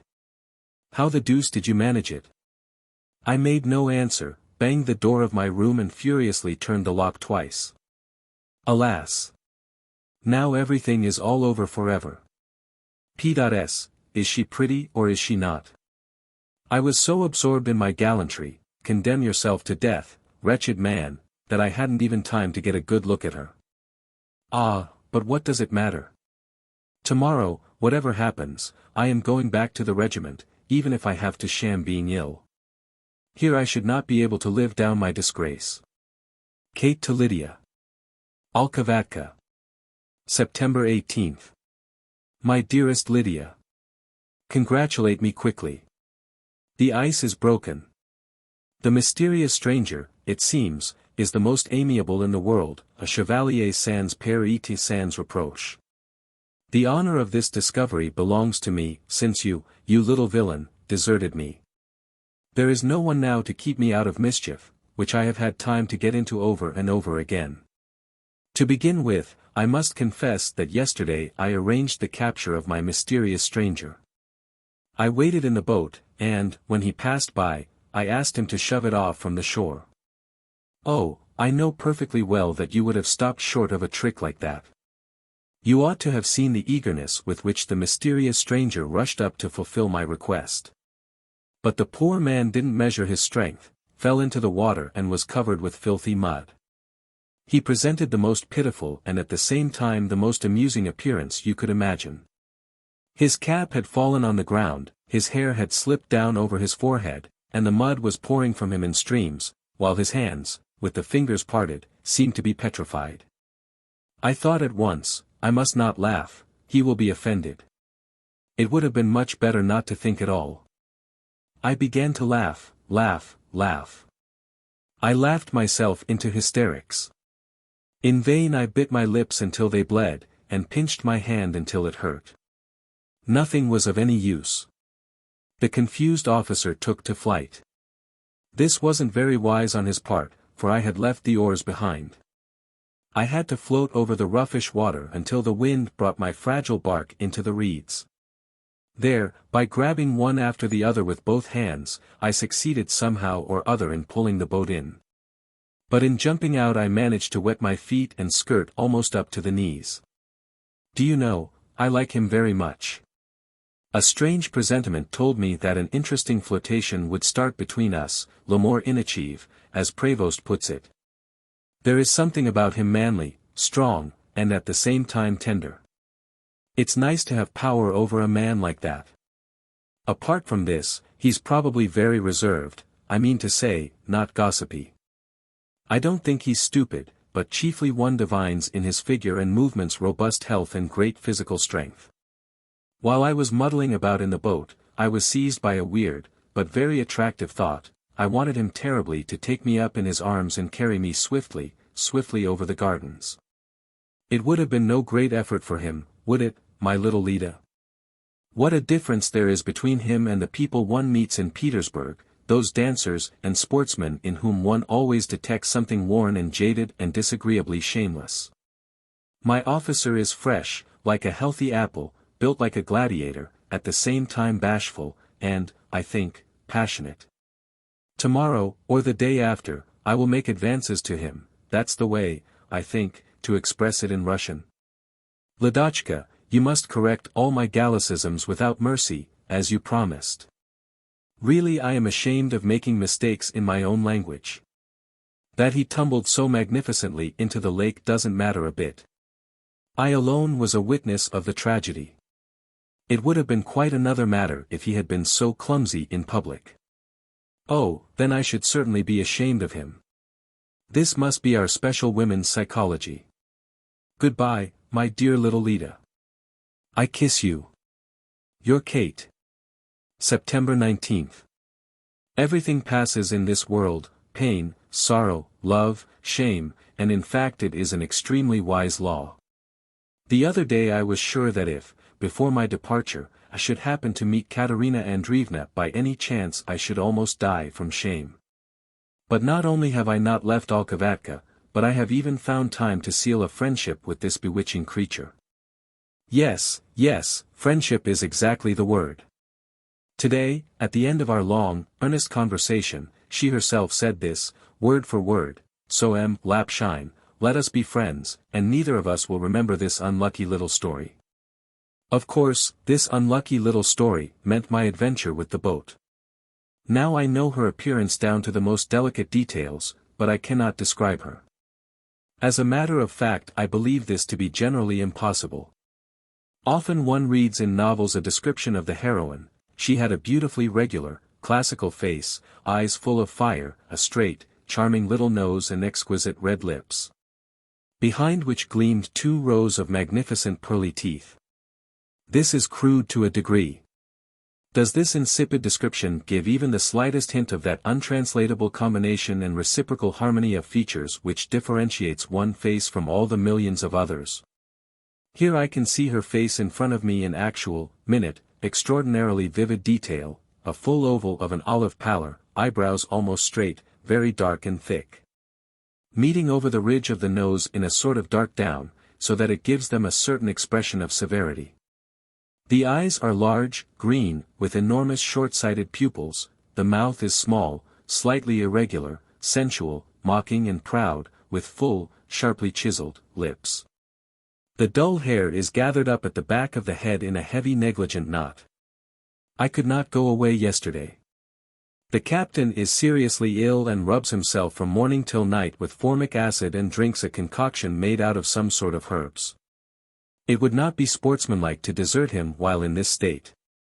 All the more because the captain's concoction is nothing but a masked drinking bout. Last night I went into the garden, without even daring to confess to myself that I secretly hoped to find Katerina Andreevna there. I don't know whether she saw me pass the gate, or if everything can be put down to chance, but we met face to face on the main path, just as I had emerged onto it from the alley. The sun was setting, half the sky was reddening, promising a windy morning. Katerina Andreevna wore a white dress, relieved at the waist by a green velvet belt. Against the fiery background of the sunset her fine hair flamed round her head. She smiled when she saw me, not angrily, rather kindly, and stretched out her hand to me. I am partly to blame for what happened yesterday. Tell me, you didn't catch cold, did you? The tone of her question is sincere and sympathetic. All my fears vanish. I find myself even daring to risk a joke at my own expense. Rubbish, a little mud bath. On the contrary, it's very healthy. You're too kind, mademoiselle. And we both start laughing in the most simple, sincere way. Honestly, what was there so terrible and shameful in my involuntary fall? Decidedly I don't understand it. No, we can't leave it like this, she says, still laughing. You must have your revenge. Can you row? I can. Mademoiselle. Well, come along. Don't keep calling me mademoiselle. But you don't know my name. I know it, Katerina Andreevna. Ah, that's too fearfully long, Katerina, and on the top of it Andreevna. At home, everyone calls me Kate. Call me simply Kate. I click my heels together in silent assent. I pull the boat to the shore. Kate, leaning heavily on my outstretched arm, moves easily over the little seats to the stern. We glide slowly over the lake. The surface is so polished and motionless that it has the appearance of density. Stirred by the faint motion of the boat, little wrinkles behind the stern swim lazily away to left and right, pink under the last rays of the sun. The shore is reflected in the water upside down, but it looks prettier than in reality, with its shaggy white willows, the green of which has not yet been touched by autumn. At a little distance behind us swim a couple of swans, light as fluffs of snow, their whiteness intensified by the dark water. You always spend the summer in the country, Mademoiselle Kate? I ask. No, last year we went to Nice, and before that to Baden-Baden. I don't like Nice, it's the town of the dying, a sort of cemetery. But I gambled at Monte Carlo, gambled like anything. And you? Have you been abroad? Rather. I have even had adventures. Really? That must be very interesting. Please tell me about them. It was about 2 years ago in the spring. Our battalion was quartered at a tiny frontier place, Gusiatine. It is generally called the Russian Gusiatine, because at the other side of a narrow little river, not more than 50 yards in breadth, there is an Austrian Gusiatine, and when I'm talking, by no means without pride, about my trip abroad, it is this very Austrian Gusiatine that I mean.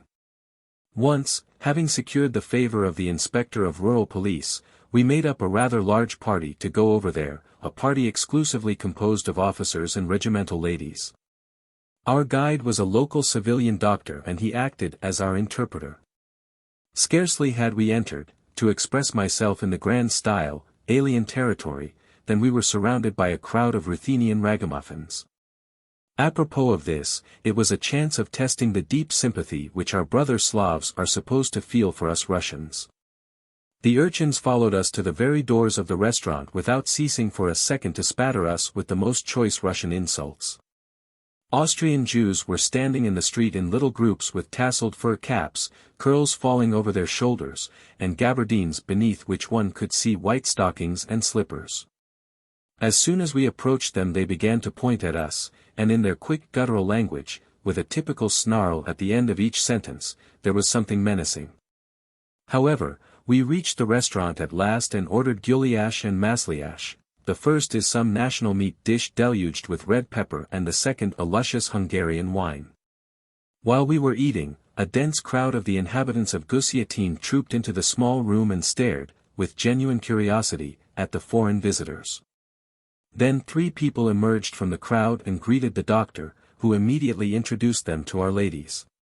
After these, 4 more came and then about 6 others. Who these citizens were I have never found out, but they probably occupied administrative posts. Among them there was a certain pan commissarge and pan subcommissarge and other pans as well. They were all good enough to eat gulyas and drink masliash with us, and they kept repeating to the ladies, "At your service, Pane," and "We fall at the Pane's feet." At the end pan commissarge invited us to stay until the evening, as a subscription ball was to take place that day. We accepted the invitation. All went swingingly, and our ladies were enthusiastically whirling in waltzes with their new acquaintances. It is true we were a little surprised at foreign usage. Each dancer called a dance for himself and paid the musicians 20 kopecks. We got used to this custom, but we were soon bewildered by a quite unexpected incident. One of our party wanted some beer and he mentioned this to one of our new acquaintances, a portly gentleman with a black mustache and magnificent manners. Our ladies had decided about him that he must be one of the local magnates. The magnate happened to be an extremely affable man. He shouted, "At once, gentlemen," disappeared for a minute, and returned with 2 bottles of beer, a corkscrew, and a serviette under his arm. The 2 bottles were opened with such extraordinary skill that our colonel's wife expressed her admiration. To her compliment the magnate replied with modest dignity, "Oh, that's nothing for me, madam. I have a post as waiter at this establishment." Naturally, after this unexpected confession, our party left the Austrian ball hurriedly, a little informally even. While I am telling this anecdote Kate laughs sonorously. Our boat doubles round the little island and comes out into a narrow canal over which trees, bending low on each side, form a cool, shadowy arch. Here one catches the sharp smell of marsh. The water looks black as ink and seems to boil under the oars. "Oh, how nice!" Kate exclaims with a little shiver. As our conversation is threatening to dry up, I inquire. "You find it rather dull in the country, don't you?" "Very dull," Kate answers, and after a short silence, she adds negligently, with a quick, coquettish glance, "Up to now, at all events. In the summer my friend was staying here, I think you saw her, didn't you? And then there was someone to chatter with. Have you no acquaintances among the landowners about here?" "No. Papa won't call on anyone. It's fearfully dull. In the morning I have to read the Moscow news aloud to my grandmother. You can't imagine what a bore it is. It's so nice in the garden and I have to read there about conflicts between civilized powers and about the agricultural crisis, and sometimes, in despair. I decide to skip some 20 or 30 lines, so that there is no sense at all left. Grandmother, however, never suspects anything and often expresses surprise. Do you notice, Kate, that they write quite incomprehensibly nowadays?" "Of course I agree, indeed they do, grandmother, utterly incomprehensibly. But when the reading is over I feel like a schoolgirl let out for the holidays." Talking like this we roll along over the lake until it begins to get dark. As we say goodbye, Kate, in a little parenthesis, gives me to understand that she is accustomed to stroll about the garden every morning and every evening. All this happened yesterday, but I have had no time to write anything in my diary, because I spent the rest of the evening up to midnight in lying on my bed, staring at the ceiling, and giving myself up to unrealizable, impossible reveries which, in spite of their innocence, I am ashamed to put down on paper. We met again today, already without the least embarrassment, just like old acquaintances. Kate is extraordinarily good and kind. When, in the course of conversation, I expressed, among other things, my regret that the unlucky incident of the boat made me seem comic in her eyes, she stretched out her hand to me with a sincere gesture and pronounced these unforgettable words. "Let us be friends, M. Lapshine, and let us forget that story." And I know the kind tone of those words will never be effaced from my memory by words of any other sort for all eternity. September 20th. Oh, I was not mistaken. Kate indeed hinted yesterday that we can meet in the garden every morning and every evening. It is a pity though that she was not in a good humor today. The reason was a bad headache. She looked very tired and she had black marks under her eyes and her cheeks were paler than usual. "Don't take any notice of my health," she said in reply to my expressions of sympathy. "This will pass. I have got into the bad habit of reading in bed. One gets entranced, without noticing it, and then there comes insomnia. You can't hypnotize, can you?" she added half-jokingly. I answered that I had never tried, but that I probably could. "Take my hand," Kate said, "and look intently into my eyes." Gazing into Kate's large black pupils, I endeavored to concentrate and gather all my force of will, but my eyes fell confusedly from her eyes to her lips. There was one moment when my fingers involuntarily trembled and gave a faint pressure to Kate's hand. As if in answer to my unconscious movement, I also felt a faint pressure in return. But naturally this was only by chance, because she immediately withdrew her hand. "No, you can't help me. You're thinking of something quite different." "On the contrary, I was thinking of you, Mademoiselle Kate," I retorted. "Quite possibly. But doctors never look at one with eyes like that. You are a bad one. I a bad one. God is my witness that no evil thought, even the shadow of an evil thought, has ever come into my head. But possibly my unlucky face has expressed something utterly different from what I feel. The strange part of it is that Kate's observation suddenly made me feel the woman in her for the first time, and I felt awkward. So my experiment in hypnotism was a failure. Kate's migraine not only did not vanish but grew worse every minute. When she went away she was probably sorry for the disappointment in my face. She allowed me to hold her hand for a second longer than was necessary. "I'm not coming in the evening," she said. "Wait until tomorrow." But how well this was said! What an abyss of meaning a woman can sometimes put into the most ordinary, the most commonplace, sentence. This, "wait," I translated like this: "I know that it is a great pleasure for you to see me.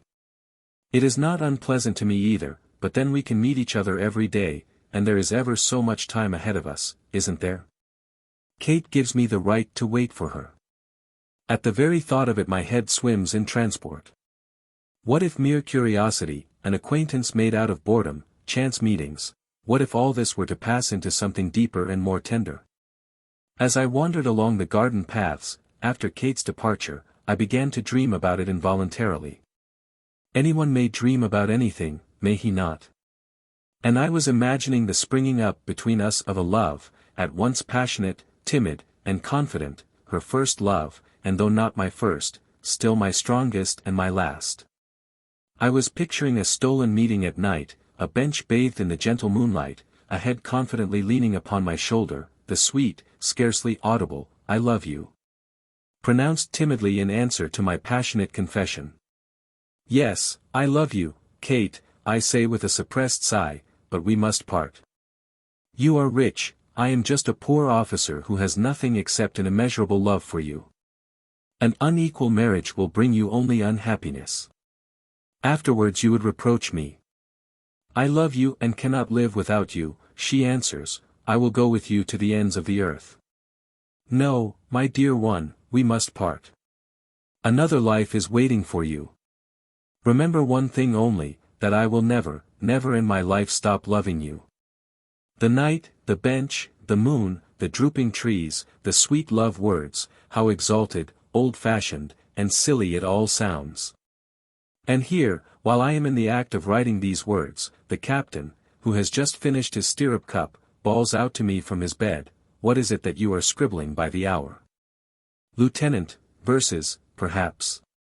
You might honor us with such nobility." The captain, I think, hates verses and nature more than anything in the world. Twisting his mouth sideways, he says sometimes, "Little verses. What earthly use are they?"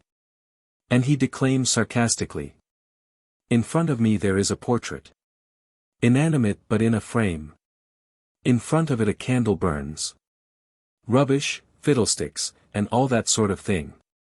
All the same, he is not quite a stranger to art and poetry. After an extra drink or two, he sometimes plays the guitar and sings curious old love songs that one has not heard for the last 30 years. I shall go to bed at once, though I know I shall have difficulty in getting to sleep. But are not reveries, even the most unrealizable ones, the undeniable and consoling privilege of every mortal? September 21st. If anyone had told me that the captain and I would dine with Andrei Alexandrovich himself, I should have laughed in his face. But, incidentally, I have just come back from the palace and even now I have between my teeth the same cigar that I started smoking in that magnificent study. The captain is in his room, rubbing himself with the formic acid and grumbling something or other about nobility and all that sort of thing. However, he is quite bewildered and apparently admits himself a comic figure in the laurels of a toreador and fearless rescuer of one of the fair sex.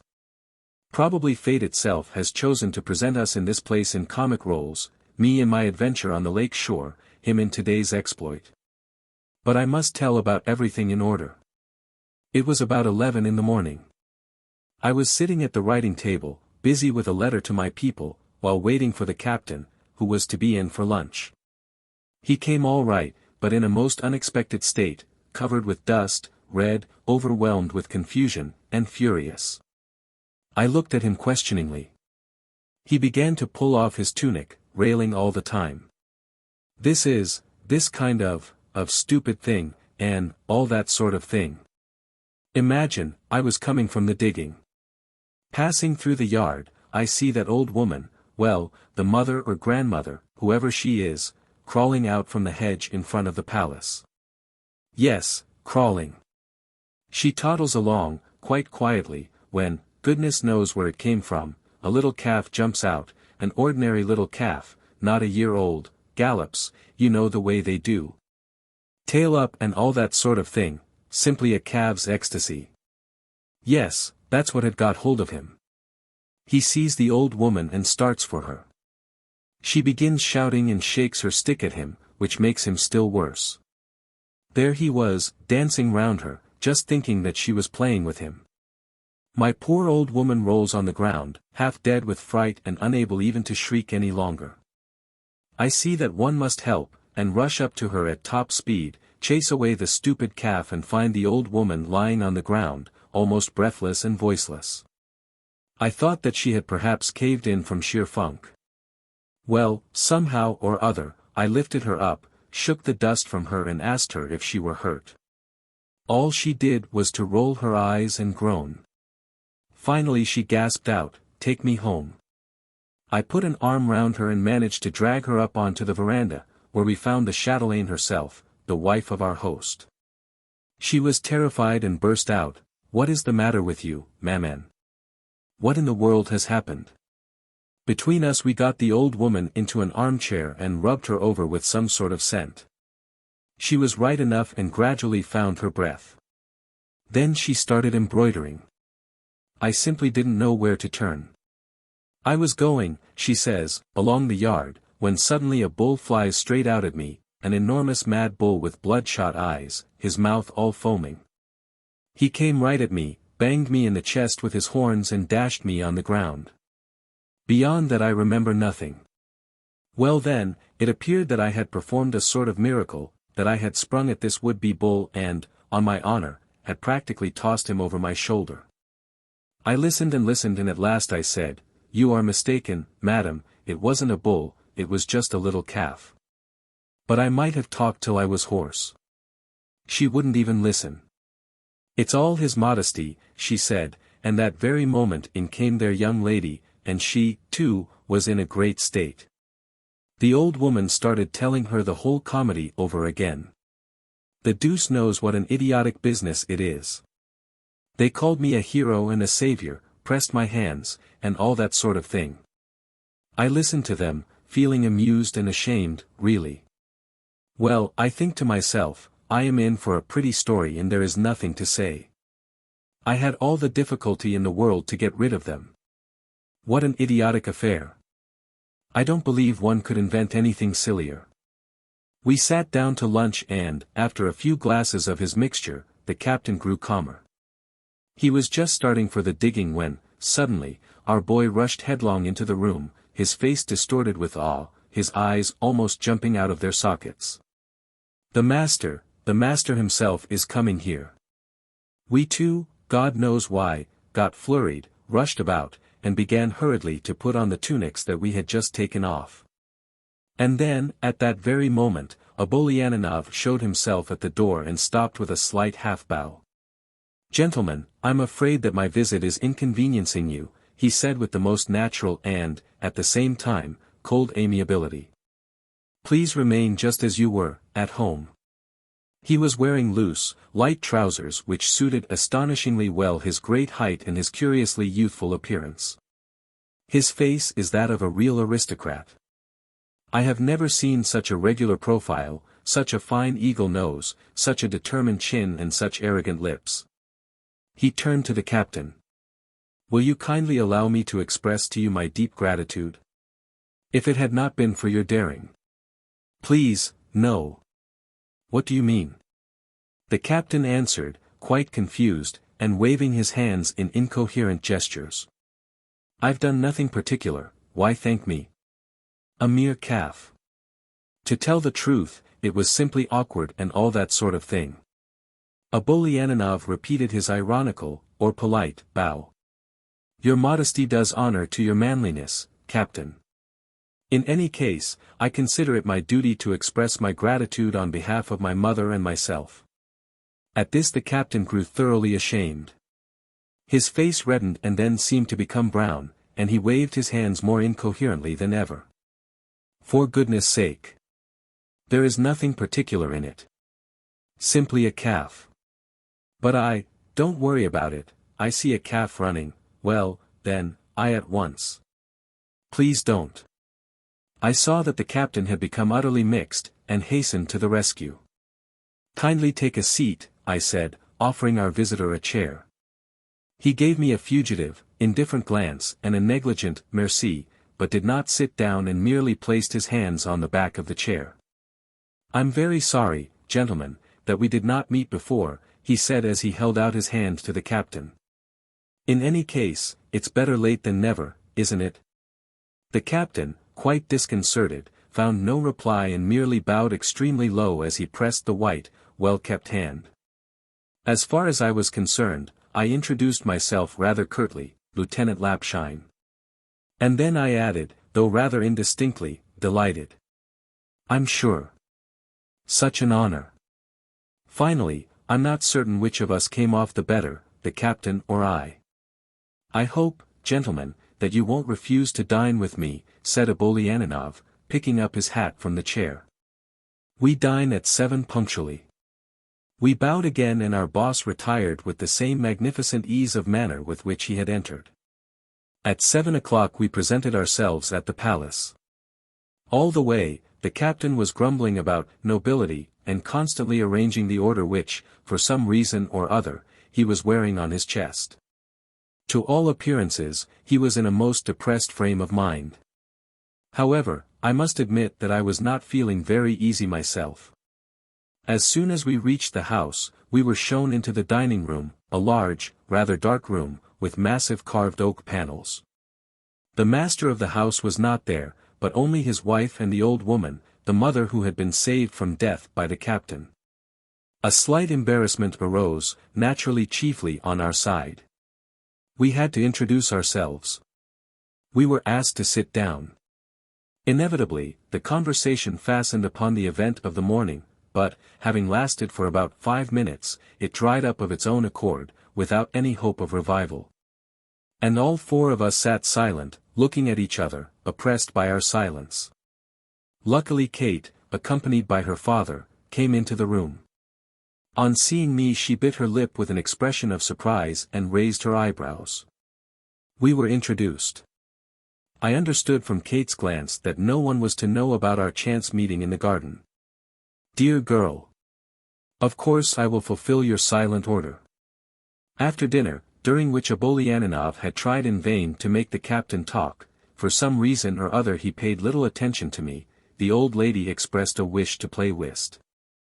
As the captain never touched cards, I had to make the fourth, and for 2 hours I had to endure the most dreary boredom.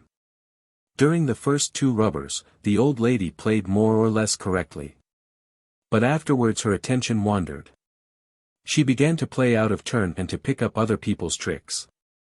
When spades were called, she played diamonds. But, Maman, you still have a spade, our host would observe with ironical deference. Well, are you going to teach me now? The old lady would answer in an offended tone. I am too old to be taught, my dear. If I don't play a spade, it means that I haven't got one. All the same, a minute later, she would herself lead spades. You see, Maman, you have found a spade, her son would remark with the same shade of benevolent sarcasm. While she was unaffectedly bewildered. I can't make out, my dear, where it came from. I simply can't make out. But I myself played absent-mindedly. All the time I was listening for the light footsteps of Kate behind my chair. She, poor girl, struggled for about half an hour in the hope of entertaining the captain, but all her attempts were broken by his stony silence. He only blushed, wiped his perspiring forehead with a check handkerchief, and answered to each question, yes, madam. No, madam. At last Kate brought him a whole heap of albums, and pictures in which he became entirely absorbed. Several times Kate came purposely near the card table. Our eyes met each time, and each time I caught in hers a sly and tender little glint. Our acquaintance, suspected by no one, made of us a pair of conspirators, initiated in a common mystery which bound us one to the other with deep, strong ties. It was already dark when, after finishing the whist and having a smoke in the study, we were on our way home. The captain was walking ahead of me. Then on the balcony I suddenly felt, yes, exactly felt, the presence of someone. I pulled hard at my cigar and, in the reddish light that rose and lowered, I detected a frock and a dear smiling face. What a wise, good little boy. How well he behaved himself. I heard in a low murmur. In the darkness my hand seized hers.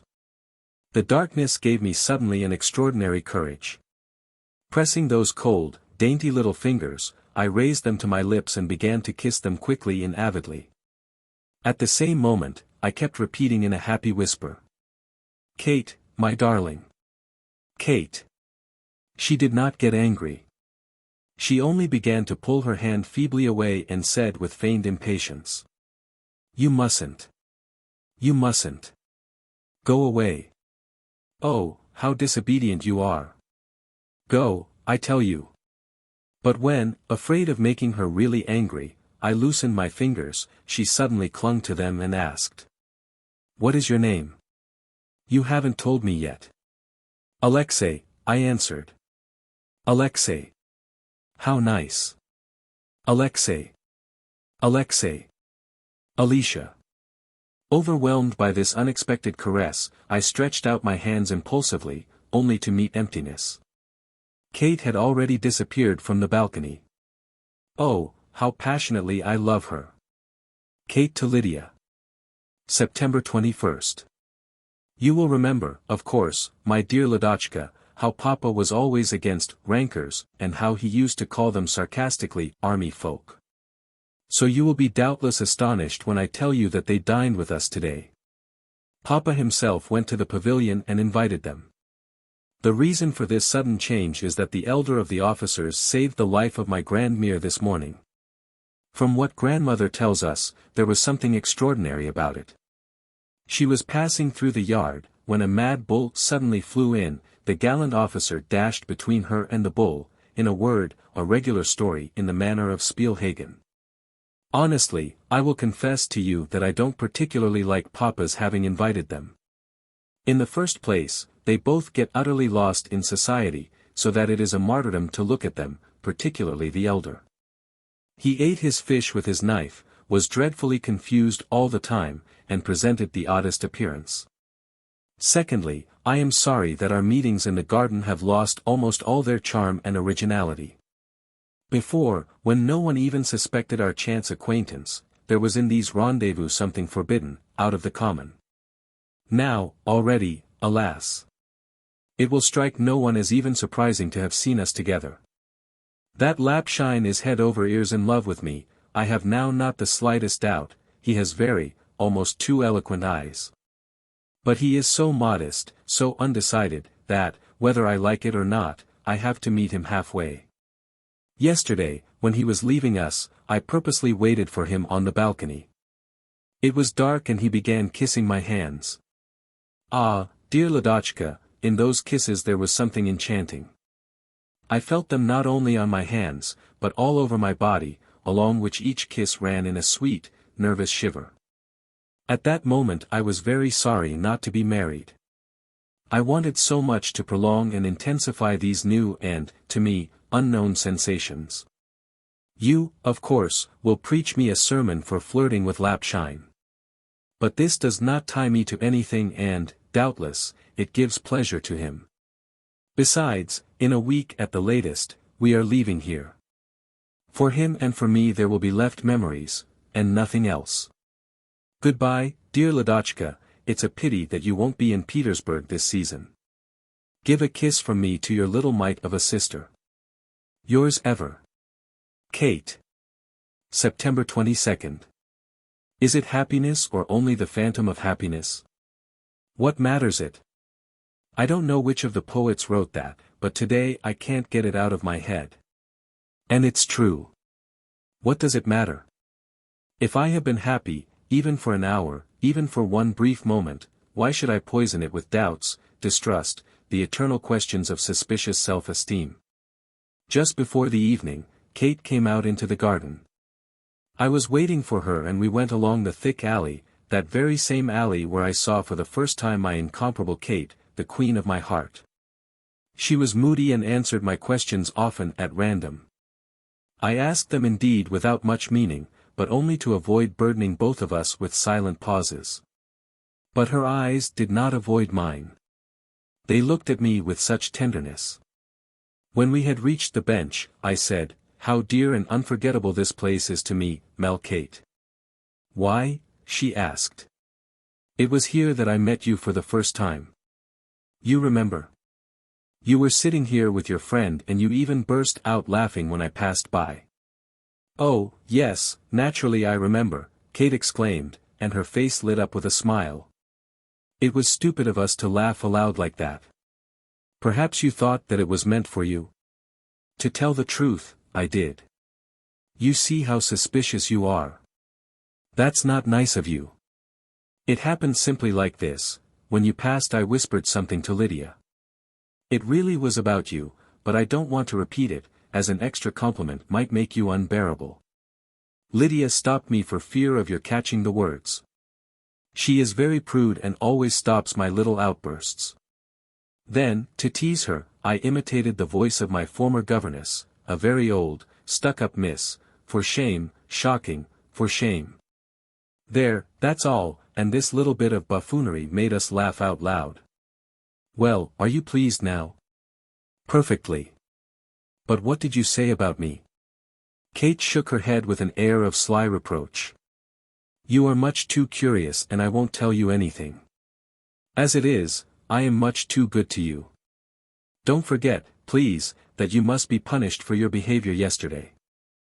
I understood that she had no idea of getting angry, but, so as to be prepared for anything, I lowered my head with a guilty air and said with affected distress, "Forgive me, Kate. I was carried away. My feelings were too much for me." And as she did not interrupt me I went on in a still lower but at the same time passionate tone. "You are so beautiful, Kate." The moment was favorable. Kate appeared to be waiting for me to go on, but a sudden timidity seized me and I only asked pleadingly, as I looked into her eyes, "You're not really angry with me, are you? Tell me. This tortures me so much." "No, I'm not angry," Kate whispered, turning her head away with a bashful and unconsciously pretty movement. "Well now, the moment has come," I said to myself encouragingly. "Forward, forward. One can't stop halfway in love. Be more daring." But daring had decidedly left me, and this silence of hers, after words that had been almost a confession, became heavier and heavier. Probably, just because of this, Kate said goodbye to me, as we reached the end of the alley for the second time. When she gave me her small, delicate, but firm hand, I kept it in my own and looked inquiringly into her eyes. I thought that I saw a silent consent in them. I began once more to kiss that dear little hand, as passionately as I had done on the terrace. At first, Kate resisted and called me disobedient, but the next moment I felt a deep warm breath on my hair, and my cheek was swiftly brushed by those fresh, charming little lips. In the same second, I hadn't even time to draw myself up, she slipped out of my hands, ran a few steps away and stopped only when she was at a safe distance. "Kate, wait, Kate, for heaven's sake. I have such a lot to say to you," I exclaimed as I approached her. "Stay where you are and be silent," Kate ordered, frowning with her eyebrows and tapping her foot impatiently on the rustling leaves. I stopped. Kate put her hand to her mouth and made of it a kind of speaking trumpet as, bending slightly forward, she whispered softly but clearly, "Tomorrow, as soon as the moon is up. Wait for me on the wharf. I will slip out quietly. We'll go out on the lake and you shall tell me all you want to tell me. You understand? You understand me?" After these words, she turned away quickly in the direction of the garden door without once glancing back. As for me, I stood there gazing after her, lost, deeply stirred, and happy. Kate, dear Kate, if only your position and mine in the world were the same. However, they say that love is higher than class distinctions or any prejudices. But no, no, I will remain strong and self-sacrificing. Oh, my God, how swiftly they fly away, my poor, naive, comic dreams. As I write these lines, the captain is lying in his bed, playing on his guitar and singing hoarsely an old, old song. Miserable little man, I say to myself. In order not to stuff your head with idle and unrealizable rubbish, sit down and, for your own punishment, write these lines.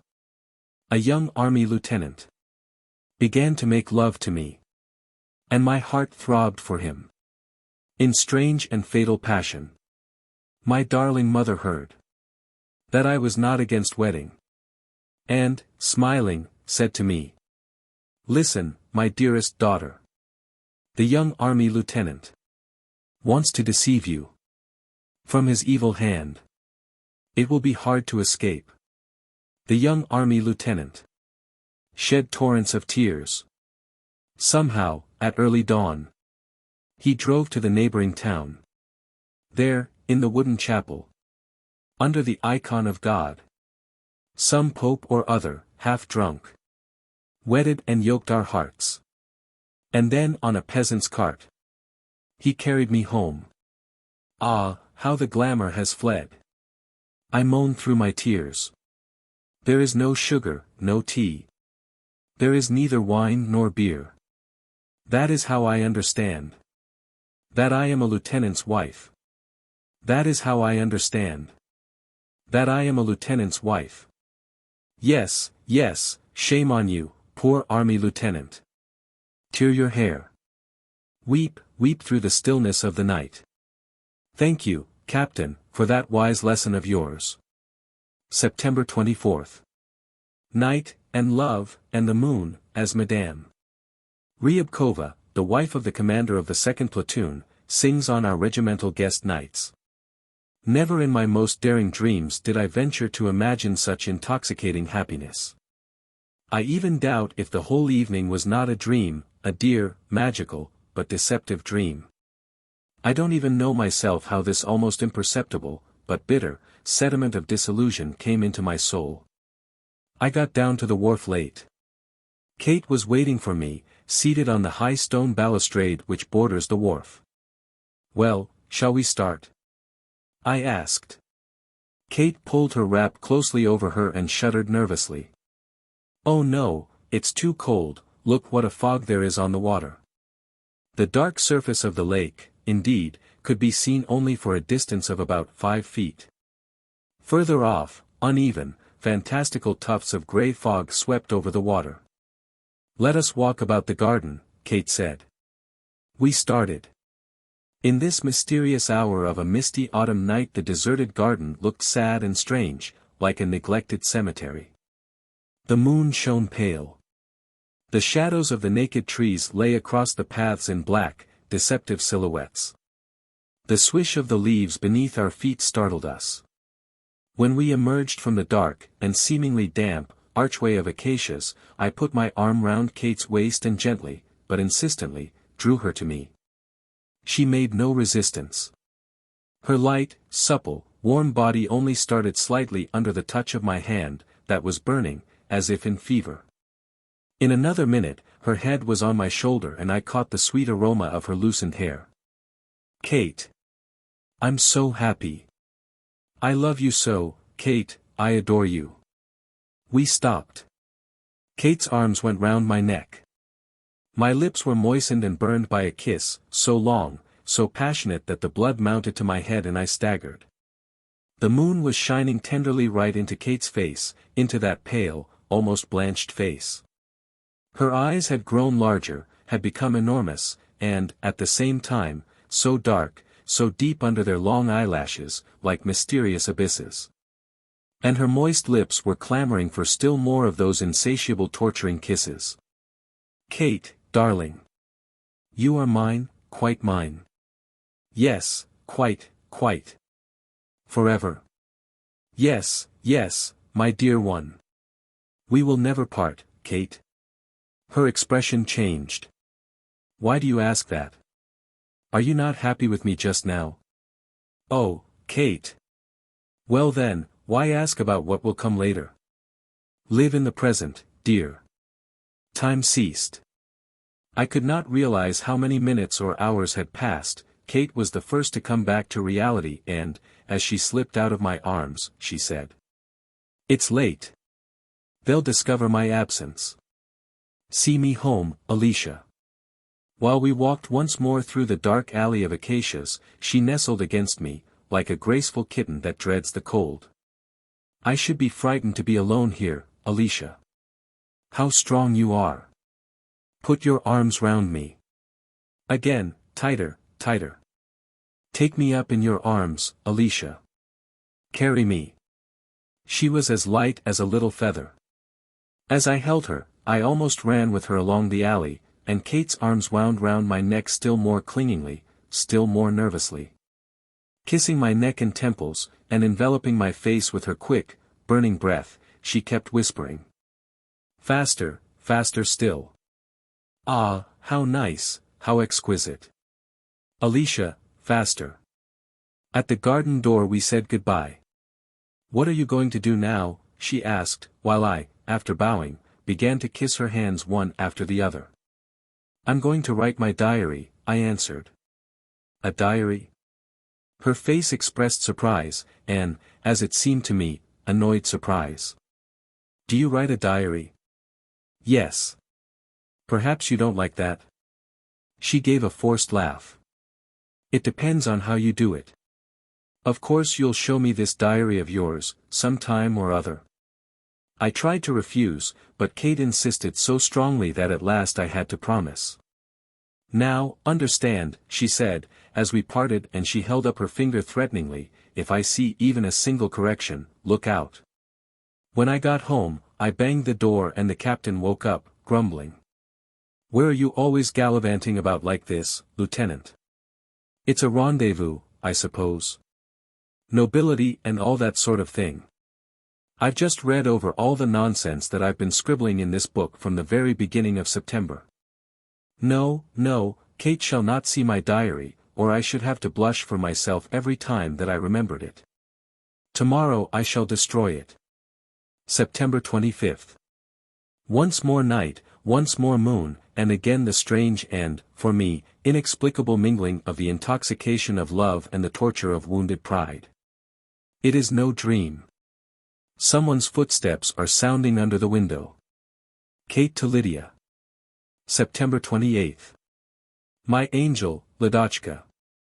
My little romance is coming to a peaceful end. Tomorrow we leave Alkavatka. I purposely did not tell Lapshine because, one never knows, he might turn up at the station. He is a very sensitive young man and, on the top of it all, he hasn't the faintest notion of controlling his feelings. I think he would be quite capable of bursting into tears at the station. Our romance turned out a very simple and, at the same time, a very original one.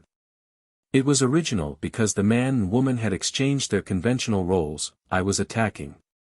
He was defending himself. He was asking from me oaths of fidelity, almost beyond the tomb. At the end, he bored me a good deal.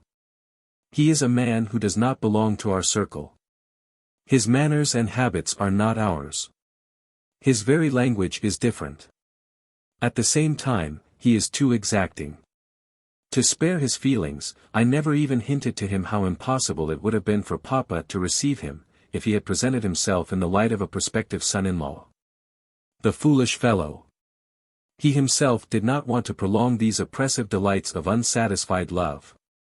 There is something charming in them. To lose one's breath in tight embraces and burn slowly with passion, what can be better than this? But then how do I know? Perhaps there are caresses more daring, more languishing, of which I have no idea. Ah, if he had only had in him a touch of that daring, that inventiveness, and that depravity which I have divined in many of my Petersburg acquaintances. But he, instead of becoming every day more and more enterprising, whined, sighed, talked bitterly about the difference in our positions, as if I would ever consent to marry him. Hinted almost at suicide. As I said before, it was becoming almost intolerable. Only one solitary meeting has remained vividly in my memory. That was when he carried me in his arms along the garden, and he, at all events, was silent. Ladochka, among other things, he blurted out to me that he keeps a diary. This frightened me. Heaven knows into whose hands this diary might fall later on. I insisted that he should give it to me. He promised, but he did not keep his word. Then, a few days ago, after a long night walk and after having said goodbye to him, I crept up to his window. I caught him in the very act. He was writing, and when I called out he was startled. His first movement was to conceal the paper, but, you understand, I ordered him to hand over all that was written. Well, my dear, it's so funny and touching, and there are so many pitiful words. I'll keep this diary for you. Don't reproach me. I'm not afraid on his account, he won't shoot himself. And I'm not afraid on my own account either, he will be solemnly silent all his life. Still, I confess, for some reason or other, I feel vaguely sad. But all this will pass in Petersburg, like the impression of a bad dream. I kiss you, my beloved one. Write to me in Petersburg. Your K. Autumn Flowers. My dear angry friend. I write angry, because I can imagine first your stupefaction and then your anger when you receive this letter and learn by it that I have not kept my word. That I have deceived you and have suddenly left the town instead of waiting for you tomorrow evening in my hotel, as had been decided. My darling, I have simply run away from you, or rather from us both, have run away from that torturing, that awkward, and unnecessary tension which unfailingly would have sprung up between us again. And don't hasten, with that caustic smile of yours, to accuse me of a saving wisdom, for you know, more than anyone on earth, how that leaves me when I am most in need of it. God is my witness that, up to the last minute, I did not know whether I should really go or not. Even now I am not at all sure that I shall resist to the end the intolerable temptation to have one more look at you, if only one more, even fugitively, even from a distance. I don't even know that I shall keep myself sufficiently in hand not to jump out of this railway carriage after the third bell. That is why, when I have finished this letter, if I can only manage to finish it, I shall give it to a porter and tell him to post it at the very moment when the train starts.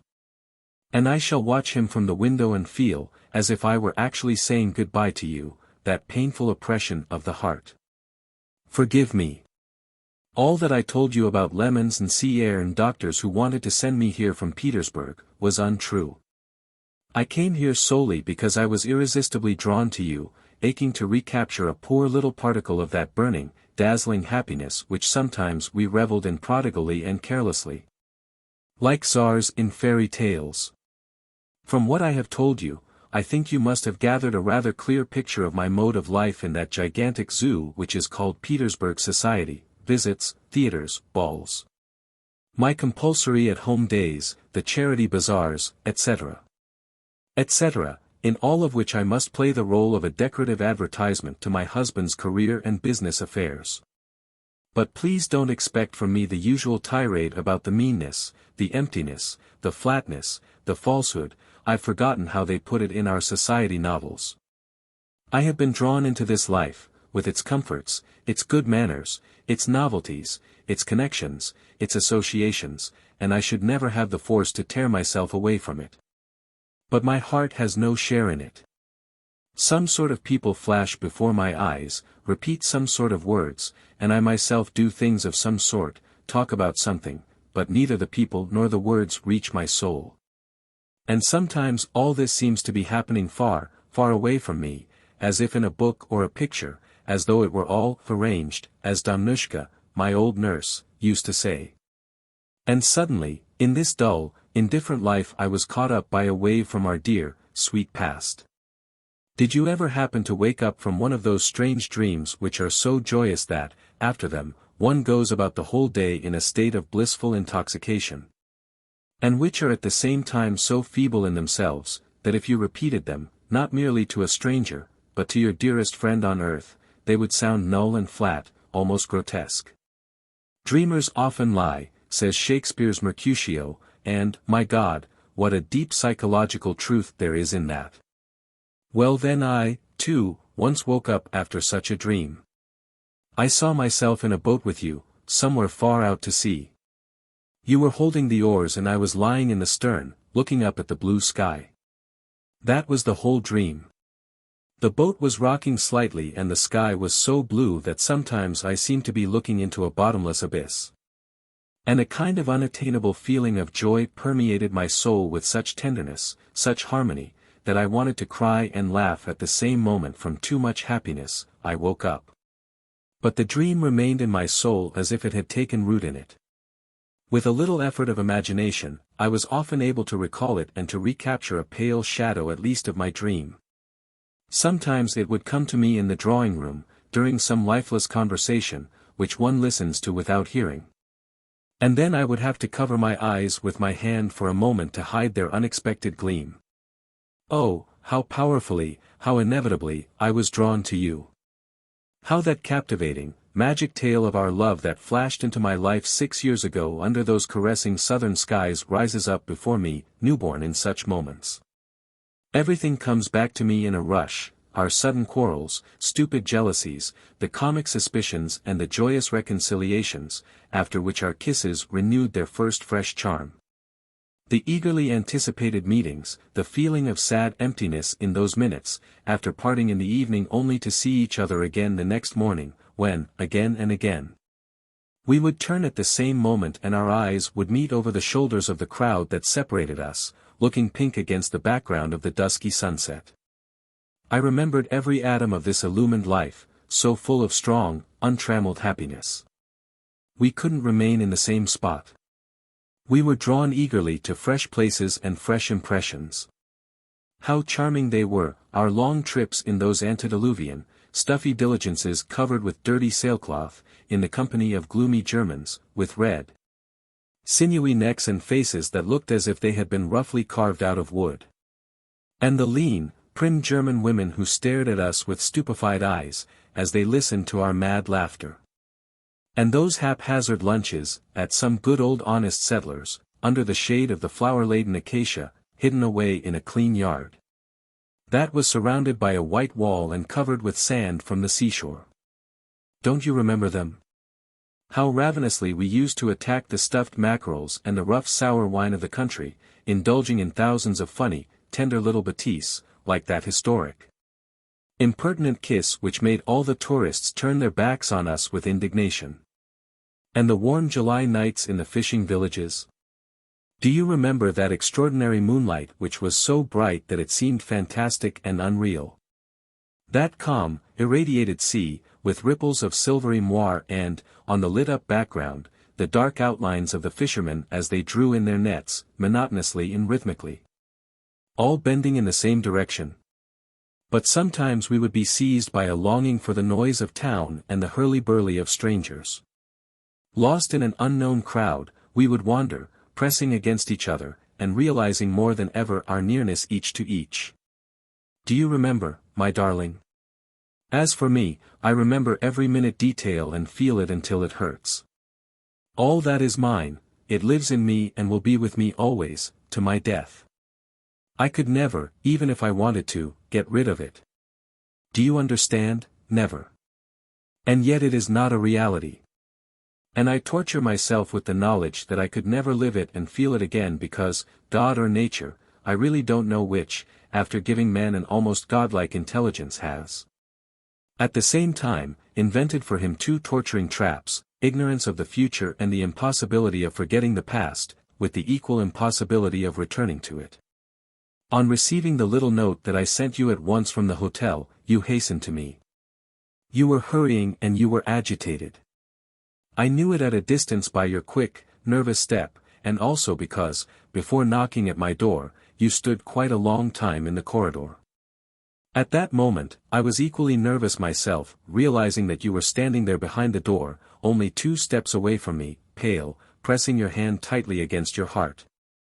And breathing deeply and even with difficulty. And for some reason or other, it seemed to me then impossible, unimaginable, that at once, in a few seconds, I should see you and hear your voice.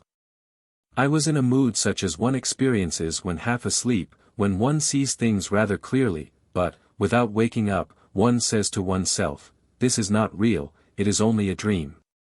You had changed during the years, you had become more manly, you seemed to have grown. Your black jacket suits you much better than your student's tunic, your manners have become more collected.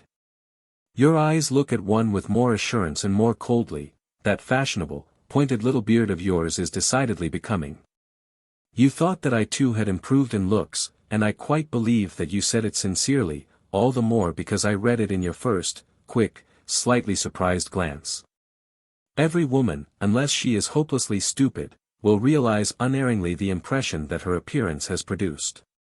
All the way down here in the train, I was trying to imagine our meeting.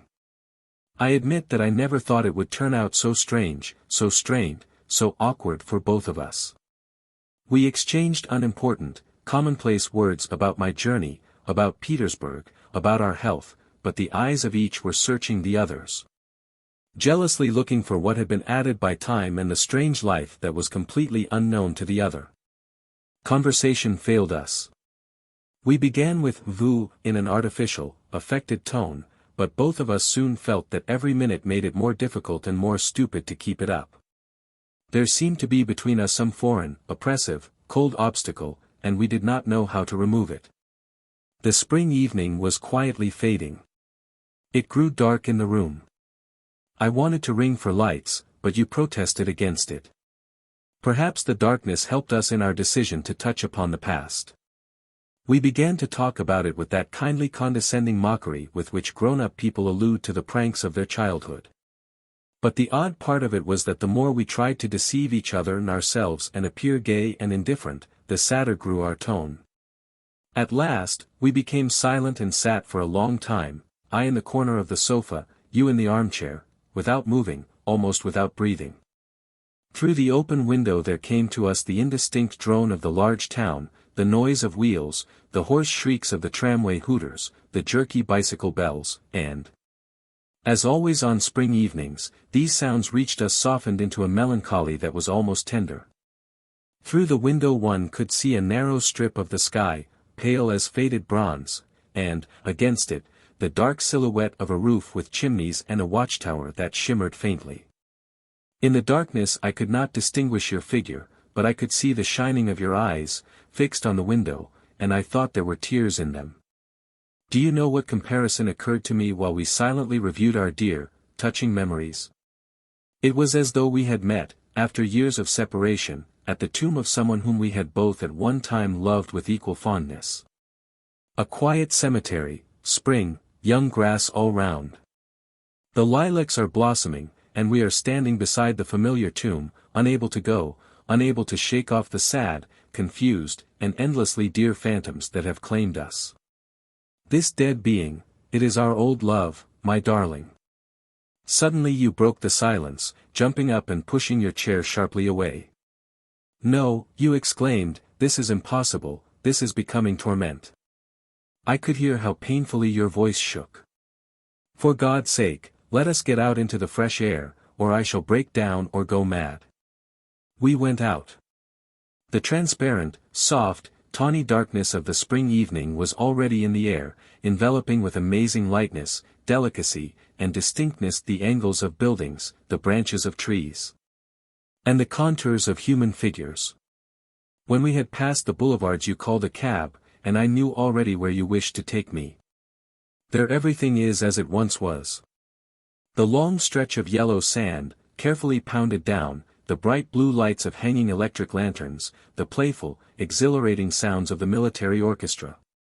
The long rows of little marble tables, occupied by men and women, the indistinct and monotonous talk of the crowd, the hastily darting waiters, the never-changing, stimulating environment of an expensive restaurant. Heavens, how quickly, how ceaselessly the human being changes, and how permanent and immovable are the places and things that surround him. In this contrast, there is always something infinitely sad and mysterious. You know, it has sometimes been my lot to stumble on bad lodgings, not merely bad, but disgusting, utterly impossible, and, in addition to this, to encounter a whole series of unpleasant incidents. Disappointments, illness. When you change lodgings like those, you really think that you have entered the zone of heaven. But a week or so later it is enough to pass by chance that very house and glance up at the empty windows with the white placards stuck on them, for your soul to become oppressed by a painful, languid regret. It is true that everything there was odious, distressing, but, all the same, you seem to have left there a whole strip of your life, a strip that you cannot recover. Just as before, girls with baskets of flowers were standing at the doors of the restaurant. Do you remember how you used always to choose for me 2 roses, one dark crimson and the other tea-colored? As we were driving past, I noticed, by a sudden movement of your hand, that you wanted to do the same, but you pulled yourself up in time. How grateful I was to you for this, my dear one. Under hundreds of curious eyes, we made our way to the same little arbor that juts out so impertinently over the seafront at a fearful height, so that, when you look down, leaning over the railing, you cannot see the shore and you seem to be swimming in the air. Beneath our feet, the sea was clamoring, at this height it looked so dark and terrible. Not far from the shore, large black, angular rocks emerged from the water. The waves were constantly rushing at them, breaking themselves against them and covering them with mounds of white foam. When the waves retreated, the wet, polished flanks of the rocks shone as if they had been varnished and reflected the lights of the electric globes. Sometimes a gentle little breeze would blow up, saturated with such a strong, healthy smell of seaweed, fish, and salt ozone, that one's lungs expanded from it, of their own accord. And one's nostrils dilated. But something bad, dull, and constraining was more and more surely chaining us down. When champagne was brought in, you filled my glass and you said with gloomy gaiety, "Well, let us try to get a little artificial life. Let us drink this good, brave wine, as the fiery French say." No, in any case, the good, brave wine would not have helped us. You grasped at yourself, for you added immediately, with a long sigh. Do you remember how we used to be, both of us, from morning till night? Drunk without wine merely from our love and the joy of life. Below, on the sea, near the rocks, a skiff appeared, its large white stately sails swinging prettily as it dipped and rose through the waves. In the skiff, One could hear a woman's laugh, and someone, probably a foreigner, was whistling, quite in tune with the orchestra, the melodies of the Waldteufel waltz. You two were following the sails with your eyes, and, still looking at it, you said dreamily, "It would be nice to get into a little boat like that and go far out to sea, out of sight of land. Do you remember how we used to do it in the old days?" "Yes, our old days are dead." It slipped from me unintentionally, in answer to my thoughts, and immediately I was frightened by the unexpected effect that the words produced on you. You grew suddenly so white and threw yourself back in your chair so quickly that I thought you were fainting. A minute later, you began to speak in a strangled voice that seemed suddenly to have become hoarse. How oddly our thoughts have met. I was just thinking the same. It seems to me fantastic, unreal, impossible that it was really we, not two other people, quite strangers to us, who, 6 years ago, loved each other so madly and reveled in life so fully. So beautifully. Those two have long ceased to belong to this world. They have died. We returned to the town. The road ran through cluster after cluster of villas built by the local millionaires. We passed impressive cast-iron railings and high stone walls behind which the thick green of platanus hung down over the road, enormous gateways carved like lace work. Gardens with wreaths of many-colored lanterns, magnificent verandas, brilliantly illuminated, exotic plants in the flower gardens in front of villas which seemed like magic palaces. The white acacias had such a strong odor, that the aroma of their luscious sweetness could be felt, even on one's lips.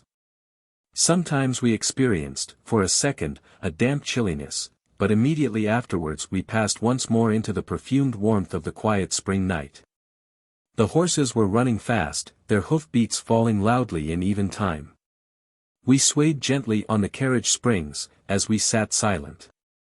When we were nearing the town, I felt your arm cautiously, slowly, winding round my waist, and quietly but insistently it drew me to you. I made no resistance but did not yield to this embrace. And you understood, and you were ashamed. You withdrew your arm and I groped in the dark for your hand, gratefully pressing it, and it answered me with a friendly, apologetic pressure. But I knew that your wounded male pride would assert itself all the same. And I was not wrong. Just before we parted, at the entrance to the hotel, you asked permission to come to see me. I fixed a day, and then, forgive me, I stealthily ran away from you. My darling. If not tomorrow, then in another 2 days, in a week perhaps, there would have flamed up in us merely sensuality, against which honor and will and mind are powerless. We would have robbed those 2 dead people by substituting for our love of the past a false and ludicrous make-believe. And the dead people would have cruelly avenged themselves by creating between us quarrels, distrust, coldness. And, what is more terrible than all the rest, a ceaseless jealous comparison of the present with the past. Goodbye. In the heat of writing I have not noticed how I have passed on to the old, too, of lovers. I am sure that in a few days, when the first ache of your wounded pride has passed, you will share my opinion and will stop being angry at my escape. The first bell has just sounded. But I am sure now that I shall resist temptation and shall not jump out of the train. All the same, our brief meeting is beginning, in my imagination, to clothe itself in a little cloud of smoke, a kind of tender, quiet, poetic, submissive sadness. Do you remember that beautiful verse of Pouchkine, "Autumn flowers are dearer than the beautiful newborn ones of the fields"? So, sometimes the hour of parting is more vivid than the meeting itself. Yes, my darling, these very autumn flowers. Have you ever been out in a garden late in autumn on a wet, morose morning? The almost naked trees are threadbare and swing to and fro, the fallen leaves rot on the paths. On all sides is death and desolation.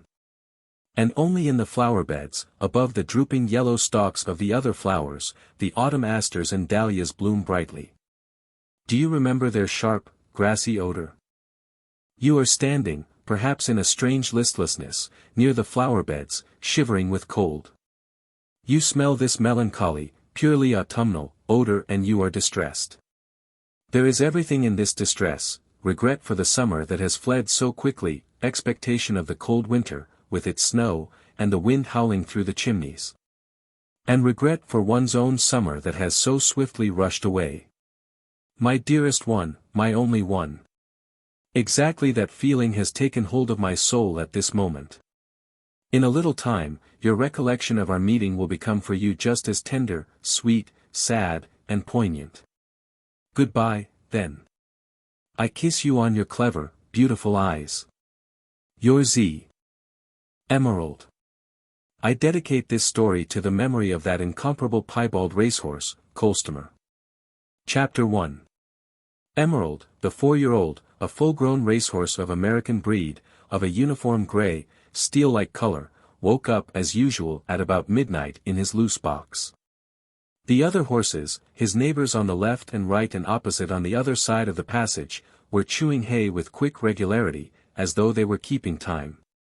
Crunching it with relish between their teeth and, every now and then, sniffing on account of the dust.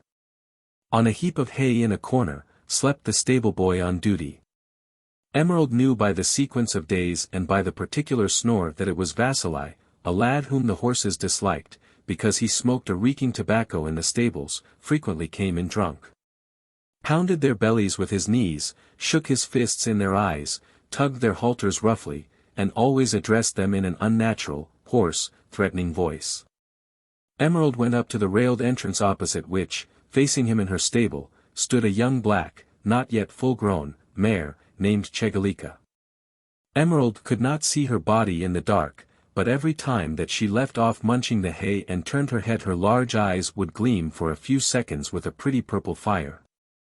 Emerald drew a long breath with delicate dilated nostrils as he took in the scarcely noticeable, but insistent, agitating, odor of her skin and gave a short neigh. The mare turned round quickly and answered with a light, trembling, and playful neighing.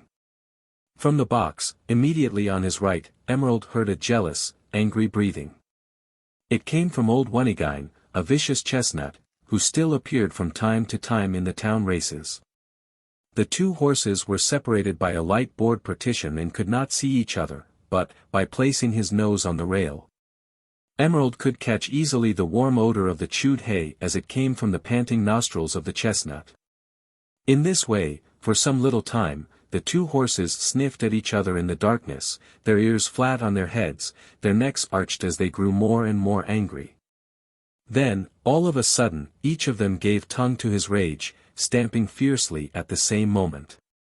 "Stop that nonsense, you devils," the stable boy shouted at them sleepily, but with the familiar threat in his voice. The horses sprang back from the rails and pricked up their ears. Their hostility towards each other was of long standing, but only 3 days before this there had been brought into this very stable that graceful black mare, a quite unusual occurrence, due to lack of space just before the races. And now not a day passed without a quarrel between them. In the stables, on the racetrack, and when they were taken to water, they would provoke each other to light. But in his soul Emerald felt a certain fear of this long, self-assertive chestnut, a fear of that pungent smell of an angry horse, his rough, camel-like Adam's apple, his gloomy, sunken eyes. And particularly of his strong, stone-like frame, hardened by years of training in previous combats. Pretending to himself that he was not in the least afraid, and that nothing at all had happened, Emerald turned, bent his head into the manger, and rummaged the hay with his soft, mobile, elastic lips. At first he just nibbled capriciously at separate morsels, but soon the gusto of chewing came over him and he really plunged into feeding. And at the same time slow indifferent thoughts were leaking into his head, linking together memories of shapes and perfumes and sounds. And then losing themselves finally in that dark abyss which lay before and behind everything except the passing moment. Hay was the floating thought just now, and he recalled the old stableman, Nazar, who distributed the hay in the evening. That good old Nazar. He always has such a cozy smell of black bread and just a slight sniff of wine, his movements are gentle and unhurried. On his days the oats and hay taste better, and it is nice to listen to him, for, when grooming you, he talks to you in whispers, with just a tender reproach. And all the time he is wheezing to himself. But for all that, he lacks the main thing, the horse touch, and when he has you between the shafts you can feel, through the reins, that his hands are fumbling and inexact. Vasily has not got that horseman feel either, and, though he shouts and strikes, all the horses know that he is a coward and they are not afraid of him. And he, too, is unable to drive, he pulls at you and gets nervous. The third stableman, the squint-eyed one, is better than these two, but he has no love for horses and is cruel and impatient. Besides, his hands are heavy as if they were made of wood. And the fourth, Andryashka, is still quite a boy and plays with the horses just like a sucking colt, stealthily kissing them on the upper lip, between the nostrils. Which isn't particularly agreeable, but rather funny. But that other one, the tall, thin, clean-shaven one with the stoop and the gold-rimmed glasses, oh, he's quite another affair. He's like some extraordinary horse, wise and strong and fearless. He never gets angry, never uses the whip, never even threatens, but, all the same, when he's up in the American buggy, it is so nice, so terrifyingly pleasant, to obey every hint of his strong, clever, all-comprehending fingers. He alone can produce in Emerald that state of joyous harmony in which the whole force of the body lends itself to the rush of the race and makes one feel so light and merry. And at once, Emerald saw in imagination the short track to the hippodrome, saw almost every house, every curbstone, saw the sand of the hippodrome itself, the tribune, the other horses, the green of the grass and the yellow of the track. Then suddenly he recalled the dark bay 3-year-old who had recently twisted his foot on the track and had begun to limp. And thinking of him Emerald tried, mentally, to go lame himself just a little. One bit of hay which Emerald had in his mouth had a peculiarly delicate taste. The colt chewed it for some time, and long after he had swallowed it, he retained in his mouth the fine perfume of faded flowers and dry, odorous grass. Then a dim quite formless, far-off memory slid into the horse's brain. This is just what happens sometimes with smokers when the chance inhaling of a cigarette brings back suddenly for an irresistible second the memory of a dark corridor with old wallpaper and a solitary candle on the buffet. Or else a long journey through the night with the regular tinkling of sledge bells and the sensation of languid sleepiness. Or else the dark blue wood, not too far off, the snow dazzling one's eyes, the noise of an approaching battue, the passionate impatience that makes one's knees tremble, all in a moment such bygone, forgotten, touching, but no longer translatable, feelings slide into one's soul with a somber and dim caress. Meanwhile the little black window above the manger, invisible until now, began to get grey and to become faintly outlined in the darkness. The horses chewed more lazily and sighed one after the other deeply and softly. In the yard the cock sounded his familiar call, sonorous, bold, and sharp like a trumpet. And far away in the distance, other cocks, each in turn, spread the summons of the morning.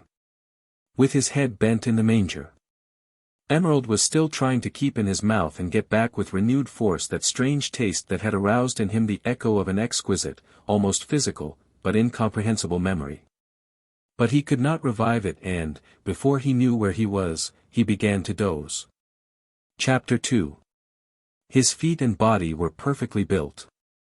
That is why he always slept standing, scarcely swinging either backwards or forwards. Sometimes, though, he would give a start and then his deep sleep would pass for a few seconds into a light slumber. But the short intervals of sleep were so profound that the muscles, nerves, and skin of the horse were rested and refreshed. It was just at dawn that he was dreaming of an early spring morning, a reddish streak suffusing the earth, and a low-lying sweet-scented meadow. The grass was thick and luscious, green as in some charming fairy tale, but tinged by the dawn with a delicate pink just as human beings and animals see it in early childhood. The dew gleaming all over it like trembling fires. In the pure, rarefied air every sort of perfume comes to one with peculiar intensity. One catches, through the freshness of the morning, the smell of the blue and transparent smoke that curls over the village chimneys. Every flower in the meadow has a distinct scent. On the moist broken road that leads into the town, innumerable scents are mingled with the smell of human beings, of tar, of horse dung, of dust, and of cow's milk, fresh from a passing herd. Of aromatic gum that drips from the pine trees over the hedge. Emerald, a 7-month stallion, his mane and tail cut short, is running aimlessly through the meadow, bending his neck and kicking out his hind legs. He seems to be made of air, and is not in the least conscious of the weight of his body. The white, perfumed chamomile flowers keep running backwards under his feet. He whisks away straight on to the sun. The wet grass swishes against his feet, his knees, making them feel cold and dull just for the moment. The blue sky, the green grass, the golden sun, the exquisite air, the drunken ecstasy of youth, of strength and speed. But just then he hears a short, restless, tender, and appealing neighing, so familiar to him that he can recognize it at a distance among thousands of neighs. He stops short in his full gallop, listens for an instant, his head raised, his delicate ears moving in his broom-shaped, short downy tail shaking as he answers with a long-drawn call, with which the whole of his fine, thinnish, long-legged body vibrates. And then he speeds to his mother. She, a quiet, bony old mare, raises her wet muzzle from the grass. Smells over the colt quickly and attentively and then resumes her chewing as though she were in a hurry to finish a pressing business. Bending his flexible neck under her with upturned muzzle, the colt from habit thrusts his lips between her hind legs, to find a warm elastic nipple full of sweet, scarcely sourish, milk that flows in hot little ripples, into his mouth. On and on he drinks and cannot tear himself from it. The brood mare shakes herself free at last and pretends to bite his groin. It is quite light now in the stable. An old-smelling, bearded goat who lives with the horses has approached the stable doors, that had been strengthened inside with beams, and commenced to bleat, looking backwards at the stable boy. Vasily, barefooted, scratching his woolly head, got up to open them for him. The day was a regular autumn one, bluish and cold. The square, in front of the open doors, was covered at once by the warm vapor that steamed out from the stables, while the aroma of the white frost and the fallen leaves penetrated delicately into the horses' stalls. They knew well that oats were going to be served out to them and they were giving impatient grunts near their railings. The greedy and capricious Onegin was stamping with his hoofs and was exhibiting his old bad habit of champing with his upper teeth against the chewed iron-bound brim of the manger, swallowing and belching out the morning air. Emerald, for his part, contented himself with rubbing his muzzle against the railing. The other stablemen, there were 4 altogether, came in and began to distribute the oats in iron bins. While Nazar was heaping up the heavy rustling oats in Emerald's manger, the colt, his warm nostrils trembling, did his best to get at it, first over the old man's shoulder and then under his arm. The stableman, who liked this impatience of a quiet horse, loitered purposely, barricaded the manger with his elbows and grumbled out in his rough, kindly way, "Now, you glutton, there's lots of time. Punch me again with your nose, and I'll be punching you tonight." From the little window, above the manger, rose a square joyous sunbeam in which millions of golden fragments of dust, divided by long shadows from the windowpanes, were whirling downwards. Chapter 3. Emerald had just finished his oats when they came to take him out into the yard. It was warmer now and the ground had become softer, but the stable walls were still white with frost. From the manure heaps, just taken out of the stables, rose a thick vapor, and the sparrows were swarming on them, chirping excitedly as though they were quarreling. Emerald bent his neck under the doorway and crossed the threshold carefully. Then he drank in joyfully deep draughts of the delicious air, shook the full length of his body and gave a sonorous sneeze. "Good health to you," observed Nazar quite gravely. Emerald would not keep still. He wanted vigorous movements, the tickling feeling of the air rushing into one's eyes and nostrils, the burning heartbeats and the long, deep breathing. Tied with a halter, he was neighing, dancing on his hind legs and curving his neck sideways to get a backward glimpse of the black mare, with one of his large rolling eyes, the whites of which were ribbed with little red veins. Breathless from exertion, Nazar lifted high up above his head a pail of water, and dashed it upon the colt's back from crest to tail. This was a familiar sensation to Emerald, vigorous, pleasant, and always a little startling. Nazar brought more water and sprinkled his flanks, chest, feet, and tail with it.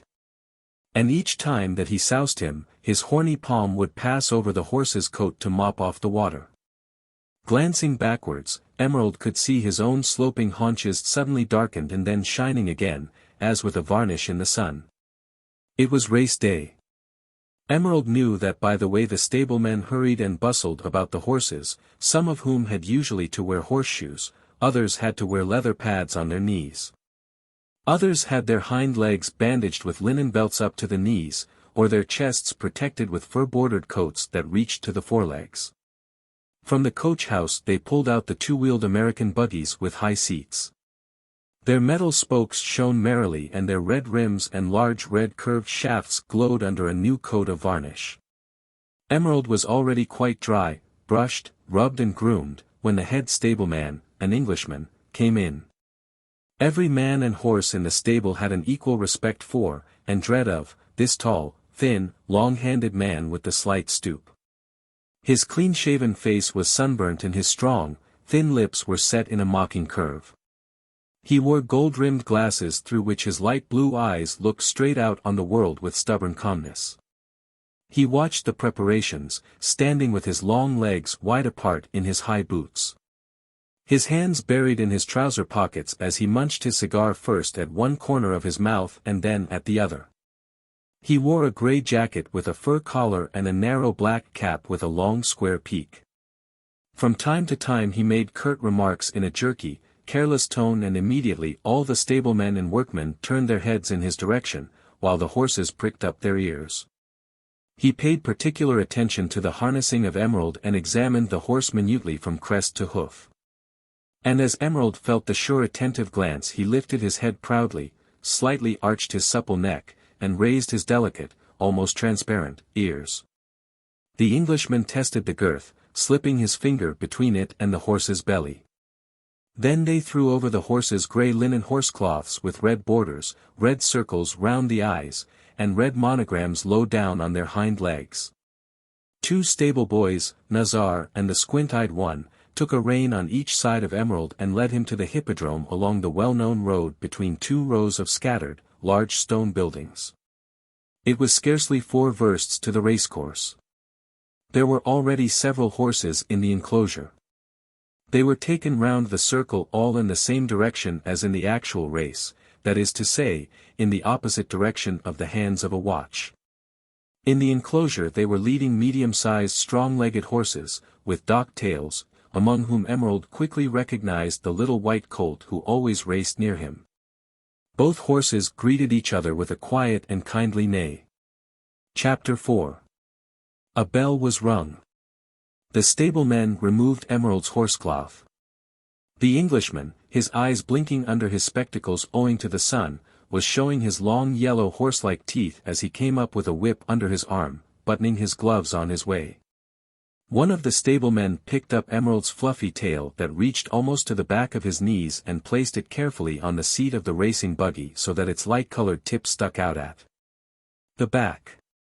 The shafts gave like elastic under the driver's weight. Emerald took a peep round and saw him sitting almost over his haunches, his feet stretched wide apart on the shafts. Without any hurry, the driver took up the reins, then he shouted a brief order to the stablemen, who at once let go of the reins. Rejoicing at the coming race, Emerald at first plunged forward, but, reined in by those strong hands, he merely reared on his hind legs, shook his neck, and ran through the enclosure gate to the hippodrome at a strong restrained trot. Along the wooden fence that formed an ellipse of a verst, ran a large racing track, covered with yellow sand that was compact and slightly moist, thus at once yielding to and responding to the pressure of hoofs. The sharp hoof marks and the straight stripes from the gutta-percha tires furrowed it. They ran past the tribune, a high wooden building with a frontage of 200 horse lengths at least, where, like a mountain extending to the very roof, which was itself supported by thin pillars, a black human crowd buzzed and swayed. Through a slight, scarcely perceptible, motion of the reins Emerald understood that he might increase his pace, and snorted gratefully in response. He was trotting deliberately, hardly moving his back and keeping his neck stretched forward, but a little to the left, his muzzle lifted firm and high.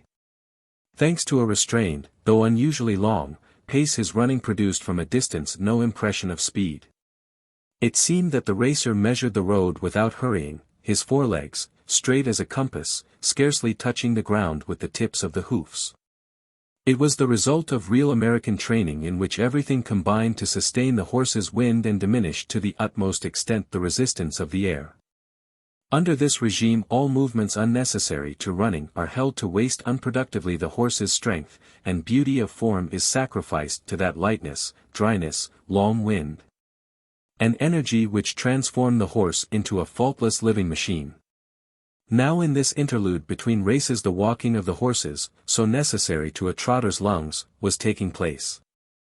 Many were running in the outer circle in the same direction as Emerald and in the inner in the opposite direction. A big dapple grey, with a white muzzle, of the pure Orloff breed with a high short neck, and a tail like piping, the whole resembling a gingerbread horse at a fair, ran past Emerald. His heaving flanks and large fat chest were steaming and darkened by sweat as he ran, throwing his forelegs sideways from the knees, while, at every pace, there rang from his spleen a sharp sound. Then came behind him a stately, long-bodied, brown half-bred mare with a thin dark mane. She was beautifully trained on the same American system as Emerald. Her short, well-cared-for coat was so glossy that it revealed the play of the muscles under the skin. While the drivers were talking over something or other, the two horses ran for a little side by side.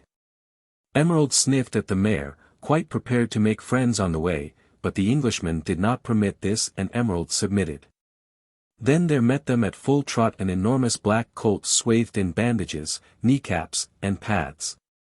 His left shaft stretched out 1.5 yards longer than the right and a bearing rein clasped on the top and on both sides through a ring the nervous muzzle of the horse in its steel grip. As the mare glanced at him simultaneously each of them instantly recognized a racer of wonderful strength, speed, and endurance, but curiously stubborn and bad-tempered, conceited and very touchy. Just behind the black horse ran a pale grey colt, very spruce but ludicrously small. Looking at him sideways one would have thought he was whisking away at a terrific rate, so often did he throw out his feet, so high did he raise his knees and arch his short neck, while his small pretty head had such an earnest, businesslike expression.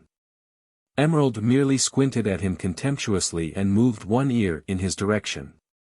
The other driver stopped talking, with a short, loud laugh, like a neigh, and gave the mare her head. Quietly, without any effort, as if her speed had nothing to do with her, the mare shot ahead of Emerald, her shining back smooth and regular, with a scarcely noticeable little strap outlining her spine. But a red fire-like racer with a large white spot on his muzzle caught up Emerald and her and soon left both behind. He galloped with long bounds, now stretching himself and almost stooping to the ground, and now almost joining his fore and hind legs in the air. His driver was lying, rather than sitting, on the box, his body thrown backwards as he hung on to the taut reins. Emerald got excited and lurched sideways, but the invisible Englishman pulled on the reins and, all of a sudden, those hands, so supple and so sensitive to every movement of a horse, became like iron. Near the tribune the red colt, after another gallop round the ring, caught up to Emerald once more. Till then he had been galloping and he was already in a lather, with bloodshot eyes and panting breath. His driver, leaning forward, was lashing him along the back with all his might. At last the stableman managed to bar his course and seized the reins close to his muzzle, after which he was led away from the ring wet, wheezing, trembling, grown thin in a minute. Emerald did another half-lap at a full trot, then turned on to the path which cut across the racecourse, and made his way back through the gate into the yard. Chapter 5. A bell rang several times on the hippodrome. Beyond the open gate the racehorses were running like lightning from time to time, while the people on the grand stand shouted and applauded. Emerald, lined up with the other horses, was stepping out beside Nazar, shaking his bent head and moving his ears in their linen cases.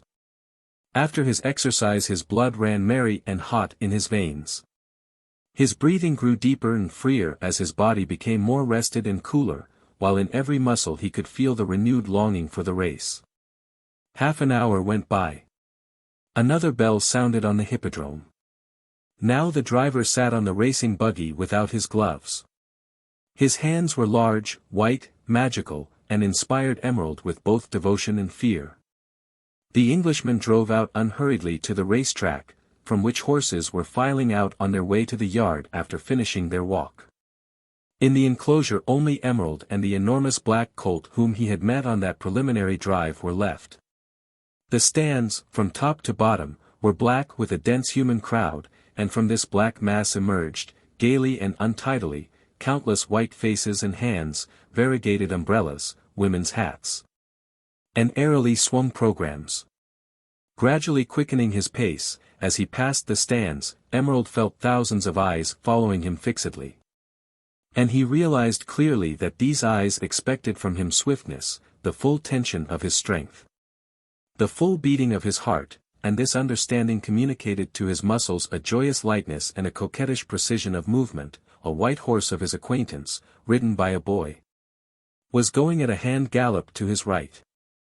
With a regular measured trot, bending his body slightly to the left, Emerald traced an angular turn and moved up to the post with the red disc. A bell rang out curtly on the hippodrome. The Englishman imperceptibly straightened himself on the box seat and his hands became suddenly firmer. Now go, but nurse your strength. It's too soon now. Emerald understood and, to show his comprehension, he lowered for a second and then straightened his fine sensitive ears. The white colt was galloping regularly at his side and a little behind. Emerald could feel close to his crest the horse's fresh, even breath. The red post flew behind him. Another sharp turn, the path straightens itself and the second stand comes nearer, blackens, becomes variegated with its buzzing crowd and grows larger with every step. Faster, the driver permits, faster, faster. Emerald grows a little excited and wants to throw into the race all his strength. May I? He thinks to himself, no, it's still too soon, don't be excited, answer the soothing, magic hands, afterwards. The two colts passed the winning posts at the same second but from opposite sides of the diameter linking the two stands. The slight resistance of the thread and the sense of its being broken made Emerald prick his ears, but he instantly forgot about it, so absorbed was he by those marvelous hands. A little faster, but don't get excited. Go evenly, his driver orders. The black rocking tribune swims past him. Another 100 yards or so, and all four of them, Emerald, the young white colt, the Englishman and the boy who, standing on his short stirrups, was almost over the horse's mane, merged themselves in one close, rushing mass of speed, animated by one will, one beauty of powerful movement, one rhythm resonant as music. Rat-tat-tat, exactly and regularly, Emerald beats out with his hoofs. Tra-ta-tra-ta, curtly and sharply the hoofs of the white horse reply. Another turn and the second stand rushes towards them. Shall I force the pace? Emerald asks. Yes, reply the hands, but coolly. The second stand flies swiftly by. The people are shouting out something. It distracts Emerald. He gets excited, loses the feeling of the reins, loses his step for a second, and gives 4 capricious beats with his right hoof. But the reins immediately become hard, tear his mouth, wring his neck downwards and force his head to the right. Now he can't gallop with the right feet. Emerald grows angry and refuses to change his feet, but the driver, seizing his moment, coolly and authoritatively pulls him into a trot. The stand is now far behind him. Emerald gets back into his pace and the hands become friendly and soft once more. Emerald feels that he has done wrong and wants to double his pace. But oh no, it's too soon yet, the hands observe kindly. We'll have time to make up for this. Don't worry. And so they pass in perfect harmony without any change of pace a full round and a half. But the black colt is in perfect form today, while Emerald had been out of step, he had had time to outdistance him by 6 lengths. Emerald, however, makes up for the lost time and, at the last post but one, he is 3 seconds and a quarter ahead. Now you can do it. Go, the driver orders. Emerald draws back his ears and gives one quick glance behind him. The Englishman's face burns with a sharp, decisive expression. His clean-shaven lips have wrinkled into an impatient grimace, exposing his long yellow clenched teeth. Now for the last ounce, the reins in the high uplifted hands order, faster, faster. Suddenly the Englishman shouts in a loud vibrating voice that rises like a siren, "Oh, eh, eh, eh." There, the boy behind them shouts shrilly in tune. The rhythm has now reached its highest pitch and the tension hangs on a single hair, almost ready to snap. Ta-ta-ta, regularly stamp out on the ground Emerald's feet. Tra, tra, tra, one hears ahead the gallop of the white colt spurring Emerald on. The elastic shafts swing in time with the race, and the boy, almost lying on his horse's neck, rises in his saddle to the rhythm of the gallop. The air, rushing to meet one, whistles in one's ears and tickles the nostrils, from which great streams of steam emerge. It becomes more difficult to breathe and one's skin burns. Emerald takes the last turn, all his body swerving in the middle of it. The stand becomes alive with the roar from 1,000 throats, frightening, troubling, and gladdening Emerald all at once. He can trot no longer but wants to gallop, only those astonishing hands behind him implore and order and soothe, "Don't gallop, my dear. Whatever you do, don't gallop. That's it, just like that, that's it." And Emerald, rushing past the post, breaks the control thread, without even noticing it. Shouts, laughter, a torrent of applause is hurled down from the stand. The white leaves of the race program, umbrellas, sticks, hats turn and flash amid a sea of hands and faces. The Englishman throws the reins aside gently. "It's all over, my dear, thanks," this movement says to Emerald, as he, with difficulty, recovers from the impetus of the race and slows down to a walk. At this moment the black colt is just arriving at his post, 7 seconds later, on the opposite side. The Englishman raises his stiff legs with difficulty, jumps heavily from the buggy, takes off the padded seat, and goes with it to the weighing. Stablemen run up to fling a horsecloth over Emerald's hot back and take him to the yard. He is followed by the rumbling of the crowd and the loud bell of the members' pavilion. A slight yellowish froth falls from the horse's mouth on the ground and on the stableman's hands. A few minutes later Emerald, already unharnessed, is brought back to the judge's box. A tall man, with a long coat and a new shining hat, whom Emerald has often seen in his stable, pats him on the neck and thrusts a lump of sugar straight into his mouth. The Englishman is standing there in the crowd, smiling, wrinkling his face, as he grins with his long teeth. The horsecloth is removed from Emerald and he is put in front of a box, standing on 3 feet and covered with a black cloth, under which a man in grey is hiding himself. Busy with something or other. But already people are swarming down from the grand stand in a black, serried mass.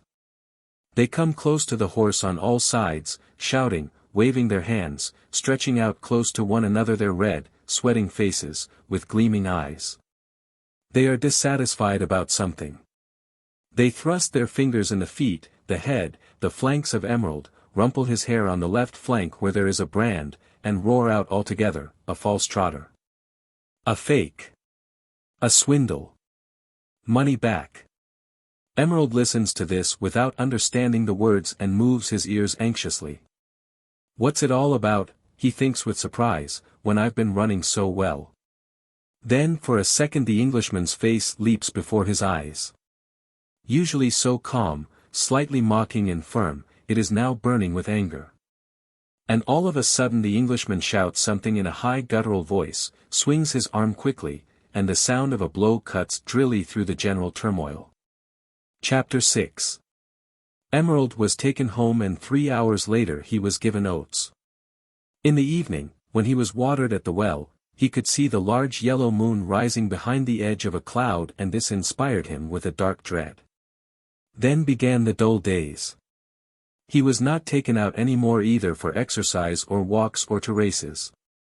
But every day strangers, crowds of people, came, and for their benefit Emerald was dragged out into the yard, where they examined him and felt him all over, their hands crawling into his mouth, scrubbing his coat with pumice stone, all shouting at each other together.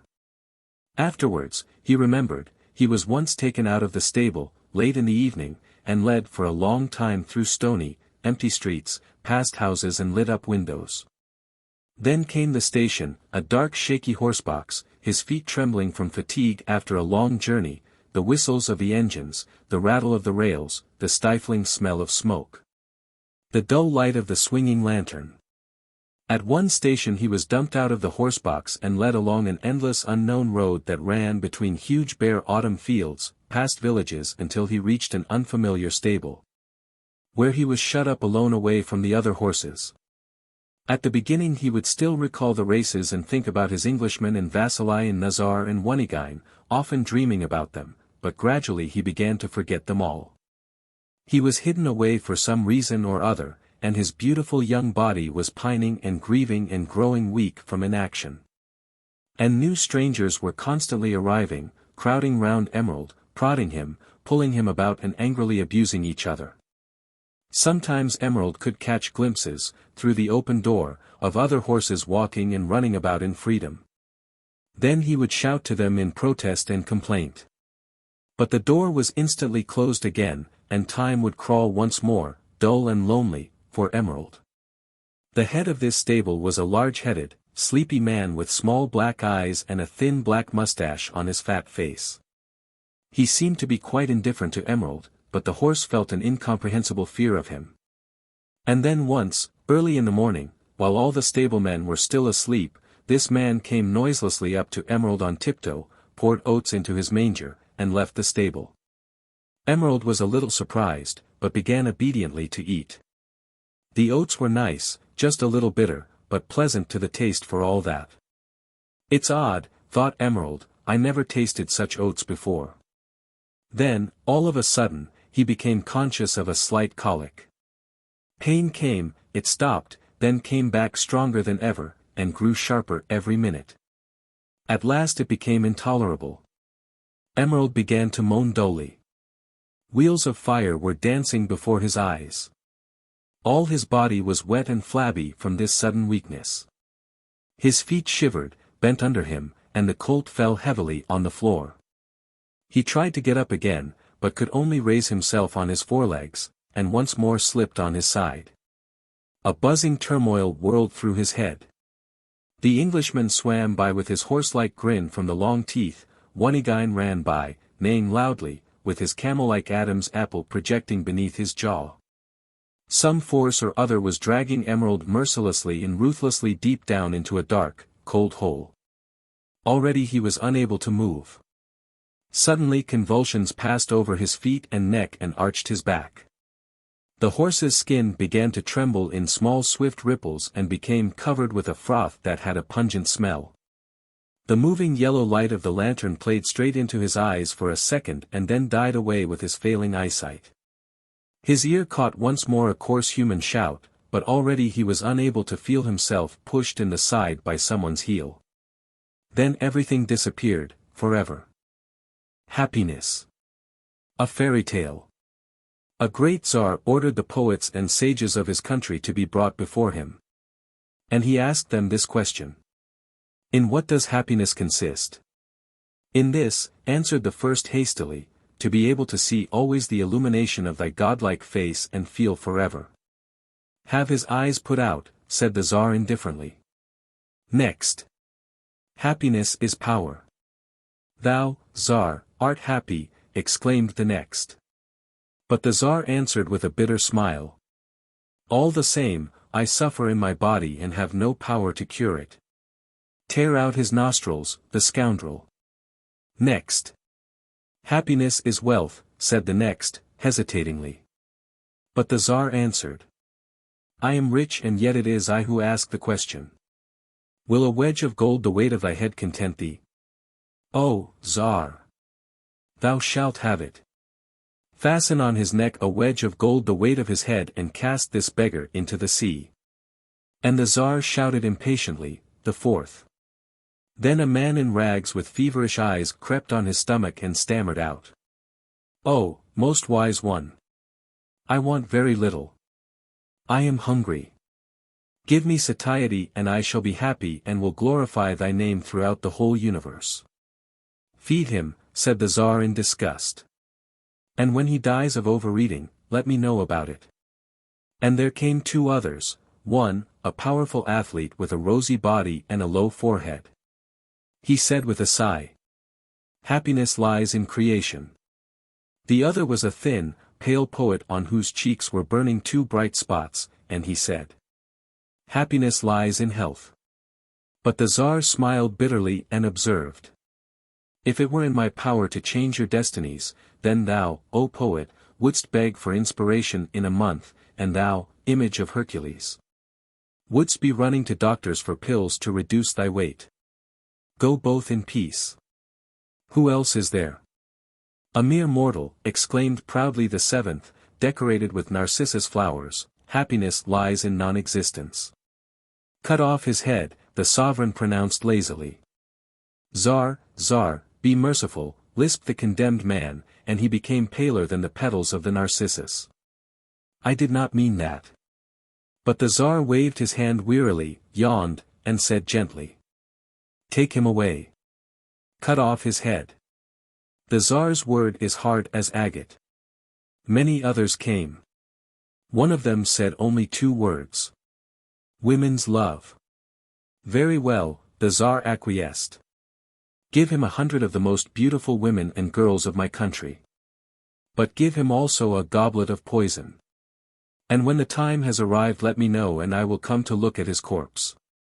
And another said, "Happiness consists in having each of my wishes fulfilled immediately." "And what dost thou want now?" the Tsar asked cunningly. "I." "Yes, thou." "Tsar, the question is too unexpected." "Bury him alive." "Ah, and still another wise man."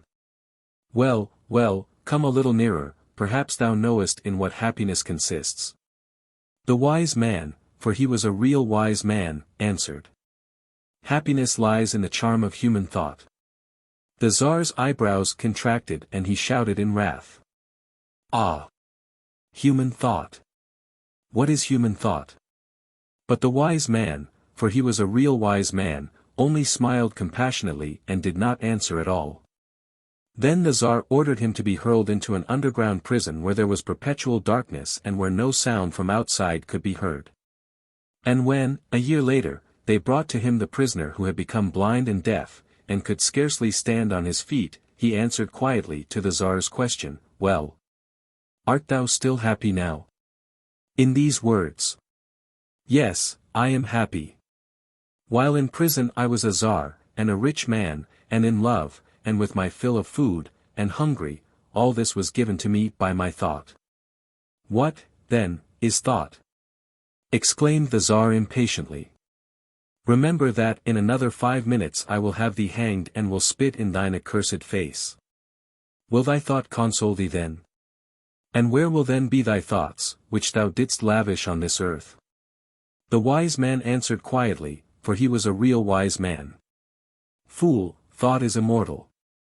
How I became an actor. This sad and funny story, more sad than funny, was told me by a friend of mine who had led the oddest sort of life.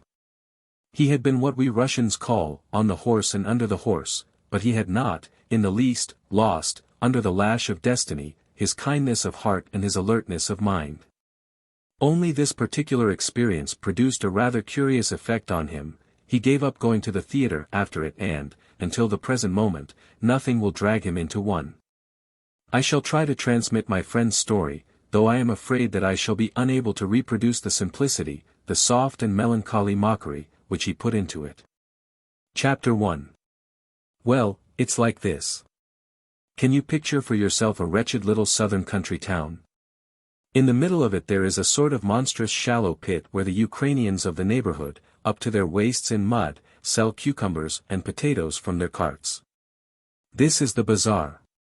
On one side is the cathedral, and naturally the cathedral street, on the other the town square, on the third the market stone stalls, the yellow plaster of which has peeled off. Pigeons are perching on the roof and cornices. Finally, on the fourth side, stretches the main street, with a branch of some bank or other, a post office, a solicitor, and the barber Theodore from Moscow. In the outskirts of the town an infantry regiment was then billeted, and in the town itself a regiment of dragoons. In the town square stood the summer theatre. And that's all. Still one must add that the town itself, with its Duma and secondary school, to say nothing of the square, the theatre, the paving of the main street, all this exists thanks to the liberality of a local millionaire and sugar manufacturer, Karatanenko. Chapter 2. How I stumbled into the place is a long story, but I'll tell it briefly. In this little town I was to meet a friend, a real, true friend, God rest his soul, but he had a wife who, as is usual with the wives of our true friends, could not bear me. He and I each had several thousands put by through hard work. He, you see, had worked for many years as a pedagogue and as an assurance inspector at the same time, while I had been lucky at cards for a whole year. Suddenly we stumbled on a very advantageous enterprise in southern skins and decided to try our luck at it. I started at once and he was to rejoin me 2 or 3 days later. As my carelessness was an old story, our little capital was kept by him, but in a separate bundle, for my friend was a man of German carefulness. And then began the hail of misfortunes. At the station of Kharkov, while I was eating some cold sturgeon, sauce provençale, I was robbed of my pocketbook. I arrive at C. This very little town of my story, with the small change left in my purse and a lanky, but good reddish-yellow English portmanteau. I put up at a hotel, naturally the Petersburg Hotel, and begin to send telegram after telegram. Silence of the grave. Yes, literally of the grave, because at the very moment when the thief was stealing my pocketbook, what tricks fate plays. At that very moment my friend and companion died in a cab from paralysis of the heart. All his things, including his money, were sealed and for some idiotic reason or other the wrestling with officials lasted a month and a half. Did the widow, deeply lamenting, know about my money or did she not? I can't answer that question, myself. However, she received all my telegrams, every one of them, but remained stubbornly silent from petty, jealous, silly, feminine revenge. All the same, these telegrams were of great use to me later on. After removing the seals, an advocate, a complete stranger to me, who was looking after the widow's inheritance, came across them quite by accident, made the widow ashamed of herself, and, at his own risk, transferred 500 rubles to me at the theatre. But I must add the fact that they were not mere telegrams but tragic lamentations of 20 or 30 words each. Chapter 3. I had been at the Petersburg Hotel for 10 days already. My tragic lamentations had quite exhausted my purse.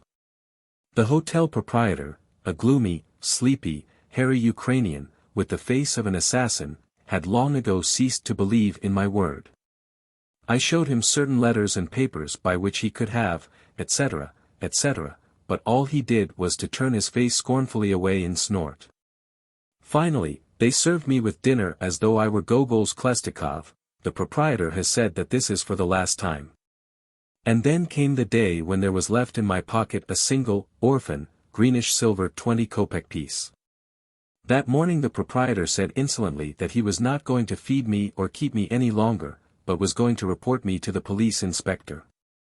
By his tone I could see that he would stop at nothing. I left the hotel and wandered about the town. I remember entering a transport office and another place to look for work. Naturally it was refused me at the very first words. Sometimes I would sit down on one of the green benches that lay all along the main street between the high pyramid-like poplars. My head swam. I felt sick from hunger. But not for a moment did the idea of suicide enter my mind.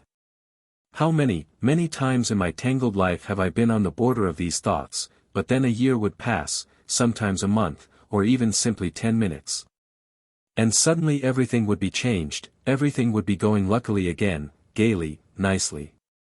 And all through that day, as I wandered about the hot, dull town, all I kept saying to myself was, yes, my dear Pavel Andreevich, you've got into a nice mess. I wanted to eat. But through some sort of mysterious presentiment I clung to my 20 kopecks. Dusk was already falling when I saw on the hoardings a red poster. In any case I had nothing to do. So I mechanically approached it and read that they were giving that day in the town gardens Gautskov's tragedy, Uriel Acosta, in which so-and-so and so-and-so were to appear. 2 names were printed in large black letters, an artist from the Petersburg theaters, Madame Andrasova, and the well-known artist from Kharkov, M. Larolarsky. The others' names were in small print. Last of all, in the smallest letters, came, Petrov, Serguev, Ivanov, Sidorov, Grigoriev, Nikolaev, and others. Stage Manager, M. Samolenko. Managing Director, M. Valerianov. A sudden desperate inspiration seized me. I rushed across to the barber, Theodore from Moscow, and, with my last 20 kopecks, had my mustache and short pointed beard shaved off. Good Lord! What a morose, naked face glanced at me from the looking-glass. I could scarcely believe my own eyes. Instead of a man of 30, not too good-looking, but at all events of decent appearance, there in the looking-glass in front of me, swathed up to his throat in a barber's sheet, sat an old, burned-out, inveterate, provincial comic with traces of all sorts of vice in his face and apparently not quite sober. "You are going to work in our theater?" asked the barber's assistant as he shook off the sheet. "Yes," I answered proudly. "Here you are." Chapter 4. On my way to the town gardens, I thought to myself, there's no misfortune without some good in it. I shall be taken at once for an old and experienced sparrow. In these little summer theaters, every useless man is useful. I shall be modest at the beginning, about 50 rubles, say 40 a month. The future will show. I'll ask for an advance of about 20 rubles, no, that's too much, say, 10 rubles. The first thing I'll do with it will be to send a hair-raising telegram, 5 times 5, 25 and a knot, 2 rubles 50 kopecks. And 15 extra charge, that's 2 rubles and 65 kopecks. On the remainder I'll get through somehow or other until Ilya arrives. If they want to test me, well, what about it? I shall recite something, why not the monologue of Pimen in Boris Godunov? And I began aloud, in a deep, pompous, strangled tone. And yet Anno, other F.A., are well word. A passerby jumped away from me quite frightened. I felt ashamed and cleared my throat. But I was already getting near the town gardens.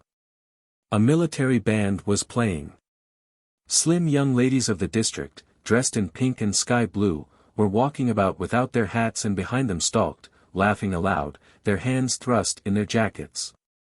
Their white caps rakishly on one side, the local scribes, the telegraph and excise clerks. The doors were wide open. I went in. Someone asked me to take a ticket from the cash desk, but I said carelessly, "Where is the manager, M. Valerianov?" 2 clean-shaven young men, sitting on a bench not far from the entrance, were at once pointed out to me. I approached them and halted 2 steps away. They were engrossed in their conversation and took no notice of me, so I had time to examine them. One of them, in a light Panama hat and a light flannel suit with little blue stripes, had an air of sham nobility and the haughty profile of a principal lover. He was playing negligently with his walking stick. The other, in a grayish suit, was extraordinarily long-legged and long-armed. His legs seemed to begin at the middle of his chest and his arms probably extended below his knees. Owing to this, when sitting he had the appearance of an odd, broken line, which, however, one had better describe as a folding measure. His head was very small, his face was freckled, and he had animated dark eyes. I coughed modestly. They both turned towards me. "Can I see M. Valerianov?" I asked amiably. "I am he," the freckled one answered. "What do you want?" You see, I wanted, something tickled my throat, I wanted to offer you my services, well, as a second comic, or, well, third clown. Also character parts. The principal lover rose and went off whistling and brandishing his stick. What previous experience have you had? Valerianov asked. I had only been once on the stage, when I took the part of Makarka at some amateur theatricals, but I drew convulsively on my imagination and replied. As a matter of fact, I haven't taken part in any important enterprise, like yours, for example, up till now. But I have occasionally acted in small troops in the southwest. They came to grief as quickly as they were organized, for instance Marinich, Sokolovsky, and there were others too. Look here, you don't drink, do you? Valerianov asked disconcertingly. No, I replied without hesitation. Sometimes at dinner, or with my friends, but quite moderately. Valerianov looked down at the sand, blinking with his dark eyes, thought for a few seconds, and then said. Well, all right, I'll take you on. 25 rubles a month to begin with and then we'll see. You might be wanted even today. Go to the stage and ask for the manager's assistant, Dukovskoy. He will introduce you to the stage manager. On my way I thought to myself, why didn't he ask for my stage name? Probably he forgot. Perhaps he guessed that I had none. And in case of an emergency I then and there invented a name, not particularly sonorous, a nice simple name, Asinine. Chapter 5. Behind the scenes I found Dukovskoy, a nimble fellow with a thievish, tipsy face. He at once introduced me to the stage manager, Samolenko, who that day was acting in some kind of heroic part and for this reason sported golden armor, Hessian boots, and the makeup of a young lover. However, through this disguise I could distinguish that Samolenko was fat, that his face was quite round, with two small cunning eyes and a mouth folded in a perpetual sheep's smile. He received me haughtily, without even offering his hand. I was inclined to move away from him, when he said. Wait a minute, what's your name? I didn't make it out. Vasiliev. Dukovskoy rushed up with the information. Here you are, Vasiliev. Don't leave the place today. Dukovsky, tell the tailor to give Vasiliev his get-up. Thus from Asinine I became Vasiliev, and I remained Vasiliev together with Petrov, Ivanov, Nikoliev, Grigoriev, and Sidorov and others to the very end of my stage career. Inexperienced actor as I was, it was only after a week that I realized that, among all those sonorous names, mine alone covered a human being. The accursed series of names ruined me.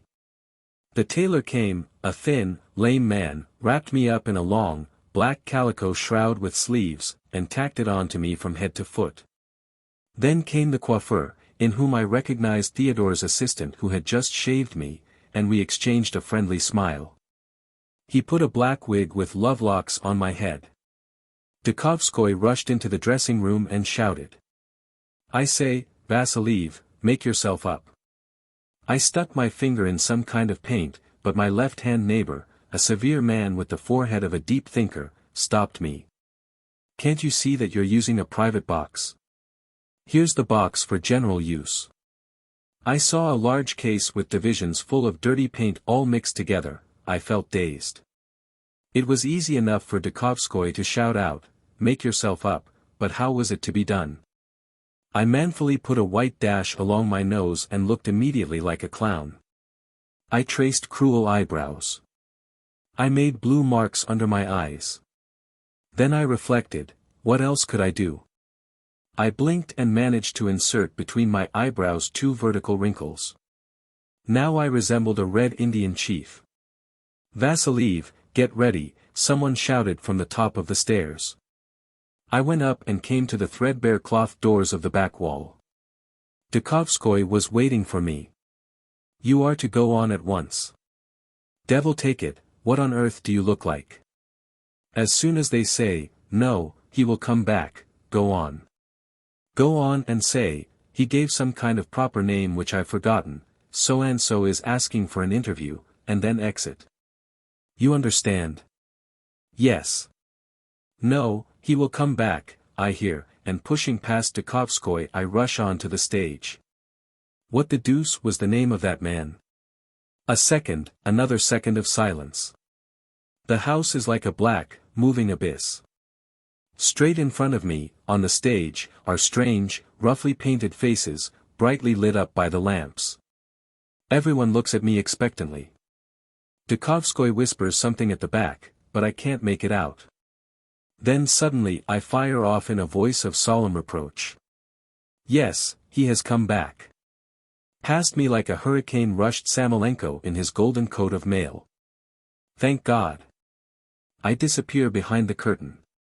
I appeared twice more in that show. In the scene when Acosta gives the familiar thundering against the Jews and then falls. I was supposed to catch him in my arms and drag him behind the curtain. In this business I was helped by a fireman, got up in a black shroud like my own. How is one to know? Perhaps the public thought he was Sidorov. Uriel Acosta appeared to be the actor who had been sitting with Valerianov on the bench. He was, too, the well-known artist from Kharkov, Larolarsky. We took him a little awkwardly. He was a heavy muscular man, but luckily we didn't drop him. He said to us in a whisper, "Devil take you, you louts." We dragged him with equal luck through the narrow doors, though afterwards the black wall of the ancient temple shook and swayed for a long time. My third appearance was without words at the judgment of Acosta. A little incident, hardly worth mentioning, occurred. It was simply that when Benekib came in everyone rose, but, thanks to my habit of gaping about, I continued sitting. Someone, however, pinched me painfully above the elbow and hissed out. "Are you crazy? It's Benekib. Get up." I rose hurriedly. On my honor I didn't know that it was Benekib. I thought it was just a little old man. At the end of the performance Samolenko said to me, "Vassiliev, rehearsal tomorrow at 11. I went back to the hotel, but on recognizing my voice the proprietor banged the door in my face. I spent the night on one of the little green benches between the poplars. It was warm sleeping there and I dreamed of glory. But the cold morning dew and the feeling of hunger woke me up rather early. Chapter 6. Exactly at 10:30 I arrived at the theater. There was no one there as yet. Here and there in the garden sleepy waiters from the summer restaurant were wandering about in their white aprons. In a summer house of green trellis work interwoven with wild vines they were preparing someone's breakfast or morning coffee. I learned later on that the manager, M. Valerianov, and the elderly ex-actress Madame Bulatovichernogorskaya, a lady of about 65 who financed the theater, and the manager himself, breakfasted there every morning in the fresh air. The table was laid for two with a white glistening cloth and two little piles of sliced white and brown bread rose on a plate. Here comes the ticklish part of my story. For the first and last time in my life, I became a thief. Glancing round quickly, I dived into the arbor and seized several slices of bread in my open hand. It was so soft, so exquisite. But as soon as I was outside again I ran up against the waiter. I don't know where he came from, probably I hadn't noticed him behind the arbor. He was carrying a cruet stand with mustard, pepper, and vinegar. He looked hard at me, then at the bread in my hand, and said quietly, "What does this mean?" A sort of burning, scornful pride welled up in me. Looking right into the pupils of his eyes, I answered as quietly. "It means, that since 4 o'clock the day before yesterday I have had positively nothing to eat." He spun suddenly round, without uttering a word, and ran off somewhere. I hid the bread in my pocket and waited. I had a feeling at once of dread and joy. That's excellent, I was thinking. Now the proprietor will rush up, the waiters will gather round, they will whistle for the police, there will be a row, insults, a fight.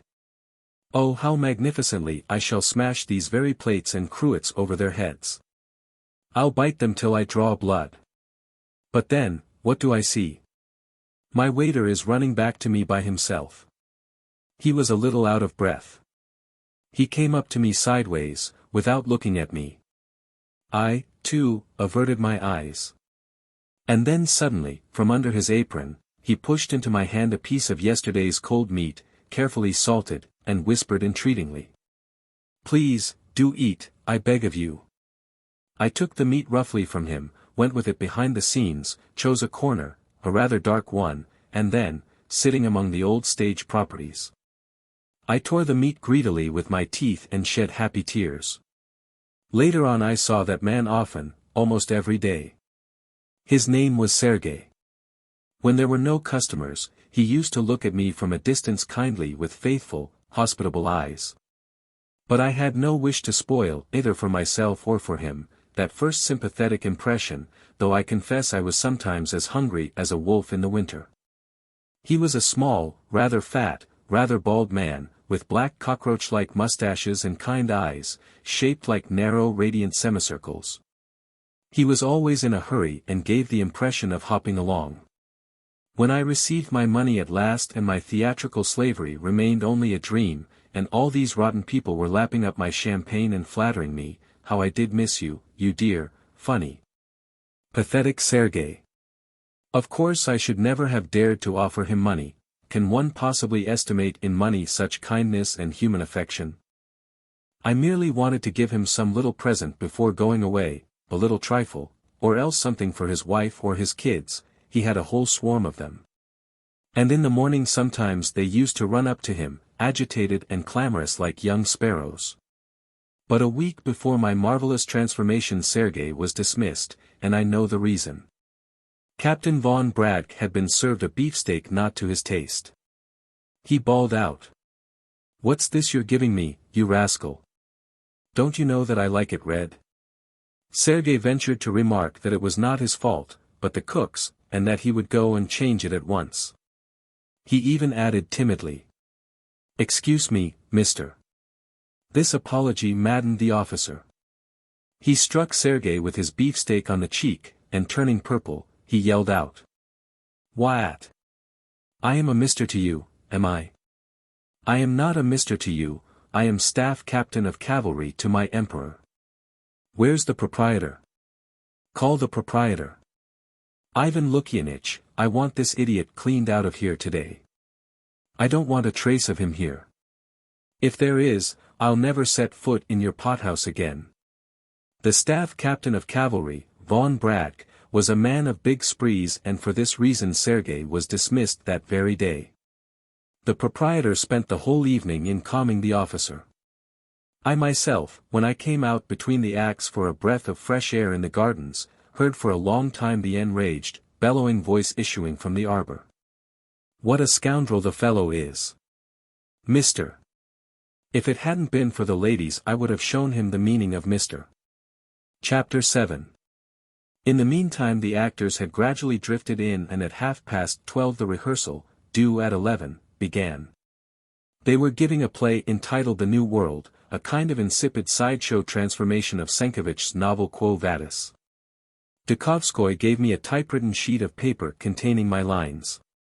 I had the part of the centurion in the division of Mark the Magnificent. They were pompous, loud lines, as, for example, "Thy orders, O Mark the Magnificent, have been punctually obeyed," or "She will wait for thee at the pedestal of the statue of Pompey." Mark the Magnificent. I liked the part, and I was already preparing a manly voice of a sort of old swashbuckler, stern and faithful. But as the rehearsal proceeded, an odd thing happened to me. To my surprise I began to get divided and multiplied.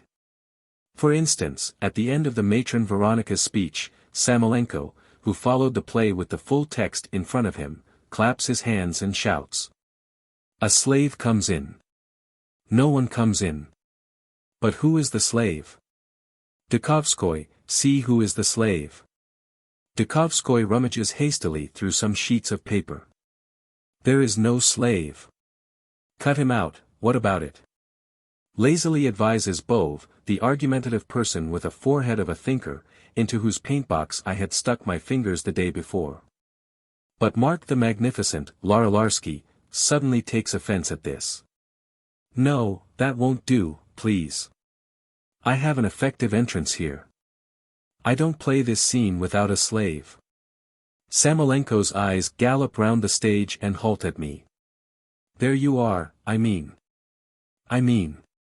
Vassiliev, are you on in this act? I consult my copybook. Yes, at the very end. Then here's another part for you, Veronica's slave. Read it from the book. He claps his hands. A little less noise, gentlemen, please. Enter the slave. Noble dame.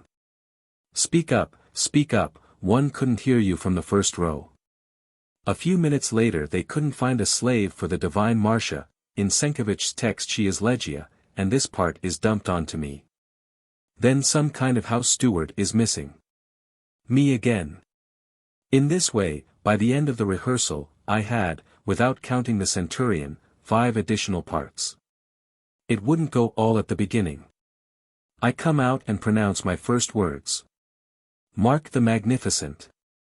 Then Samolenko stretches his legs wide apart, bends forward, and puts his hands to his ears. What? What's that you're mumbling? I understand nothing. Oh, Mark the Magnificent. What's that? I can hear nothing. Louder. He comes quite close to me. This is the way to do it, and in a guttural goat's voice he shouts out loud enough to be heard all over the gardens. Oh, Mark the Magnificent, thy order. That's how it's got to be done. Remember, young man, the immortal apothegm of one of the greatest of our Russian artists, on the stage one doesn't speak, one declaims, one doesn't walk, one struts. He looked round with a self-satisfied air. Repeat. I repeated, but it was still worse. Then, one after the other, they began to coach me, and positively the whole lot of them instructed me to the very end of the rehearsal, Laralarsky with a careless and disgusted manner. The old, swollen, noble Father Goncharov, whose flabby red-veined cheeks were hanging down below his chin, the argumentative Bove. The idiot Akimenko, who was made up as a sort of Ivan the Simpleton. I was getting like a worried, steaming horse, around whom a street crowd of advisers had gathered, or a new boy who had fallen from his safe family nest into a circle of cunning, experienced, and merciless schoolboys. At this rehearsal I made a petty, but persistent, enemy who afterwards poisoned every day of my existence. It happened like this. I was repeating endlessly, "Oh, Mark the Magnificent," when suddenly Samolenko rushed up to me. Allow me, my friend, allow me. Not like that, not like that. Think whom you're addressing, Mark the Magnificent himself. Well, you haven't got the faintest notion how subordinates in ancient Rome addressed their supreme chief. Watch me, here's the gesture. He shot his right leg forward half a pace, bent his trunk at a right angle, and hung down his right arm, after manipulating his palm into the shape of a little boat. Do you see what the gesture is? Do you understand? Repeat. I repeated, but with me the gesture proved so stupid and ugly that I decided on a timid objection. I beg your pardon. But it seems to me that military training, it generally avoids somehow the bent position, and, apart from that, there's a stage direction. He comes out in his armor, and you will admit that in armor. Kindly be quiet. Samolenko shouted angrily, he had become purple. If the manager orders you to stand on one foot with your tongue out, you must obey in absolute silence. Kindly repeat. I repeated and the effect was still more grotesque. But at this point Laralarsky came to my rescue. Leave it alone, Boris, he said weariedly to Samolenko. Can't you see that he isn't up to it? And apart from this, as you know yourself, history gives us no direct indications. The question, is debatable. Samolenko left me in peace about his classical gesture. But after that he never missed a chance of knifing me, stinging me, and generally insulting me. He followed all my blunders jealously. He hated me so much that I'm sure he dreamed of me every night. For my part, even now, after 10 years, this very day, as soon as I remember this man, rage surges up in me and chokes my throat. It is true that before my departure, however, I'll tell about that later on, otherwise it will spoil the harmony of the story. Towards the very end of the rehearsal, there suddenly appeared on the stage a tall, thin, long-nosed man, with a bowler hat and a mustache. He staggered slightly, knocking against the wings, and his eyes were exactly like a pair of pewter buttons. Everyone looked at him with disgust, but no one passed any remark. "Who is he?" I asked Dukovskoy in a whisper. "A drunkard," he answered casually. "Nearly above Volgin, our scene painter. He's a clever fellow, acts sometimes when he's sober, but he's a perfectly hopeless drunkard. Still, there's no one to take his place, he's cheap and paints scenes very quickly." Chapter 8. The rehearsal ended. People were going away. The actors were joking, playing on words, Mershia Commercia. Laralarsky was telling Bove meaningly to come there. I caught up with Valerianov in one of the alleys and, scarcely able to keep pace with his long strides, I said, "Viktor Viktorovich, I want very much to ask you for some money, if only a little." He stopped and seemed quite stupefied. "What? What money? Why money? For whom?" I began to explain my position to him, but, without hearing me to the end, he turned his back on me and went on. Then suddenly he stopped and called out. "I say, you there, what's your name?" "Vassiliev. You'd better go to that man, your proprietor, and tell him to come and inquire for me here. I shall remain at the box office for another half-hour. I'll have a word with him." I didn't go to the hotel, I flew to it. The Ukrainian listened with gloomy distrust. However, he put on his brown jacket and crawled slowly to the theater. I waited for him. A quarter of an hour later he returned. His face was like a stormy cloud, and a bundle of theater passes was sticking out of his right hand. He shoved them right under my nose and said in a muffled bass, "There you are. I thought he'd give me coins and he gives me bits of paper. What good are they to me?" I stood confused.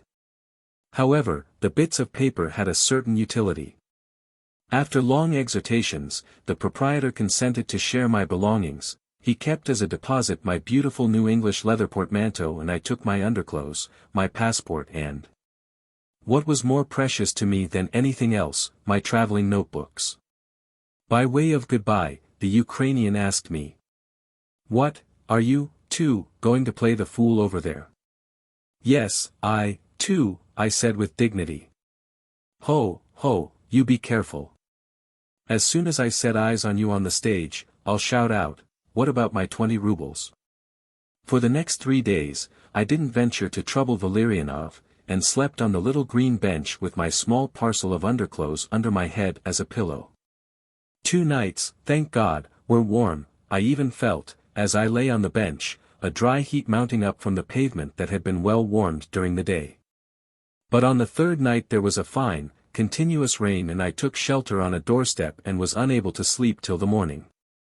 The town gardens were open at 8. I stole in behind the scenes, lay down on an old curtain, and slept soundly for 2 hours. Of course I came under Samolenko's eyes, and he, at great length and stingingly, informed me that a theatre was the temple of art and not at all a dormitory or a boudoir or a doss house. Then I decided to overtake the manager again in the alley and ask him for some money, however little, as I had nowhere to sleep. "I beg your pardon," he said, waving his arms apart, "what has it got to do with me? You're not a child, are you? And in any case I'm not your nurse." I kept silent. His half-closed eyes wandered over the bright, sunny sand of the footpath, and then he said thoughtfully, Look here, suppose you spend the nights in the theater." I suggested that to the night watch, but the fool was afraid. I thanked him. But only on one condition. No smoking in the theater. If you want to smoke, go out into the gardens. After that I was guaranteed a sleeping place under a roof. Sometimes, in the daytime, I would go some 3 miles along the river and wash my clothes in a modest little corner and dry them on the branches of the willows. My linen was of great help to me. From time to time I would go to the bazaar and sell there a shirt or something. On the 20 or 30 kopecks acquired in this way I would feed myself for 2 whole days. Things were taking visibly a favorable turn for me. Once I even managed, in a happy moment, to get a ruble out of Valerianov, and immediately I dispatched a telegram to Ilya. Dying from hunger. Wire money. See Theodore Leontovich. Chapter 9. The second rehearsal was the full-dress one. In this, by the way, I was stuck for 2 new roles, that of an ancient Christian and that of Tigelius. I accepted them without a murmur. Our tragedian, Timofey Sumskoy, took part in this.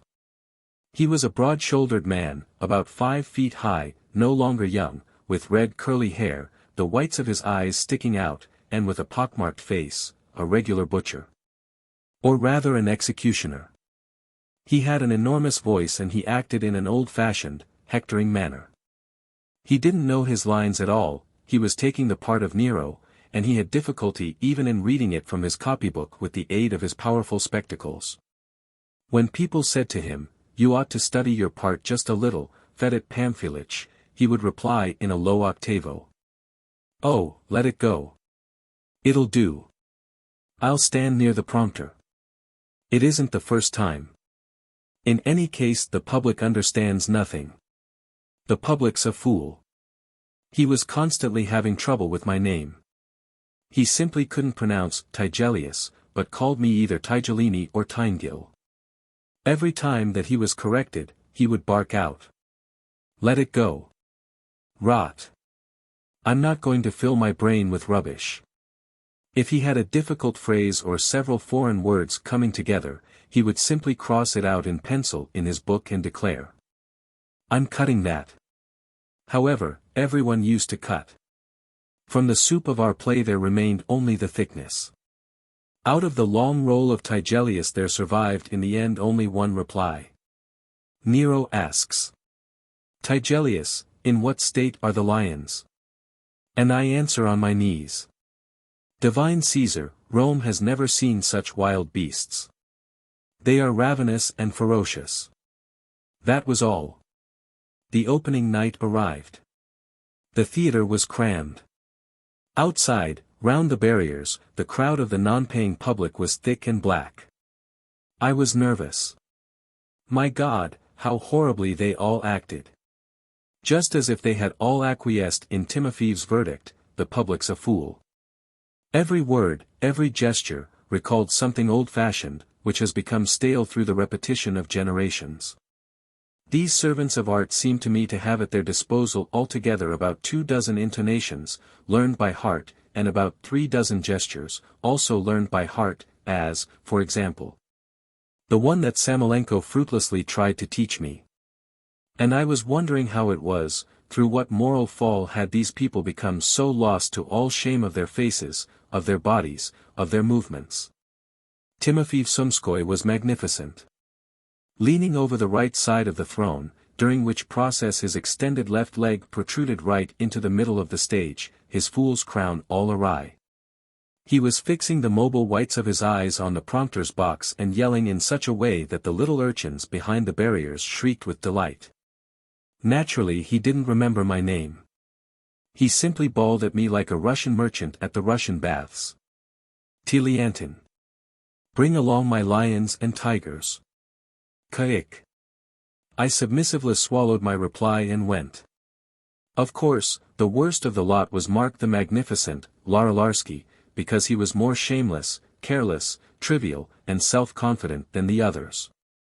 Instead of pathos he gave shrieks, instead of tenderness, sickliness. Through the authoritative speeches of a Roman patrician there peeped out the chief of a Russian fire brigade. But then Adrasova was really beautiful. Everything about her was charming, her inspired face, delightful arms, her elastic, musical voice, even her long wavy hair which, in the last scene, she let loose over her shoulders. She acted just as simply, naturally, and beautifully as a bird sings. With real artistic delight, sometimes even with tears, I followed her through the small holes in the cloth background of the stage. But I did not foresee that a few minutes later she would touch me, not artistically but in a quite different manner. In this play I was so multi-figured that really the management might have added, in their advertisement list, to the names of Petrov, Sidorov, Grigoriev, Ivanov and Vasiliev, the names of Dmitriev and Alexandrov. In the first act, I appeared first of all as an old man with a white robe and with a hood on my head. Then I ran behind the scenes, threw off my things and came on again as a centurion with armor and a helmet, my feet naked, then I disappeared again and crawled out as the ancient Christian. In the second act, I was a centurion and a slave. In the third act, 2 new slaves. In the fourth, a centurion and someone else's 2 new slaves. I was also a steward and a new slave. Then I was Tigelius and, finally, a voiceless knight who with an imperative gesture indicates to Marcia and Mark the way to the arena where they are going to be eaten by lions. Even the simpleton, Akimenko, tapped me on the shoulder and said amiably, "Devil take it, you are a quick-change artist and no mistake." But I earned this praise at too great cost. I could scarcely stand on my feet. The performance was over. The caretaker was putting out the lights.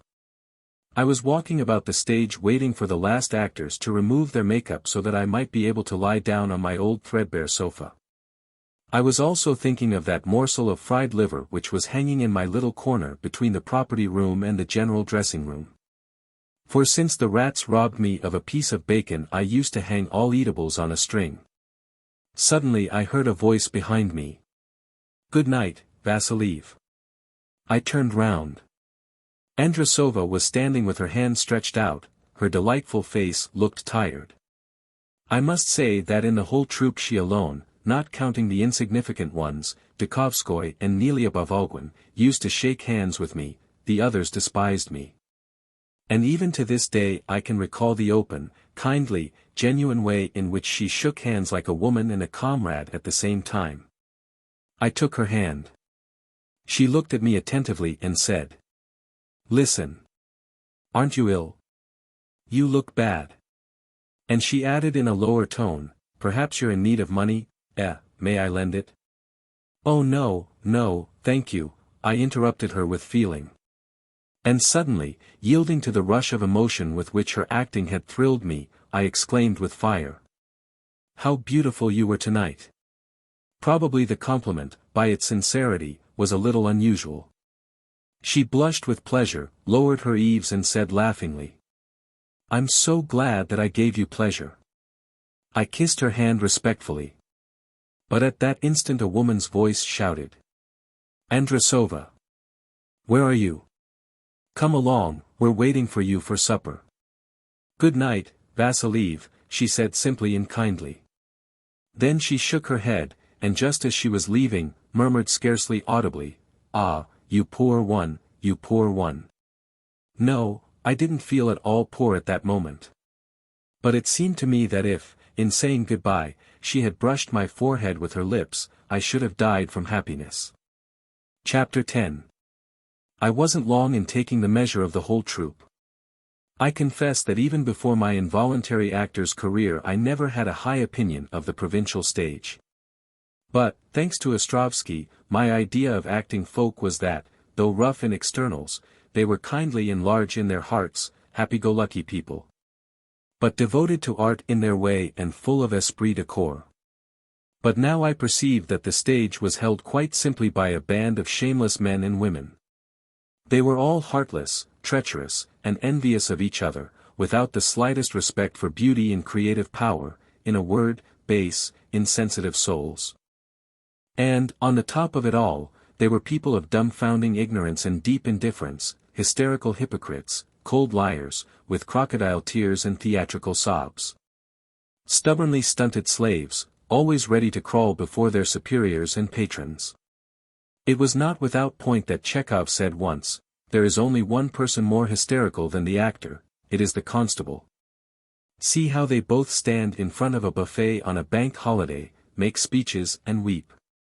But theatrical traditions were kept up immovably among us.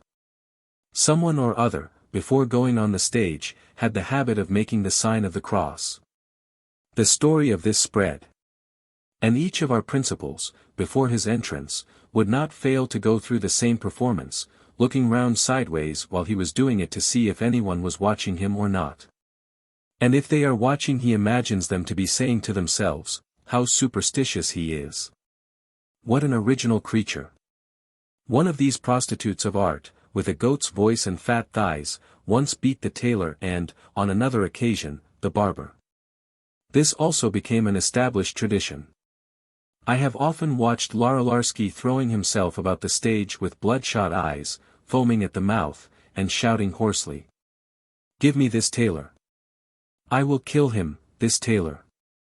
And then, after having struck the tailor and, deep down in his soul, expecting and fearing a return blow, he would stretch his hands out backwards and roar, hold me, or I shall become in reality a murderer." But then how profoundly they would discuss the holy art and the theatre. I remember one clear, green July day. Our rehearsal had not commenced. It was rather dark and cool on the stage. Of the principals, Laestrygonian and his theatrical wife, Medvedeva, had arrived before the others. A few girls and schoolboys were sitting in the pit. Laestrygonian walked backwards and forwards across the stage. He seemed preoccupied. Apparently he was thinking out some profound new type. Suddenly his wife addressed him. "Sasha, please whistle that motive that we heard in Palyas yesterday." He stopped short, looked her up and down from head to foot, and said in the actor's velvety baritone, glancing sideways at the pit, "Whistle? On the stage? Ha ha ha." He laughed the actor's bitter laugh. "And it's you who tell me to do this? But don't you know that the stage is a temple, an altar on which we lay all our best thoughts and hopes? And then suddenly to whistle. Ha ha ha. All the same, to this very altar, in the ladies' dressing rooms, the local cavalry officers and the rich, idle, landed proprietors used to come exactly as they would come to rooms in a maison de tolerance. Of course we weren't touchy about this sort of thing. How often have I seen something like this? Inside the vineyard arbor a light would be burning, a woman's laugh could be heard, the click of spurs, the tinkling of champagne glasses. While the theatrical husband, like a sentry on patrol, would be walking backwards and forwards on the path near the entrance, waiting in the darkness and wondering if he would or would not be invited. And the waiter, bringing in the fish au gratin on a highly lifted tray, would jog against him with his elbow and say dryly, "Step aside, sir." And when he is invited, he will fuss and drink vodka and beer and vinegar while he tells dirty anecdotes about Jewish life. But all the same they used to talk hotly and proudly about art. Timofey Sumskoy, more than once, lectured us on the lost, classic gesture of exit. "The classic gesture is lost," he would say gloomily. This is how an actor would leave the stage in the past. Like this. Timofeev would stretch himself out at full length and raise his right hand with his fist clenched except for the index finger, which would stick out like a hook. "Do you see?" And with slow, enormous strides he would move to the door. That is what was called the classical gesture of exit. And now, one just puts one's hands in one's trouser pockets and off one goes home. That's about it now, my friends. Sometimes they took a fancy for innovations on their own account. Laestrygonian would interpret his role of Gogol's Klestikov like this. No, allow me. I interpret this scene with the town bailiff in this way. The town bailiff says that the room is rather dark. And I answer, yes, if you want to read something, for example, Maxim Gorky, it's impossible. It is dark, darkish. And that always gets around. It was good to listen sometimes to the old ones, when they were a little drunk, for instance, Timofey Sumskoy talking with Goncharov. Yes, old pal, we don't get the same kind of actor nowadays. No, it isn't the same. It's a fact, my boy, it isn't the same. Do you remember Charsky and Lubovsky? The old traditions are lost.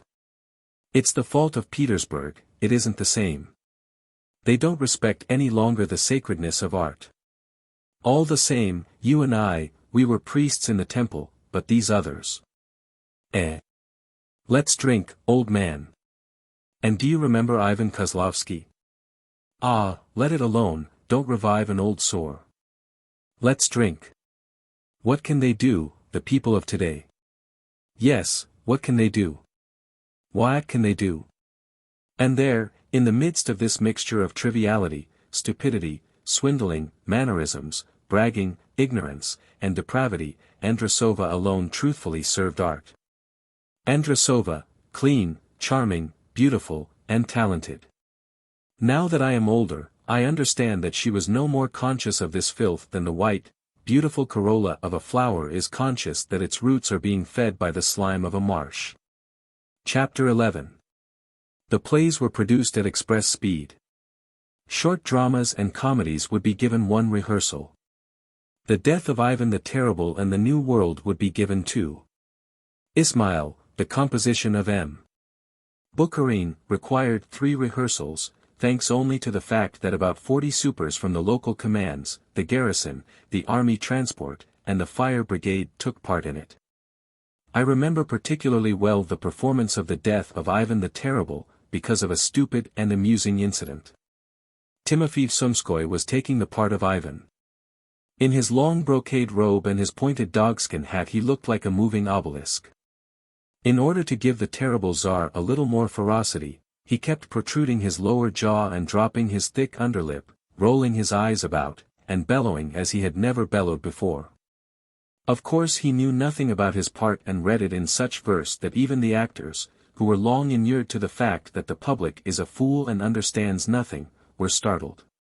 But he particularly distinguished himself in the scene where Ivan, in an attack of repentance, kneels and confesses before the boyards, "My mind has clouded," etc. And when he came to the words, "like a reeking cur," it goes without saying that his eyes were all the time on the prompter's box. In the hearing of the whole house he said, "like," and then stopped. "Like a reeking cur," whispered the prompter. "Like," roared Timofeev. "Like a cur. Like a reeking cur." In the end he succeeded in getting through the text, but he showed not the slightest confusion or shame. But as for me, I was standing near the throne at the time, I was seized with an irresistible attack of laughter. It always happens like this. When you know that you must not laugh, it will be exactly then that you will be mastered by this convulsive, wretched laughing. I realized quickly that the best thing to do was to hide at the back of the throne and there laugh it out to my heart's content. I turned round and walked in a solemn, boyard-like manner, hardly able to keep my face straight. I got round the throne and there I saw 2 of the actresses pressing against the back of it, shaken and choking with suppressed laughter. This was more than I could endure. I ran behind the scenes, fell on the stage sofa, my sofa, and began to roll on it. Samolenko, who always jealously followed me, docked me 5 rubles for that. On the whole, this performance was rich in incidents. I forgot to say that we had an actor named Romanov, a tall, very handsome, representative young fellow, for the loud and majestic secondary parts. But, unfortunately, he was so extremely short-sighted that he had to wear glasses of a quite special kind. Without his pince-nez he would be everlastingly knocking against something on the stage, upsetting the columns, the vases, and the armchairs, getting entangled in the carpets and falling down. He was already famous for the fact that, in another town and in another strolling company, when acting the knight in La Princesse Lointain, he fell down and rolled in his tin armor, rattling like an enormous samovar, into the footlights. In the Death of Ivan the Terrible Romanov surpassed himself. He broke into the house of Shuaysky, where the plotters had gathered, with such impetuosity that he upset a long bench on which the boyards were all sitting. These boyards were delightful. They were all recruited from the young Karaim Jews who were employed at the local tobacco factory. I ushered them on to the stage. I am not tall, but the tallest of them was only up to my shoulder. One half of these illustrious boyards was dressed in Caucasian costumes with kaftans, and the other half in long jackets which had been hired from a local choir. On their youthful faces were fastened black beards, their black eyes shone, their mouths were enthusiastically open, their movements awkward and shy. The audience neighed heartily at our solemn entrance. Owing to the fact that we produced a fresh play every day, our theater was rather well patronized. The officers and the landed proprietors came for the actresses. Apart from them, a box ticket was sent every day to Karatanenko. He himself came seldom, not more than twice during the whole season, but on each occasion he sent 100 rubles. On the whole, the theater wasn't doing so badly. And if the young actors received no salary, it was thanks to the delicate calculations of Valerianov.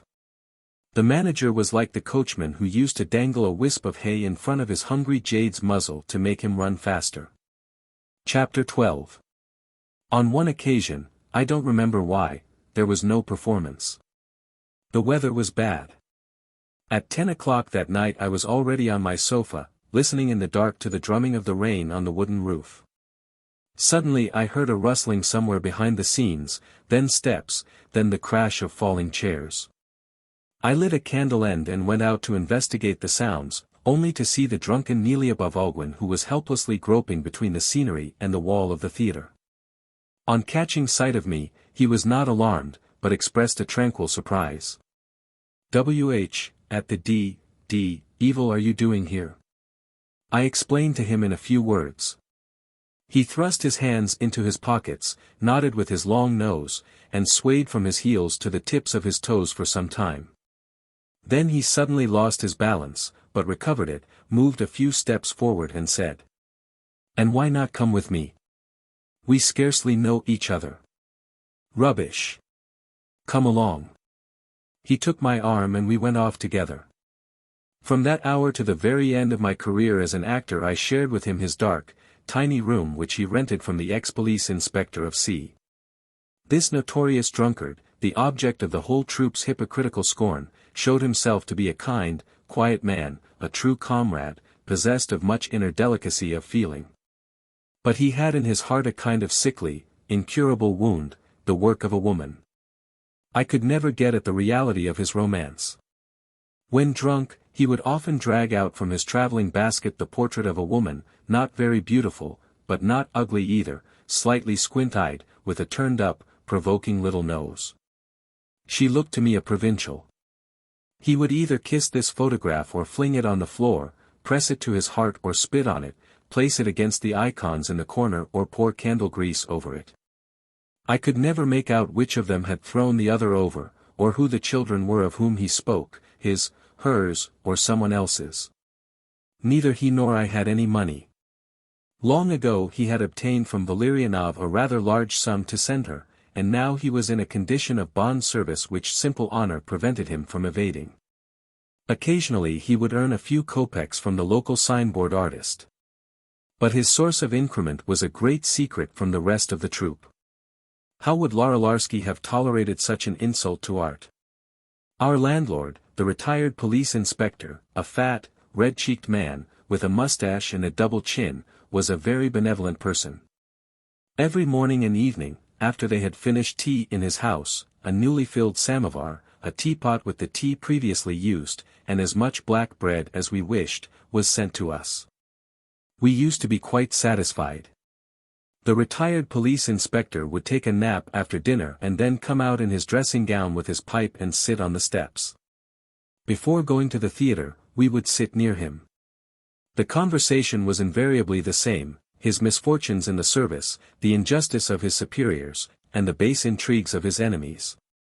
He always asked us for advice as to how he was to write a letter to the principal newspapers, so that his innocence might triumph and the governor, and the vice-governor. With the present district inspector, and that scoundrel the inspector of the second section, who was the main cause of all his misfortunes, might be hounded from their posts. We would make different suggestions, but he would only sigh, frown, shake his head, and repeat. Not that, not that, not that. There, if I could find a man with a pen. It's a pen that I must find. I wouldn't spare any money. And he, the rascal, had money. Once on entering his room I found him sorting his securities. He was slightly contused, rose from his chair, and hid the papers behind him with the help of his open dressing gown. I am quite convinced that during his period of service there were many things to his credit: acceptance of bribes, extortions, the misuse of power, and other deeds of the sort. At night, after the performance, Nelyabov and I would often wander about the gardens. In the quiet, lit-up gardens there were everywhere little white tables on which the candles burned unwaveringly in their glass shades. Men and women, somehow or other in a festive atmosphere, smiled and leaned towards each other significantly and coquettishly. The sand rustled under the light steps of women. "What about landing a little fish?" Nelyabov would sometimes say in his hoarse bass voice, looking sideways at me slyly. That sort of thing annoyed me at first. I always hated this eager, noble readiness of garden actors to paste themselves on to the dinners and lunches of strangers, these kind, moist, hungry dog's eyes. These baritones at table with their unnaturally detached manners, their universal knowledge of gastronomy, their forced attentiveness, their habitual authoritative familiarity with the waiters. But afterwards, when I got to know Nelyabov better, I understood that he was only joking. This odd fellow was proud and extremely touchy in his way. But a funny and slightly discreditable incident happened which caught my friend and me in a culinary net. It happened like this. We were the last to leave the dressing room after the performance when suddenly, from somewhere behind the scenes, there jumped out onto the stage a certain Altschiller. A local Rothschild, a Jew, still young but already fat, with very airy manners, a rosy-cheeked man, of the sensual type, covered with rings and chains and trinkets. He threw himself at us. Good gracious! I've been running about for the last half hour. I'm dead beat. Tell me, for heaven's sake, if you've seen Volkova and Bogacharskia. As a matter of fact, immediately after the performance, we had seen these actresses drive off with some dragoon officers, and we amiably imparted the news to Altschiller. He caught his head between his hands and threw himself about the stage. But this is shameful. I've ordered the supper. No, this is really the limit. To give one's word, to promise N. What do you call that, gentlemen, I ask you? We were silent. He made a few more contortions on the stage, then stopped, hesitated, scratched his head nervously, smacked his lips thoughtfully, and said suddenly, in a decided manner. Gentlemen. May I ask you to have supper with me? We refused. But he would take no refusal. He stuck to us like glue. He threw himself first at Nelyabov and then at me, shook our hands, looked appealingly into our eyes, and assured us with warmth that he was devoted to art. Nelyabov was the first to give way. Oh, the devil! Let's go, what about it? Messinas led us to the main platform and began bustling about. He chose the most conspicuous place, got us seated, and kept jumping up, running after the waiters, waving his arms and, after drinking a glass of Kümmel, pretended to be a desperate debauchee. His bowler hat was all on one side, to give him an air of wickedness. Try a little cucumber. How does one put it in Russian? Isn't it that without a little cucumber no festivity is possible? Try a little vodka. Do eat. Go ahead, I beg of you. And perhaps you'd like some beef à la stroganoff? It's excellent at this place. Here, waiter. From a large piece of hot roast beef I became drunk, as though from wine. My eyes were closing. The veranda with its lights, the blue tobacco smoke, and the fantastic gallop of talk, kept flowing past me, and I could hear as in a dream. Please eat a little more, gentlemen. Don't be on ceremony. Really I don't know what to do with myself, I am so devoted to art. Chapter 13. But the denouement was near at hand. My fare of black bread and tea was undermining my health. I became irritable, and often, in order to keep myself in hand, I would run away from the rehearsal to some remote corner in the gardens. Besides, I had long ago exhausted my stock of underclothes. Samolenko continued to torment me. You know how it is sometimes at a boarding school, when a master, for no reason at all, suddenly gets his knife into some poor little wretch of a pupil. He will hate him for the pallor of his face, because his ears stick out, because he shrugs his shoulders unpleasantly, and this hate will last for years. This is exactly how Samolenko behaved towards me. He had already managed to fine me 15 rubles altogether, and during rehearsals he would speak to me as though he were the head of a prison addressing a convict. Sometimes, as I listened to his insolent remarks, I would lower my eyelids and would then see fiery circles in front of my eyes. As for Valerianov, he had stopped speaking to me at all, and when we met he would bolt like an ostrich. I had been with him a month and a half already and had received exactly 1 ruble. One morning I woke up with a headache, with a metallic taste in my mouth, and in my soul a black, heavy, unreasoned anger. In this frame of mind I went to the rehearsal. I don't remember what we were acting, but I remember well that there was a thick rolled-up copybook in my hand. I knew my part, as usual, perfectly. It contained the words, "I have deserved this." And when the play got to this passage I said, "I have deserved this." But Samolenko ran up to me and bawled out, "Who speaks Russian like this? Whoever speaks like this? I have deserved this. One says, I have deserved for this. Mediocrity." Growing white I stretched the copybook out to him with these words. "Kindly look at the text." But he shouted out in a guttural voice, "To hell with your text. I myself am your text. If you don't want to keep your job here, you may go to the devil." I quickly raised my eyes to his. Suddenly he understood everything, became as pale as I was, and moved back quickly 2 steps. But it was already too late. With the heavy rolled copybook I struck him heavily and loudly on the left cheek and on the right, then again on the left, and then on the right again, and again, and again. He made no resistance, did not even duck, did not even try to run away, but, at each blow, only switched his head to left and right, like a clown who plays at being surprised. Finally I flung the copybook in his face and left the stage for the gardens. Nobody stopped me. And then the miracle happened. The first person that I saw in the gardens was a little messenger boy from the local branch of the Volga-Kama Bank. He was asking for Leontovich and handed me a notification of 500 rubles, that were waiting for me at the bank. An hour later Neliabov and I were already in the gardens ordering a gigantic lunch, and 2 hours later the whole troupe was drinking my health in champagne and congratulating me. On my honor, it wasn't I but Neliabov who had spread the news that I had come in for 60,000 rubles. I didn't contradict it. A little later Valerianov swore to me that business was going to the dogs and I made him a present of 100 rubles. At 5 o'clock that evening I was at the station. In my pocket, apart from my ticket to Moscow, I had only 70 rubles, but I felt like an emperor. When, after the second bell, I was getting into my compartment, Samolenko, who, up to now, had kept his distance, came up to me. "Forgive, I was hot-headed," he said theatrically. I pressed his outstretched hand and answered amiably, "Forgive, I too was hot-headed." They gave me a farewell cheer. I exchanged the last kindly glance with Neliabov, the train started and everything receded never to return.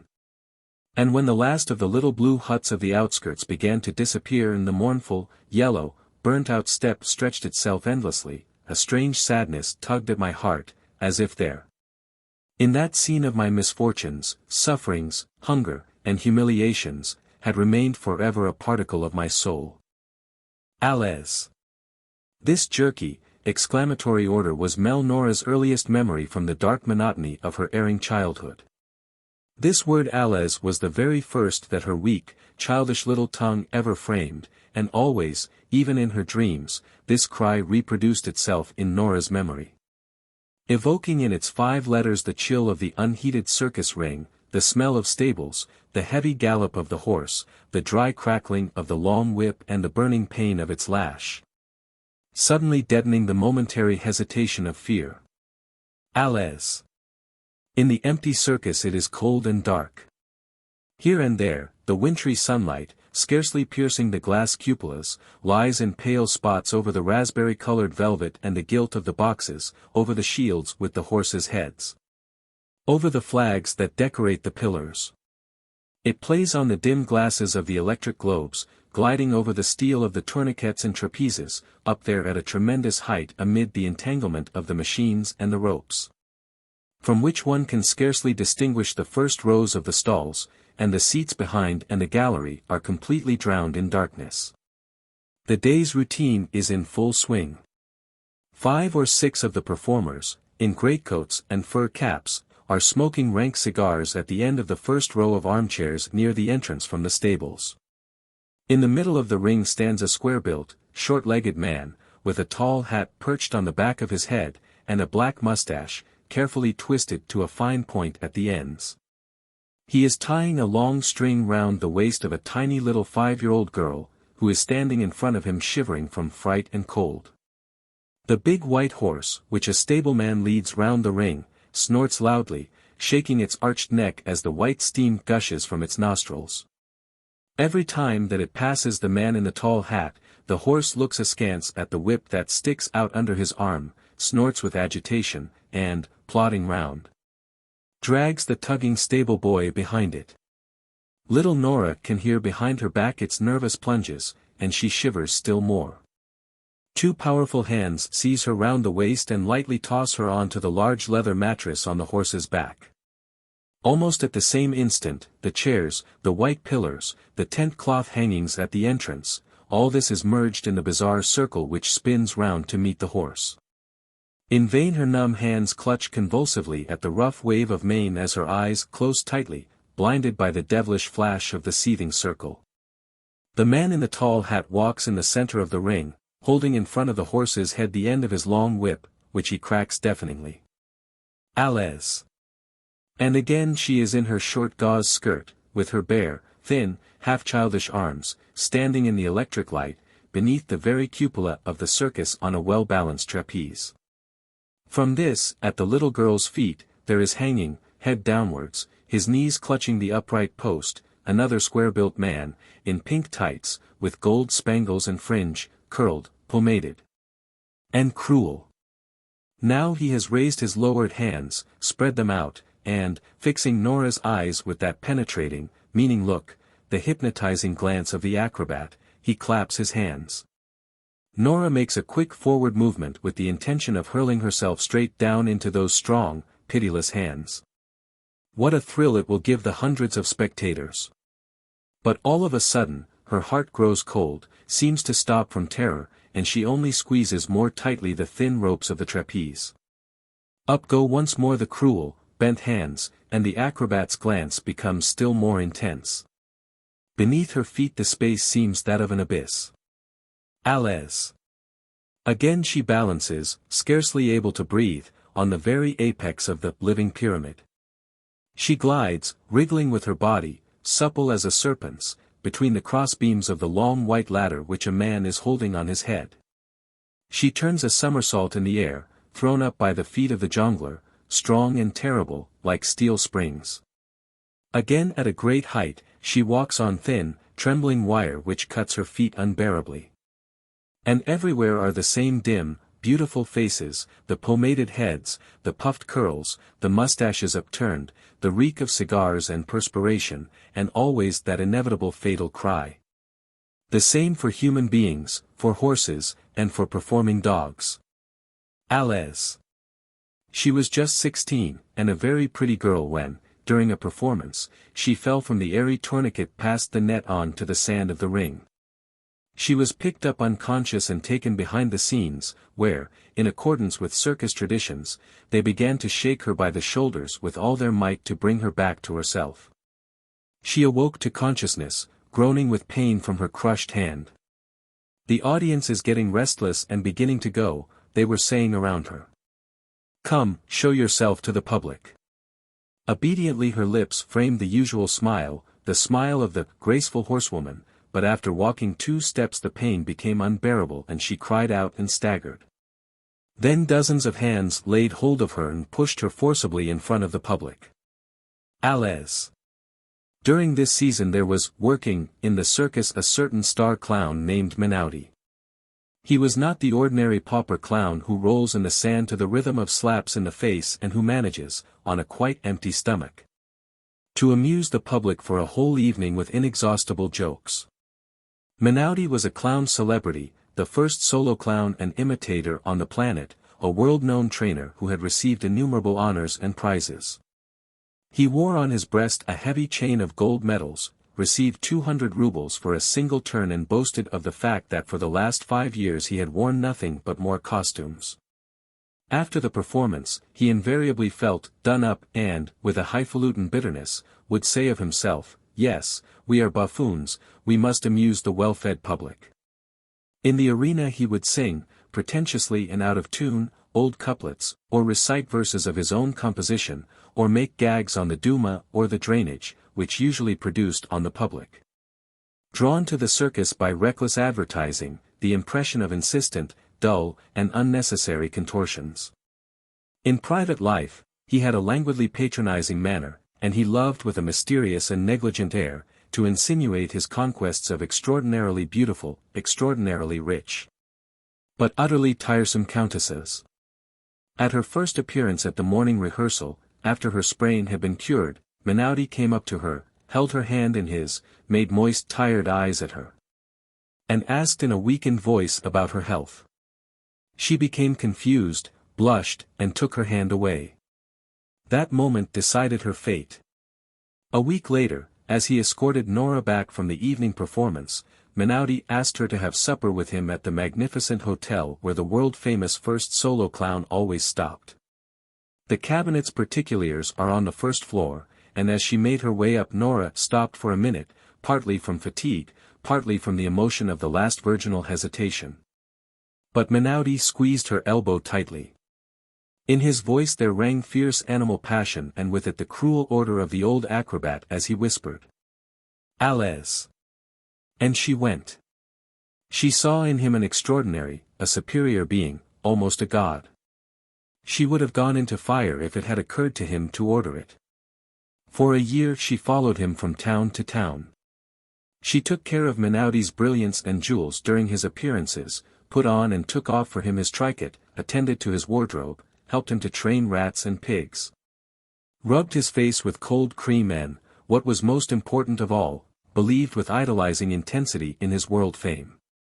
When they were alone he had nothing to say to her, and he accepted her passionate caresses with the exaggerated boredom of a man who, though thoroughly satiated, mercifully permits women to adore him. After a year he had had enough of her.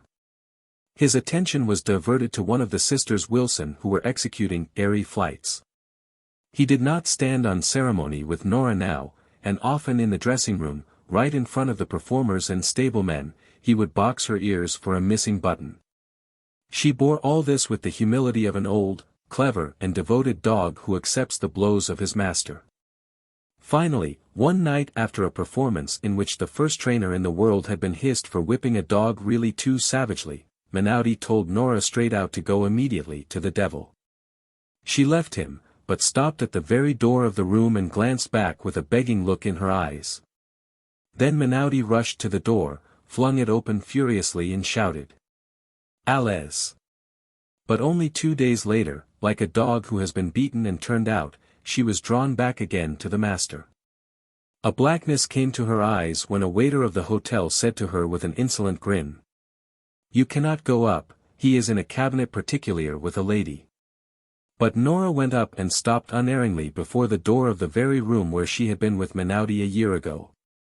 Yes, he was there. She recognized the languid voice of the overworked celebrity, interrupted from time to time by the happy laugh of the red-haired Englishwoman. Nora opened the door abruptly. The purple and gold tapestries, the dazzling light of the 2 candelabras, the glistening of crystals, the pyramid of fruit and the bottles in silver buckets. Menauti lying on the sofa in his shirt-sleeves, and Wilson with her corsage loosened, the reek of scent, wine, cigars, powder, all this, at first, stupefied her. Then she rushed at Wilson and struck her again and again in the face with her clenched fist. Wilson shrieked and the fight began. When Menoudi had succeeded with difficulty in separating them, Nora threw herself on her knees, covered his boots with kisses and begged him to come back to her. Menoudi could scarcely push her away from him as he said, squeezing her neck tightly with his strong fingers. "If you don't go at once, I'll have you thrown out of the place by the waiter." Almost stifled, she rose to her feet and whispered. In that case. Her eyes fell on the open window. Quickly and lightly, like the experienced gymnast she was, she bounded onto the sill and bent forward, her hands grasping on each side the framework of the window. Far down beneath her, the carriages rattled, seeming from that height mere small, strange animals. The pavements glistened after the rain, and the reflections of the street lamps danced about in the pools of water. Nora's fingers grew cold and her heart stopped beating for a second of terror. Then, closing her eyes and breathing heavily, she raised her hands above her head and, fighting down, as usual, her old weakness, she cried out, as if in the circus. "Allez!" Black fog.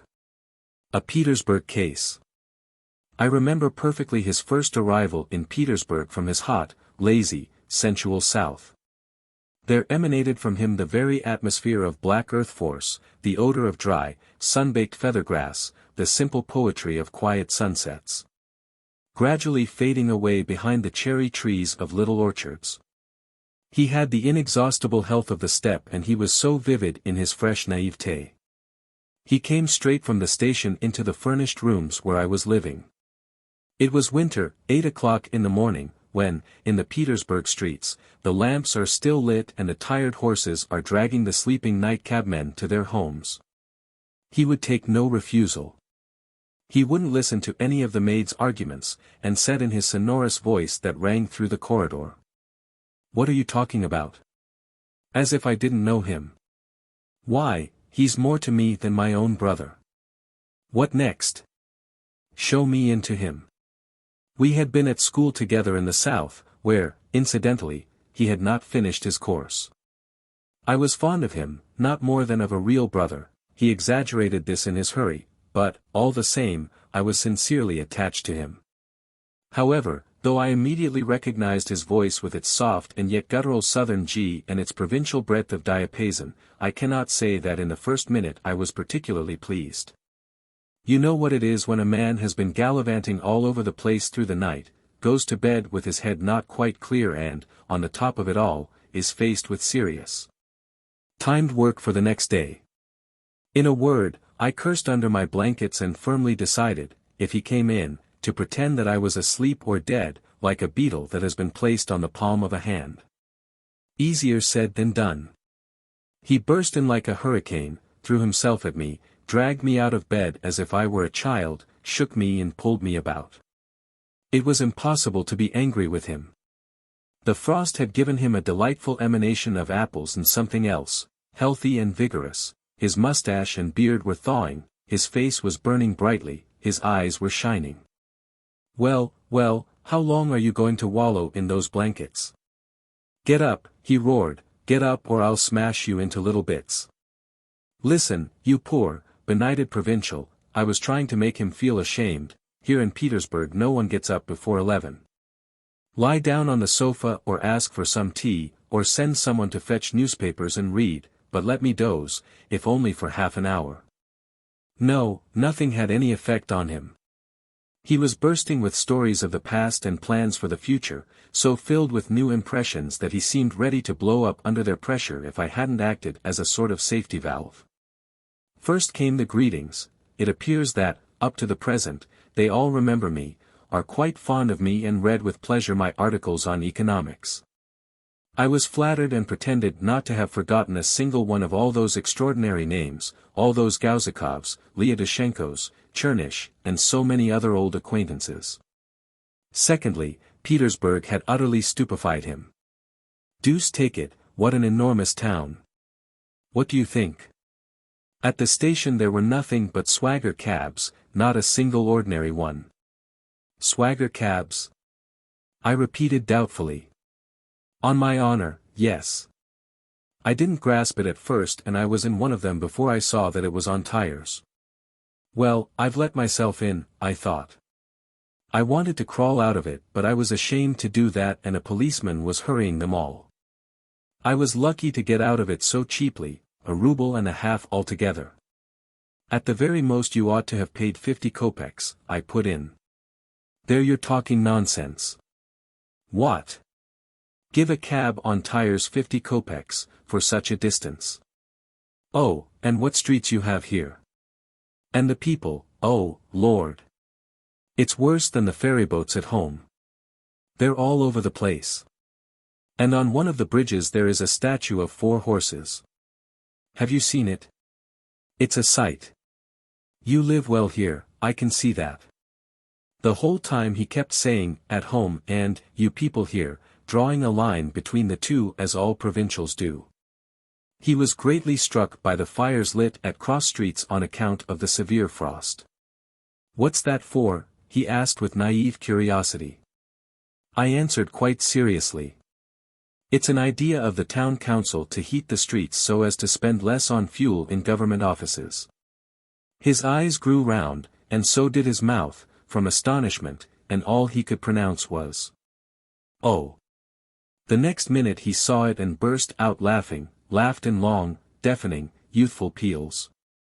I had to remind him that all the other lodgers were still asleep, that the partitions were made of papier-mâché, and that I didn't want to get into trouble with my landlady. Irisha came in with the samovar. She looked sideways at Boris with an expression of distrust and agitation, as though a horse had been received into the room. She was a regular Petersburg maid, sensitive and not without understanding. At 5 o'clock we dined at the Nevsky in an enormous and bad restaurant. The room, with its colors, the Romanians, the plush furniture, the electric lights, the mirrors, the monumental head waiter, and particularly the spectacle of the heavy, impudent, frock-coated waiters, with their enormous mustaches, all this overwhelmed my country friend. During the whole meal, he sat bewildered, awkward, winding his feet round the front legs of his chair, and it was only when we were having coffee that he said with a sigh, shaking his head slowly, "Why yes, a restaurant. They wouldn't have believed it at home. It's a regular temple of Baal with his priests. You'd better take me to a place where it's simpler. Here I see only the aristocracy. Probably they're all princes and counts." But in the evening, in my rooms, he brightened up again. I asked him for the first time seriously what he intended to do with himself. Up to this, we had only touched on this question in a hurried, rather diffuse way.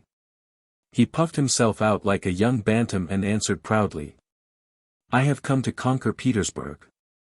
These very words are often uttered by the young heroes of French novelists, who, just arrived in Paris, are looking out at it from the heights of some garret.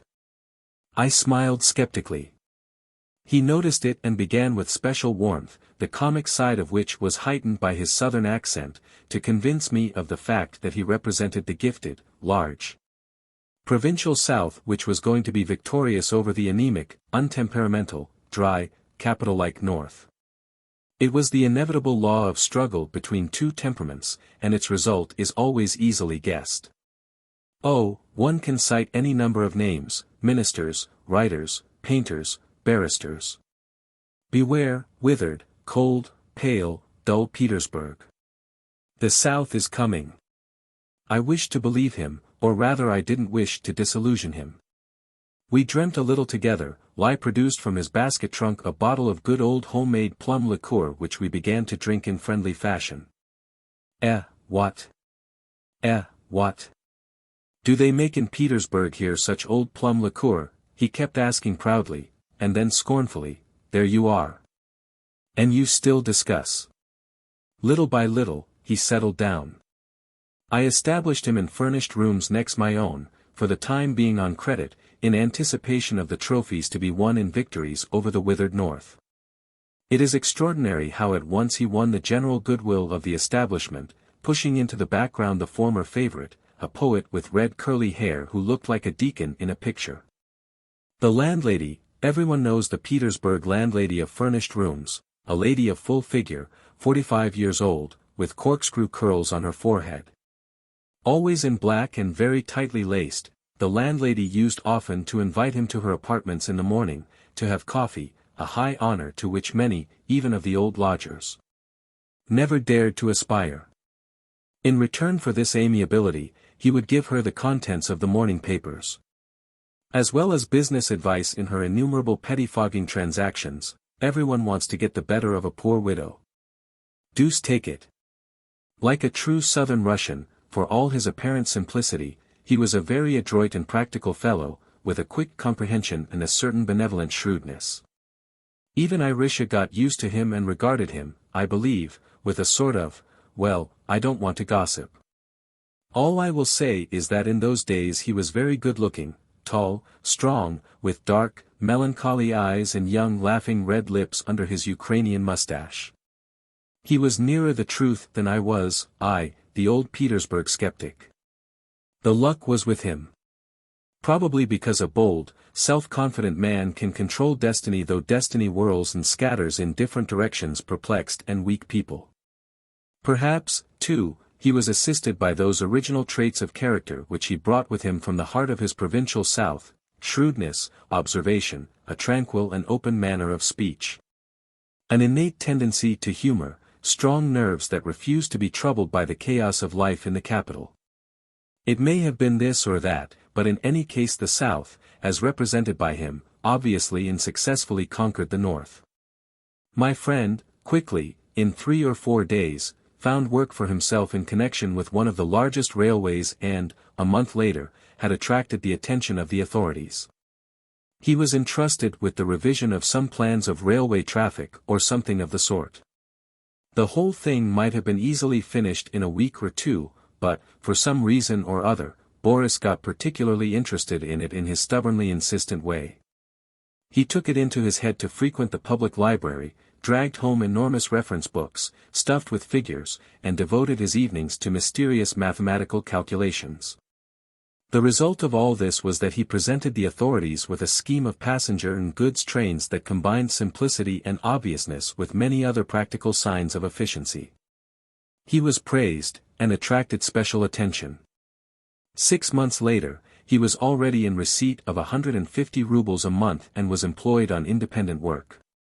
But apart from this, he gave frequent music lessons. He was an excellent musician, wrote articles for the newspapers and technical articles on railway questions, and sang on Saturdays and Sundays in a well-known church choir as well as sometimes in opera and light opera choruses. He was capable of an amazing amount of work, but without strain, without any effort. It came to him somehow naturally, easily, as though he were wading through it, as though it were all a joke, with that externally lazy manner of his. And always, with his shrewd little smile, he would be observing something, keeping his eye on something, as though, after all, he were only playing with the present, merely testing his untouched force while, at the same time, vigilantly and patiently waiting for his real opening. For some mysterious, remote object, known only to himself, he was studying, through the self-teaching methods of Toussaint and Langstedt, French, German, and English. I could hear him sometimes at the other side of the partition repeating, with his terrifying pronunciation, La Bile Bourdon, La Mouche Vole. When I asked him why all this was necessary he would answer with his sly benevolence, "Oh, it's like this, I've nothing to do." All the same, he knew how to enjoy himself. Somewhere on Vasyliev Island, he had unearthed some of his fellow countrymen, Ukrainians from Poltava, who wore embroidered shirts, with little ribbons instead of ties, and enormously wide trousers tucked into their top boots. They used to smoke long pipes, would ostentatiously spit through the corners of their lips onto the floor, and had nothing but contempt for all our town cultivation. I went once or twice to their little evenings. They drank gorilka, not our vodka, but a special brand brought from down there, 8 slices of pork and enormous sausages so long that one had to coil them on one's plate in 10 or 15 circles. There was singing, too, wonderful singing, extraordinarily sad and stately. I can still remember, as if it were yesterday, Boris passing his hand nervously over his long, beautiful, wavy hair as he started the couplet of an old Cossack song. His voice was warm, tender, slightly vibrating, and every time that I listened to him I experienced a tickling and throbbing in my chest and I felt like crying without any reason. And afterwards one drank gorilka again and, at the end, one danced the gopak, one of the national Ukrainian dances. Boris's jacket would fly away from his immense shoulders to a corner of the room and he himself would soar from end to end, rapping out the time with his heels, whistling in tune and slyly raising and lowering his dark eyebrows. He became the head of this dear Ukrainian farm village, tucked away among the severe parallel streets of Petersburg. There was something about him attractive, charming, irresistible. And everything seemed to come to him as a joke, as if it were merely by the way. I believed now definitely in his victory over the North, but something inexplicable, something perturbing, would never leave my soul when I thought of him. It began in the spring. Soon after Easter, which was late that year, we drove together to the islands. It was a clear, pensive, gentle evening. The quiet waters of the rivers and canals dozed peacefully beside their banks, reflecting the pink and mauve colors of the deadened sky. The young, grayish foliage of the black, century-old lime trees on the banks looked at itself in the water so naively, so joyfully. For a long time we were silent. At last, under the charm of this exquisite evening, I said slowly, "How delightful! For the sake of an evening like this one can fall in love with Petersburg." He didn't answer. I looked at him stealthily, sideways. His face was gloomy and he had an angry expression. "Don't you like it?" I asked. Boris made a slight gesture of annoyance. "It's scenery," he said with disgust. "It's the same as at the opera. You call this nature?" A strange, dreamy expression had come suddenly into his dark eyes and he began in a low, jerky, troubled voice. "There now, in Little Russia, there is the real spring. Wild berries, white hazel trees are blossoming. The frogs are croaking in the creeks, the nightingales are singing. When it is night there, it is real night, dark with dread, with mysterious passion. And what days there are there now! What sun, what sky! What is this Finland of yours? A mixture of rain and snow." He turned away and became silent. But I understood instinctively that there was something wrong, something unhealthy at work in my friend's heart. And, in fact, from that very evening, Boris began to fret and seem to wilt.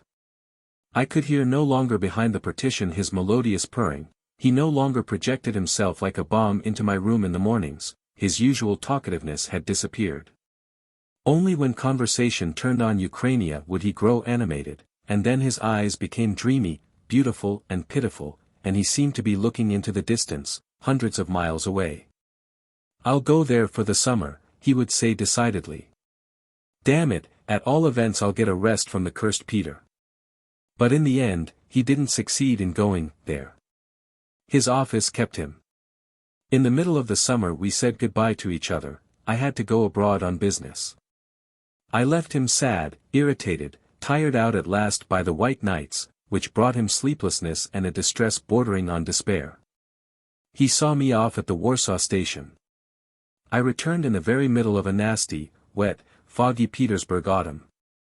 Oh, how well I recall those first dismal, irritating impressions: dirty pavements, thin endless rain, a sort of grey, slimy sky, and in the background of the picture rough dvorniks with their brooms. Hunted-looking cabmen with their rumpled clothes, women with hideous sheepskin galoshes, the hems of their skirts all wet, bilious, angry people with perpetually swollen faces, coughs and spleen. But I was still more struck and saddened by the change that had taken place in Boris. When I came in, he was lying dressed on his bed, which had not been made. His hands were folded under his head and he didn't rise when he saw me. "How are you, Boris?" I said, seized already by a feeling of presentiment, and I met with a cold, estranged glance. Afterwards he apparently decided to greet me, for he rose as if it were a matter of duty, welcomed me and lay down again on the bed. With great difficulty, I managed to persuade him to dine with me that night at a restaurant. On the way he was silent, walked with a stoop, had an air of indifference, as though he were being led on a string, and I had to repeat every question I asked. Listen. What in the world is the matter with you? Have they changed you? I said, touching his shoulder. He shook my hand off. Nothing. Only boredom with everything. For some time we walked on side by side without a word. I remembered his musty, neglected room, its untidiness, the dry bits of bread on the table, the cigarette ends on the saucers, and I said decidedly and with real anxiety. I'll tell you what it is. My dear friend. In my opinion you are quite simply ill. No, don't wave your hands, but listen to what I'm going to say. These things can't be neglected. Have you got any money? A plan for curing my downhearted friend had quickly ripened in my mind. It was truly a rather ancient, rather trivial and, if you like, a rather ignoble plan. I had merely decided to take him to one of those equivocal places where one sings and dances, where people don't know themselves what they are doing, but are sure that they are enjoying themselves and through this conviction infect other people with the same illusion. Having dined somewhere or other, we turned towards the aquarium at about 11 o'clock so as to get the atmosphere of a spree. I took a swagger cab which whirled us past the insults of the cabmen, past the pedestrians all slobbered over with mud. I was supporting the shattered, thinned back of Boris. He was as stubbornly silent as ever, only once asking discontentedly. Where are we hurrying off to like this?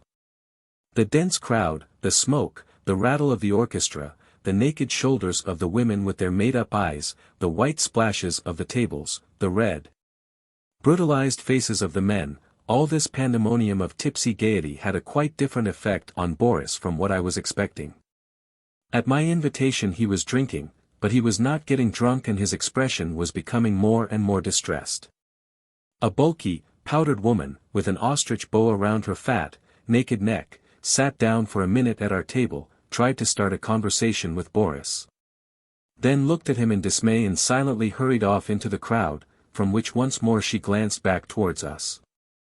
And at this glance dread came to me, as if I had become stricken by something deadly, as if someone, black and silent, were standing close beside us. Let's drink, Boris, I shouted above the noise of the orchestra and the din of the crockery. With his face puckered up as though from toothache, he formed an unspoken sentence on his lips, which I guessed to be, "Let's get out of this." I insisted on driving from the aquarium to another place from which we emerged at dawn in the cold, dark, blue twilight of Petersburg. The street in which we were walking was long and narrow, like a corridor. From the sleepy 5-storied stone blocks there emanated the cold of the night. The sleepy dvorniks were plying their brooms while the chilled night cabmen shivered and swore hoarsely. Stumbling as they strained on the cords round their chests, small boys were dragging their loaded stalls through the middle of the streets. At the doors of the butchers' shops hung the red, open carcasses of repulsive-looking meat. Boris was walking dejectedly, when suddenly he caught me by the arm and, pointing to the end of the street, cried out. "There it is, there." "What is it?" I asked in consternation. "You see, the fog." The 5th stories were drowning in the mist which, like the drooping belly of a black serpent, was descending into the corridor-like street, had stopped halfway and, hugging itself, was peering down as if getting ready to spring at someone. Boris shook my arm and said, with eyes blazing, in a sudden anger. "Do you understand what this is? Do you understand? It is the town that is breathing. This is not fog, it is the breath from these stones with holes. There is here the reeking dampness from the laundries, the smoke from the coal. There is here the sin of the people, their anger, their hatred, the emanations from their mattresses, the reek of their sweat and their putrescent mouths. My curse upon you. Anathema, monster, monster, I loathe you." Boris's voice broke and rang alternately, as he shook his bony fists in the air. "Cool down," I said, taking him by the shoulders. "Come, cool down. Can't you see that you're startling people?" Boris choked and coughed for a long time. "Look," he exclaimed, his face contracted by his cough, and he showed me a handkerchief which he had pressed against his lips, on the whiteness of which I saw a large stain of blood. It is he who has eaten me up, the fog. We walked back to his lodgings in silence. In April, before Easter, I looked in at Boris one day. The weather was extraordinarily warm. There was a smell of melted snow, of earth, and the sun was shining bashfully and timidly, as a woman smiles when she is making friends again after tears. He was standing by the opening of the double window, breathing in the spring air. As I entered the room he turned round slowly, and on his face there was a kind of tranquil, appeased, childish expression. "It is nice now at home in the government of Poltava," he said, smiling, by way of a greeting. And suddenly it came home to me that this man would die soon, perhaps even that very month. "It is nice," he went on thoughtfully, and, getting suddenly animated, he hurried towards me, seized my hands and said, "Sachenka, dear, take me down to my home, take me, old man. Won't you do it?" "But am I refusing?" "Of course we'll go." And so just before Easter we started on our journey. When we left Petersburg it was a damp, cold day, and over the town a thick black fog was hovering, that same black fog which had poisoned the soul and eaten the body of my poor friend. But the nearer we came to the south, the more excited and joyful my poor Boris became. The spring seemed rushing to meet us. And when we caught our first glimpse of the white-dabbed little huts of Ukraine, it was already in full bloom. Boris could not tear himself from the window. All along the line, large simple flowers, bearing the poetical name of dreams, blossomed in blue patches. Boris told me with ecstasy that in Little Russia one dyes Easter eggs with these flowers. At his home, under the blue caressing sky, under the full but not yet hot rays of the sun, Boris began to revive quickly, as if he were recovering with his soul from some low, clutching, icy nightmare. But bodily he grew weaker every day.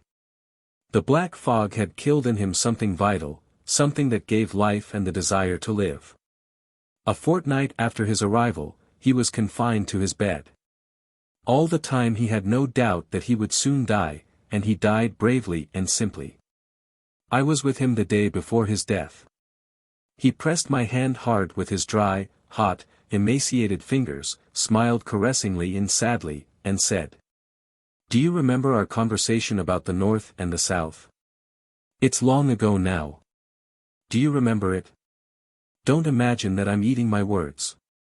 Well, I admit it, I have not withstood the struggle, I have perished. But after me others are coming, hundreds, thousands of others. Understand, they must win the victory, they cannot fail to conquer. Because over there the black fog is in the streets, in the hearts and in the heads of the people, and we come from the exulting south with joyous songs, with the dear bright sun in our souls. My friend, people cannot live without the sun." I looked at him attentively. He had just washed and had combed his hair flat back over his head after moistening it with water. It was still moist, and this gave his face a pitiable and innocent and festive expression behind which one detected all the more clearly the proximity of death.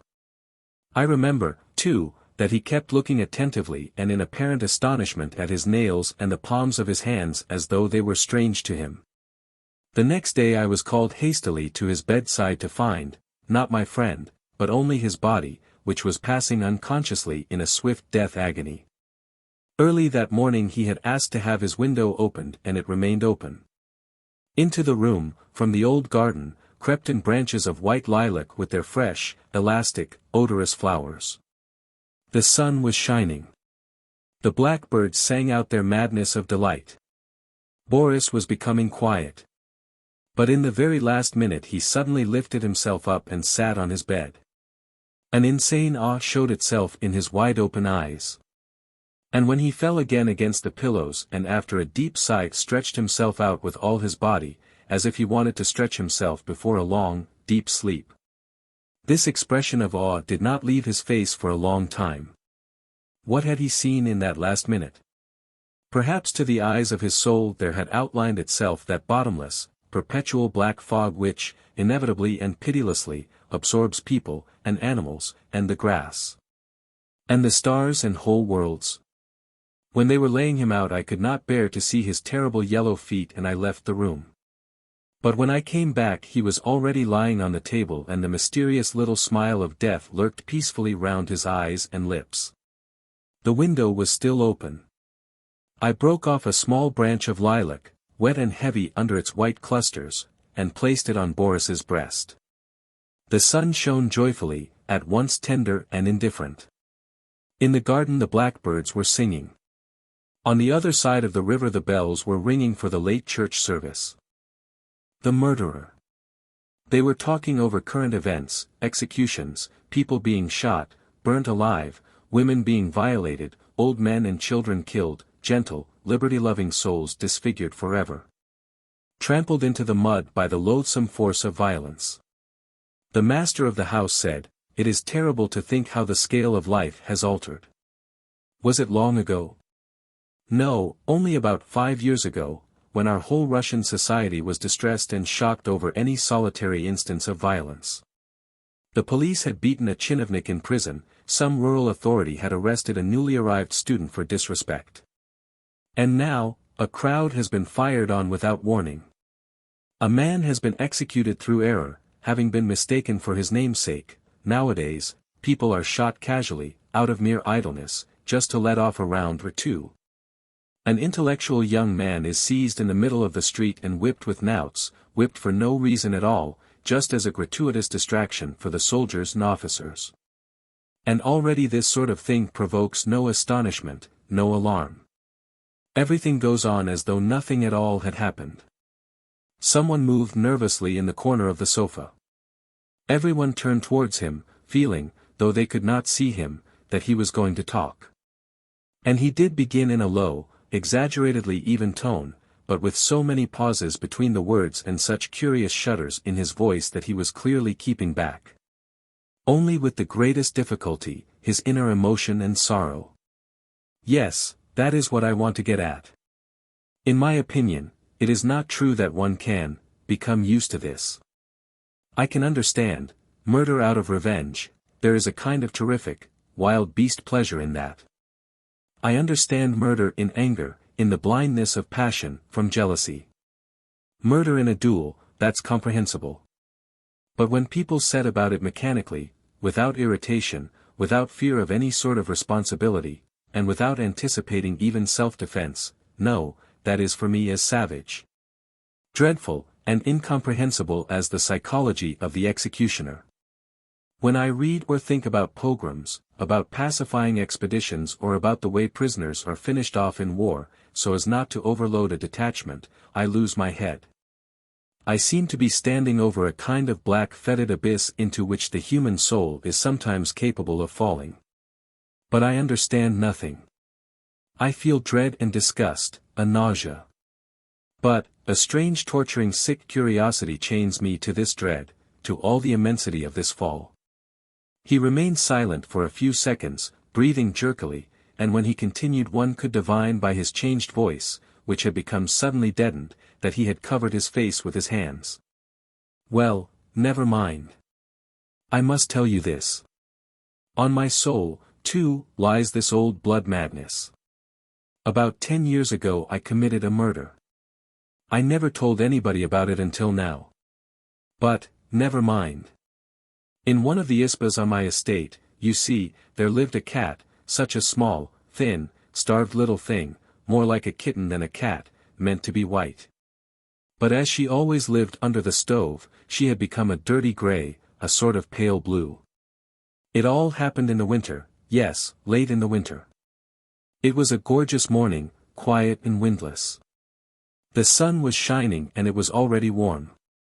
One simply could not look at the snow, it was so glittering. It was, too, extraordinarily thick that year and we all walked on skis. And so I put my skis on and went that morning to look at an orchard that had been damaged by hares during the night.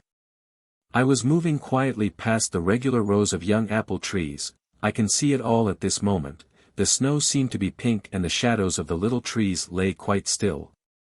So exquisite they looked that one felt like kneeling close to them and burying one's face in the fleecy snow.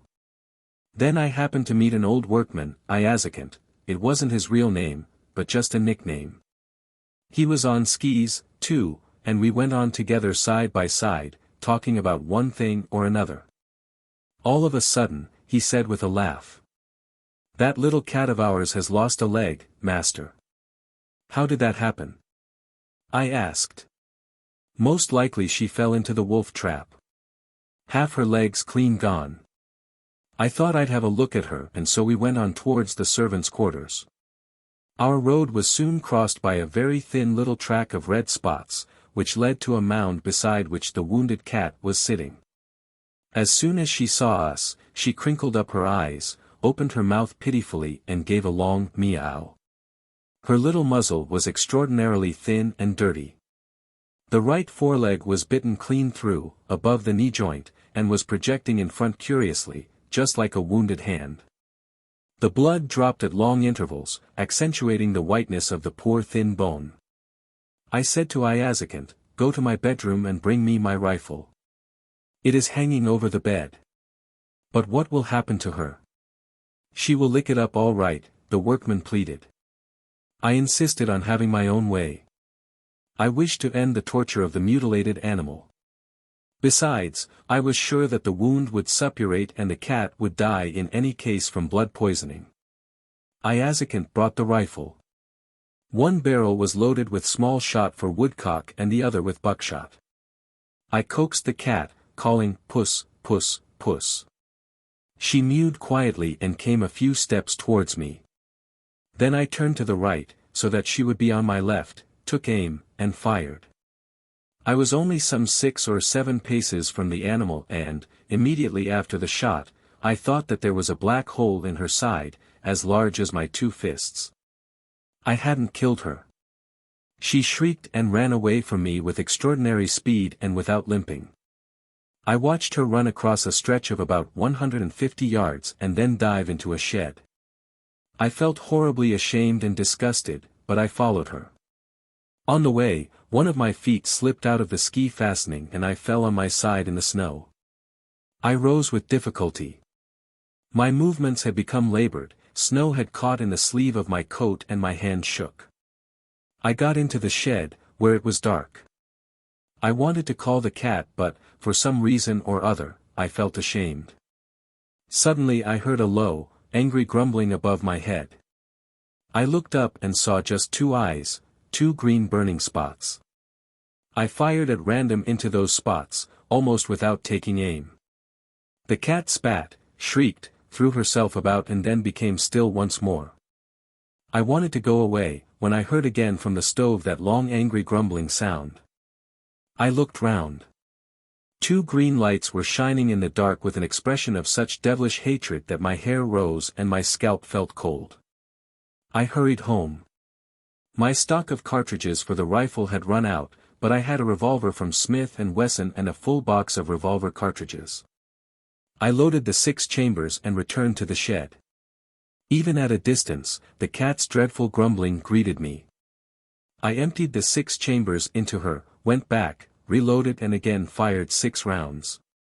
And each time there was the same diabolical spitting, scratching and tossing about on the stove, the same tortured shrieks, and then the 2 green fires and the long-drawn furious grumbling. At this stage, I was no longer sorry for her, but, on the other hand, I felt no irritation. A kind of stupid feeling mastered me and the cold, heavy, insatiable necessity of murder controlled my hands, my feet, my every movement. But my conscience was asleep, covered up, as it were, in a sort of dirty wrapper. I felt cold inside and there was a sickening, tickling sensation of faintness in my heart and stomach. But I could not stop. I remembered, too, how the sweet, clear winter morning had, somehow or other, strangely changed and darkened. The snow had become yellow, the sky gray, and in me myself there was a dull wooden indifference to everything, to the sky, to the sun, even to the trees with their clean blue shadows. I was returning to the shed for the 3rd time, and once more with a loaded revolver.